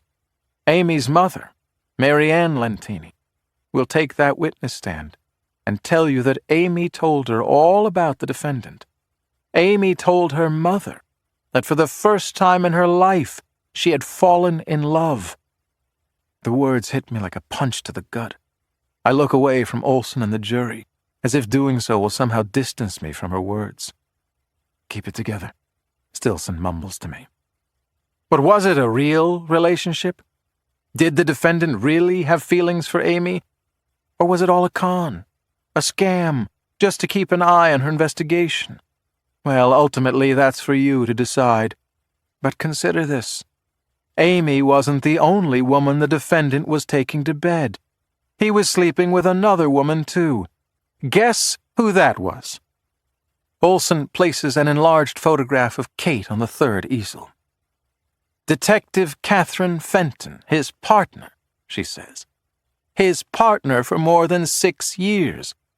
All those years, it was strictly platonic. A close relationship, sure, but not romantic, not sexual. But then there was the raid of the brownstone. Catherine was with him the night of the raid. Of course she was. She was his partner. And afterward, she was in that room in the state's attorney's office when Amy accused the defendant of stealing the little black book. Catherine even knew that she might be under the umbrella of suspicion. Sure. Guilt by association, right? So, Catherine Fenton started looking into things on her own. And she began to believe that maybe her partner wasn't what he seemed. That maybe what Amy was saying was true. Maybe the defendant had stolen the little black book. Olson claps her hands together. And how did the defendant respond when he realized his partner was having second thoughts about him? She turns and looks at me. Same way he responded to Amy, she says. He seduced her. He started a romantic relationship. Also a very intense relationship. You will see and hear evidence that, at least to Catherine, the relationship grew very intense. Smart. Taking our defense and flipping it. Shoving it down our throats. But ultimately his charms weren't enough, she says. Amy Lentini was a good prosecutor who kept investigating. Catherine Fenton was a good detective who kept investigating. As much as each of them cared for the defendant, the evidence against him was lining up. And finally, Detective Fenton confronted the defendant at Amy's apartment. You will see the last exchange of text messages between Catherine and the defendant only minutes before the defendant killed both women. Olson uses a fourth easel, next to the photographs of the 3 victims of my crimes, to post a blow-up of the message Kate had sent me. Fenton, need to talk to you. Harney, not now. Fenton, I'm right outside her door, open up. Harney, you're outside Amy's apartment? Fenton, yes, open door right now. Harney, why would I do that? Fenton, because she knows, you idiot. She knows about you, and so do I. State's Attorney Margaret Olson lets it all sink in. Gives the jurors time to read the exchange on that poster board, watching their eyebrows arch and their mouths drop open as it all comes together for them. She knows. says Olson, drawing out the last words on that poster board. She knows about you, and so do I. The defendant was cornered by the two women he tried to distract, the two women he tried to charm into turning a blind eye to his crimes. He was cornered, and he had no other choice. He killed them both within minutes of each other. Now, let's talk about the physical evidence we will show you, she says. And there is plenty of it, but it's simply the icing on a delicious cake Margaret Olson has just baked. I can see from the way the jurors react to her words, from the nasty glances they shoot in my direction, that I already have one foot in the grave, and each juror is holding a shovelful of dirt. 88. The next morning, my lawyer, Stilson Tomita, gives our opening statement, just as he previewed it in his office. Kate was the classic woman scorned. There are 7 women on our jury, and my biggest concern is how it will play with them. Patty insists, and my wife once said the same thing to me, that nobody is more critical of women than other women. Maybe. But when the criticism comes from a man, I'm not so sure. Stilson uses the evidence he has, the sexy photos and the messages, including the implicit threat, "You had your chance. Remember that I gave you the chance." But they don't look convinced. They spent all last night thinking about what Margaret Olson said to them, that I was devious, manipulative, that I seduced Kate to keep an eye on her, to keep my enemy close. And every piece of evidence Stilson shows them, solidifying our claim that Kate had become irrational and desperate in her pursuit of me, is likewise more proof that my manipulation had worked. And then it's back to the prosecution. Margaret Olson parades in witnesses over the next 3 days, carefully building her case. Ngozi McNamara, an assistant state's attorney, a smartly dressed young African-American woman originally from Johannesburg, South Africa, who with that last name probably married an Irishman here in town. I assisted in preparing the complaint for the search warrant for the brownstone, she says. I did so at Amy Lentini's direction. Margaret Olson nods. And the first sentence of the 3rd paragraph of that document, could you please read that into the record, Ms. McNamara? McNamara looks at her copy. The undersigned has been advised by a CI that handwritten records of the prostitution activity and the extortion payments made to Chicago police are contained within that residence. And what does CI mean? It means confidential informant. And under whose signature was this complaint going to be filed? Under Amy Lentini's, McNamara says. So Amy had a confidential informant? She did. Her informant told her that Ramona de la Vue was keeping a handwritten record book inside that brownstone. We were particularly interested in records of payoffs to the Chicago Police Department. Did Amy tell you the identity of her confidential informant? McNamara smiles at the memory, shakes her head. You couldn't have pried it out of her with the jaws of life. No? I mean, eventually she would have had to reveal the source to the judge issuing the search warrant. But until that moment, Amy would take it to her grave. Olson casts a look at the jury. And as far as you know, she did take it to her grave, didn't she? Police Superintendent Tristan Driscoll, my old pal, in full dress uniform, as if he's ever spent a day on the streets of this city getting his hands dirty. His chin raised, clearly and coherently explaining that Amy Lentini had become convinced that I had stolen the little black book after raiding the brownstone. Miss Lentini made the obvious point that a homicide detective had no reason to be making an arrest for prostitution, he says. And I agreed. It made no sense. And how did the defendant respond? He became very agitated. Near the end of the conversation, he stormed out of his chair and got within inches of her. At first I thought he was going to physically attack her. Objection, says Stilson, justifying his fat hourly rate. Move to strike. The judge strikes that last jab Tristan threw in. But how do you unring that bell? Pretend you didn't hear that, members of the jury. Wink, wink, even though we all know you did.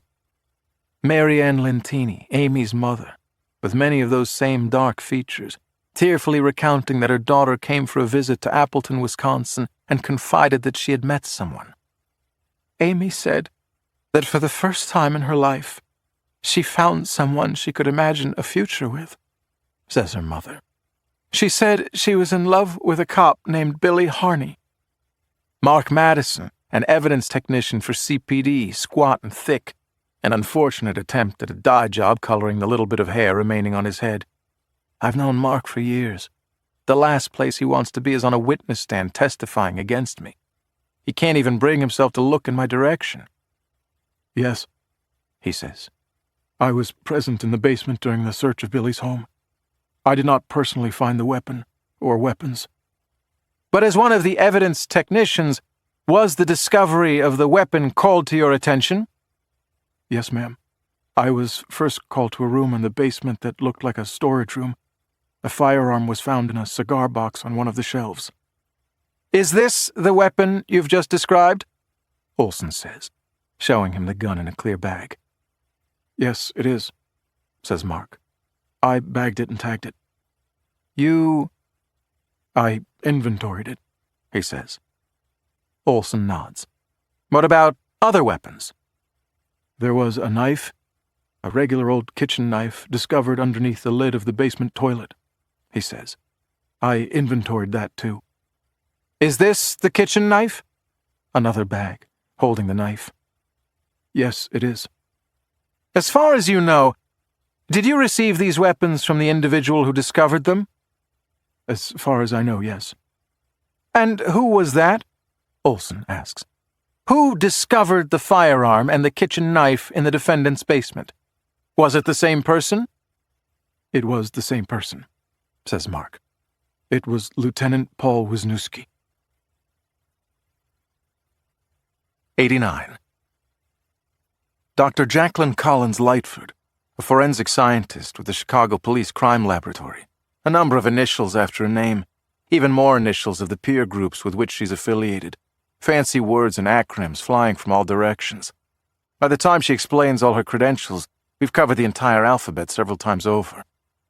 This witness is being handled by one of Olson's assistants, a prosecutor named Loretta Scopes, whom I've seen around the courthouse but never met. She looks the part. Serious, strident, no frills, just the facts. Doctor, how do you determine if there's blood on an item of evidence? 2 separate tests, she says. The first, a screening test, a preliminary test, if you will, is called the Ochterlony test, or OT for short. That test tells us whether the stain is blood, and if that test is positive, I'll do a hemotrace test to confirm that the sample is blood and that its species origin is human. The prosecutor nods. Did you perform those tests on People's Exhibit 4, this knife? Yes. And what were the results? I did confirm the presence of blood, and the blood was human. There goes our theory that the knife was used in the ritual sacrifice of a billy goat. Doctor, did you collect a sample of that blood for DNA testing? Yes. Did you also prepare a blood sample obtained from the victim, Ms. Ramona Delavu, via search warrant for DNA testing? I did. Did you compare these samples? Yes. How did you do that? That answer basically takes up most of an afternoon. Everybody knows what DNA is, but then again, nobody does. Only people in lab coats really get it. The processes, the intertwined sciences, the flaws. So one of these witnesses takes the stand and provides a 90-minute tutorial on DNA analysis, throws out phrases like short tandem repeats, and amplified fragment-length polymorphism, and polymerase chain reaction. And we pretend that these jurors could possibly understand what the hell is going on. Would we let a juror perform cardiovascular surgery after a 2-hour class? Would we let a juror inspect the ears of a dog based on that training? Hell no. But do we let a juror find someone guilty of murder and send him away for the rest of his life after a crash course in deoxyribonucleic acid fingerprinting? Sure, no problem. The punchline from Dr. Collins Lightford. The blood on the knife found in my basement was consistent with that of Ramona Delavu and would be consistent with only 1 in 3.6 quadrillion white females. Since there aren't 3.6 quadrillion white females living on this planet, it sounds like a match for Ramona de la Vue's blood. The juror in the far left corner, a retired physics professor, seems to be thinking the same thing as he shoots a frosty look in my direction. Ballistics comes next, a forensic scientist with the Illinois State Police named Spencer Lipscomb. Grooves are the spiral cuts made in the barrel of a firearm at the time of manufacture, says Lipscomb. Grooves are cut into the barrel with a spiral direction, either to the left or right. The purpose is to put a spin on the bullet and aid its stability in flight. The uncut surface inside the barrel is called the land. When a bullet is discharged through the barrel, the lands and grooves will impress themselves on the bullet. So a bullet exhibiting 5 lands and grooves with a left twist couldn't be fired from a weapon, for example, that has 6 lands and grooves and a right twist. Sure. We call these rifling characteristics. Okay. Did you find that the bullets recovered in the shooting of Amy Lentini and Catherine Fenton contained rifling characteristics consistent with the service weapon registered to and owned by the defendant? Yes. So what did you do next? I examined the striations on the surface of the projectile. Scratches, basically. If you look at the surface of a barrel under high magnification, you see that it resembles the edge of a saw. These microscopic protrusions make contact with the bullet and cause microscopic scratches. So if you have the weapon, as we do, you test-fire a bullet and compare its striations under high magnification to the bullets found at the scene of the crime. Basically, you compare the bullets to see if they have the same scratches. And did they? Yes. So, what did you conclude? He concludes that my gun was used to shoot Amy and Kate. We retained an expert to do his own test, and he came to the same conclusion. And what about the bullet that killed Detective Joe Washington, Doctor? Did you test that bullet to determine whether it was fired from the weapon found in the defendant's basement? He did, of course, and he reached the same conclusion. The gun discovered in my basement was used to kill Camel Coat. Again, our expert doesn't disagree, so we won't fight it. So my gun killed Kate and Amy. We already know that. The knife found in my basement killed Ramona de la Vue, and the gun found in my basement killed Camel Coat. But that doesn't mean I was the one who used those weapons. We could offer up more than one person who might have done so and then stashed the weapons in my basement. One of them is Kate, who is dead. Another is the person who discovered those weapons in my basement, and he is very much alive. The people call Lieutenant Paul Wisniewski, says Margaret Olson. 90. Please state your name and spell your last name for the record. That's W-I-Z. He should stop there. Everybody calls me the Wiz, he should say, but it's not meant as a compliment. Most people think I'm a self-righteous dick. The first topic, the raid of the brownstone. Olson gets to it quickly. I tried to impress on Detective Harney, Wisniewski says, that it was very odd for a homicide detective to bust up a house of prostitution. We have Vice for that. I told him he should call in Vice. He shouldn't do it himself. Bullshit. Wisniewski's only objection was that the people inside were major players like the mayor and the archbishop, meaning that there could be political blowback for me, and more important, for him. And how did the defendant respond? Asks Margaret Olson. The Wiz takes a breath and turns to the jury. He made it very clear that it had to be him who did it, and it had to be that night. Did the defendant say why it was so important that he personally conduct the raid? Or why it was so important that he do so that night? No, he did not. It made no sense. Olson nods, pauses, looks at her shoes. This brownstone he was talking about raiding, she says. Was this the first time this brownstone had come to your attention? No, it was not, he says.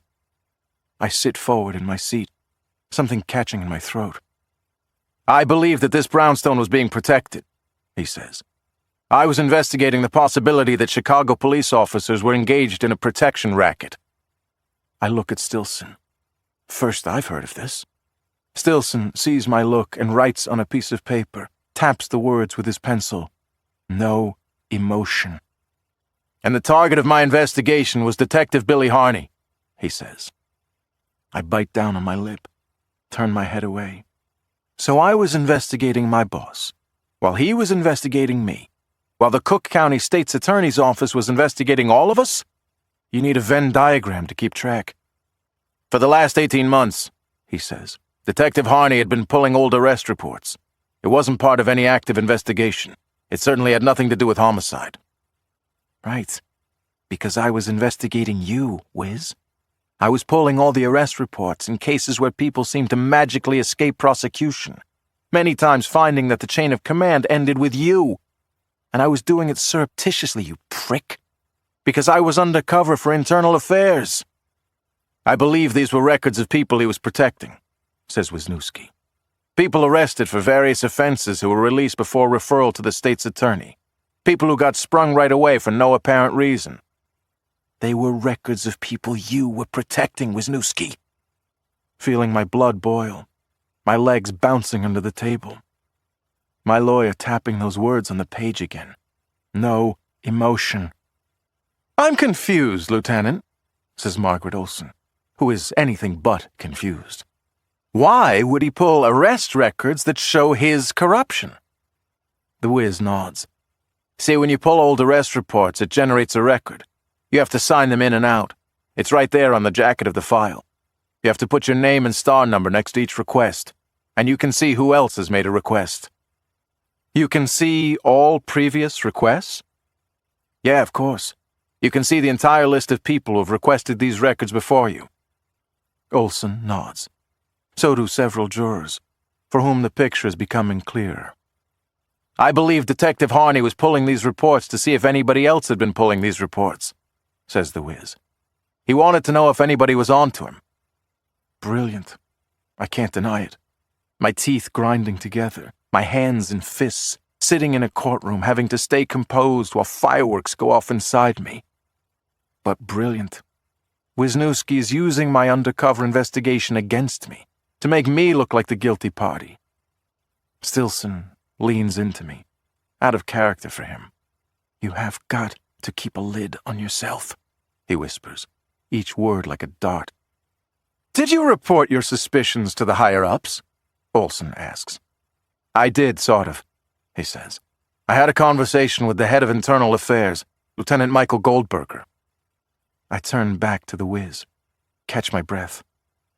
Internal affairs? Is that in your chain of command? He lifts his shoulders. From time to time, I've passed on information, let's put it that way. I didn't officially work for IA, if that's what you mean. All right. So, did you go to Lieutenant Goldberger's office? Oh, no, nothing like that. We're at one of the copper bars, the hole in the wall off Rockwell. Tell us about the conversation. The Wiz says, I threw it out there. I said I'd been wondering about Billy Harney, why he always seemed to disappear on the job and seemed to be nosing around in places where his nose didn't belong, nothing to do with solving murders. And what did Lieutenant Goldberger say, if anything? Oh, he shut me down right away. He told me Billy Harney was a righteous cop. He said he's known him his whole life, and Billy was straight as an arrow. That's my Goldie. But Olson doesn't want the image of me as a good cop lingering for too long. Lieutenant Goldberger has known the defendant his whole life? Yeah, thick as thieves, those two, like a second father. So I knew right then that Goldberger would be no help to me. He was biased. Olson opens her hands. So what did you do? I went to the only place I could, he says. I went to the state's attorney's office. He went to the... I was Amy Lentini's confidential informant, he says. 91. The screen comes alive, a fuzzy black and white video of the subway tunnel. This individual here, says Wisniewski, standing away from the witness stand and using a pointer, is Billy Harney. It shows me acting like I'm waiting for the subway, like everyone else. And this gentleman approaching in the beige coat, I prefer camel coat, is Detective Joe Washington. And where were you, Lieutenant, at the time? I was across the tracks on the other side, trying to conceal my face, trying to watch them without them knowing. You followed the defendant to this location? Yes, I did. So what happened next? Well, as you can see, Wisniewski narrates for the written record, but the jury doesn't need his words. They can see it for themselves. The screen shows Camel Coat approaching me and stopping, without any acknowledgement between us. Just two guys waiting for the train. I'm on the phone, a fake phone call, and then I turn my back to the camera and to Camel Coat. Then, as we had rehearsed ahead of time, Camel Coat sneezes, and he too turns his back to Wisniewski and the camera, both our backs turned. Then an envelope passing from Camel Coat to me. Olson freezes the screen there, so that the image sticks with the jury. Wisniewski returns to the witness stand. Do you know what information Detective Washington passed to the defendant? Asks Margaret Olson. No. I very much wanted to know. I already suspected that Harney was covering his tracks, and now he was secretly meeting with someone from Internal Affairs. Right, because we were trying to flush you out, Wisniewski. We were trying to flush out my tail, the person who'd been following me. The whole thing in the subway was a ruse, intended to look like a surreptitious meeting so we could catch my tail. But to the jury, it looks like I really was meeting secretly with Camel Coat. Once again, the Wiz has turned my undercover work against me, making me look guilty instead of him. He has played this brilliantly. Lieutenant, did you ever find out what was inside the envelope that Detective Washington handed the defendant on that subway platform? No, I did not. Why not? Because later that night, Joe Washington was murdered. He turns and looks at me, an icy stare, by a gun we later found in Billy Harney's basement. I return his stare. I still don't remember what happened the night that Kate and Amy and I were shot, or for 2 weeks before that time. But I don't need to. Not anymore. He knew I was investigating him. He needed to stop me. What better way than to turn the tables? He became Amy Lentini's confidential informant. He got them to start investigating me, and then he set me up for murder. It was Wisniewski all along. All of it. But I can't prove it, and now it's too late. Your Honor, says Margaret Olson, the prosecution rests. 92. I lie in bed, curtains pulled tightly closed, dark as ink in my bedroom. Squeezing my eyes shut, begging for sleep, pleading for peace, praying that the demons will quiet their devious cries, that the dread filling my chest will ease, that my breathing will return to normal. My body utterly depleted, desperate for rest, but my brain malfunctioning, as though wires had been crossed, thoughts still careening about, memories and fantasies, flashbacks and concoctions, fact and fiction. The past rushing forward to the present and mixing together like dirt and water, an indiscernible sludge. She knows about you, and so do I. You had your chance. Remember that I gave you the chance. Stuart, patting my shoulder in the ICU. Amy, laughing, a ghoulish, clownish expression. You shot me, Billy. You killed me, and you don't even remember. Wisniewski, talking me out of raiding the brothel. You fuck this up, it could be the last arrest you ever make. I was Amy Lentini's confidential informant. The knife found in my basement, used to kill Ramona de la Vue. The gun found in my basement, used to kill Camel Coat. A door opening, a soft click, a release of pressure like a gentle sigh. Kate's head whipping to the right, surprised, then not surprised, nodding. What are you doing here? A door opening, a soft click. Kate's head whipping to the right. A door opening, a soft click, the whiny groan of an old door. A door my wife thought was charming when we first moved in, but that she later begged me to replace because of all the noise it made. The back door of my townhouse. My eyes open now. No more dreams. Now reality. Somebody's in my house. All senses on high alert. my heart thumping so hard it might burst out of my body and smack against the ceiling, raining down blood and tissue. I reach for my gun on the nightstand, feel relief when my fingers brush against the cold, smooth polymer frame. I grip it in my hand, curl my finger around the trigger. I slip off my bed, my foot lowering gently to the soft rug, my body weight slowly transferring downward until I'm in a crouch. The image is still bombarding me, the echoes of noise and human voices. Amy. You can trust me, Billy. I have the little black book. Patty. There is no little black book. Kate. She knows about you, and so do I. Footsteps. A groan on the floorboard near the staircase.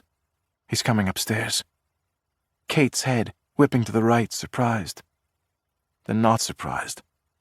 Nodding. What are you doing here? There is no little black book. I have the little black book. No, I whisper to myself, shaking my head. No, no, no, no. It's not that you can't remember. You don't want to remember. My body inching forward along the rug, my weight quietly shifting, nudging forward like a caterpillar in the darkness of my bedroom. The soft tap of a footstep. Holding my breath now, my gun poised in front of me, my hands trembling, sweat dripping off my face, into my eyes, my skin on fire. The soft tap. Each step a negotiation with the floorboards in the hallway. He's getting close now. A rush of white noise between my ears, a freight train of pressure. No, I whisper so quietly that the air barely escapes my mouth. The figure appears in the doorway, dim light from a hallway window framing the vague outline of a man. A man looking into the pitch darkness of my bedroom. Dark turtleneck, ski mask, stranger danger. His foot planting on the bedroom carpet, feeling emboldened. Easier to walk on carpet than on hardwood. 2 confident steps, then raising his gun and aiming it at the bed, toward the pillow where my head would normally lie. Pause. His eyes adjusting to the darkness. Something wrong. His target isn't there. Just like that, he spins in my direction in the corner. Kate's head whipping to the right. What are you doing here? I squeeze the trigger once, twice, 3 times. Tiny muzzle flashes, little bursts of fire interrupting the darkness. 4, 5, 6. I don't stop until the magazine is empty. Return fire from his gun, muzzle flashes far bigger, clouds of orange dancing downward in the blackness like falling comets, until stranger danger smacks the floor and lies still. I drop my Glock and brace myself, my fingers digging into the carpet as if holding on for dear life against a tidal wave of memories. Memories, not dreams. Memories, vivid and specific. Sights and sounds and smells, fear and hatred and pure horror, knocking me this way and that, stealing my breath, sending fire through my chest.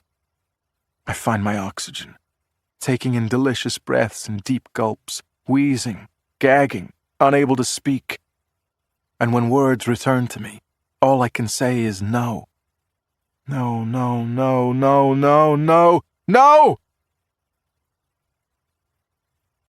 93. The fog lifted, replaced with white noise, the buzz of evidence technicians and police officers milling about. Let's get you out of here. Patty, a hand under my armpit, pulling me up. Let them do their work. We stepped carefully around stranger danger, lying still on my bedroom carpet, the .45 still in his hand, his black sweater ripped open with bloody holes. His ski mask raised to his forehead. A white male, late 20s or early 30s. A day's growth on his face, a scar along the cheek, vacant eyes staring upward. He was dead before he hit the carpet. We'll get his ID, Patty says. I'm sure he has a sheet. My father and Goldie standing in the hallway as the evidence technicians do their work inside the bedroom and along the hallway, tagging and photographing and dusting. Pop has his arm out as I approach, taking me in a half hug, Patty on my other side, the 2 of them propping me up like I was an invalid. We go downstairs into the family room. A detective takes my statement. I don't have much to tell him. I heard the rear door open, I hid in the corner of my bedroom, I unloaded on the intruder, an intruder I've never seen before. My two brothers, Aidan and Brendan, who've come into town for the trial, try to fix the locks that have been busted tonight. The one on my back door, which was removed by the intruder, and the one on the front door, which the responding officers busted through. My lawyer, Stilson Tomita, arrives a couple of hours into it, finding Patty and me on the couch. My father and Goldie, talking to the responding detectives about the investigation and demanding round-the-clock protection for me. Through it all, I sit on the couch with my head back on the cushion, my eyes closed. People are speaking quietly around me, assuming I'm asleep, hoping I'm asleep, that I'm having a few moments of peace. But I'm not asleep, and I'm not at peace. I'm thinking about what happened upstairs. Not stranger danger, not the shooting. No, I'm thinking about the thoughts and images that came before him and after him, the ones that steamrolled me, that took my breath away. Now they've hardened, turned to ice, forming solid, jagged blocks inside my chest. "Billy," Stilson says softly, nudging me. I raise my head and open my eyes. Behind Stilson, through the window, the first sign of sunrise. Lazy, blurry light. "We'll get a continuance," Stilson says. "After what just happened to you, the judge will grant it." "No," I say. "You need to rest," Patty says. "Listen, here's the other thing," Stilson says. "I know what happened tonight was terrible, but we can use it. It shows that somebody wants to keep you quiet." I look at Patty and start to push myself off the couch. "Where are you going?" "I'm going to take a shower and get dressed for court," I say. Patty and Stilson say, "Whoa, whoa, whoa," as if in sync. Stilson steps in front of me, blocking me. "Billy, it had to be Wisniewski. This is all Wisniewski." I nod at him, pat his shoulder. "But we need time," he says. "We need time to prove it, to put it all together. After what just happened here, we can make the case for more time." I push past him. "I don't need any more time," I say. "Billy, you're not right," says Patty. "You can't go to court like this. You can't testify like this. How are you going to testify?" I turn and look at my twin sister, the person who knows me better than anybody. I thought I knew her better than anybody. I thought we trusted each other. "Stilson, you need to get home and shower. See you at the courthouse." I raise a hand as Patty and Stilson protest, and I walk away and head upstairs to shower and change. Today, in just a few short hours, I will testify at my trial, and I will tell the truth. 94. 2 hours later, I'm in court. Everyone looks surprised to see me. They've all heard what happened in my house last night. The judge tells Stilson that he will give us a continuance. I instruct Stilson to say no. The judge presses Stilson, makes him affirmatively waive the court's generous offer of a continuance so the judge can protect his record on appeal. "He wants to testify now, Judge," says Stilson, shrugging. "Against my advice," he adds, protecting his own record. I walk up to the witness stand, my legs wobbly, my body trembling. But my mind, for the first time in a very long time, is clear as day. "Do you solemnly swear to tell the truth, the whole truth, and nothing but the truth, so help you God?" I do. I will tell the truth. I will testify truthfully that I didn't remember anything about what happened in the bedroom with Kate and Amy. And then I will testify truthfully that I remember now. It all came back. It all came back when I heard my back door creak open, when I listened to a man sneak up the stairs and tiptoe down the hallway to kill me. The chaos, the terror, the adrenaline. It didn't just unlock the door in my brain. It barreled through it, ripping it from its hinges. I remember everything. "Mr. Harney," says Stilson, "you stand accused of killing 4 people." "Yes." "Mr. Harney, did you kill those 4 people?" "No," I say. "I didn't kill Ramona DeLaVue. I didn't kill Joe Washington. I didn't kill Kate, and I didn't kill Amy." I look at Patty, sitting in the front row, straight as an arrow, holding her breath. This is not going to be easy for her. I didn't kill those people, I say, but I know who did. Past and present. 95. The present. Stilson Tomita flips through his notes, trying to keep up with me. It's not his fault. He didn't know what I was going to say today. Hell, I didn't know what I was going to say today until a few hours ago, when it all came rushing back. The jurors, even after a full morning of testimony in which I recounted every detail leading up to the murders, are listening with rapt attention, leaning forward, eyes narrowed. As is everyone else. The media, furiously taking notes and typing on their phones, tweeting out revelations drip by drip. My sister, wound tight, looking as if she hasn't taken a breath for 3 hours. So someone left a photograph on your doorstep of Amy Lentini walking up the steps to the brownstone, says Stilson, repeating the last thing I said. This is the best he can do to keep this in Q&A format, as opposed to just letting me talk nonstop for hours on end. So, what happened next? Well, after I saw that photo, which had the same angle, the same positioning, the same everything as the photos Kim Beans had been publishing every week in her online column, it seemed clear to me that it was taken by the same person who was slipping Kim those photographs. So what did you do? I confronted Amy. I asked her what the heck was going on. And what did she say? Asks Stilson, as curious as the jury. She told me about the investigation, I say. She finally told me that the state's attorney's office was investigating the possibility that the brownstone was making payoffs to Chicago cops for protection. And whoever had left that photo of Amy at my doorstep was probably the same person who had been slipping the photographs to Kim Beans for her weekly column. But I asked myself, who would leak those photographs to a reporter? And then I finally realized why someone would do that. When did you realize that? When Margaret Olson announced her candidacy for mayor. Maximum Margaret, posture already erect, seems to steel herself all the more. Hands flat on the table, about to rise and object. Behind her the spectators buzz, low mumbles of surprise. The sheriff's deputy barks out a call for order in the courtroom. Congressman Tedesco was the presumed frontrunner for the mayoral job, I say. He had a lot of money and everyone's support. It would have been his job for the taking. And suddenly, he drops out and endorses the state's attorney? I mean, come on. Your Honor, object to relevance and speculation, says Margaret Olson. Stilson, bless his heart, does his best, even though he's winging it. He's explaining the course of his investigation, Judge. He's not saying it was true. Yes, I am, I say. The judge and Stilson glare at me. The testimony is permissible as far as it relates to what the defendant suspected and how it affected his investigation, says the judge, a brittle old guy named Bradford Beatty. It is not to be considered something the defendant knew for a fact.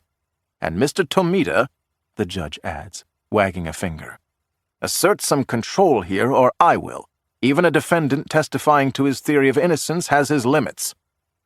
Anyway, I say, that's what I was thinking. That the state's attorney was using these photos to blackmail Congressman Tedesco. She had a photo of him, because the congressman was a client of the brownstone brothel. Okay, says Stilson. So what? So I tailed the reporter, Kim Beans, in order to discover her source. For 3 days, I stayed on her. I even saw her wait for several hours at a restaurant, the Twisted Spoke, where it sure seemed like she was waiting for someone. But nothing came of it. The source never showed. I nod my head. The source knew I was tailing Kim. Someone had tipped off the source. But that didn't make sense to me. The only person in the world who knew I was tailing Kim, besides me, was Amy. Stilson's chin rises. Okay, so what happened? So naturally, that made me suspicious of Amy, I continue. Because Amy was a top aide to Margaret Olson. She was her number 2. Amy had sworn to me up and down that Margaret Olson had no designs on the mayoral job. And then suddenly I'm watching the state's attorney announcing her candidacy for mayor. I didn't know what to think. Stilson nods, waits to see if I have anything else to say. Lawyers like to prepare well in advance, Rehearse and re-rehearse for testimony like this. Stillson doesn't have the slightest idea what will come next. He's been relegated to asking the basic, "What happened next?" question so many times that the jurors could ask it for him. "So what happened next, Billy?" "That day, the day that Margaret Olson announced her candidacy for mayor, nothing happened," I say. "I was just in a fog. I didn't know whom to trust, whom to believe, whom to suspect." I nod to Stillson to indicate I'm done, a little signal we seem to have informally worked out. "What about the next day?" Stillson, and presumably the jurors, know that the next day was the day that Amy and Kate were murdered. "The next day," I say, "Amy called me and asked me to come to her apartment." 96. The past. I drove to Amy's condo, the traffic heavy, talk radio breathlessly discussing the new revelation in the Chicago mayoral race. Congressman Tedesco had bowed out.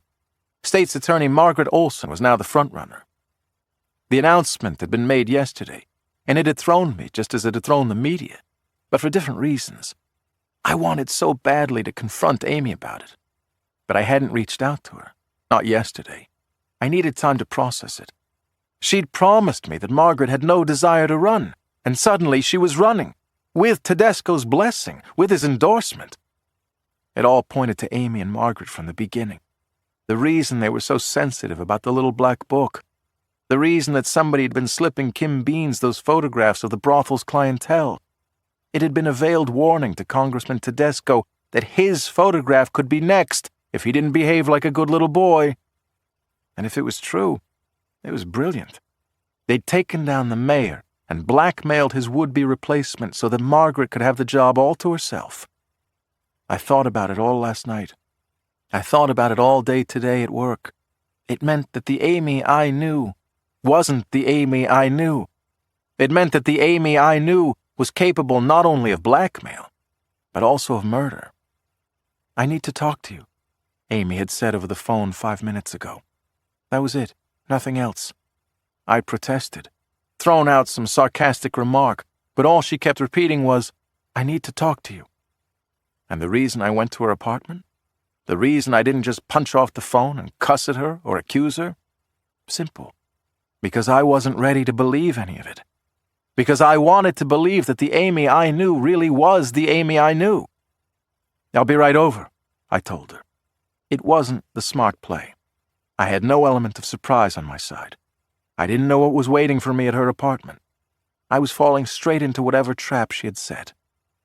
I pulled up to her apartment building and walked up to her front door under the awning outside. I knew this building well enough. There were other ways in.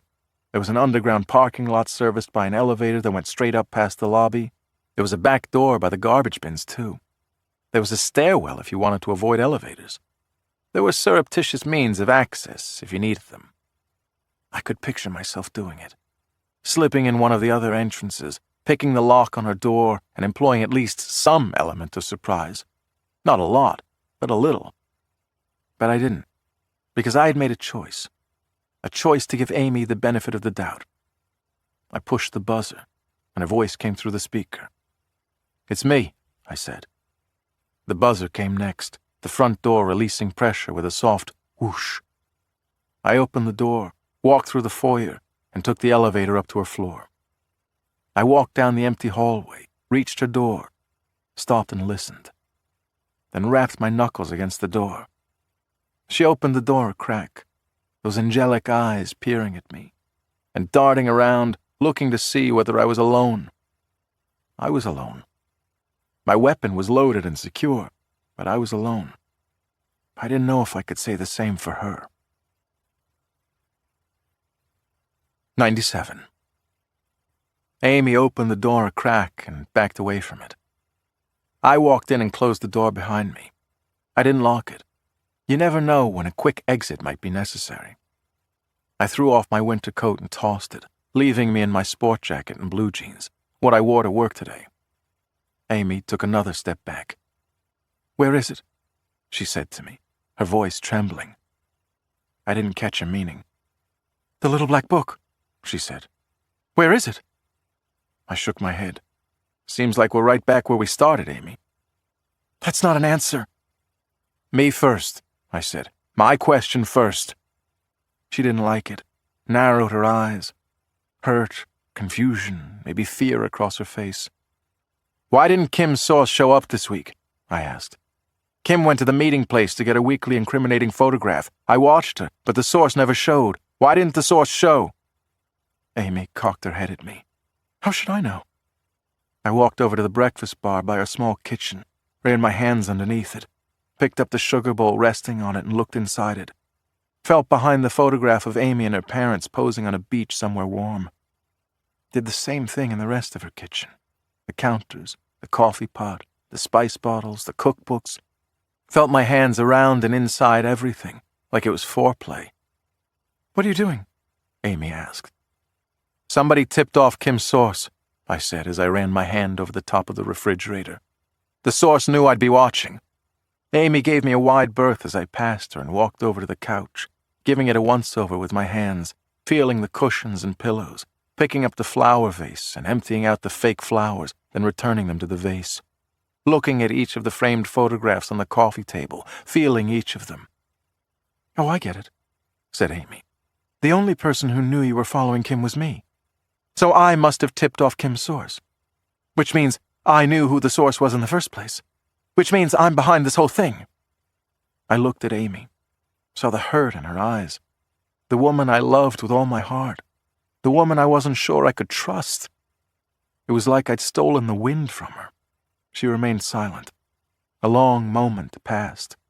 I didn't want to believe it. I wanted to trust her so badly my bones ached. Neither of us knew what to say. It was so quiet in the room that I heard the tick of the clock on the wall behind me as the minute hand inched forward. I turned and looked at it. An ornate little clock hanging on the wall.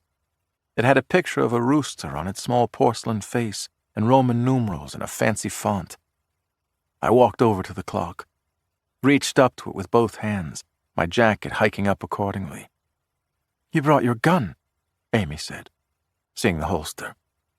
I pulled the clock off the wall, gently lifting the wire over the nail. A decorative piece, a French country design that fit the decor of the place, running on a battery. I flipped it over and found it. A small, square thingamajig. Even if it was seen, and it was never supposed to be seen, it could pass as some kind of battery compartment or something. A bug, a wireless recording device. I suddenly hated myself. Amy wasn't the only one who knew I was tailing Kim. Whoever was on the other end of this eavesdropping device heard our whole conversation when we hatched the plan right here in this room. That person heard a lot of other conversations, too. I removed the bug from the back of the clock and held it in the palm of my hand. Amy's eyes widened when she saw it. She knew what it was. She'd been a federal prosecutor for years, and the feds love these things. She frowned, put a hand to her chest, the realization dawning on her that someone had invaded her privacy, that someone was listening to everything she said in this apartment. I dropped the bug on the floor and crushed it with my boot. I'm so sorry, I said. I should have trusted you. I started toward her. I thought of touching her, embracing her, caressing her, but I could see how cold she was, how unsure. We were still negotiating a truce. I had just figured out what I came here to learn. I had answered my question. But Amy still had a question for me. She was still a few steps away from fully trusting me. If you trust me now, she said, then why do you still need your gun? I nodded, reached behind my back and removed my firearm, held it with my thumb and index finger, the weapon dangling upside down, and placed it on the coffee table near her. She looked at it, then looked at me. Then in one movement, she took a step backward and picked up the gun, holding it awkwardly in her hands, pointing it at me. Okay, now back to my question, she said. Where's the little black book? 98. Amy, still spooked by the recording device I'd found in the living room, probably worried that there was more than one in that room, motioned me toward the bedroom. She made me go first, keeping her distance, still aiming my gun at me. When we reached the bedroom, Amy looked around, She had the same thought I did. This room could be bugged too. She walked over to an iPad resting on the windowsill and pushed a button. Some music came on. Symphony music, strings. She turned it up. It was loud enough to run some interference, but not so loud that we couldn't talk. Amy fixed the gun on me again. It was time to get back to business, though the way she held the gun made me think it might have been her first time handling a weapon. "I had a copy of the little black book," she said to me. You had a copy of it all along? And you—" "Not all along," she said. "I got it yesterday, after your sister Patty paid me a visit at my office." She laid it out for me. "Yesterday, after Margaret Olson had announced her candidacy for mayor, Patty confronted Amy as she was leaving the Daily Center. Patty explained her whole theory," she said. "That Margaret was blackmailing Congressman Tedesco. That Margaret had a copy of the little black book, and it named Tedesco as a client. Maybe she even had one of those incriminating photographs of Tedesco going into the brownstone, like the other ones Kim Beans published. That the whole thing was a scheme so Margaret could remove the mayor from office and take his place, with Tedesco not only getting out of her way, but also actually endorsing her and giving her his money." "Sounds right to me," I said. Obviously not to Amy. "You didn't want to believe it," I said, but she couldn't deny that it made some sense. Amy nodded with reluctance. "Right. So I went back up to Margaret's office. I have a key. There's a safe under her desk. It's been there since the 1970s, when whoever was state's attorney wanted to keep some sensitive papers private or something. Anyway, nobody knew about the safe but Margaret and me." "You broke into it," I said. I knew the combination. She opened it in front of me once. She was running late for a refinance, and the closing papers were in there. I didn't mean to pay attention, but she sort of sang out the number to herself, and I heard it. 92160, 92160. It's her sister's date of birth, September 21st, 1960. The music from the iPad, violins and cellos, the notes dancing about, rising and falling in crisp, short strokes, adding a dreamlike quality to the whole thing. "You opened it," I said, "and you found the little black book." "I found a thumb drive. I brought it back here and booted it up on my home computer last night, and yes," she said, "it contained a PDF of the little black book." She swept a hand. "And now it's gone. It was inside my desk drawer last night, and now it's not. Somebody broke into my apartment today and stole it." That was a concern, a major one, but there were more immediate concerns on my mind. "Amy," I said, "was Congressman Tedesco's name in there as a client?" Amy closed her eyes and nodded. "Yes."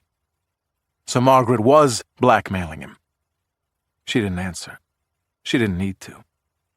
"Did the little black book list payoffs to cops?" Amy nodded, her eyes moving away from mine. "One cop," she said. "One name over and over, once a month, for the last 3 years." 99. I felt something stir inside me. It was what we had thought, that the real value and the real danger of the little black book lay not in the names of the clients, but in the name of the crooked cop who was receiving extortion payments from the brownstone. The name of the cop was in that book. "What name?" I asked. "Which cop?" And then I felt a buzz in my pocket. I pulled out my phone. It was a text message from Kate. "Need to talk to you." Now was definitely not the time. I texted back, "Not now." I lowered the phone and looked at Amy. "So whose name was it?" I asked. Amy didn't want to answer.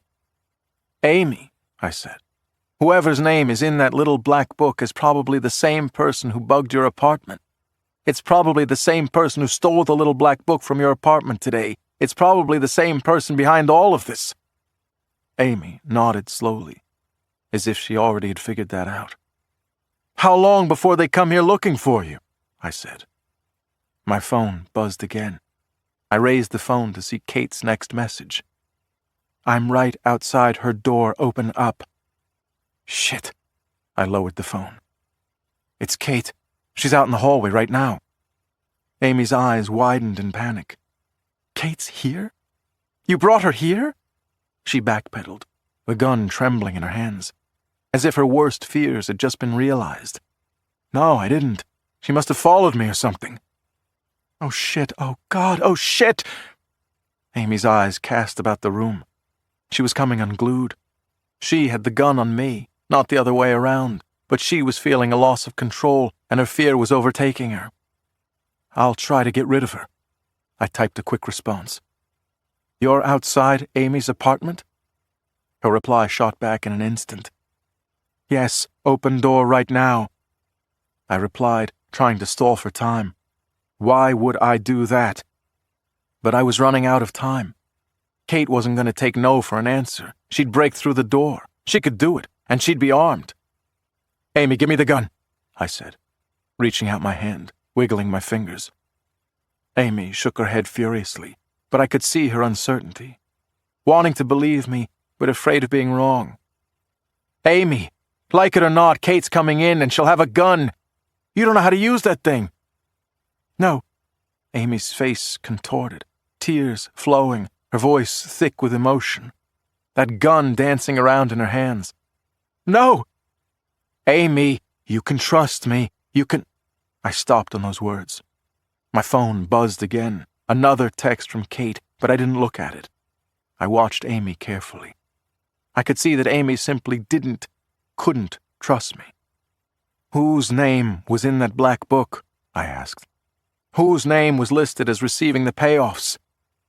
The music through the speakers, one song coming to a violent, triumphant climax of violin and cello, another song beginning, the bass playing solo, moving slowly and cautiously, like a snake through the grass, a warning of a storm. All that was missing was a drum roll. Your name, Amy said. It was your name in the little black book. What? My phone fell out of my hands. On impact with the carpet, the face of my phone lit up, showing the last message from Kate, which I had yet to read. I picked it back up to make sure I read it correctly. Because she knows, you idiot. She knows about you, and so do I. Then I remembered that I never locked Amy's front door after entering. And then I turned and saw Kate walking into the apartment, her weapon drawn.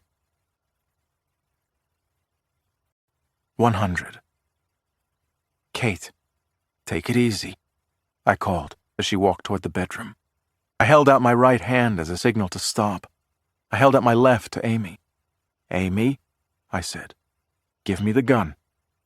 No. Amy shook her head, steeled herself through her tears, aimed the gun toward the doorway into the bedroom. Amy, I know how to use that thing. You don't. You'll get us all killed. Kate approached with her weapon in both hands, held at waist level in front of her, walking on the balls of her feet. She could hear what I was saying. She knew Amy had a gun now. As Kate approached, I moved into the space between Amy and the doorway, where Kate now stood with her weapon aimed at Amy, and by extension at me. Amy! Kate barked. Drop that gun or I'll put you down. Drop it right now or I'll shoot. The way she said it. I'd heard that voice before, that no fucking around tone. Amy was a prosecutor, not a cop. She wasn't cut out for this. Do it, Amy, I said, remaining between them.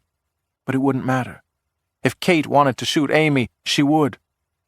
Then I heard it behind me, the sound of the gun releasing from Amy, the soft plunk as it fell onto the nearby bed. I saw it in Kate's eyes, too, that hint of relaxation. But only a hint. Kate was keyed up, her eyes on fire. Amy wasn't sobbing anymore either. I had my back to her, but I knew she was no longer upset. The only emotion she was experiencing now was pure terror. Both of you, against that wall! Kate motioned with the gun. We complied, moving to the far wall. Kate retrieved my weapon off the bed, training 2 guns on us now. Then she shuffled back toward the doorway and gave us another command, the smart move, the one I would make if I were giving the orders.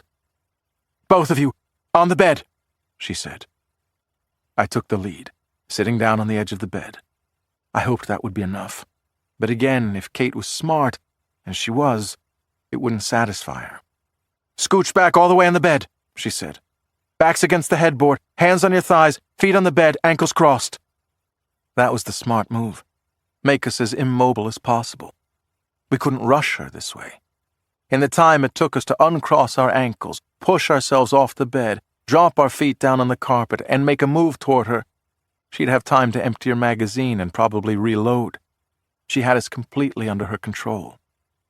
Amy and I sitting on the bed, Kate standing at the opposite end of the small bedroom. I had nothing for a weapon other than my phone, which I put next to me on the bed.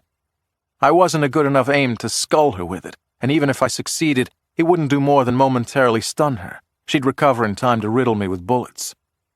Satisfied that we were sufficiently subdued, Kate lowered the guns in her hands. Was she a part of it too? Kate asked me, gesturing toward Amy. A part of what? I asked, though it wasn't hard to tell what she meant. The bribes, the payoffs. I know it was you, Billy. It wasn't, but I remembered what Amy had said to me. It was your name in the little black book. Somebody set me up, I said. Kate glared at me, worked her jaw. It's going to be like that, is it? Just deny everything up and down? Don't bullshit a bullshitter, I said. Don't turn this around. It was you, Kate.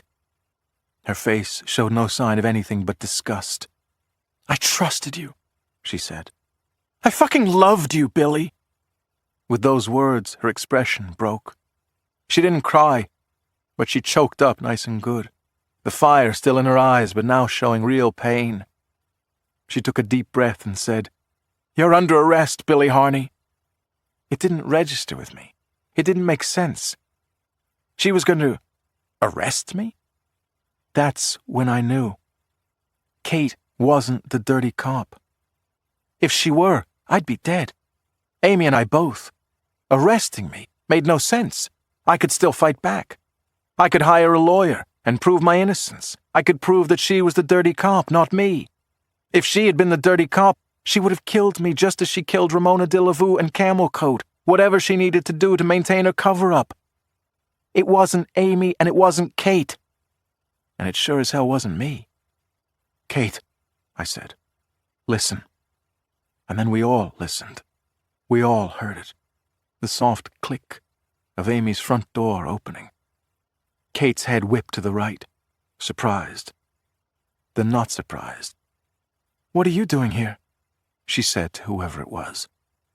With Kate momentarily distracted, I reached for my phone, held it in my hand. Using it as a weapon felt like a 1,000,000-to-1 shot. But that didn't mean I couldn't use it in other ways. I heard his voice from the living room. And I dropped my phone back on the bed, just before Lieutenant Mike Goldberger walked into the bedroom. 101. Kate took a step back to clear some space as Goldie walked into the room. My mouth opened, but I couldn't speak. Nobody's arresting anybody, he said. We just need to talk this out. He seemed almost amused, seeing me and Amy lying on the bed, our feet up and legs crossed. He looked at Kate. I'll put the guns away, for Christ's sake, he said. This is Billy we're talking about. I'm sure he can explain this. Kate lowered her weapon to her side. Goldie took my gun from Kate. That's better, he said. He walked over to the windowsill and punched out the music on the iPad. That damn music, he said. Drowned out a perfectly good recording device. Then Goldie walked toward the bed, facing me, his back to Kate. So Billy, he said, let's figure this out. There's nothing to figure out, said Kate. I'm taking him in, Goldie. No, you're not, Katie. The fuck I'm not. Goldie looked at me. He heaved a deep sigh. Then he spun and aimed my gun at Kate. He fired a single shot. Kate had no chance to react. The bullet hit her right above the right eye. She dropped in her tracks, falling to the carpet. Amy let out a horrified gasp and reached for me. I drew her in. I didn't know what to... Goldie spun back around, probably to make sure I wasn't making a move on him. I can't believe... I tried to say. I can't... You can't what? I'm cleaning up your mess, pal. Because you wouldn't leave well enough alone. Everything was racing through my mind, trying to fit together pieces of a puzzle that hurled at me from all directions. "It was you," I said. "You set me up. You made Kate believe it was me." "I needed to keep Kate guessing, yeah," he said. "But I wasn't going to let this fall on you." He angles his head. "I admit, I didn't expect her to come here on her own and try to arrest you. We can't have that. Nobody arrests nobody. Keep the whole thing a mystery, am I right?" I moved forward on the bed, enough to shield Amy, who couldn't speak, who was shaking uncontrollably. "You'll never get away with this," I said. "Get away with what?" he answered. "My name's not in the little black book. And this thing with Kate? Hey, I was never here." His smile never reached his cold eyes, appearing and disappearing from his lips. "Here's what happened, detective, and listen carefully, because your life depends on it." He raised a hand. "Kate walked in and caught you and Amy together. She was jealous. She pulled out her gun to kill you both, but you got off a shot first. You killed her in self-defense." He looked down at Kate. "That's a story everyone will believe. I'll make sure they believe it. They won't even charge you." He walked back over to the bed, watching Amy and me. "And Ramona de la Vue?" I said. "And Joe Washington?" His head bobbed back and forth. "Desperate times call for desperate measures. But they won't come back to me either, my friend. If you push things, I think what you'll find is that those murders will come back to you." "You framed me for those too?" He shrugged. "Insurance," he said. "In case you got too nosy. I don't want you in prison, pal. I want you by my side." My mind was racing, looking for angles, anything. We were sitting ducks on this bed, unarmed and unable to make any meaningful attempt at fighting back. "So that's out of the way," he said. "Then there's the matter of the little black book. Somebody took a copy from Margaret Olson's safe last night. And Margaret tells me that only one person had a key to her office. And that same person knew that Margaret had a safe hidden underneath her desk." Goldie turned his gun, my gun, and trained it on Amy. "That would be you, Ms. Lentini. So do me a favor, and hand it over, if you would." 102. Goldie gestured with the gun and said it again. "The little black book, Amy. If you please." I realized that Goldie hadn't heard what Amy told me tonight in the apartment. I'd destroyed the bug I'd found in the living room, and the music Amy had turned on in the bedroom blocked out the bug in here. So Goldie didn't know that somebody had broken into Amy's apartment and stolen the little black book. He thought Amy still had it. "I made copies," Amy said, which was smart of her, but unlikely to work on a guy like Goldie. He snickered, showed some teeth. "Sure you did," he said. "And if you don't say the word by midnight, copies are going out to all the news stations in town, right? Come on now, Amy, give it up. Or I'm going to have to do the same thing to you that I did to Kate." It was clear to me then that he was going to do that anyway. He couldn't let Amy live, not after this. He might think he could convert me, but Amy? "Don't tell him," I said to Amy. "The moment you do, you die." "No," Goldie, showing the first sign of angst. "No. If I get back the little black book, she can live. She can't hurt me. She'll have nothing. My word against hers. Margaret's word against hers." He looked squarely at me. "Your word against hers." "Not mine," I said. "I'm not lying for you." I started to push myself off the bed. Goldie shook his head and pointed the gun at me. "Don't move, Billy. Not until I can talk some goddamn sense into you." "You kill her," I said. "You'll have to kill me too." "Jesus Christ, kid. Why should I have to do that? Just give me Amy's copy and I have the original. There won't be a little black book anymore. Don't you get it? Everything will work out fine. Margaret's going to be mayor. She's going to dump that idiot Tristan Driscoll and appoint—" He stopped on that. "Appoint who?" I asked. "She's going to make you the new police superintendent? Was that the deal you cut with Margaret?" Goldie's shoulders rose and fell. "Didn't have much of a choice. I didn't want to cut any deal with that bitch. But I didn't have a choice. I didn't give her the damn thumb drive." Right. I got it now. Ramona de la Vue did, I said. She was trying to cut a deal for immunity with Margaret. Ramona admitted it to you after you tortured it out of her. Goldie smirked. Ramona. She was a tough broad, he said. Held out a long time. Then why didn't Margaret just make it public once she had it? I asked. Tedesco's name was in that book. He'd be ruined. Goldie shook his head. Smart a guy as you are, kiddo. You never did think like a politician, did you? Amy cleared her throat. If Margaret made it public and outed Tedesco, then Tedesco wouldn't endorse Margaret, she said. And he wouldn't give her his campaign war chest. Margaret couldn't win without those things. The little black book was more powerful as a threat, as blackmail. Goldie wagged a finger. See? There you go, Amy. You're a politician already. I'm sure Mayor Margaret Olson will have a nice, cozy spot for you in the office. He drew a breath. Yeah, I went to Margaret. I had the original, and she had the only copy, so we made a deal. He seemed almost proud of it. Enough, he said. Amy, I need that thumb drive. Give it to me, and we all live happily ever after. You both have great careers ahead of you. You'll get married and have beautiful babies, and everything will be swell. On the other hand, you don't tell me. Well, I gotta put a bullet in Billy's kneecap. No, I said. Don't tell him. And you don't tell me after that. I put one in his other kneecap. We keep going till your boyfriend looks like a fucking piñata. Don't, Amy, I said. No matter what, don't tell him. Goldie looked at each of us, his bravado wavering. He gave me a cross look and shook his head. I'll cop to it, I said. I'll say I was the dirty cop. I took the payoffs from Ramona de la Vue. I'll admit it, Goldie. Just let Amy go. Let Amy walk out of here, and you have my word. On my daughter's grave, that I'll take the fall. You already have my name in the little black book anyway, right? A wave passed through me. I thought about what I'd just said, and it didn't make sense. I could see Goldie doctoring the little black book and putting my name in it to frame me, sure. But that didn't account for the copy Ramona had made on the thumb drive.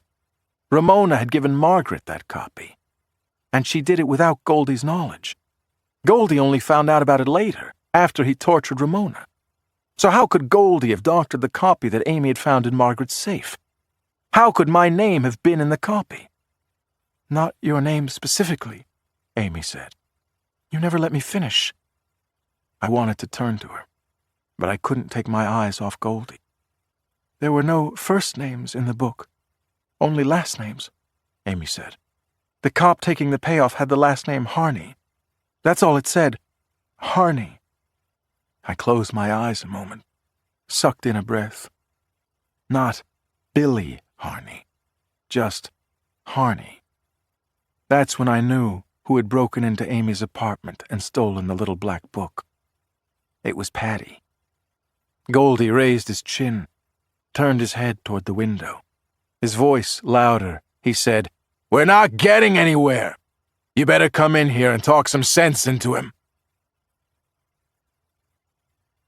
103. The Present. I take a breath and pause. The clock over the jury box says it's almost noon.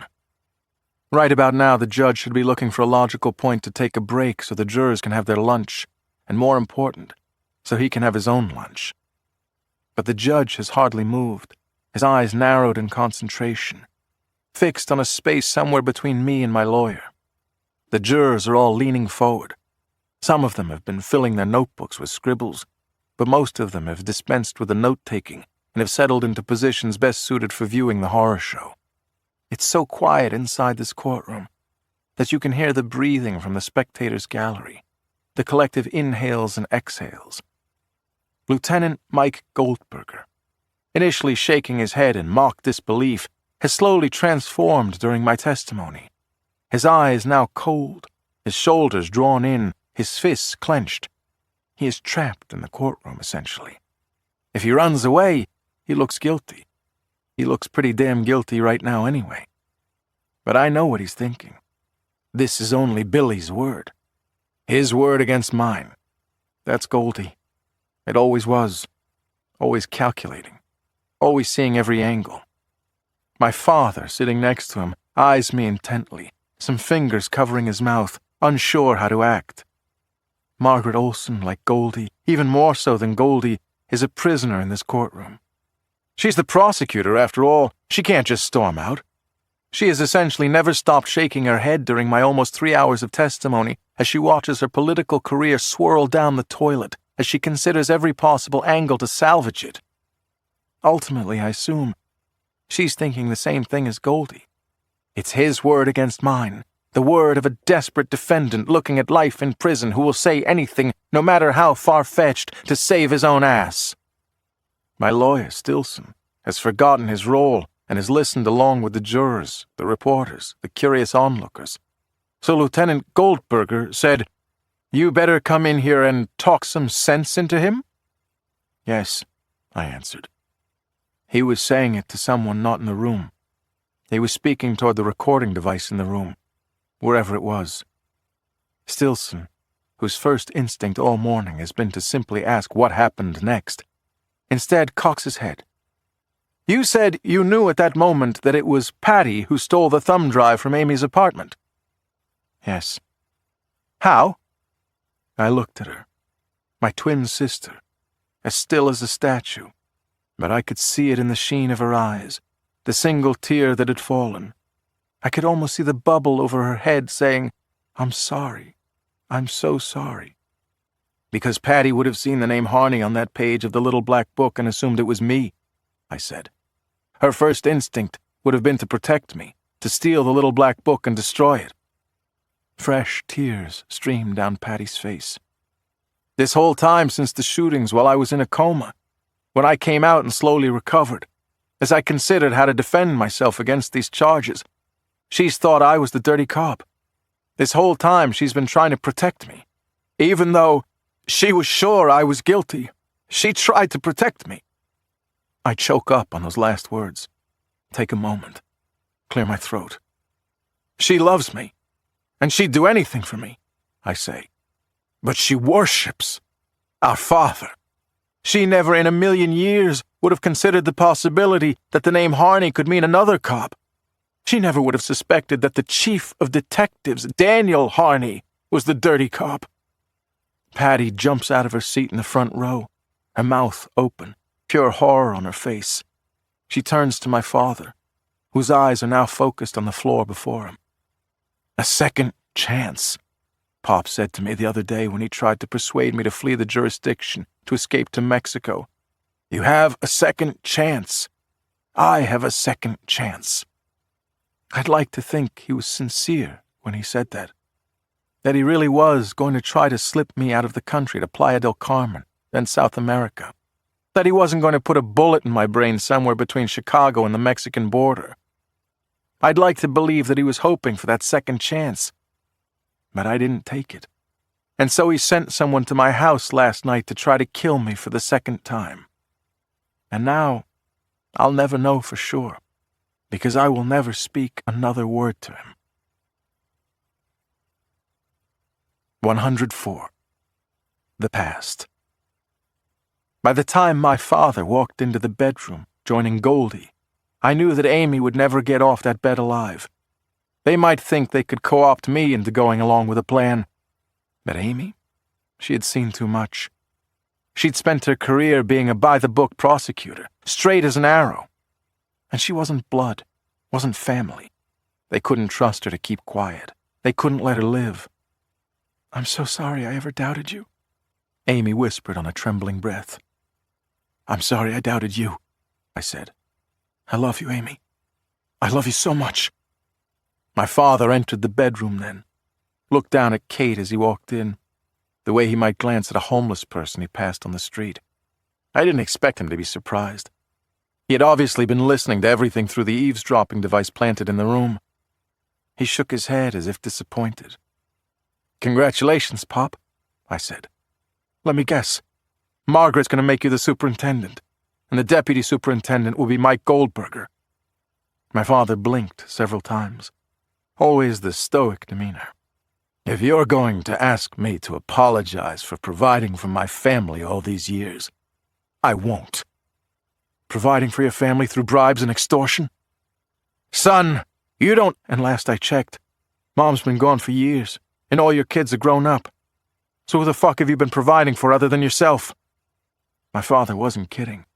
He wasn't going to apologize. Not because he didn't have regret. He just didn't like to show weakness. He put out a hand. I didn't want it to turn out this way. But it's not too late for you, son. It's not too late for us. Goldie was right. You can have any job in the department you want. You and Amy, you can be happy together. He might have had more success had he left out that last sentence, the lie about Amy staying alive. But deep down, if he knew me at all, he knew I wouldn't go along with him and Goldie, which meant these words weren't meant as a plea to me. They were meant as salve for his guilt, so he could tell himself before he killed me, after he killed me, for the rest of his life, that he gave me one last chance. I moved directly in front of Amy, put out my arms behind me to barricade her in. They're going to kill me either way, she whispered into my ear. But they don't want to kill you. Save yourself, Billy. Say whatever you have to say. No, I whispered, shaking so hard I could barely speak. Patty needs you, son, my father said. You know how she relies on you. She's always leaned on you. Don't make me do this. Get on board here. My eyes bored into his. I should have felt fear. Instead, I felt nothing but pure hatred. Never, I said. Amy's head resting between my shoulder blades, her heartbeat pounding into my spine, her entire body hidden behind mine, my arms behind me, trying to envelop her. I love you so much, she whispered to me. The only time she'd ever said the words to me, as my father moved toward Kate and lifted her gun from her dead hand. My father moving closer, holding Kate's gun. Goldie next to him, holding mine. Goldie had already laid out the plan, the jilted lover theory. It would still work with him, I realized. Kate barging in a jealous rage, a gunfight ensuing. But my father, holding Kate's gun, would have to shoot me. They couldn't sell that story if I were shot with my own weapon. I moved one hand from Amy and reached for my phone, touched it. My father's eyes moved to it. His phone, said my father. Not to me, but to Goldie. A reminder that they'd have to dispose of it, take it with them or smash it to pieces. Move away from the girl, my father said. It doesn't have to be both of you, son. Never, I said again. Jesus, Billy. She's worth that much to you, huh? So much that you're willing to die along with her? I looked into my father's eyes. Had he ever known love? Love that went beyond love for himself and his own advancement? I didn't know. I hoped so, for my mother's sake. I would never know for sure. All I knew was that I had found Amy, and I couldn't ever let her go. I couldn't live without her. You always were the soft-hearted one, Pop said to me. I never understood it. Behind me, Amy scooted sideways, separating herself from me. I reached for her, grabbed her arm, tried to stop her, but she had moved out from behind me before I could. She was doing what they wanted, making it easier for them to kill her but not me. We looked at each other for a moment, probably only one tick of the clock by any objective measure, but it felt like we held that stare forever. So much courage in her eyes, so much love. Shirt off, Amy, said Goldie. She did what they asked. It would make the story easier. We were in bed fooling around when Kate stormed in. I didn't want her to help them, but we were stalling, hanging on to precious seconds, and I needed the distraction. Because I had one last move. It was a long shot. The way I was seated on the bed, my legs out in front of me, made my ability to spring forward almost non-existent. And Pop wasn't dumb enough to get so close to me that I could reach out and grab the gun. But I was out of good choices. I clenched the muscles in my calves and thighs, tried to shift my balance forward without being too obvious, while Amy pulled her shirt over her head. I thought of my beautiful little daughter, taken so young, those angelic eyes beaming up at me, and told her that I would see her soon. Then I placed my hands on the bed and prepared to spring off it. There was only one way this could possibly succeed. I was counting on one thing, and only one thing. I was counting on my father not being able to shoot his own son. 105. The present. I stare at the floor as Stilson Tomita struggles for the next question. I don't want to look at Patty, who was ordered by the sheriff's deputy to sit back down. I don't want to look at my father either. He didn't hesitate, I say. He knew I was going to make a move on him. He shot me before I had the chance. Amy must have... She probably turned away by instinct, and my blood spattered on her bare back. For their purposes, it laid the scene out perfectly. I wipe at my face. The courtroom rings with utter silence. I wish I'd died right then, but I didn't. They killed Amy, too, says Stilson, a choke in his voice. I nod. Eventually, so the doctors tell me, my brain and heart clicked off for a while before I came back to life. But I didn't check out right away. I heard what they did to Amy. I couldn't see anything at that point, but for some reason I could still hear.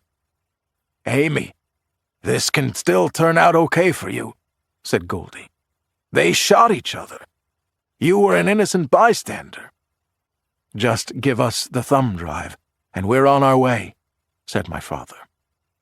I heard her voice as though it were far away, a muted low mumble. I could hear Amy's desperate whispers. Incline, O Lord, thine ears to our prayers, in which we humbly beseech thy mercy, that thou would place the soul of thy servant Billy, which thou hast caused to depart from this world. Amy, work with me here. Focus. Give us the little black book. But Amy was no longer listening, as these two predators closed in on her, ready to steal away her life at any second. Amy wasn't thinking of herself. She was thinking of me. She was praying for my soul. We don't want to shoot you, Amy. I had forgotten how to pray after I lost my wife and daughter. I'd rejected God and lost my faith. But now I prayed. Inside my wrecked brain, I prayed that Amy's death would come quickly and without pain. I prayed that God would take Amy into his kingdom and surround her with all the love she deserved.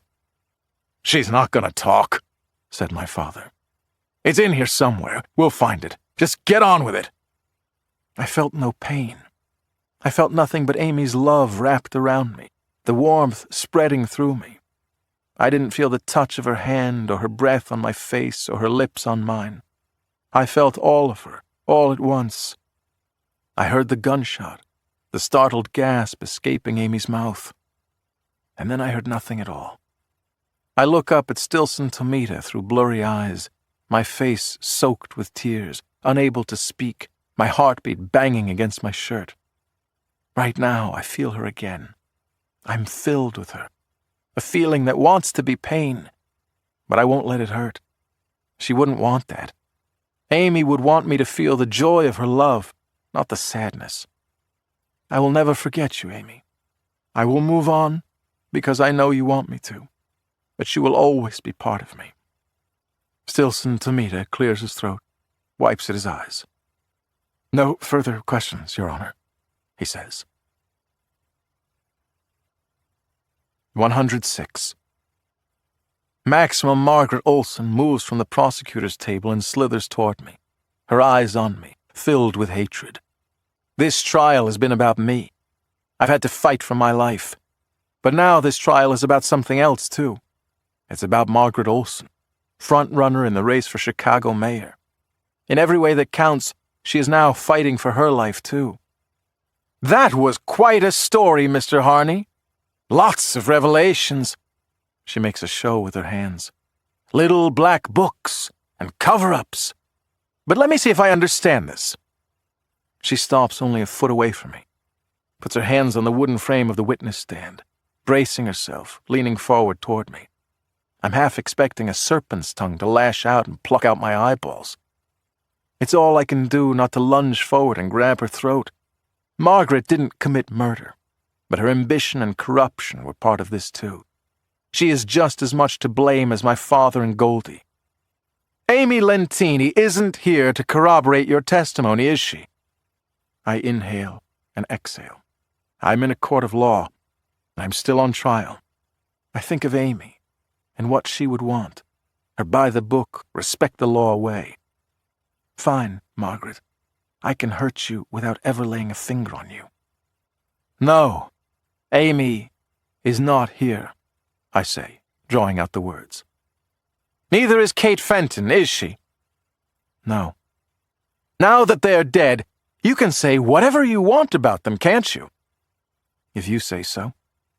And I assume that two of the most decorated members of the Chicago Police Department, Chief of Detectives Daniel Harney and the Chief of the Bureau of Internal Affairs Michael Goldberger can— I'm sure they'll deny everything, I say. She didn't expect me to agree so readily. And when the police searched the crime scene afterward, they didn't find any eavesdropping devices, did they? No, they would be easy to remove. The point is, there's no evidence of that, is there? That's correct, Ms. Olson. She nods, feeling a little adrenaline now, scoring some points, finally getting to fight back after I testified for 4 agonizing hours. And nobody ever found a little black book, did they? I mean, there's no proof it ever existed, is there? I look over at my sister, Patty, in the front row, who has her face in her hands. At this last question, her face pops back up and peeks at me through her splayed fingers. I say, I don't have a copy of the little black book, if that's what you mean. My guess is that both the original and the thumb drive have been destroyed. How convenient, Olson says. Not for me, it isn't. So, no witnesses to corroborate? No little black book to corroborate? Correct. So this whole thing, she says.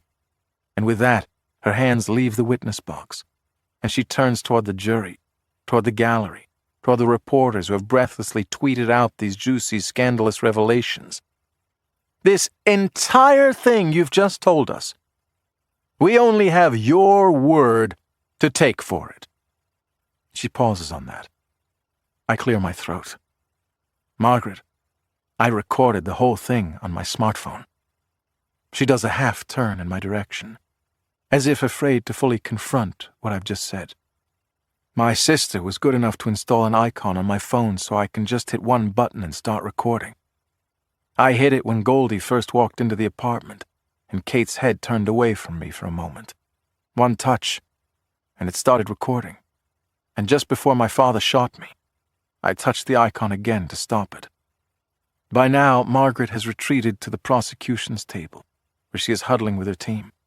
They're showing her something in a manila folder, whispering to her feverishly. Finally, she looks up at me. Your phone was smashed in the bedroom, she says. Destroyed. Nothing could be recovered from the physical phone, right? Right. You're aware that we tried very hard to penetrate that phone and couldn't. Yes. And you didn't have one of those save to the cloud functions, did you? The platform that allows you to store records in cyberspace. No, I didn't. I'm pretty clueless when it comes to those phones. If it wasn't for the icon Patty installed, I never could have recorded anything. So this recording you tell us about, it wasn't recovered from your physical phone, and it's not on any cloud.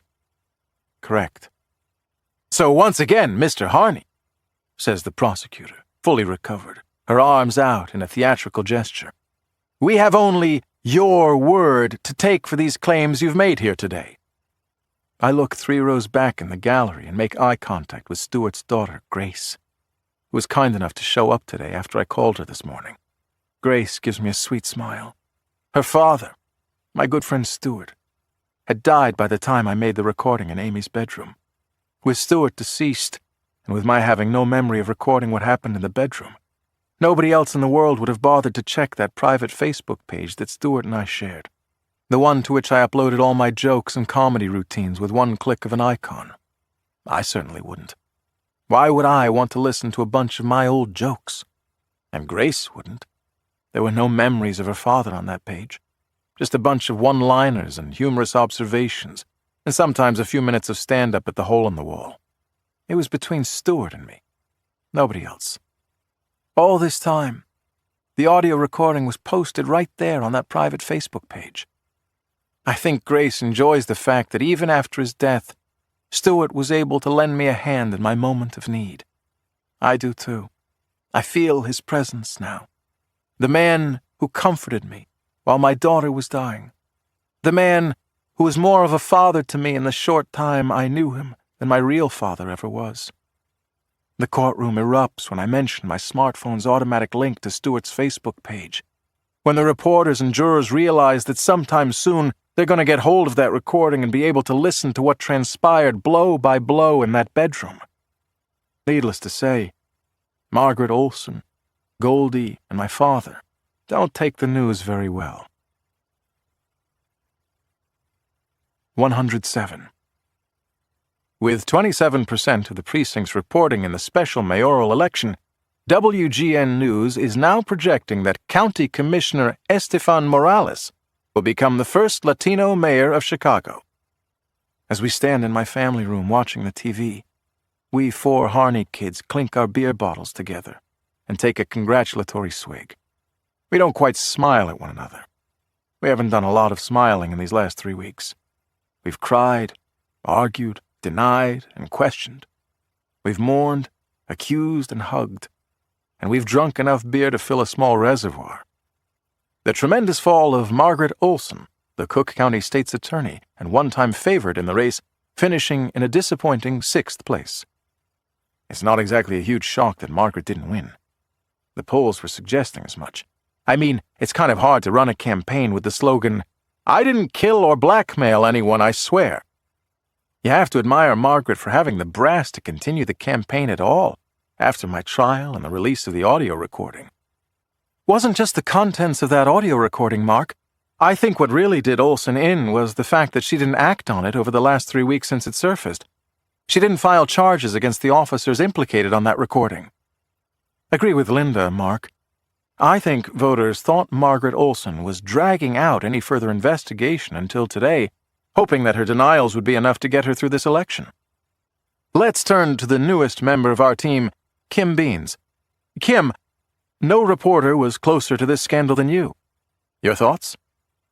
Kim Beans, looking well scrubbed and beautiful, having benefited mightily from the suffering of many, looks into the camera. I think you're all correct to an extent, she says. I do think Margaret Olson still had a hope of pulling out this election. But the real reason she did basically nothing about this audio recording over the last 3 weeks? More than anything else? What was the real reason? She wanted Pop and Goldie to run, I say. I think Margaret was hoping that Officers Daniel Harney and Michael Goldberger would run, she says. She wanted them to flee the jurisdiction, which they were perfectly free to do as long as they hadn't been charged with a crime. She wanted them to run so there was no evidence against her other than a vague audio recording. She didn't just want to win an election. She wants to stay out of prison. Patty runs a hand through her hair and blows out air like she's inflating a balloon. Dark circles prominent under her eyes. Our sister was particularly crushed by her father's betrayal. Aiden and Brendan had never had as close a relationship to Pop, and they didn't follow in his footsteps as a cop or even stay in Chicago. Whatever grief they're feeling, they've channeled into helping Patty. It's like when your first parent dies, and all focus shifts to the surviving parent. So we've made Patty our project. Aiden, the musclehead, always trying to tussle with her or lift her off her feet, which makes her laugh only because it's so juvenile, or maybe because it reminds her of our childhood. Brendan, with the off-color humor that Patty always enjoyed. The 3 of us have made an unspoken pact over these last 3 weeks to stay near her. One of us always keeping an eye on her. It's been our assignment. The distraction has been helpful. It's easier to focus on someone else's grief than cope with your own. I put my hand on her shoulder and lower my head, look directly into her eyes. I want to tell her, we'll get through this, or it's going to be okay. But I don't have to say the words. It's a twins thing. That's about the only way I can put it. My sister kept a lot of secrets and did a lot of things, all to protect me. Did she enjoy it on some level, being the strong one for once? Being the one to help me instead of the other way around? I'm sure she did. But it doesn't change the fact that she was there for me. She thought I was the dirty cop, the Harney in the little black book, and she thought I was guilty of 4 murders. But she still stood by me. We are family, and we always will be. Where do you think they went? She whispers under her breath, words intended only for me, not Aiden or Brendan. I shrug. Does it matter? The audio recording I'd made, which, by the way, has now received more than 3 million hits on the Facebook page put up by my lawyer Stilson, should have been all Margaret needed to arrest both Pop and Goldie. But she dragged her feet, refusing to comment, citing the old ongoing investigation excuse. Kim Beans on television just now was spot on about that. Margaret dragged her feet to give Pop and Goldie a chance to run. It would be hard to make a case against Margaret based only on that audio recording. If the star witnesses were sunning themselves on a beach in South America, she could probably avoid being prosecuted. And it worked. A few days after the audio recording surfaced, Pop and Goldie went adios. They picked a Friday night when the work week was over and they wouldn't be missed at the office. Smart. They were always smart. Patty gives me a long look, takes a deep breath, and releases. Maybe it's just another twin intuition thing, but it seems like something is lifted off her shoulders. You're right. It doesn't matter where he went, she says. He's gone either way. Hey! Aiden shouts. Enough of the serious whispering. Time for another group hug! He's big enough by himself to draw the 3 of us in. Patty rolls her eyes, but she enjoys it, I know. So the 4 of us Harneys draw together in a tight embrace. For just that moment, it feels like we're kids again, in our backyard, when everything was simple, and the future limitless. 108. United States versus Michael Leonard Goldberger, the clerk calls out. United States versus Daniel Collins Harney. Margaret Olson had given Pop and Goldie a head start on an escape, but there's another gang of prosecutors in town who wear federal badges. The U.S. Attorney's Office loves to prosecute local cops. No way they were going to pass on this case. Federal agents found Pop and Goldie in Playa del Carmen, Mexico. The word is that when the marshals kicked in the door, Pop was halfway out a bathroom window and Goldie was hiding under the bed. From a side door, Goldie and my father appear, dressed in orange jumpsuits, escorted by federal marshals, their hands in shackles. Patty draws a quick breath. So do I. Goldie has shaved his head altogether and grown a goatee. His eyes briefly scan the room before they move downward. And my father, his hair is a different color, a bright red, and it's the first time I can remember seeing a rough blanket of whiskers on his face. His eyes are so dark, it's as if he's wearing a mask. His shoulders are stooped, as if literally wilting under the weight of recent events. And it goes beyond physical. His eyes remain on the floor. My father never walked into a room with his eyes down. Chief of Detectives Daniel Harney always held his chin up, the proud figure of authority and morality. A shudder passes through me. It's like our father is already gone, just as Patty said. I take Patty's hand and squeeze it. Don't feel sorry for him, Patty whispers. We're both fighting that instinct. Pop brought all this on himself. He deserves the fall he has taken, the humiliation, the disgrace, every last bit of it. But he is still our father. He is still our blood. We are tied to him forever. You don't flip a switch and turn that off. How could you do it? I want to ask him. How could you shoot your own son? I want so much to understand it, to see things through his eyes. I know I'm dreaming of something impossible. There is no justification. I only had a child for 3 years, but I would have done anything for her. I would have taken a bullet for her. Why didn't you feel the same thing for me? Judge, with the obvious risk of flight and the corruption and murder charges that make the defendants eligible for the death penalty, the government requests no bond. One of them, if not both, will cop a plea, I assume, and they'll give up Margaret. The feds like busting local cops, but they love getting local politicians. Whether it's Goldie or my father or both, whatever deal they cut, they'll still spend the rest of their lives incarcerated, but they could avoid the death penalty and might get their choice of prisons. Pop and Goldie, standing before the judge, their backs to us, two broken, defeated men, listen as their lawyers express outrage at the notion of a no-bond order. The judge, on the other hand, doesn't seem so bothered by the thought. With a bang of the gavel, he orders each of them held without bond. And then just like that, it's over. My father and Goldie are led from the courtroom. The whole thing took less than 20 minutes. The clerk calls the next case. The reporters rush out, one of them passing by us, already on her cell phone, calling into her newsroom. "No bond," she says into her phone. "Held until trial, which means these boys will never see the light of day again." The way she said that, it hits both of us. Pop will spend the rest of his life in a federal penitentiary. We are both quiet, taking that in, as everybody else files out of the courtroom, leaving Patty and me alone.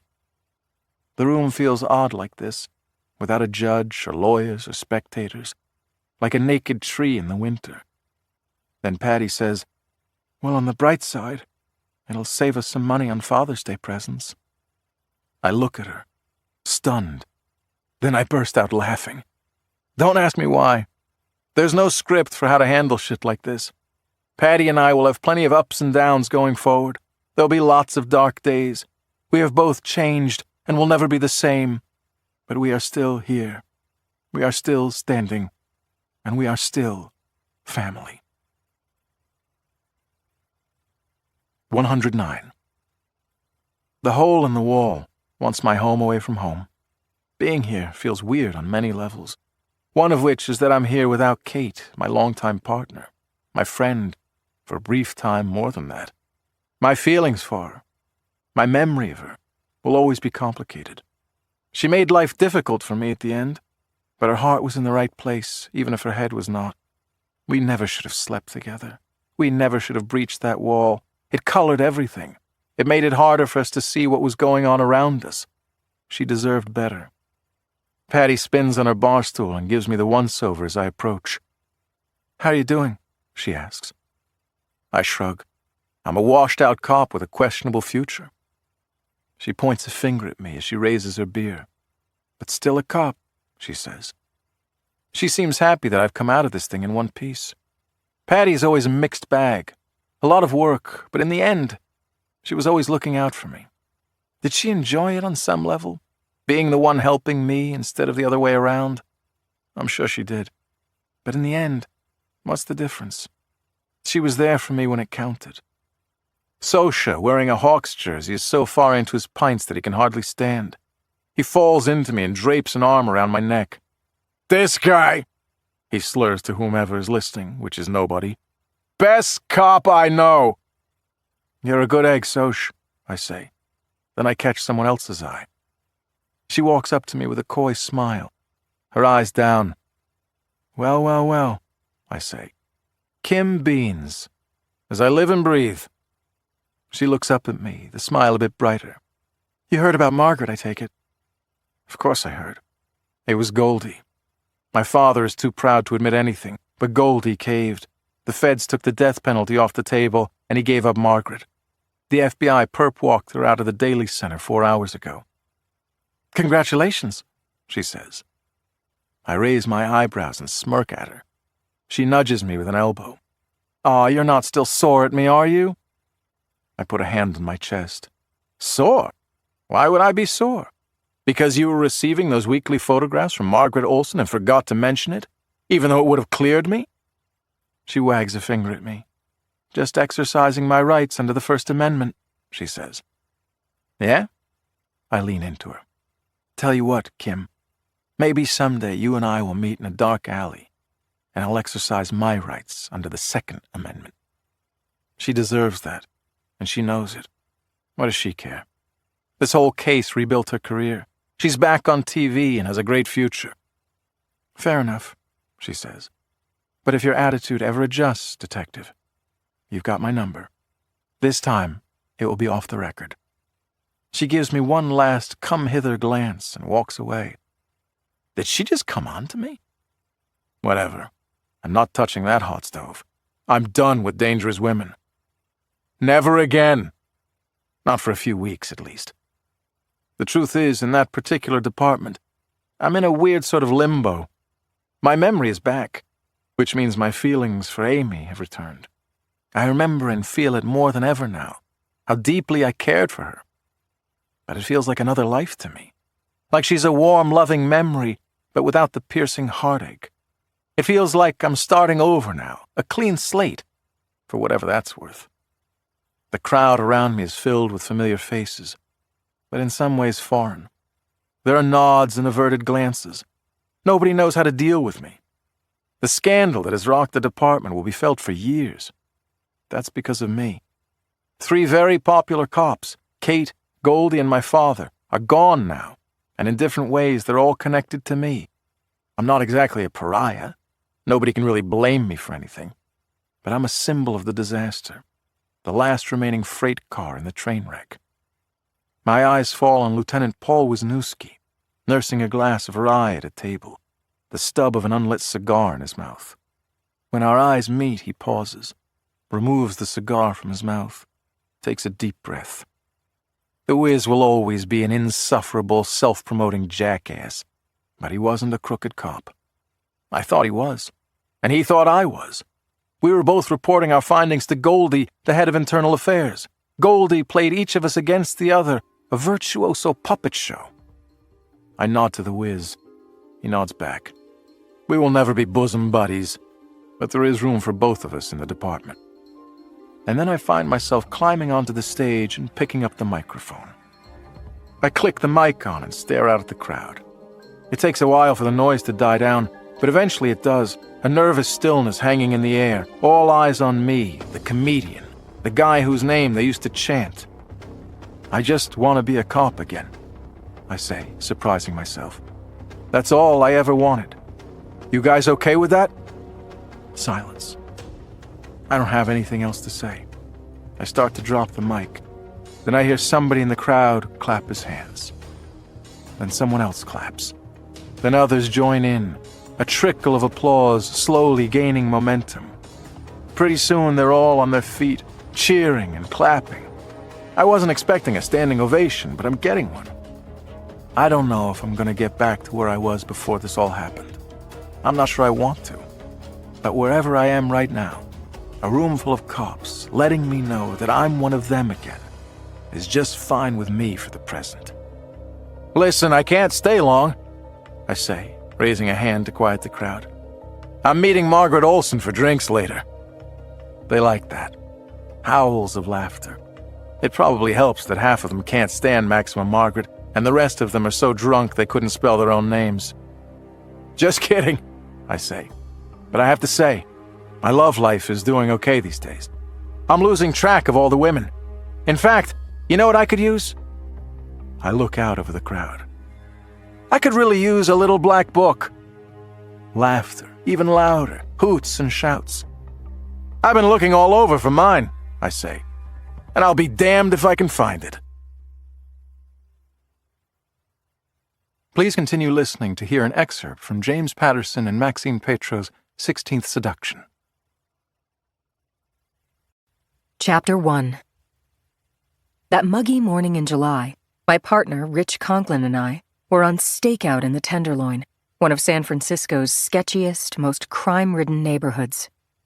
We had parked our 1998 gray Chevy sedan where we had a good view of the 6-story apartment building on the corner of Leavenworth and Turk. It's been said that watching paint dry was high entertainment compared with being on stakeout, but this was the exception to the rule. We were psyched and determined. We had just been assigned to a counterterrorism task force, reporting both to Warren Jacoby, Chief of Police, and also Dean Reardon, Deputy Director of Homeland Security based in D.C. This task force had been formed to address a local threat by a global terrorist group known as GAR that had claimed credit for 6 sequential acts of mass terrorism in the last 5 days. They were equal ethnicity bombers hitting 3 holy places, a mosque, a cathedral, and a synagogue, as well as 2 universities and an airport, killing more than 900 people of all ages and nationalities in 6 countries. As we understood it, GAR great anti-establishment reset, had sprung from the rubble of Middle Eastern terror groups. Several surviving leaders had swept up young dissidents around the globe, including significant numbers of zealots from Western populations who'd cut their baby teeth in virtuality. The identities of these killers were undetectable within their home populations, since GAR's far-flung membership hid their activities inside the dark web, an internet underground perfect for gathering without meeting. Still, they killed real people in real life.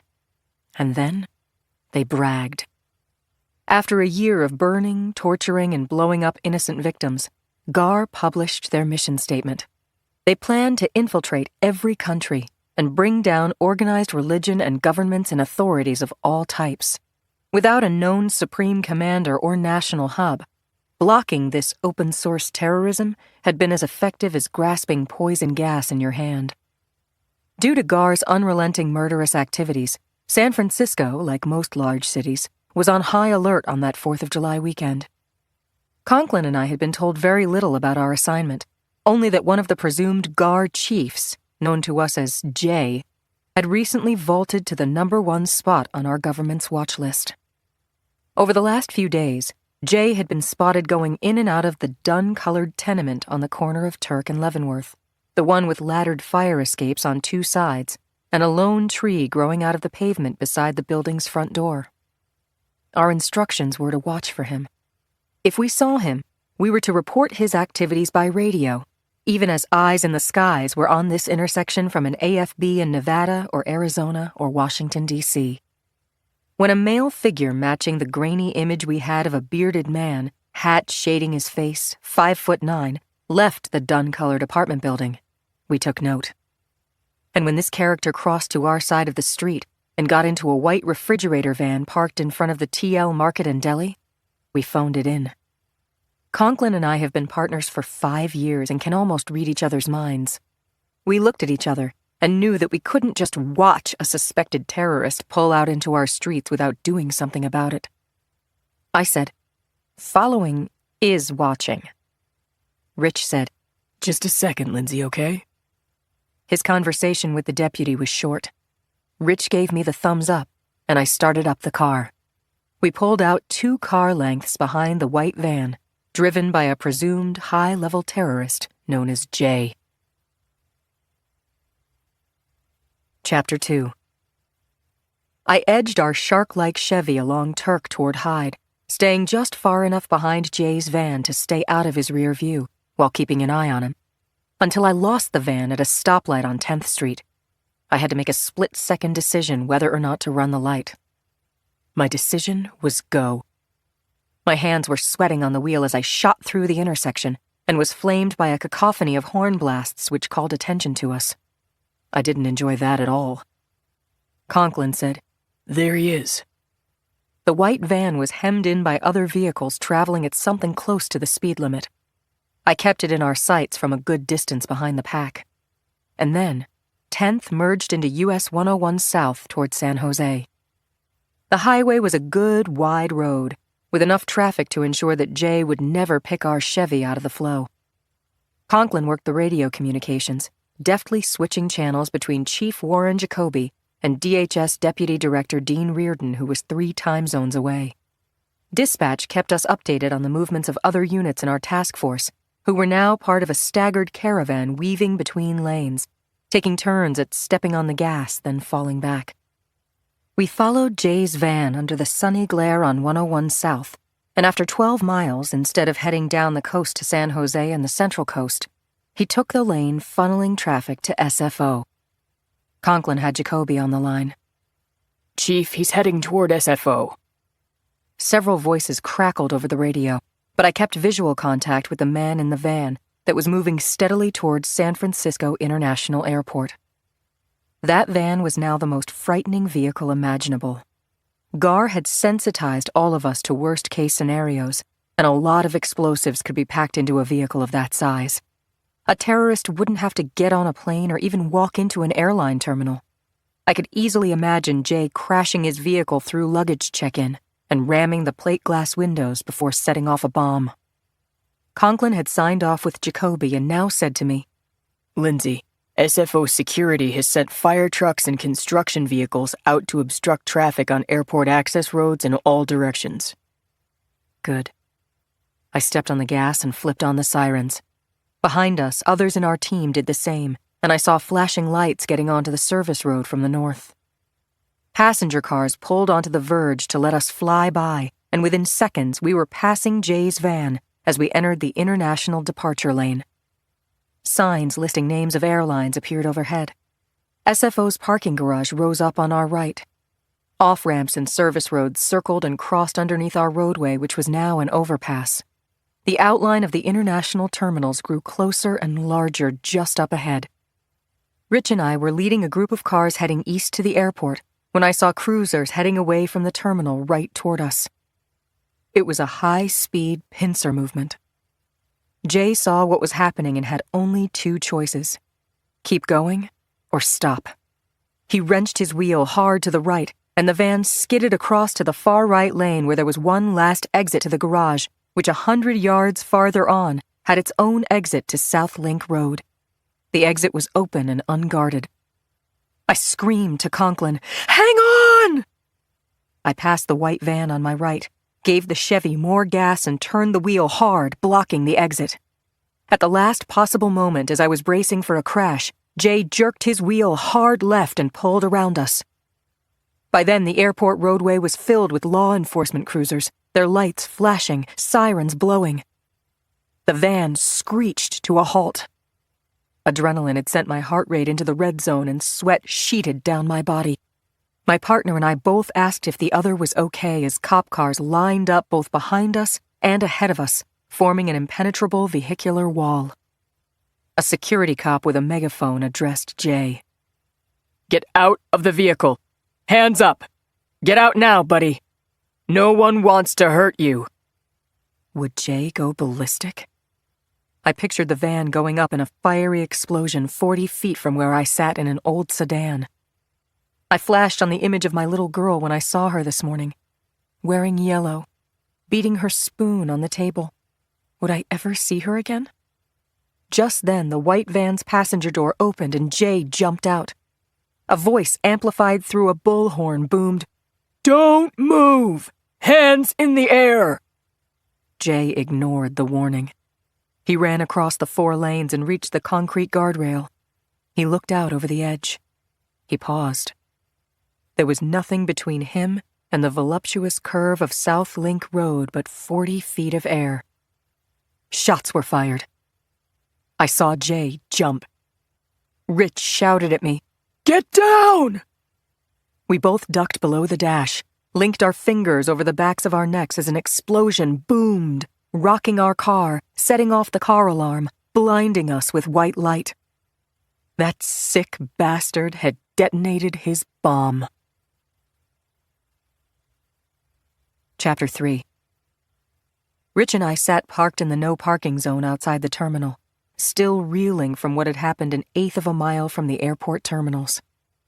We had seen Jay jump from the departures lane to a service road and knew that he had detonated his vest before he hit the pavement.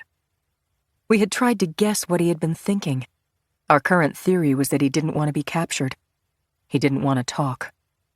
Conklin said, "Maybe he figured jumping off the ramp, he'd land safely on a passing vehicle like he was in a Jackie Chan movie." I jumped when someone leaned through the car window. It was Tom Generosa, counterterrorism chief, keeping us in the loop. He said, "Here's what we know so far. The guy you called Jay had a plan to kill a lot of people inside a crowd, that's not in doubt. His vest was of the anti-personnel variety, packed with nails and ball bearings and rat poison. That's an anticoagulant. The explosion was meant to propel the shrapnel, and it did." I nodded, and Generosa continued. "The nails and shit shredded his body and any information he may have been carrying. He left a crater and a roadway full of human tissue and shrapnel." "And the van?" I said. "Bomb squad cleared it. The FBI is loading it onto a flatbed, taking it to the crime lab. For starters, Jay stole the van from the market on Turk. Maybe his prints will be on the steering wheel, but I won't be surprised if he can't be positively ID'd." Generosa told us that federal agents as well as SFPD's crime scene unit were at the site of the explosion now, that the CSU was processing it, and after it was measured, photographed, the remains of the man known as Jay would be transported by refrigerated van along with explosive samples to FBI and SFPD's forensic labs. Of course, we knew that Jay's bomb had shut down SFO. All airline passengers had been bussed to other locations. Outbound flights had been grounded and incoming flights rerouted to other airfields. We could see for ourselves that the terminal buildings were crawling with a multitude of law enforcement agents from CIA, FBI, DHS, airport security, and their bomb-sniffing dogs. Generosa couldn't estimate with any certainty how long SFO would be out of commission, but as bad as that was for the airlines, their passengers, and traffic, GAR hadn't scored a hit in San Francisco today. We thanked Generosa for the report. He told us, "Take good care," and walked over to the next car in the line behind us. We were about to call in for further instructions when our radio sputtered and Jacoby's voice filled our car. He said, "You two are something else, you know? You cut Jay off from his target. Thank God for that." I said, "Man, oh man, I can't stand to imagine it." But I did imagine it. I pictured an airport in Paris. I pictured another in Turkey. I could easily see what might have gone down at SFO if Jay had gotten into or even near a terminal. When I first started in homicide, an airport bombing was inconceivable. Now, these horrifying bombings were almost becoming commonplace. Jacoby's voice was still coming over the radio. He said, "Effective as soon as you turn in your report. You two are off duty. Boxer, Conklin, I'm proud of you. I love you both. Thanks from me and from Deputy Reardon, and a lot of people who never heard of you and never will. Many lives were saved. Stand down. Come home. The feds are going to take it from here." I was shaking with relief when I turned the car keys over to Conklin. I got into the passenger seat. I leaned back and closed my eyes as he drove us back to the hall. Chapter 4. It was our wedding anniversary. Also our first date night since Joe and I had separated 6 months ago. Joe had surprised me, calling me up as I was leaving work, saying, "I reserved a window table. Say yes, Lindsay. I'm parked right outside." I'd given in, and now we were at the Crested Cormorant, the hot new seafood restaurant on Pier 9 with a front row seat on the San Francisco Bay. Candles flickered on tables around us as a pink sunset colored the sky to the horizon, tinting the rippling water as the mist rolled in. Joe was talking about his youngest brother. "So at age 40, Petey finally meets the love of his life at a fire department car wash." He laughed. "Amanda was power washing his white walls, and somehow that jump-starts his heart." You think her t-shirt got wet? Joe laughed again. I love his laugh. He said, "Very possibly. We're invited to their wedding in Cozumel next month. Think about it, okay?" Looking into my husband's eyes, I saw how much he wanted to bring us back to our wedding 3 years ago in a gazebo overlooking Half Moon Bay. We'd vowed in front of dear friends and family to love each other from that day forward. It had been a promise I knew I could keep. But I hadn't been able to see around corners. Not then. Now, in this romantic setting, Joe was hoping for magic to strike again. As for me, my innocence was gone. I wished it weren't so. Our waiter set a Dungeness crab platter down in front of me. As I stared at a pair of claws, a metaphor jumped into my mind. I was on the horns of a dilemma. Should I reach across the table, squeeze Joe's hand and tell him to come home? Or was it time for us both to admit that our Humpty Dumpty marriage couldn't be put back together again? Joe lifted his wine glass and said, "To happy days." Just then there was a sharp sound, as if the world had cracked open, followed by the boom of rolling thunder and a bright flash on the neighboring pier. I screamed, "No!" I grabbed Joe's arm and stared open-mouthed as I looked across to the water to Pier 15, the site of a science museum called the Exploratorium. It was a massive geometric glass and steel structure designed for human interaction with the past and especially the future. As I stared, the structure was unfolding like a bud bursting into bloom right in front of my eyes. Metal panels flew toward us, a mushroom cloud formed over Pier 15, and an overarching hail of glinting glass shards fell into the bay. Joe said, "Jesus, what the hell?" His expression perfectly mirroring the horror I felt. Another bomb. The Exploratorium was open to the public 7 days a week, but to adults only on Thursday nights. This was Thursday, wasn't it? Yes. People were inside the museum. Was this a GAR attack? Had to be. Joe threw down a credit card, stabbed at his phone, and called his job. Similarly, I called SFPD dispatch and reported what looked to be a mass casualty incident. "There's been an explosion with fire at the Exploratorium. Pier 15. Send all cars. FD, bomb squad, ambulances, and find Lieutenant Brady. Tell him I'm on the scene." Joe said, "Lindsay, wait here. I'll be back." "You're kidding."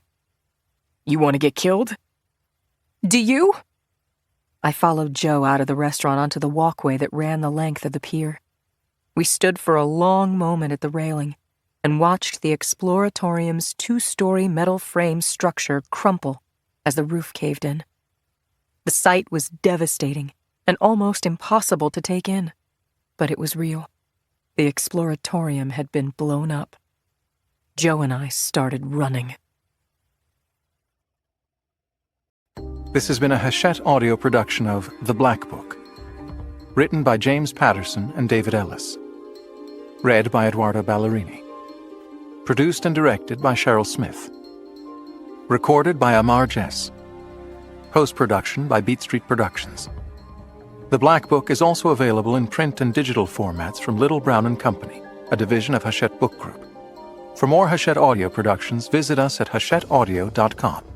Thank you for listening. Text copyright 2017 by James Patterson. Audio production copyright 2017 Hachette Audio. All rights reserved. Hachette Book Group supports the right to free expression and the value of copyright.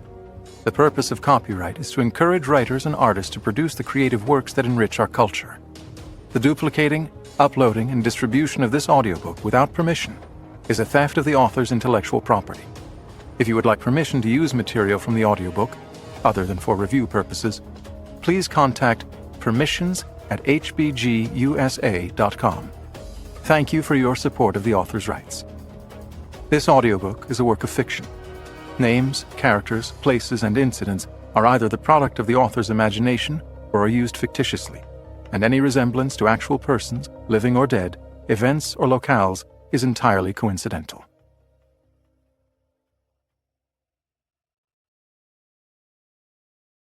Audible hopes you have enjoyed this program.